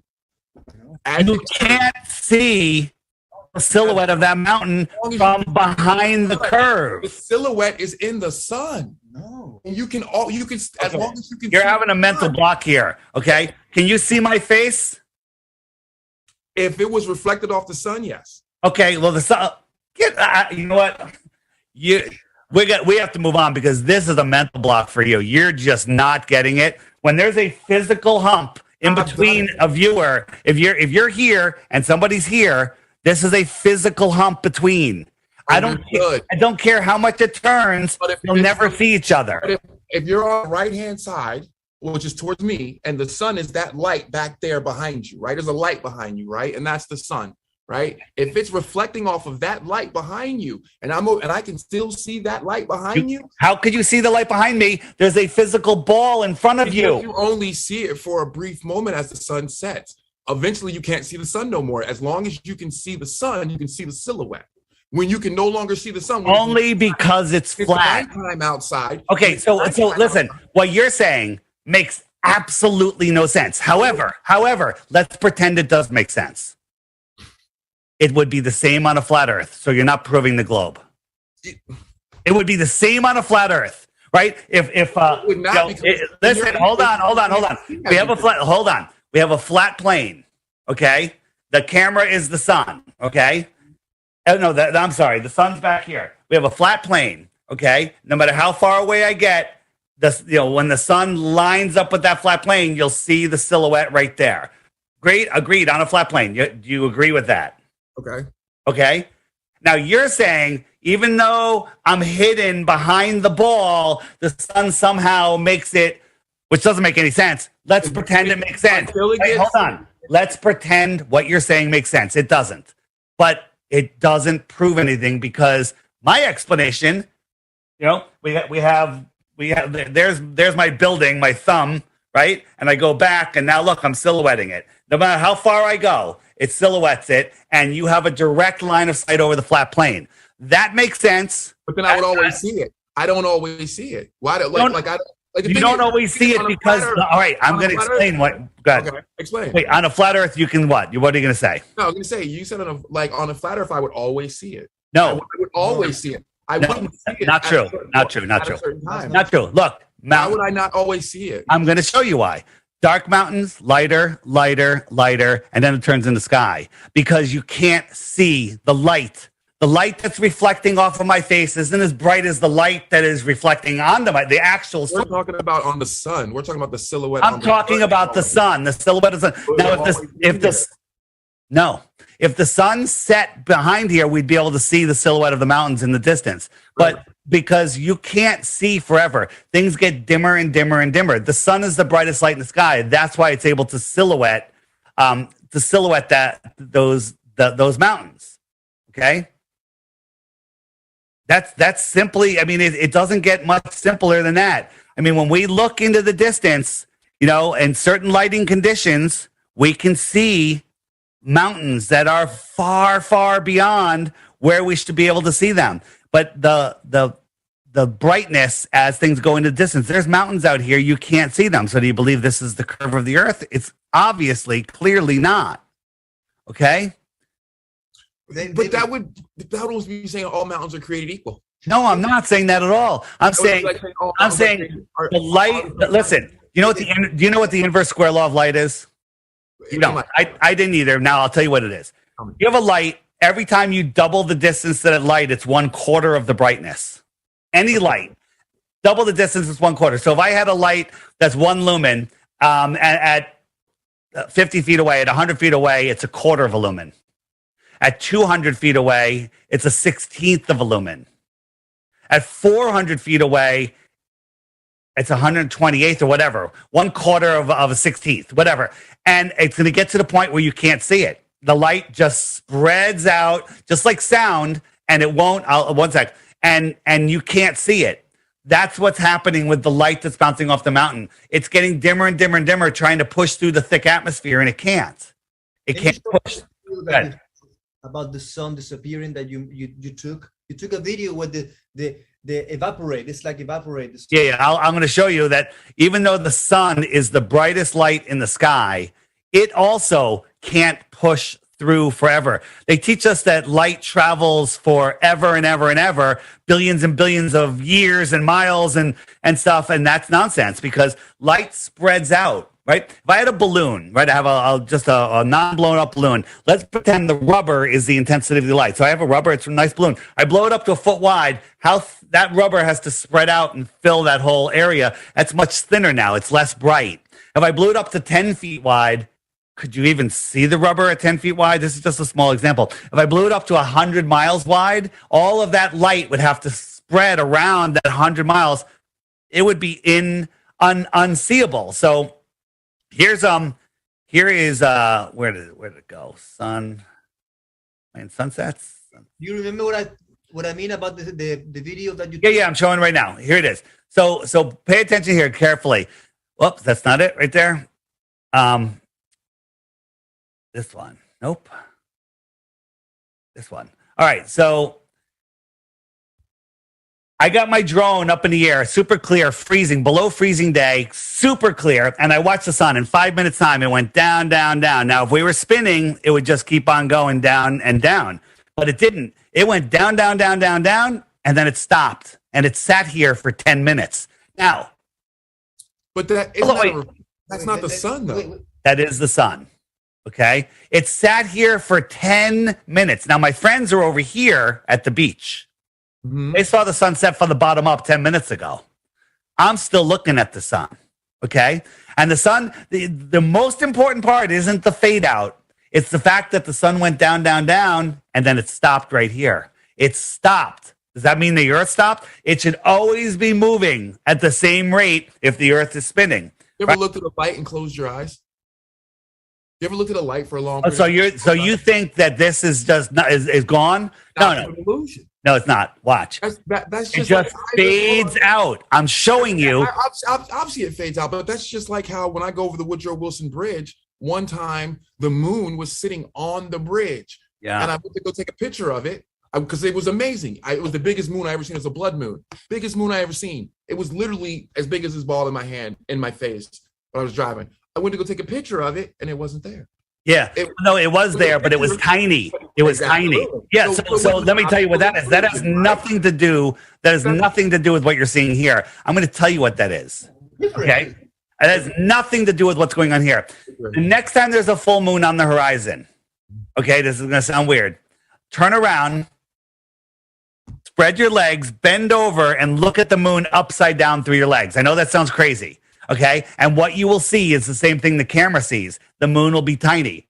Giant moon. Then turn around and look at it upside down through your legs. Tiny moon. What's going on? It's the way your brain perceives things. I know what it is. It's just like when you see a tire on the road that looks like it's going. It's retro. It looks like it's going backwards. Right. Same thing. It's not the same thing. But what I'm showing, but I get it. By looking at it, you can It's like I said, it's an optical right. illusion. So saying that the sun fades out, that it's just there. What about the fact that it was going down and it stopped and it sat there for 10 minutes? How long did you? Because I sat there for 10 minutes. I filmed it. Right. Okay. Right. This is sped up like 2,500%. Okay. 2,500 times. No, 25 times fast. Okay. So the camera's seen it fade out and your friend's seen it set. Yeah, my friend saw it set 10 minutes earlier. That's because it's set due to perspective. The sun just went away and set behind the tree line. Now, the tree line is 100 feet over their head, maybe 200 feet over their heads, but because it was 5 miles away, it looked like it was at eye level. Everything. How high was the drone up? My drone was 3,000 feet or something, 2,000 feet. 3,000 feet up, and they were 3,000 feet below it? No, they were at the beach. Yeah. So they were 3,000 feet below sea level. Yeah, no, it wasn't 3,000 feet. I think it was like 1,500 feet. Actually, 1,500 feet. It doesn't matter. That makes another. I mean, no, but here's the point that you're missing. Here's the point that I don't care what height it is. None of that matters. If the Earth is spinning and making the sun appear to go down, it should go down at the same rate. It should never go down and stop. It stopped. It stopped. It stopped and it sat there, and I watched it fade out. I filmed it 7 different times. I get it, but I think once again that was obviously it fading out like that was not it pulling back. Was it probably an imprint on the camera? Maybe it could even be like I said before, an optical illusion.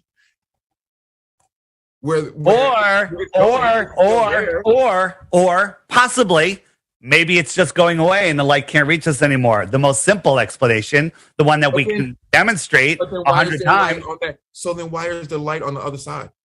Why is there light on the other side of what? Like for instance, what I would say, let's say China, right? It would be as it turned night here, it's day in China, right? It's their day. They're either a day ahead or behind us, right? So let's look at that. I believe. So let's look at that. So here we go.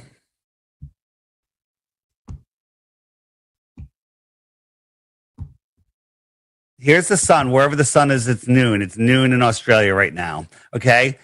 I'm here in the United States over here, and it's midnight. Okay. 1 o'clock in the morning, 2 o'clock in the morning. And as the sun comes around, it brings its light with it. Right. It's noon in Africa right now, in Central Africa. It's noon. And now it's sunrise here as the light comes around. It's nighttime over in China. Okay. And the sun is rising for me on the East Coast. It's rising on the West Coast. It's now noon right about now for me. Bam. It's 9 o'clock in the morning on the West Coast. Sun comes around. It's morning in Australia. And this can be proven because at any point during the day, when the sun is in a certain place, like let's say when it's right here, I can call my friend PK up and say, hey, where's the sun and what time is it? He'd be like, well, it's right above me and it's noon. Okay. And that's because that's where the sun is. It's noon. This is how time zones work, right? Time zones. Couldn't that be in reverse? Like either way, like that could be the picture you're showing could be the Earth as a sphere and the sun far back and the Earth moving in that. So if the Earth is a ball, there has to be measurable curvature. If the Earth is floating in space, there has to be a container. How high does your drone go? Doesn't matter. Or have you ever because me and Coach are going to do this as soon as we get enough money to buy one, because I'm curious. It's killing me to get a weather balloon and let it go straight up, and then eventually it's going to show some sort of curvature if you can get it past if it can get through the ozone. I mean, at what height will it see curvature? At this height, 120,000 feet?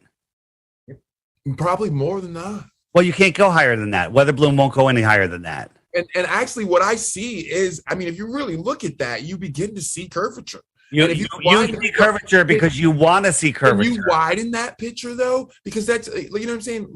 Like obviously something as big as a planet, right? We're just gonna call it a planet. We're not gonna call it curvature, whatever, Earth, whatever, call it a planet. Something as big as a planet, you would probably need to be higher than that to actually see the curvature. That's just like, well, they always keep rising the bar. They say, well, you can see it from an airplane. Then we say, well, no, you can't. We proved it. No, you can see it. You can see it from a MiG fighter at 70,000 feet. And then we proved that wasn't the case because we saw that it was flat there when they didn't use a fisheye lens. Then they said, well, you have to go up to 120,000 feet. And then the Red Bull jump proved that wasn't true. And they just keep moving the bar. And the truth is, at 127,000 feet, there should be a massive drop. But let's just talk about a planet though that holds 4 billion or what is it that holds 7 billion? Like, yeah, I'm saying how. So first, 7 billion people. Do you have any proof there's 7 billion people? You don't. I said 4. You don't. You said 7. I said 4. I say 1. Right. Okay. You said at first you said that it's written 7. I said 4. I don't believe it. We don't know. All right, but here's the thing. We don't know. The population of the Earth, the way they tell us, means absolutely nothing because you can give every American family a half an acre in Texas and it won't fill Texas. You can give every family in the world an acre in Australia and half of Australia will be empty. Okay, so the number of people has nothing to do with the shape of the earth. I'm saying for it to hold that many people and hold this many continents, it's still going to have to be you just can't go to the rim of it and say, oh, we can see the curvature. You're going to have to. That's like this ball right here, right? Look at this ball. I can't go here if I can't use my finger because obviously it's not. But if you had a grain of salt, that grain of salt will probably have to come way out here to begin to see it round. It'd be way out here. Even yeah, I understand what you're saying. If the Earth was a ball, these things are true, but you're pre-assuming a ball, and there's zero evidence of a. No, I'm not. No. We are. Listen, stop it. You have the same science as I do. No, you're incorrect because you say it's a ball 24,000 miles around. So we do the measurements. Well, it's not. We can see too far. We can see so far now with infrared cameras that it would have to be over 1,000 times bigger than they tell us. Okay, so that disproves your ball right there. Or the Earth is 1,000 times bigger, but still there would be measurable curvature. And when you say that you see curvature, let me explain how you see. Okay, the sky is here and the ground is here. And as you go into the distance, they come together, and that is the limit of your vision. Okay, so let's say I'm on a little tiny island, 2 feet around, and I'm out in the middle of the ocean. There's no land anywhere around me. And it's perfectly glassy, calm water, no waves at all. Okay. Let's say I can see X distance at 12 o'clock forward, X distance, whether it's 3 miles or 100 miles, I don't care. Whatever the number is, I see X distance. If I look at 1 o'clock, 2 o'clock, 3 o'clock, you will agree that I still see X distance if all conditions are the same, correct? I see the same distance whether I'm looking forward or sideways. Agreed? Right. Okay, so here we are, right? So here I am standing. I see X distance here. 1 o'clock, X distance. 2 o'clock, X distance, right? I see the same distance. And look almighty, if I draw a line, there's your curvature. No, it's not. I'm not talking about seeing it. No, but that you showed of from the balloon. Same thing. The higher you go, the higher. Hold on. The higher you go, the farther you can see. But it's still X distance. Wherever you are, you can see a certain. If from the ground I can see 3 miles, great. From 100 feet up, I can see 30 miles, great. From 127,000 feet, I could see 400 miles, 600 miles, whatever it is, X. It's the same in all distances. And when you look at that, when your horizon comes down, right, if you spread it out, you'll see a big flat circle. Like this circle, you'll see. If I could spread this out, you would see that this space between this straight line and this curved edge. This is a flat surface. It's not a ball. Your programming is making you see a ball. It's not. I don't have programming. I didn't. Your programming is saying you just said to me that you see a curve in that bill. In that. No, guess what? Guess what? I didn't say a curve. I didn't say a curve. I didn't mean a curve. But I can. What'd you say? Where I could see where you can see up high enough to where it's cylindric. You can see. Oh, artist. How? So what is this cylindric right here? You said you see a little curvature. That's what you said, and now you're saying cylindric. Go back to the picture. If you look at it, you can see where it begins to go. Like if you look at it, you see it doing this. Look at this curve right here. This is what you're seeing. This curve, and also if we go back to this you can't look at it. You can't see. Listen, there's clouds. Nothing is perfectly even, but doesn't matter. This curve doesn't matter because it's flat. It's just the limit of your vision. It's the limit of your vision. And how come every time we set a balloon up, I'm looking across. You're looking across here. You're claiming that you see a curvature here. If the Earth was a ball, or itself, you can see it. I don't know. I'm an artist, so I think you should show him what NASA No, we're running out of showed. time. It's 10 o'clock. Yeah, we had an hour. But you need to show him what NASA shows about this, comparing maybe, and that will he will understand the point that you're saying, right? No, I get it, but like I said, it's it's informational. And all right, let me ask you a question. What's your best proof for the globe? Let's. You have a few more minutes. Can we go 5 or 10 more minutes? I don't think anybody has proof. Has I have proof. Solid. I have proof. Let's take turns. Okay. We can see too far, way too far. Your turn. No, I will. All right, my turn. The physics of water lay flat. Water at rest lay flat. Lays flat. Let me say. I would say the low and high tide. Tides. Okay, so you've been told, and I used to believe it too, that tides are because of the moon. How come there's no tides? These these red and blue areas are high tides and low tides, right? And I'm a fisherman. I get it. Like I know about tides. I'm a fisherman. Yeah. Tides are different everywhere. There's high tides and low tides. This is the story on tides. Tell me, this is what you have to believe. You ready? So they tell us that where is it? They tell us that the moon makes a high tide. So if my head was the moon, we have a high tide right here. It's pulling the water away from the earth, creating a high tide. Well, you know what? The tide, if you really think about it, if it pulls the water away, it would be low tide at the shoreline because it's pulling the center of the ocean out. But this is the official explanation. My moon head pulls the tide away. But how come there's another tide, a high tide on the other side of the earth? Because there's a high tide, low tide, high tide every 6 hours. Okay, right? And the answer is because the gravity of the moon is pulling the earth away from the water. This is what your science is saying. Let me say that again because it's so stupid, it's hard to comprehend. My head, the moon, is pulling the water away from the earth, and it's pulling the earth away from the water, creating two high tides, and then the earth is rotating in between them. That's ridiculous, but that is the official story. When you really want to get into tides and you start looking at magnetics, right? The magnetics of the quadrupole of the earth really line up with what's going on with that tide chart I just showed you. So it is perfectly, it is fully understood that the moon has nothing to do with the tides. It has nothing to do with it, okay? When there's a full moon or a new moon, what difference does that make?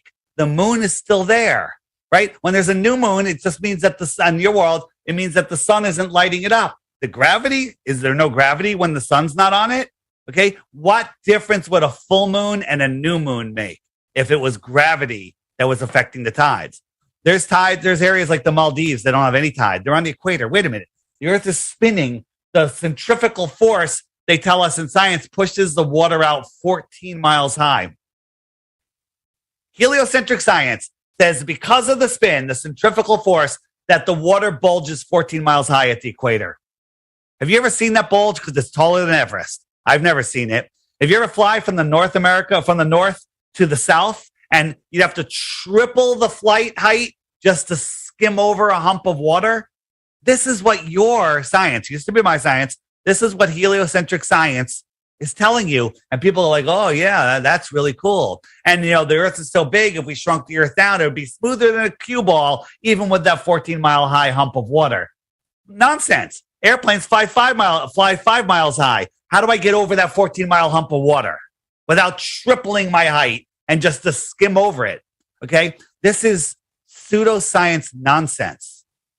There is zero proof of the globe, and there is a million proofs of flat Earth.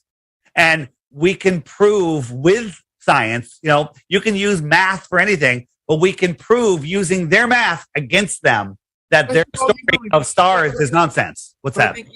But I think even in your explanation of flat Earth, it's just a certain circumference of it. So you couldn't really, you would say flat Earth is a,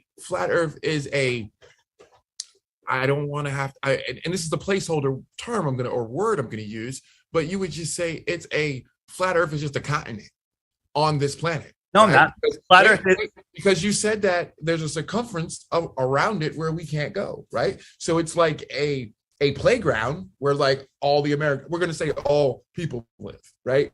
And then outside of that is something that we've never seen. So how would you say that? So we don't know. You're right. We don't know. Well, hold on. We have we live here, inside here. Okay, we have no idea what's out here. There's plenty of stories, plenty of ancient, religions, and there's plenty of interesting, unconfirmed evidence and reports that I wasn't there of more land. We just want the right to go explore out here. What about? Okay, I have a question. This is off limits. What about the underwater tours of Alaska? The underwater tours of what about them? I'm not sure. Alaska. If we couldn't go past it, because you said Alaska stops. No, right? no. Alaska's right here. This is all within our realm. This is all available. Well, then what was over in the outer skirts that we couldn't out here? We're not allowed to go to Antarctica. Okay, yeah. Antarctica. I'm sorry. They have Antarctica tours, right? Yeah, well, they do. So let me tell you where they take you. They take you. Hold on. They take you from right here to this little spot right here. That's it. Right? See the thickness of Antarctica right here. If this is true, this is 1,000 miles or more. Okay, so you don't know what's here. Like if a boat comes to the South Shore of Long Island, you don't know what's on the North Shore, and that's only 30 miles. Oh, what about? I forgot the name of the person who boated around the world in the water or something like that, and ended up in the Captain Cook. And they ended up in this, and he went around. He didn't see anything the same, and he ended up in the same exact spot. Yeah. What happened? How did that? Can you explain? So first thing is, Captain Cook went around the Antarctica, a continent at the bottom of the ball. It's 10 to 13,000 miles around. So he tried to go around it, and it took him 3.5 years. He went over 60,000 miles. Wait a minute. The equator is only 25,000 miles, 24,901. How the hell did he go 60,000 miles if he's at the bottom of the ball? And it's only 13,000 miles. He went over 60,000 miles. Some people say 68,000 miles. I round down 60. Okay. That's because he went all the way around like this, right? And what you don't understand about is just circumnavigation. You can leave New York going east. I do understand. Okay. So if you leave New York going east and you stay in your compass east, never veering off of that, and you end up back at New York, what does that mean? Well, you can do the same thing here where I'm from, because I used to show girls. I used to drive girls, and I used to leave on 66 West and come back on 66 West. Heading west the whole time? Yes, that's just the way. Wait a minute. Hold on. Was the street called west, or were you actually heading west? I was actually on the interstate heading west. Okay, and you can go in one direction and come back to where you started from, and you end up going west. If you had a compass, would that compass veer off of west at all during that trip? Absolutely. There's no street that goes back to where it was. You can call it West Street, but it's going north and east and south and west. Okay. But if you go, so my question to you is, if you leave New York heading east, and you're in an airplane, never runs out of gas, or a train or a car or a boat, whatever, and the compass is saying east, and if you keep going east and you end up back in New York, does that prove anything? What would it prove? I'm asking you. Does it? Some people say it proves that you're on a globe. Because the same thing. If the street things are right, who knows? Who knows if compasses are right? I don't know what you're talking about. The street thing. There's no street thing. You just said a compass is man-made, right? Like a compass can be off, right? It doesn't a compass points to magnetic north. Unless you put a compass points to magnetic north, and it circumnavigates the north relentlessly for thousands of years. Okay. So I'm just glad, by the way, you get a point for not saying that it proves the earth is a globe, because it doesn't. It's the same on a flat earth and on a globe earth. If you go right, so I wouldn't. I'm obviously right. You got that. But saying that a compass is lying to you, no, a compass can be used to circumnavigate the world. You can go east or west. One thing you can't do is go south. You can't go south and come back up to the north. It never happens. No one's ever done it. But east and west, billions of people have circumnavigated east and west. 0 have gone south. Here's our magnetic north. My compass is pointing towards the north. I'm trying to push this boat, plane, whatever, west, and west is a circle. West is a circle. Brings me right back to where I started, because that needle has to point towards the north the whole time. West is over here on the compass, and I'm back to where I started. Now I can go east also, east, right? This is 90 degrees east. 90 degrees east is a circle, right? The compass is pointing to the north the whole way. I'm going east. Now, if I go west and I don't correct to the north, so here's west. Before I start moving, I line up west and I follow this west trajectory. I'm immediately going south because I got my back to the compass. South is that way. South is that way. Nobody has ever gone south from Santiago and magically appeared over in New Zealand or Australia. Okay. Nobody has gone south from Johannesburg and popped up over here on the other side of the world. You can go south, but you never come back. Zero people have done it. Well, could that be because of the fuel? I mean, there could be numerous reasons why they don't go that way. So you're saying on a ball, hold on. Because of the fuel, we could fly all over the world. We could fly all over the world. So here we are, Santiago, and right over here is Australia. Right over here is Australia. Okay, we can't just fly like that. Why can't we just go like that from Santiago right to Australia? We can go from Santiago. We can go all over the place.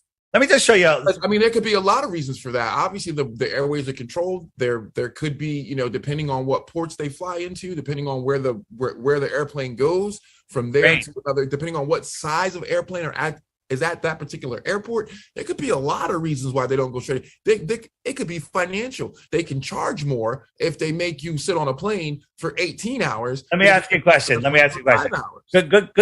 question. We're gonna go down another rabbit hole, and then we can wrap it up. Right? We got the equator here. The top half is north, bottom half is the south, right? Just let me know you're with me. Yeah, I'm with you. So any two locations in the north, let's say there's 10,000 different airports. Any two locations from any north airport to any other north airport, would that plane need to go below the equator to get there? Like there's only like listen, logically, would they not? No, okay, so hold on. You are right. No airplane does that. Any northern flight to any other northern place never goes below the equator because it doesn't make sense. You're right. So the same thing would be true for southern locations. There's to be no reason to come up into the north to go into the south. Okay, there could be a lot of reasons. Well, wait. They don't have to be logical. They could be financial. So hold on. We're gonna cover that, and then I'm gonna completely remove the financial aspect from the equation because I'm gonna show you something. Okay, this flight here goes all the way up into the northern hemisphere, and then comes all the way back down. When it could have just gone across right here.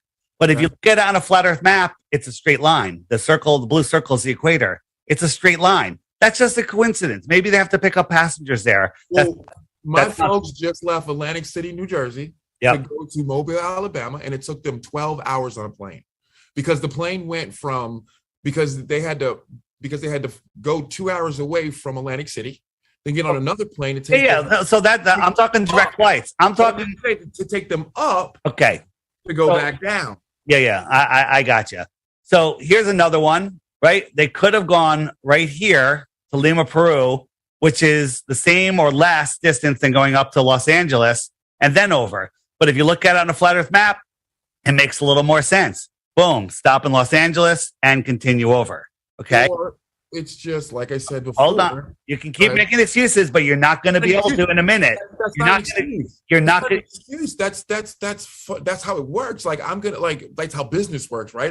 I could come in and cut your like if I was a barber, I could cut. Well, no, because barbers don't get paid by the hour. But if you were doing construction, I could finish a job in 5 hours, right? I could and be out of there. Yeah. Right. But why would I do that when I know I could get 25 hours?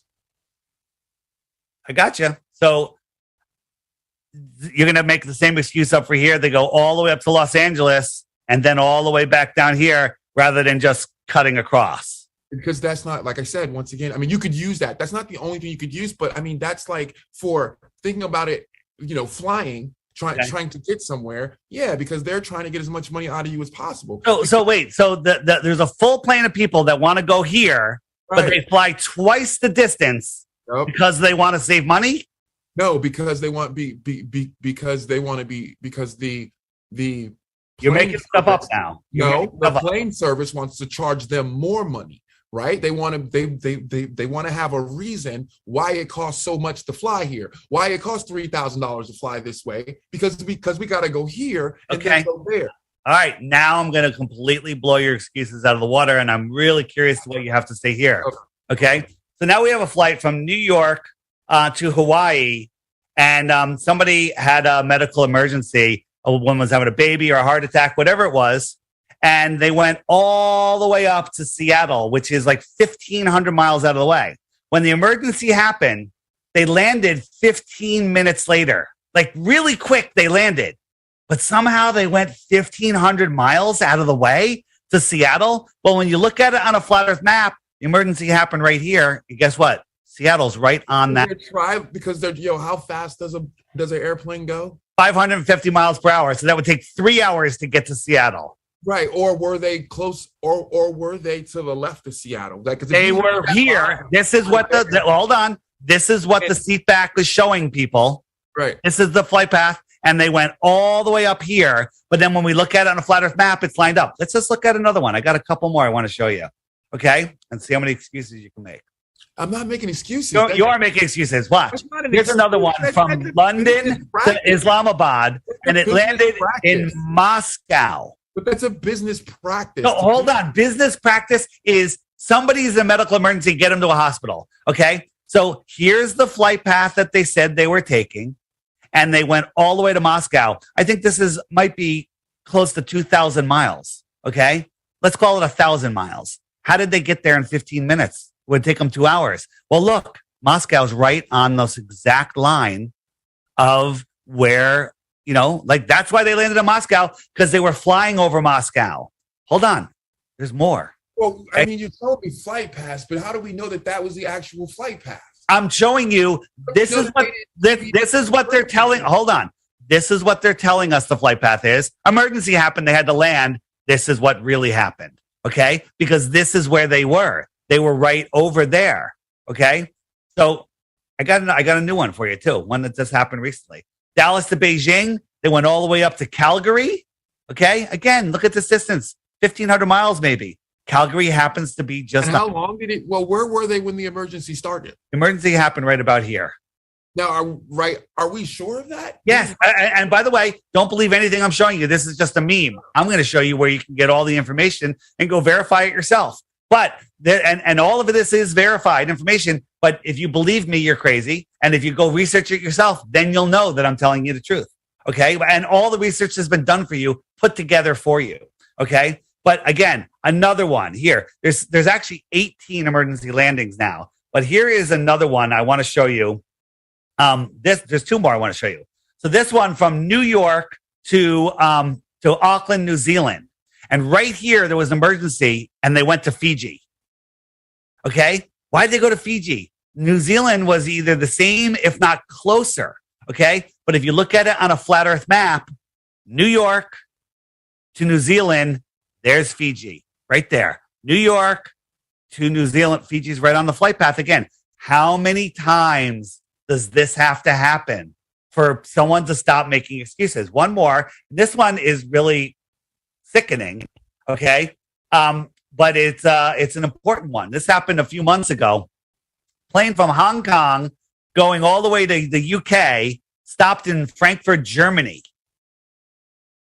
What happened was it's a 12-hour flight, and during that flight, a family was on there, little kids, a husband, and the mother died right in her chair. Boom, dead. Right? They flew for 8 more hours with the mother in the chair next to the family because they couldn't land. Well, wait a minute. This is the flight route they said they're on. There's 100 different places to land here. Okay? But if you look at this on a flat Earth map, it's going to throw a big wrinkle, right? 4 hours into the trip, she dies. The rest of the time, they're over Russia. 2 problems. One, if they landed in Russia, Russia would have taken care of her. Let me get her off. And they're like, wait a minute, Russia's not the bad guy. 2, what the hell are we doing over Russia? Why are we over Russia? Russia. That's in a flat, but once again, now what you're I'm telling saying you is 8 hours they couldn't land because they were flying over Russia, right? Russia allows other countries to fly over. That's a nonsense that we're not allowed to fly over Russia.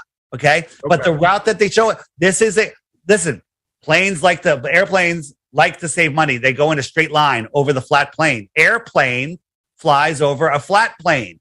This is the route again, 8 hours. And then, wait, they went 8 hours.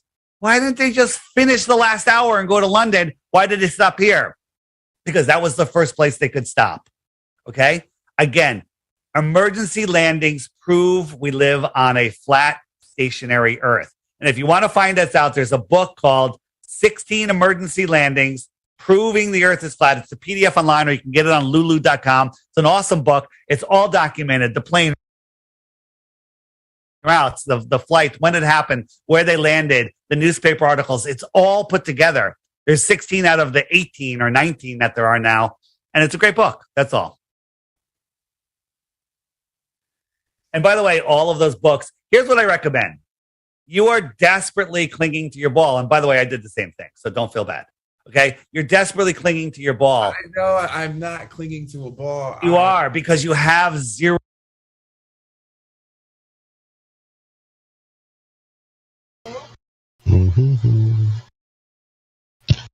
Man. So, this is a pet peeve of mine. The term airplane has nothing to do with a flat plane of the Earth. It has to do with the plane of the wing. Its namesake is the wing, not the Earth. So anybody who argues that the term plane means anything to do with the plane of the Earth, I mean, it's just bad logic. But whatever. That's just an aside. All right, I'm going to play it again.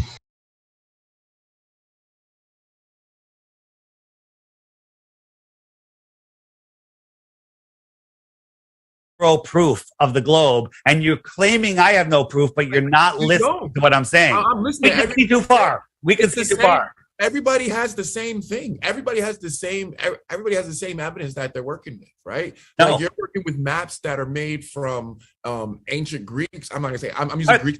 I'm using Greeks as a placeholder. I'm using Greeks as a placeholder, but ancient maps, and they're using current science and technology, and you're using ancient maps with. I don't have to use ancient maps.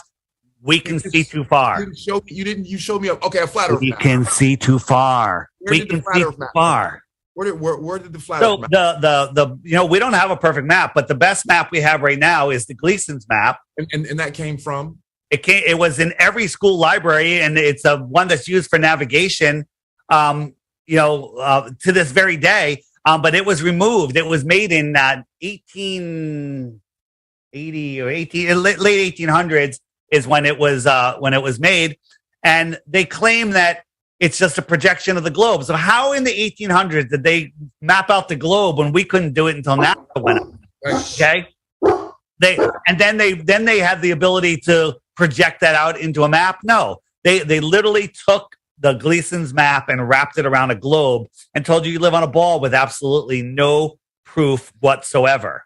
No proof whatsoever. They literally wrapped it on a ball. And made you believe that you live on a ball. They took the Gleason's map and they wrapped it on a ball, bringing the outer edge of our world, of our known world, and telling you it's a continent at the bottom where they can't show you a single picture and nobody can cross it ever. Okay? Nobody can cross Antarctica. That should raise some suspicion. Wait, okay. So why? That's not. Well, you know what? Why? Because we're not a continent at the bottom of the ball. It's because Antarctica, again, 60,000 miles Captain Cook went. Not 13,000 miles across the bottom. Look, they're bringing it all together. No one crosses here, and there's no images of it. Why? That's got to make you curious. You're holding on to your ball because your entire life is built on it, and you're afraid to admit that you've been lied to your whole life. Okay. Okay. First of all, like I'm curious of like why would it be? Why the lie? Yeah. Why would it be something that I'm holding on to? Right. Well, because listen, we all like believing that we know everything, and when you find out the foundation of your life is a lie, it's a lot to take in, and a lot of people just don't want to feel it. Okay, because I tell Coach all the time, and this is how me and Coach end our conversations when we talk about this, right? This is the same exact way we end this conversation. How does that affect? How is that affecting my life? Yo, my life is affected by what I can provide for myself, right? Yeah, that's what. So you work and you do stuff and you work for this monopoly money. It's literally the same color as money. Money is based on nothing. It's fake. We're playing on their monopoly board and we're playing on their fake ball, right? You live on a promissory note, right? Like money is a promissory note, right? You're right. It has no real value. That cash has no real value, right? Yeah. It's property. It's special metals. It's I'm going to use a placeholder as liquid. My point is the elite control us with money. They control us with money. What is money? It's literally it's worthless, but that we use it and we need it to operate in this world. So we need to get off their monopoly board and start using the real board, right? Monopoly board's flat, by the way. We need to get off of their fake fiat system and use our own money, whether barter or crypto or whatever it is, okay? We need to stop letting them control us. Here's the thing. Flat Earth, why does it affect me? That's what I said. When I threw out all my proofs, Aristophanes, sticks and shadows, sunsets, day and night, time zones. And then when I realized all of those things actually prove the Earth is flat, especially seasons. It's just created for farmers. So No. Time zones. Like it's 3 hours earlier in California right now. I'm in Connecticut. Yeah, but that was created. Time zones were created for farmers. No, it wasn't. Okay. The sun, wherever the sun is, when the sun's at its zenith, it's noon at that place. We live in a giant clock. When they gave us a clock, they gave us one that goes around twice every 24 hours, so we wouldn't figure out where we live. But it can't be. Okay. All right. Go ahead. All right. So the point is, they don't want you to know that your thoughts create your reality. They don't want you to know that there's maybe more land out there. They don't want you to know that we're not overpopulated. We're not running out of water. We're not running out of fuel. We're not causing global warming or climate change. They don't want you to know that you are a powerful being at the center of creation. They want to make it as easy as possible for anyone to just assume there's no creator, to believe there's no creator, when the fact is we are at the center of creation. We are part of the creator. We are part of this creation. This entire system that we live in is an amazing system, and we have abundance beyond what we can imagine. They don't want us to know that they have no authority over us, right? Nobody has authority over you. No one can make you do anything. They can make you believe, and then they have authority in your imagination. They don't want you to know that you are are in charge of your destination. You have God-given free will you have God-given free will, and nobody can take that from you except they can make you believe that you give it away. So they keep you in fear. They scare you with fake nuclear bombs. They scare you with war. They scare you with running out of water, running out of fuel. They control all the food. They don't let you know that, hey, you can just stick a seed in the ground and water will fall from the sky and food will come out of the ground. They don't want people to know that. Okay. What do you mean? My grandfather was a farmer. All right. Well, you're smarter than most people. You go ask kids today, where does lettuce come from? They don't know. They don't know. I don't understand. Like they don't like those things are. That's a whole other conversation. Yeah, so my point is, they don't want us connecting with nature. They tell us in school that we only use 2% of our brains. They don't. You're allowed to do it lots of things, but people are too busy working 9 to 5. They're eating crap food. They're getting sick. They're putting stuff in their body that makes them sick. Right? They're doing all sorts of stuff, and they're living in fear. Every day they turn on the news and they're like, oh my God, nuclear bombs, Putin's going to blow us up. All of that is fake. All of it's fake, right? If you live in fear, you're going to go, government, please protect me. Please protect me. When the fact is they're not here to protect you. They're farming us, right? And they have us trapped in this little matrix. The heliocentric ball is a matrix for your mind. And when you wake up to flat Earth, you unplug from the matrix and you place yourself back into the real world. Okay? It's literally a matrix for your mind. If you believe you live on a ball and it's not a ball, it's the matrix. Okay? It's a matrix for your mind. And if you go, I just got back from a flat Earth conference, hundreds and hundreds of flat earthers, everyone awake, aware, vibrant, from all walks of life. Amazing people and energy. And then you go out back home. I'm back out in zombie land. There's people that are just so lost that have no idea who they are, where they are, and they're just going to work until they're too old to enjoy it, and then they're going to get sick and die. And that's where they want us. They want us not opposing their authority. School is just an indoctrination system. They teach you accounting so you can be a good accountant, and so you can work at a store and stuff like that. They teach you, geometry, regular geometry. They don't teach you sacred geometry. They don't teach you vortex mathematics. They don't teach you about the things that really matter, the things that could challenge their authority. They don't teach you that your thoughts create your reality. They tell you have to work hard and you have to save money and put it in the bank, and invest it. And then when you're old, you can get to, you get to move to Florida or something. Okay. That's nonsense. That's nonsense. So how does it change my life? Change my whole life. I had my own company. I was super successful, right? Making tons of money. I walked away from it all to help people unplug from the matrix. Never been happier. Never worked more in my life. Okay. Never had more free time also at the same time. I'm working harder than I ever did before. And I have more free time than I've ever did before. That sounds impossible in the physical, nonsensical world they have us living in. But in reality, you can make your own reality. Get off the ball, man. It's not good. I'm a firm believer of the last thing you said. You make your own reality. I'm a firm believer of that. I've never I'm offering 3 Bitcoins. That's 60 grand, over 60 grand now, for one globe proof. Try to find one. All right. Try to find one. And your buddy next to you, he's got my app. They're hiding this information. The fact that if you Google my name, you get nonsense. You get Professor Dave. You get all this nonsense. If you Google Flat Earth, you get all nonsense, right? If you Google A Stranger's Guide to Flat Earth 21 Questions, pretty unique name of an amazing video, it won't show up. And they'll give you all of the other propaganda. That should make you wonder, okay? But if you take I didn't use any of that, though. I seen it, but I didn't use any. You didn't. I didn't see it. If you saw all of this stuff, if you took the time to look, you would know that we don't live on a globe. But you're in a point. I've never ever heard the argument that the spinning of the Earth puts mountains in front of suns. That makes no sense. It makes no sense. I'm sure to you. I'm sure whatever makes sense is not going to make sense to you. That's incorrect. Because I've looked into this more than you.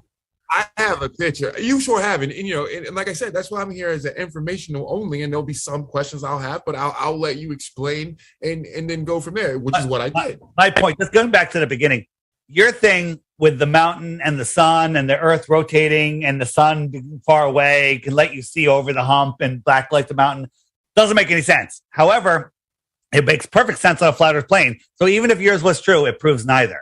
Okay, it proves neither. So you still haven't come up with a globe proof, but you still believe in the globe.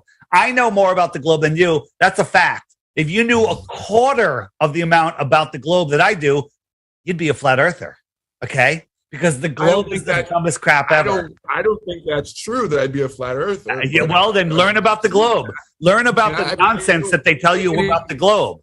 And like I said, I didn't come. The reason why I didn't bring up some of the points that I have in there is I didn't come here for a debate. I came here to learn, right? To see where you were coming from and what this idea.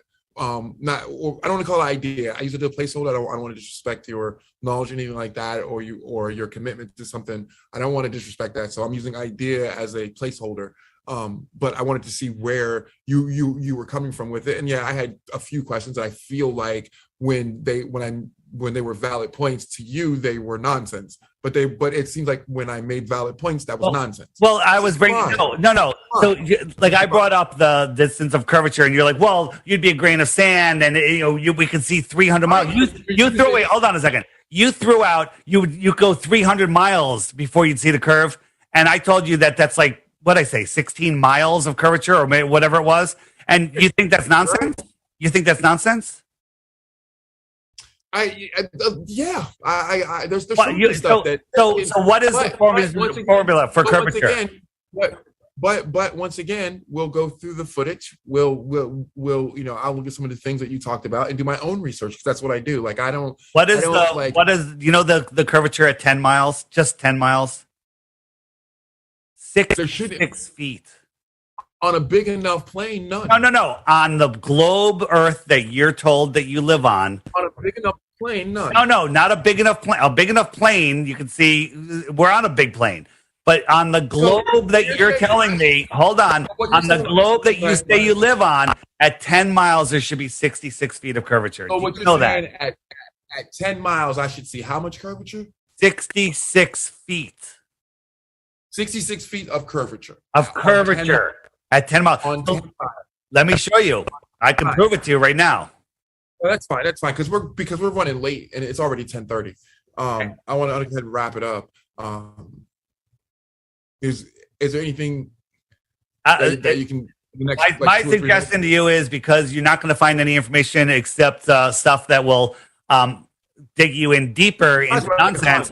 You'll be surprised what I can find. Yeah. You'll be surprised what I can find. You'll be surprised my go to my website, flatearthdave.com. There's the crash course there. There's some great videos there. You can watch them, or you can get the app, which you probably won't. The app's $3. You don't need to get it. Just go to the website and check out the videos there, and then take some notes, and then go verify the stuff yourself. That's what I did, and that's how I ended up here.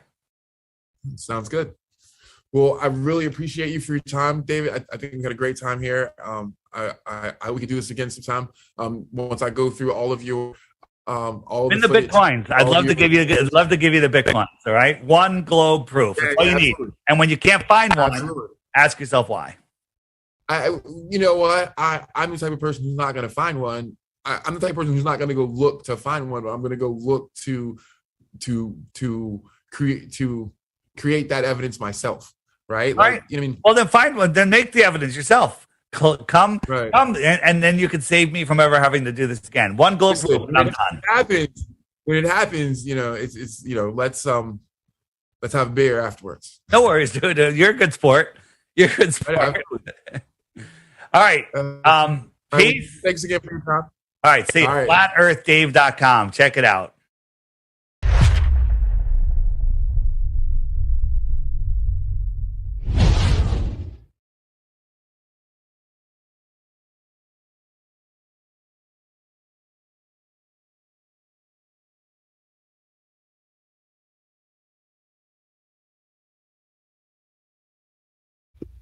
How's it going, everybody? I hope you all are doing well today.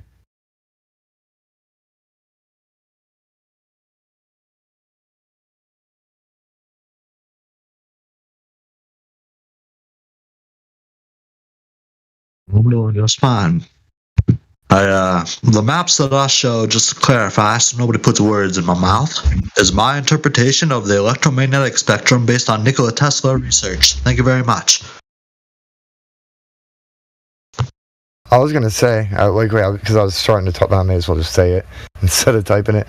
That map that you shared actually does look pretty cool. Like, that's interesting.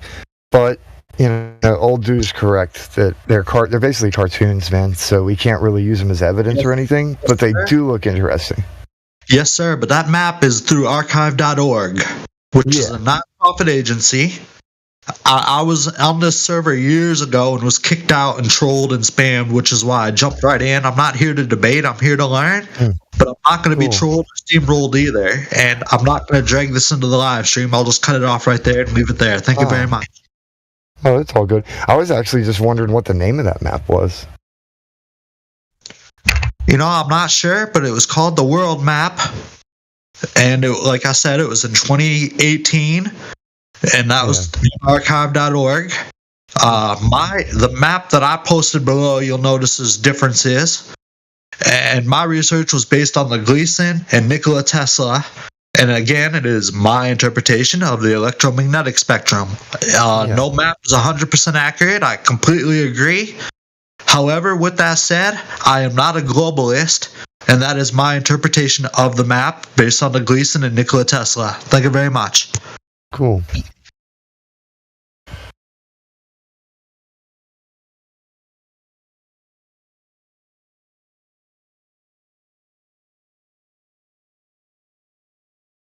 It certainly looks like it could be used for navigation if you built an actual physical components to overlay over the map part of it. With this one picture that you shared anyway. It's got all these different measuring tools on it and stuff, it seems. But in order to see if it's even, lines up, we'd have to build one. and then kind of then look up, does it actually work? Well, I mean, if you folks would like to do that, feel free to scrutinize my research. Oh, no, I'm not scrutinizing. I was just thinking this would be cool. Hang on. Sorry. I have no problem with you scrutinizing my research. That's the problem I have with most people here. They'll state things and then they don't want to be scrutinized. Go ahead and scrutinize my research, but also keep in mind the original Gleason had longitude and latitude. So that's one of those things that aggravates me. People bring up longitude, latitude constantly, but the Gleason map explained it. Thank you very much. Yeah, man.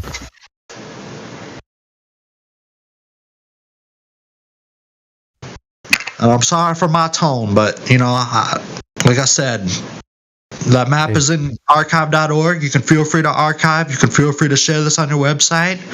If you look at my profile picture and my description and what I have in there, it explains, and then it'll take you to my own server, which I'm not trying to promote here. Please don't, that's not what I'm here. I'm here to support this server. But my research is already backed up. But I don't trust any one specific agency, any one specific group. But I myself am a flat earther, or if you prefer, zetetic astronomist. People say flat earth is a joke these days, in my opinion, as a way to get a quick laugh. But most folks, you say zetetic astronomy, they got no clue what you're talking about.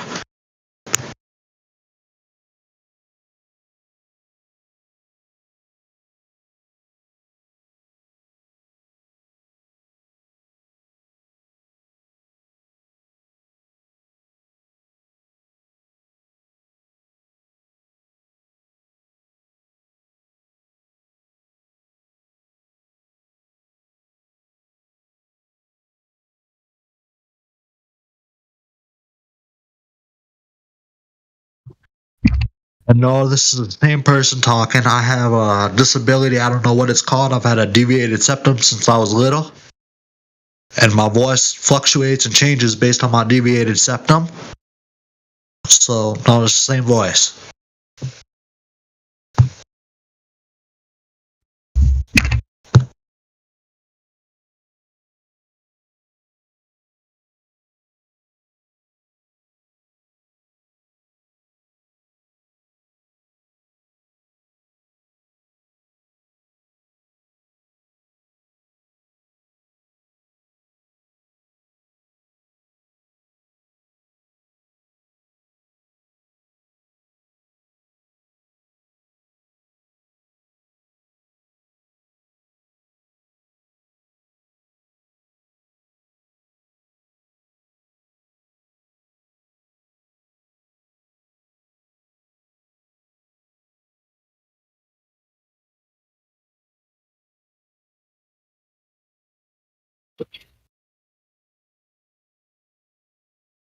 Let's see.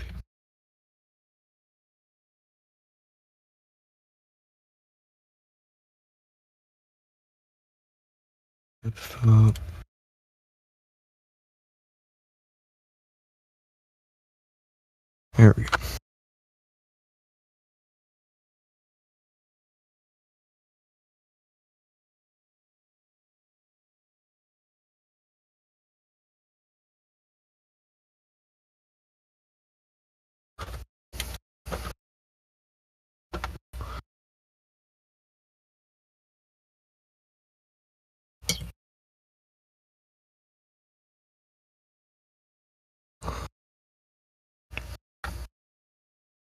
Oh, okay.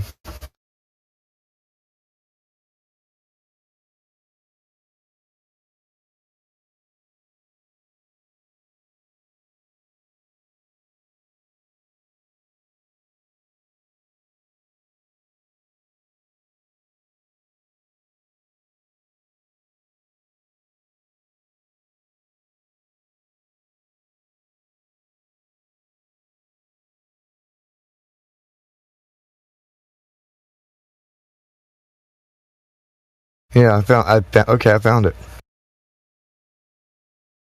It's an entire book.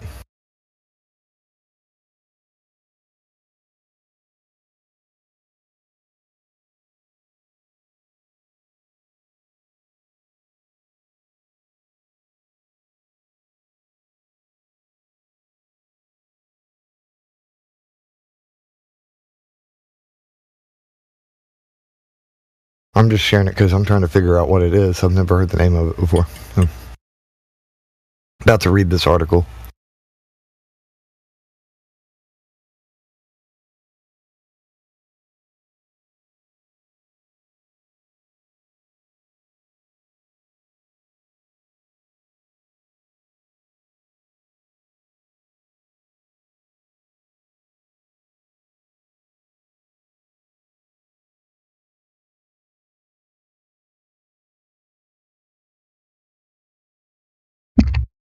Yes, sir. And thank you. And yeah, I'm not here to spam. I'm here to learn. I'm not here to debate, but I am here to carry a dialogue. Thank you very much.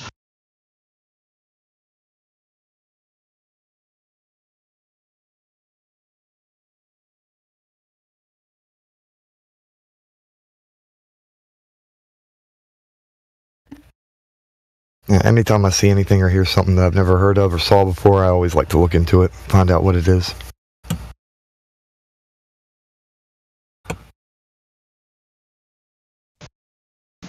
As it should be.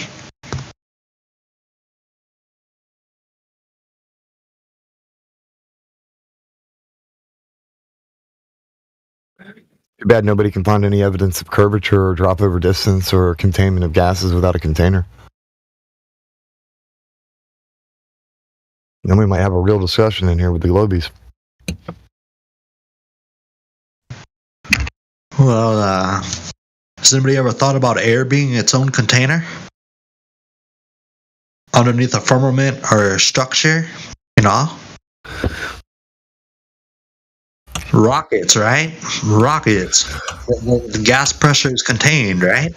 What if air was more dense above, and because of density, we have a container, and we live in a container? Yeah. We're not the ones who need some kind of magical barrier to stop, like, you know, the vacuum of space to suck out all of existence. That's not our side that's claiming that. Well, no, I agree. But I'm also, you know, I believe in flat Earth. It is a belief, just like the globe is a belief. All I'm simply saying is we do not live in a globe. There's no photographs of Earth. Somebody please tell me frickin' why. And all I'm saying is density and buoyancy. We can have a container with density and buoyancy. And, you know, that's a belief. We can carry a dialogue on it. Feel free. But in my opinion, I believe that buoyancy and density explain one more than gravity ever will. Thank you. Yeah. Well, the etymological definition of gravity is just the weight or seriousness of a person, place, or thing. So I'm not denying gravity. I just deny their official story of what they say it is. Like, the word exists, obviously, but what they're calling it, like their description for how it functions, that's all crap. It's just made up nonsense and assumptions. Well, I don't believe in gravity. I believe in buoyancy, density, and electromagnetics. Yep. So, yeah, I'm basically saying big G. Hold on, hang loose. Gravity might be a word, but who invented it? Sound effect somebody made. Well, if you don't need Einstein, and you have Auguste Piccard, you have Nikola Tesla, and you got other people smarter than Einstein, again, who invented gravity and why do we use it? Special relativity. If you don't need it, throw it out. I don't use the word gravity, except for this occasion here. I'd rather use buoyancy, density, and electromagnetics. It explains the same thing without the use of that word. Yeah.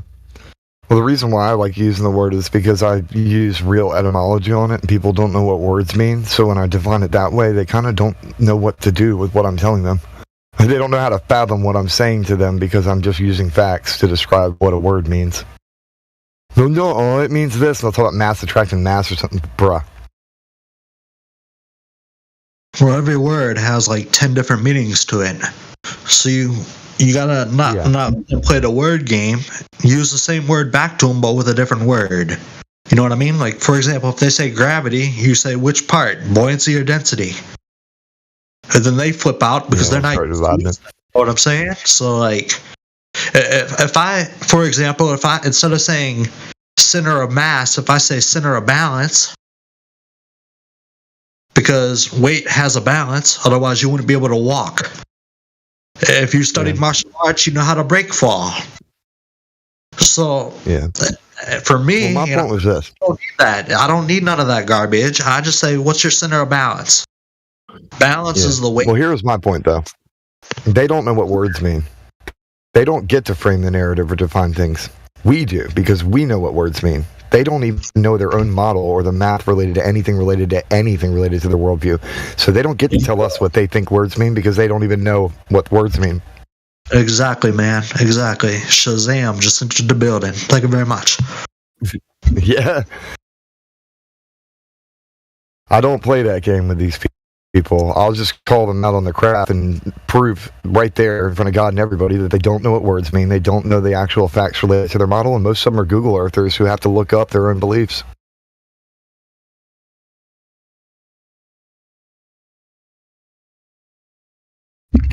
Well, man, Superman can't fly. He can just jump really, really high. You know what I mean? That isn't flying. That's falling with style. Don't make me come down there, punk.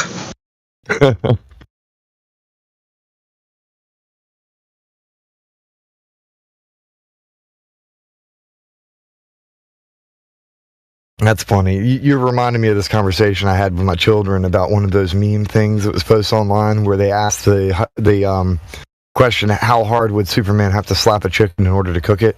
Because he slaps something that creates friction. The friction can actually heat up. And then some glorious genius actually did the math on how hard a chicken would have to be struck in order for it to produce enough heat and energy to cook it. I'm like, you crazy people. Sorry, I have like an ADHD type mind where I'll just come up with some weird, awful, because you said one keyword and my brain's like, hey, this reminds me of that. Hey, that's okay. I'm the same way. If you want to explain things to me, explain it in terms of comics. You know, Superman. Yeah. Kryptonite wasn't his only weakness, brother. He was afraid of the sun too, but you know, nobody ever talks about that. Yeah, overdose on it.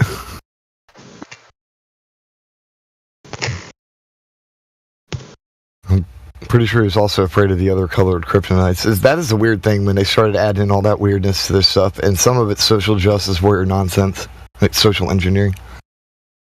Pink kryptonite. Well, just remember, Shazam came because Superman got sued.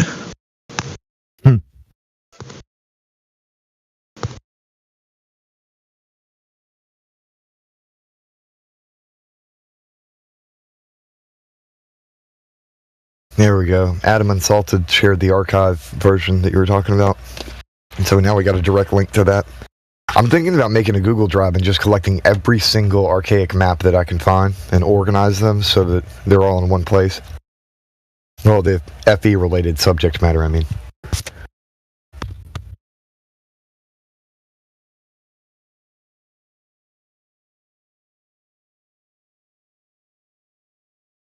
Yeah, exactly. Critical Inception.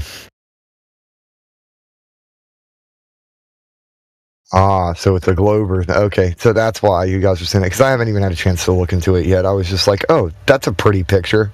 Like, you know. But here's the thing, Adam. These Globies don't realize that though they're trying to force what they see into their own worldview, the information they record is still some of it accurate. And they're just taking our stuff and using it to try and paint their fantasy. So some of that stuff actually is relative to what we're talking about. It's just they don't even know what they're looking at.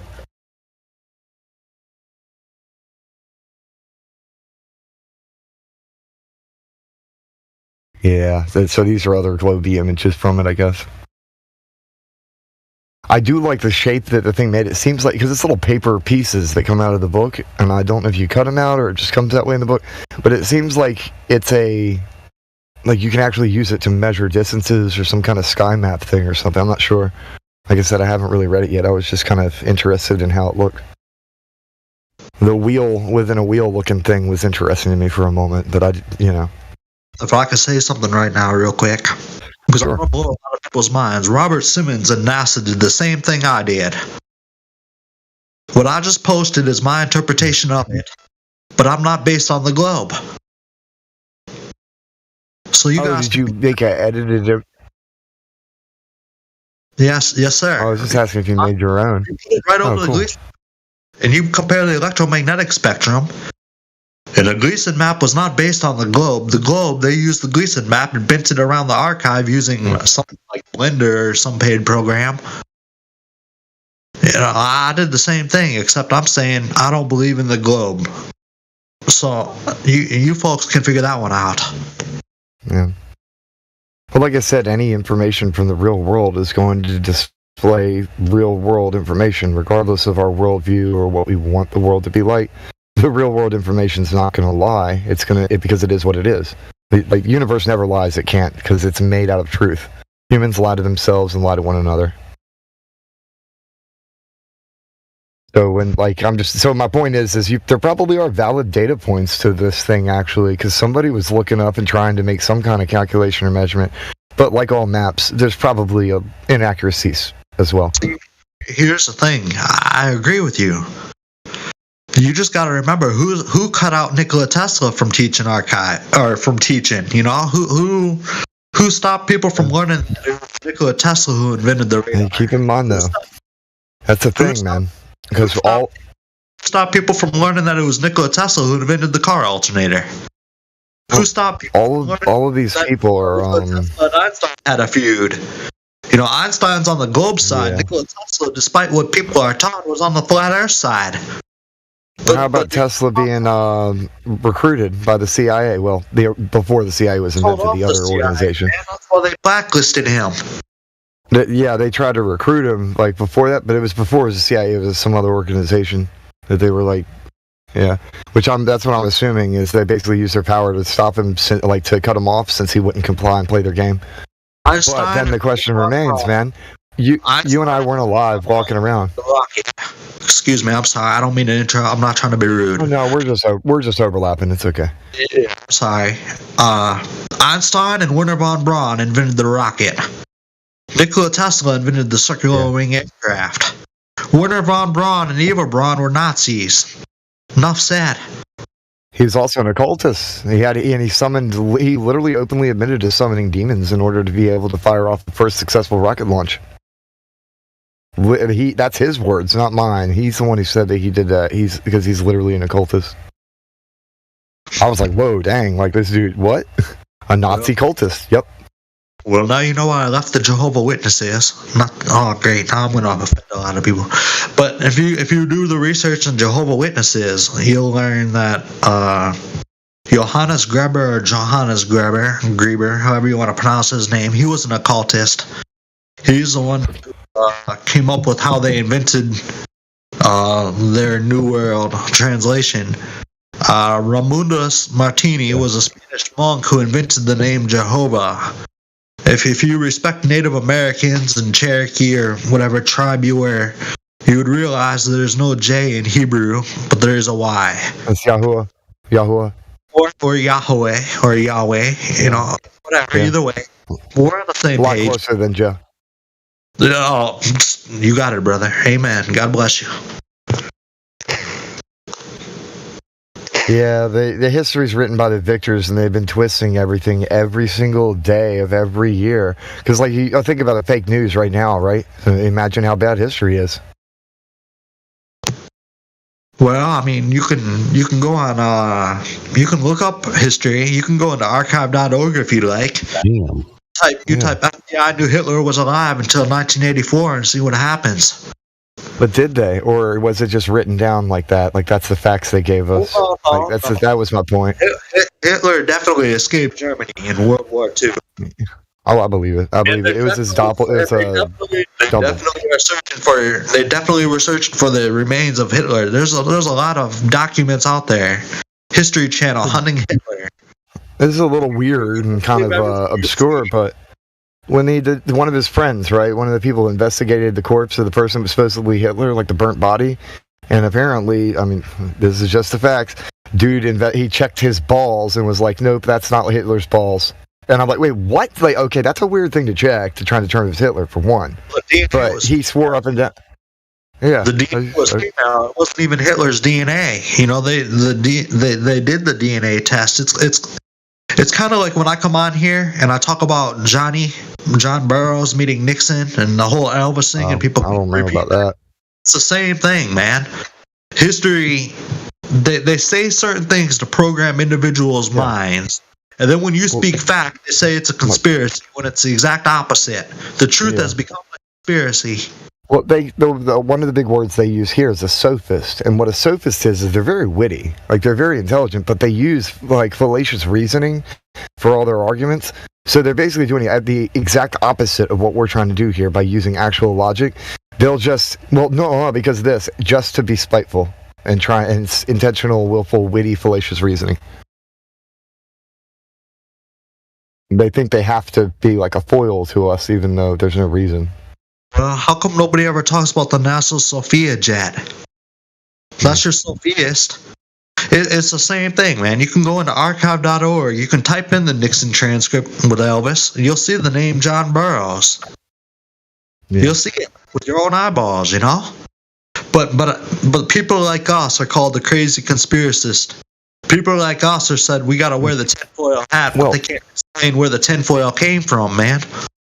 You know, back in the day, school, like the entire school concept of things where people, they're lazy, they don't want to learn, and anybody who applies themselves, like, oh, you're a nerd. And so everybody just kind of, like, skates by, flying under the radar, just pass the test, no child left behind. And meanwhile, the ones who actually paid attention and learned, they're treated like geeks and nerds and kind of societally outcast until they start making more money than everybody else. That's the world we all grew up in. You basically get penalized for being more intelligent because everybody picks on you, or they want help. They start begging, like, can you please help me with this? Because I want to make a... No, dude, don't be lazy. Look, study to show yourself approved. But most people, they don't want to do that. I completely agree, brother. You see, most people tried to silence me for what we just talked about here. I was on this server here. I can't speak for none of that because I don't know. But I love this server, man. The people here are awesome. I just think people debate too much. We need more dialogue, That's what I think. My personal opinion is I believe that everyone needs to hear, like actually listen, and listen not just to hear so they can respond, but listen so that they can truly understand. Because if you're not trying to understand, then what's the point of listening? Bro, if E equals MC squared, what's inside the square? That's all I'm saying. How do you determine the gravity? How do you determine gravity without actually having the radius? You gotta make up that R value when it comes to that calculation for gravity because nobody's measured it, so you just make it up and assume. How do you explain circumference without a circle? Yeah. Another thing is this: how did they leave the gravitational pull of the moon without a rocket that was 27% the size of the rocket used to leave the gravitational pull of the Earth? How do you explain? Use a freaking firecracker. Levitation. Yeah. You remember the video, though. It's like it goes off and they're trying to leave the moon to get back to the little ship that's supposedly flying above them so they can intercept it and go back to Earth. And it uses a firecracker. It looks like an M80 going off. Little sparks go off and then it just floats up into the sky. Now, come on. It's kind of like FE Professor dude would say, like, F off. Like, no, dude. There's no way that happened. Bruh, how do you explain the camera surviving an atomic blast? Man, what the... Oh, like Bob said, like how do you film an atomic bomb and it doesn't destroy the camera? Well, you probably actually could get parts of the clip before the actual shockwave. But then again, if there is electromagnetic, like an EMP thing, then it should actually obliterate the film because of the magnetism of it, since these devices use magnetism to write the film. So that is a good question. Not even talking about the lensing or anything, just the actual film. Like, if an EMP is going, how do you record while an EMP is happening? Elementary, my dear grasshopper. No, I'm just kidding.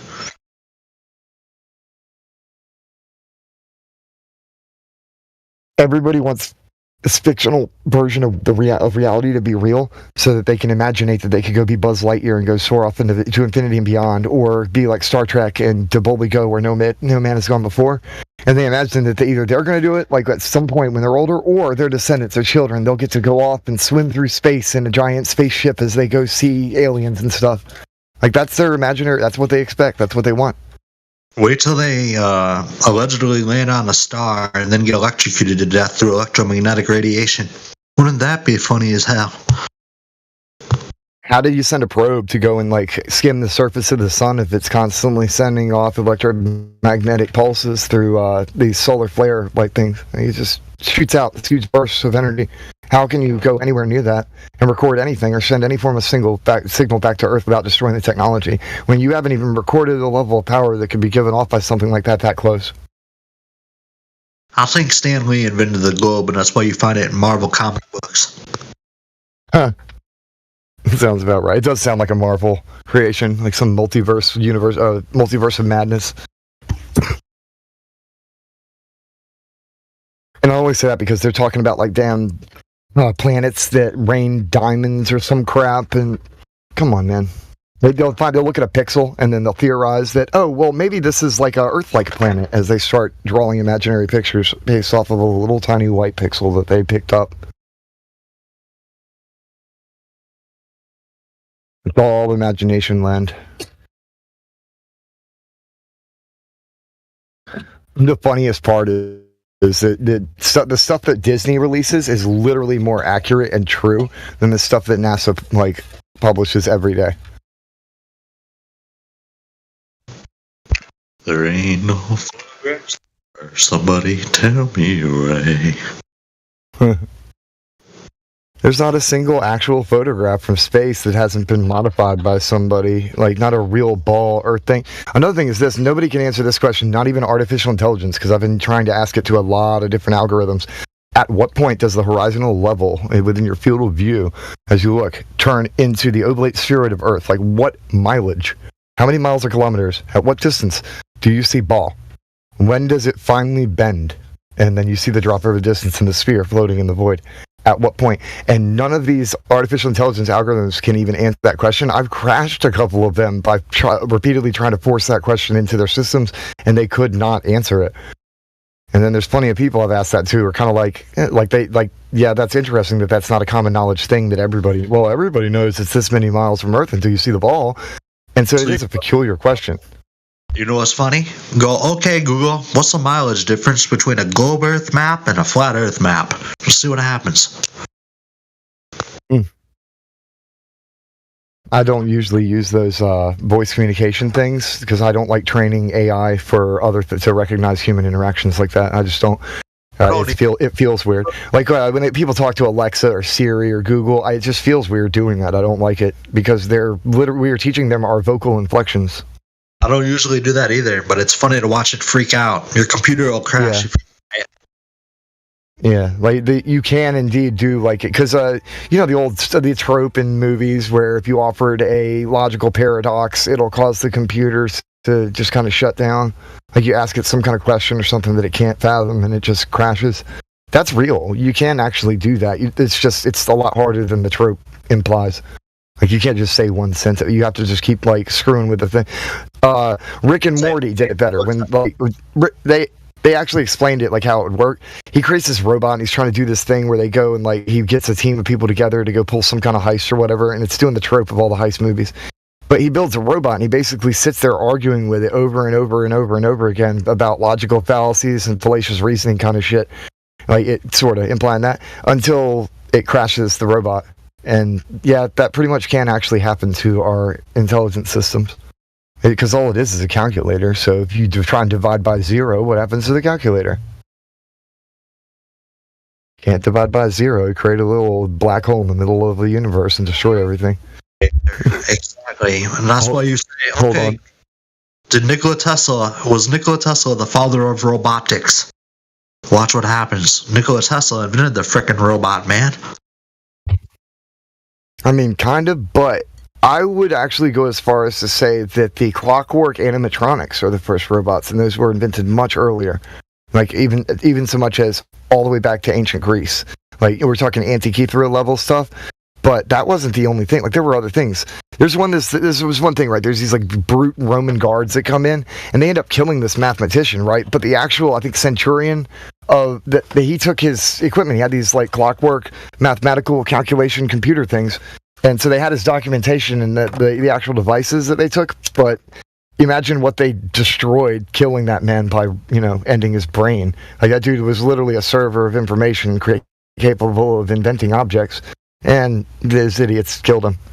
So then I'm thinking, how many other people were inventing cool stuff, and then you got like the government just taking their crap. Like, yeah, this is pretty cool and powerful. We'll take that. Log that away. Been going on the whole time, man. That's war. That's how war works. War's all about intelligence.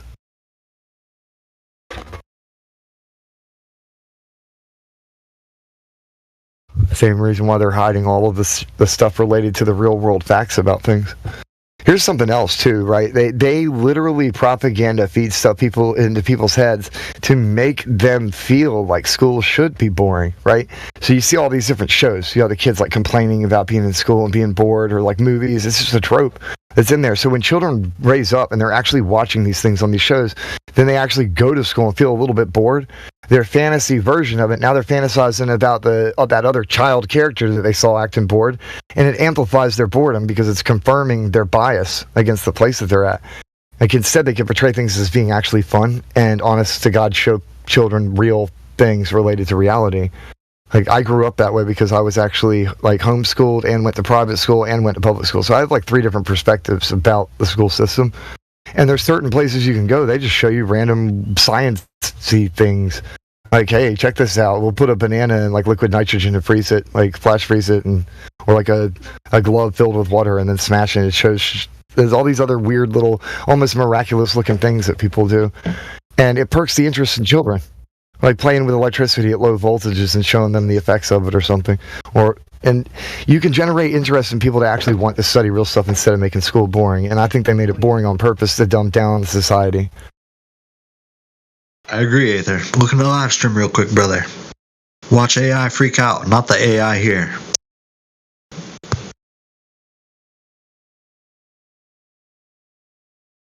I'm about to call mommy. There is this, okay, so when they ended segregation, right, and they started letting everybody go into the same schools, within like maybe 3 generations, they probably could have, like, not 3 generations, what is it, 3 semesters, I think. They could have actually brought everybody's like educational level up or been in that direction, but instead they dumbed down everyone, like both quote unquote black or white. Everybody's learning the same trash. They dumbed down all of it. So it brought everybody down instead of bringing the people who had been left to ignorance up. And then Bush ends up becoming president like years later. So what does he do? No Child Left Behind. So now they do this learning curve crap. So you can have a straight up F along with everybody in the class. They'll curve that up and give you a D and just go ahead and pass everybody. And now those people are adults voting. That should horrify people.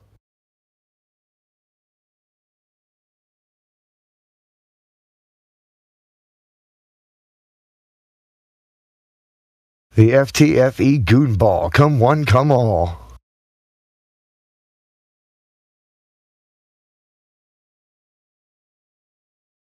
Oh, looks like it could be fun. The boys going to go over there and party tonight?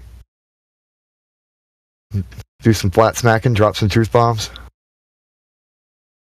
The bomb has been planted.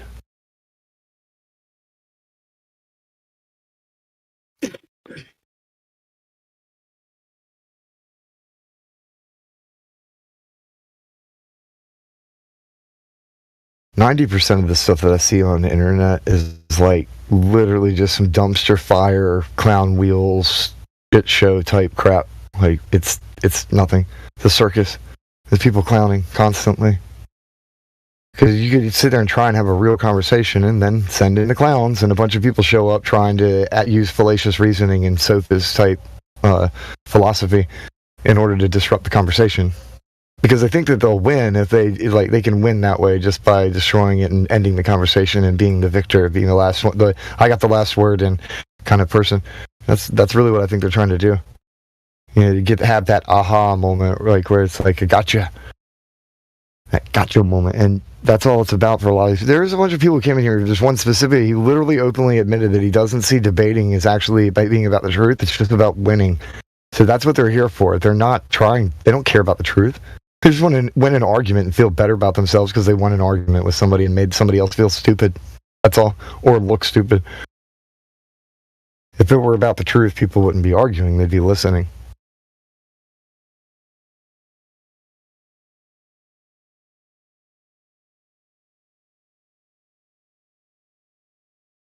What is that?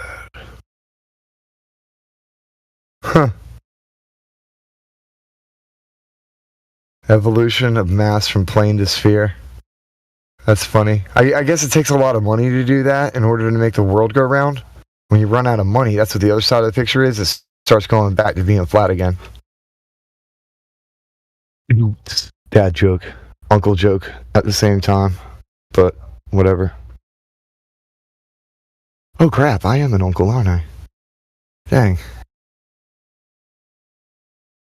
I don't think about that often. More used to my brothers being the uncles. Yeah, that evolution from mass to sphere is something that the higher ups they know about, but they don't lower.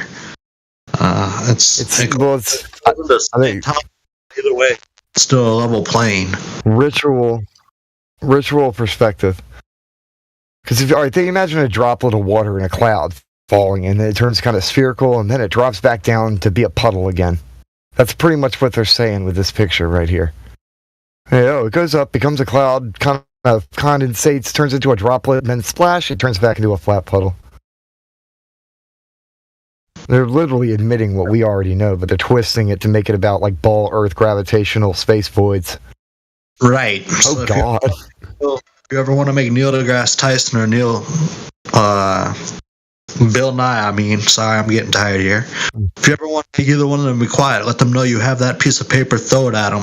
And then they go, oh, A lot of these people have kind of decided to not debate or discuss anything with flat earthers, and I guess that's actually a good thing, because if you make no claims in a debate or discussion, and you don't provide any form of counter arguments, or you don't provide any more form of arguments, nobody can make a counter argument or make any attempts to debunk your claims.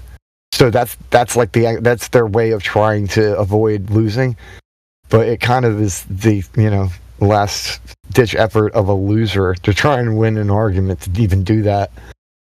Because if you know what you know, you can just drop facts and people have to deal with it. But if you built your entire worldview around theoretical physicists theoretical physicists and all their hypotheses about the far corners of the void, it's like this over here with all these weird things happening as diamonds rain in their imagination. I just don't understand why they keep trying to push it, knowing there's over 81 government-affiliated and government documents that straight up state that it's flat and stationary, not rotating. There's literally over 81 documents. It's not one or two or three. There's 81. Most people honestly believe that separation of church and state can exist, and it simply cannot. It's impossible. Human beings are ritualistic, religious, spiritual beings, and there's no such thing as an atheist, because even they admit that it's within the realm of possibility that they could be wrong and there could be some kind of God. So they are at best agnostic, because there is no such thing as an atheist. It's impossible for those to exist. They admit that themselves. Anybody who calls himself an atheist will hypocritically say, they'll go ahead and admit, though, that they don't know. There technically could probably be some kind of creator, but they can't prove one, so they don't believe in it, thus making them agnostic. The truth itself is alive, and that is what one might call God. And it's not just some Gnostic it is literally alive. He's alive. The truth is alive. Well, I just posted the link to what I was talking about. So. Yep. Oh, the government-affiliated documents. There you go. Yep. I'm not the one who has to explain how they convert that into a globe. That's not my job. It says what it says. It's not going to change. Oh well, you can convert any. You can lie with statistics if you use enough algorithms. You can always lie with statistics. Man, lab coat yelled at me. Oh, they're trolling. They're playing around.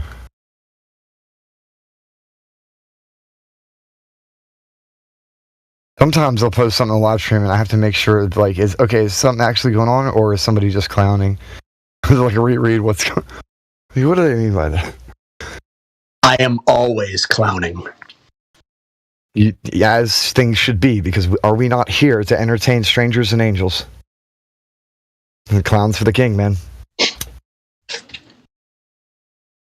That's one reason why I like King's Clown's name. It's hilarious to me.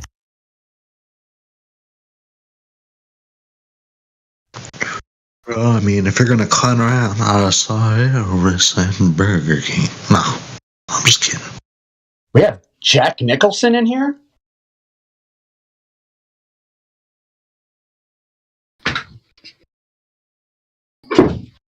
That reminds me of that thing when they had the sign where they had McDonald's and Burger King employees talking crap to each other using the signs.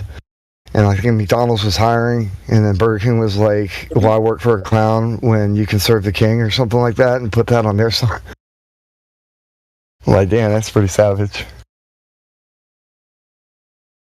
McDonald's distanced themselves from Ronald McDonald, and if you notice, they repainted and rebranded all their buildings so they don't have that red roof, like clowny-looking thing that's childish anymore, and now they all look more like, kind of towards the Starbucks-type coffee shop mentality.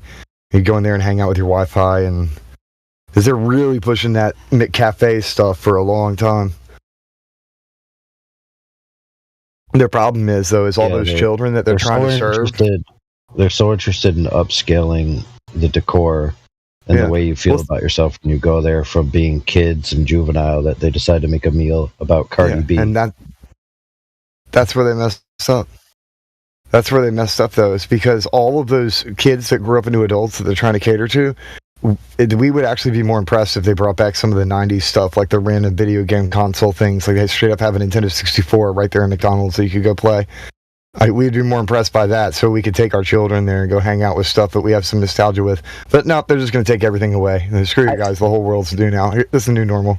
I think if I opened up a 1980s arcade in a bohemian town like Savannah, it would actually do really well. Just 80s arcade games. People like retro and they like nostalgia, and if you do it right, build it and they will come. Yep. Vini Vidi Vici. Yeah, do they have one? They take away all the good stuff in retro. It's a bar style. It's called Quarters, and it's got regular service bar, and then all around is old video games. Like an arcade for adults. Dave and Buster's, that place. Yeah, that's another one. Yeah, I don't like it because it feels too. I hate to. It feels too corporate. I was gonna say, feel like forced. Yeah, like they're You got to let it come naturally. Yeah, like I want like a corner where there's dead spiders and cobwebs, and the floor is kind of dingy. You know, not a.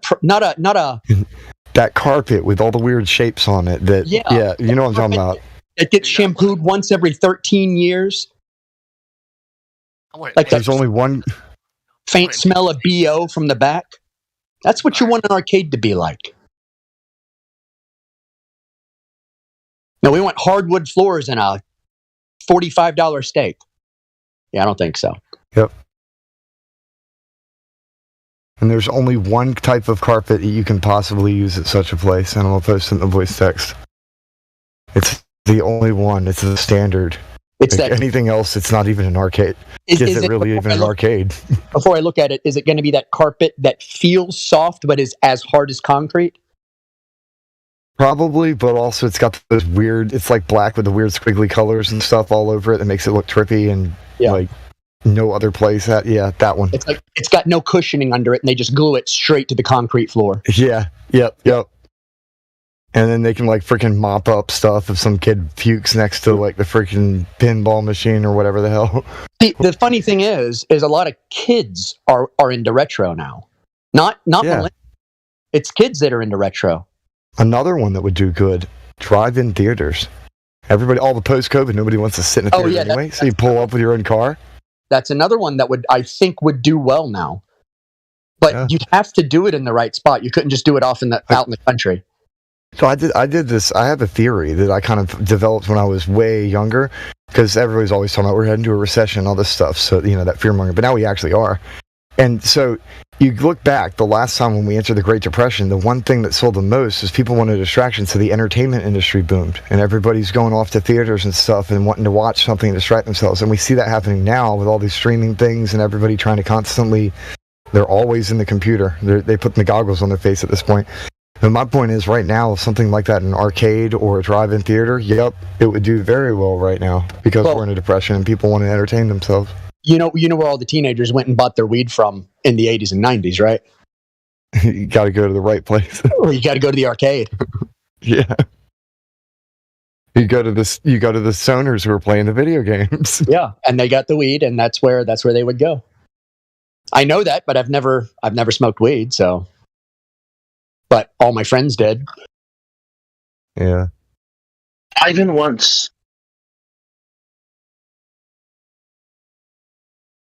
Guess it wasn't that great.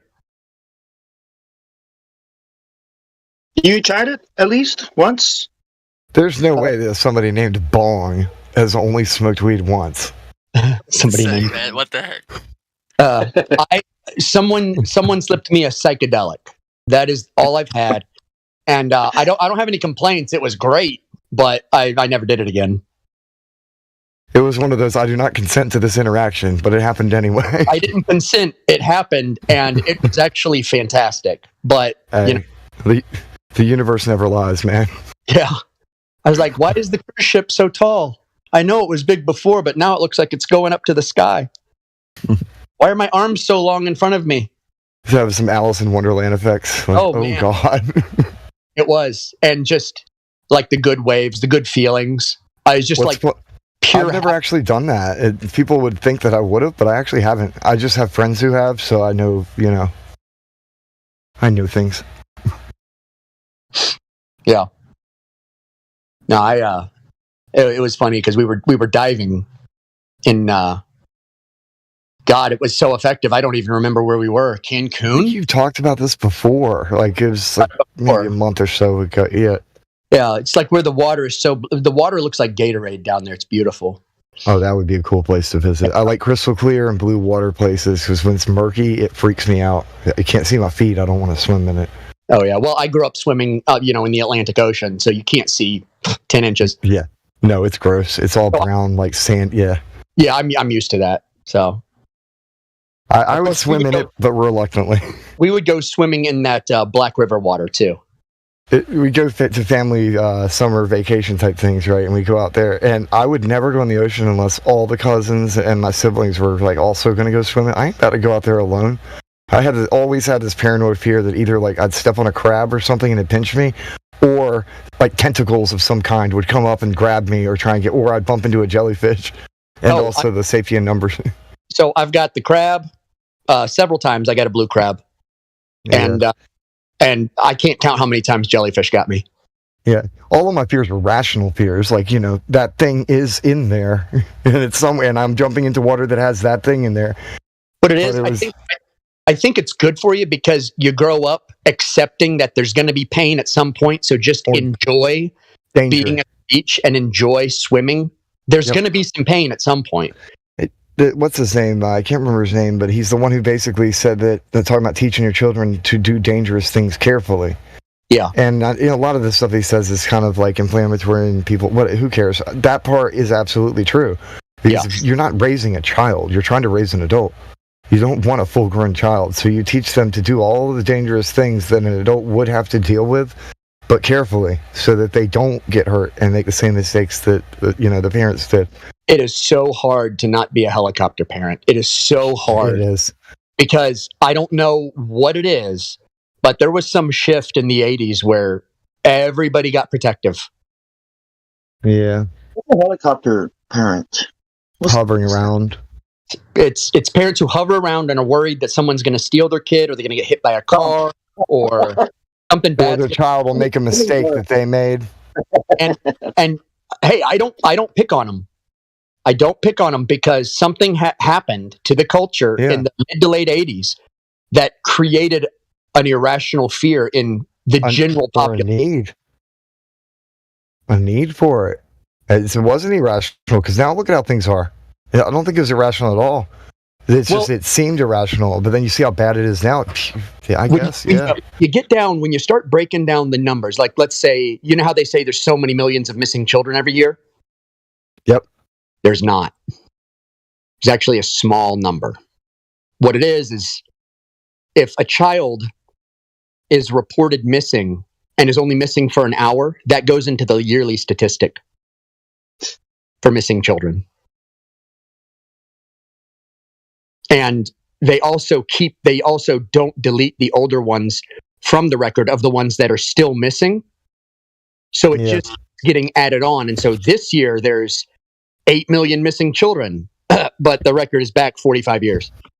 Yeah, so some of them would be adults by now, so they're clearly shouldn't be categorized as children. They were children when they went missing. Right. And they also classify teenagers, 18 and 19 are in there. So and so it's like, okay, so wait a minute. The kid runs off and goes to live with their boyfriend or girlfriend, and the parents are like, we're going to report it. And they report it. The cops never do anything about it, but it goes into the statistic. Yeah. How to lie with statistics, dude. That's their game. It's like at some point after a couple decades of this, I started thinking, I don't know anyone. I don't know a single person in my entire life who went missing. Not one. You know what's funny? What? They always tell you not to jump in the car with strangers, but one time I was walking from my house to my grandparents' house, which was about 3 or 4 miles, and I was maybe halfway there, and this really big dog had gotten loose, and it was just it was going to bite me. It was coming at me, growling, barking, and it was looking pretty damn vicious, and it was across the street. Out of nowhere, somebody pulls up, some random person, like some townie from the town that I grew up in. Yeah, I don't know who he was, but he basically ordered me to get in the car, and I wasn't about to say no, so I hopped in with him. And he took me down to the road, and he dropped me off. Never been in a stable relationship since then. I'm saying nothing happened. He just drove me to the end of the road, dropped me off. I thanked him for saving my life, and he kind of went on his way. Bye. That was another time. That kind of Come stuff. with me if you want to live. Yeah. Yep. Get to the job. That was fine, and that was in the 80s. From what I remember, that's how it was. It wasn't, people weren't snatching kids up left and right. And this was from the 90s, I think. I think it was in the 90s when this happened, yeah, it was in the 90s. I have detailed files. Yeah. Well, neighbors now. Back in the day, you could ride around your bicycle all day long, no helmet, and just go all over town with no supervision, and nobody would bother you. And then now it's like, I would not trust my children out there. No, it's way worse. All right, I've accessed the file. Okay, anyways, so Nancy Schaefer, you know her? You should. She's a U.S. senator. Yeah. She did an investigation. So there's this thing called Title 9 or Title 4D of the Social Security Act, which establishes the Child Support Office, blah, blah, blah. We all know about this. It gives money to the states that collect child support, 66 cents on the dollar, matching grant. Discretionary money, which means they could spend it on whatever they want. Whatever they want. So they have a financial incentive, right, for all these things. Part of that is extricating the father from the home. Yep. And they also have within their foster systems and all of this type of stuff. So she, based on her constituents' complaints, decided to do an investigation into this whole system. And she found out all the corruption, all the lies, all the kids being taken from their parents on falsehoods and being put into foster system and being removed from the biological parents. So let's say they divorced and one of them didn't want the child, right? Or they did want the child, but then later they didn't. Rather than give it to the other parent, they would put the kid through the foster system. Now, what she found out was that after the advent of this system being implemented, that the children missing from the system, right, unaccounted for by the system, somehow almost always seem to correlate with the children allegedly involved in sex trafficking. Now, she decided to, because of all this injustice and because the separation of the children and the parents was a necessary precondition, she decided to push an issue that children should not be separated from their parents by any administrative action, but only by a trial by jury. So you have to appear before a jury before your kids can be taken from you. Now, shortly thereafter, her husband, right, who is described as, by people that know them, a perfectly loving couple, right, for 50 years married, all of a sudden just decided to kill her and then double tap himself in the back of the head with a shotgun. I remember this. That's It where takes a lot of skill to do that. Not many people can do that, yet it happens all the time for some reason. In the news for a day.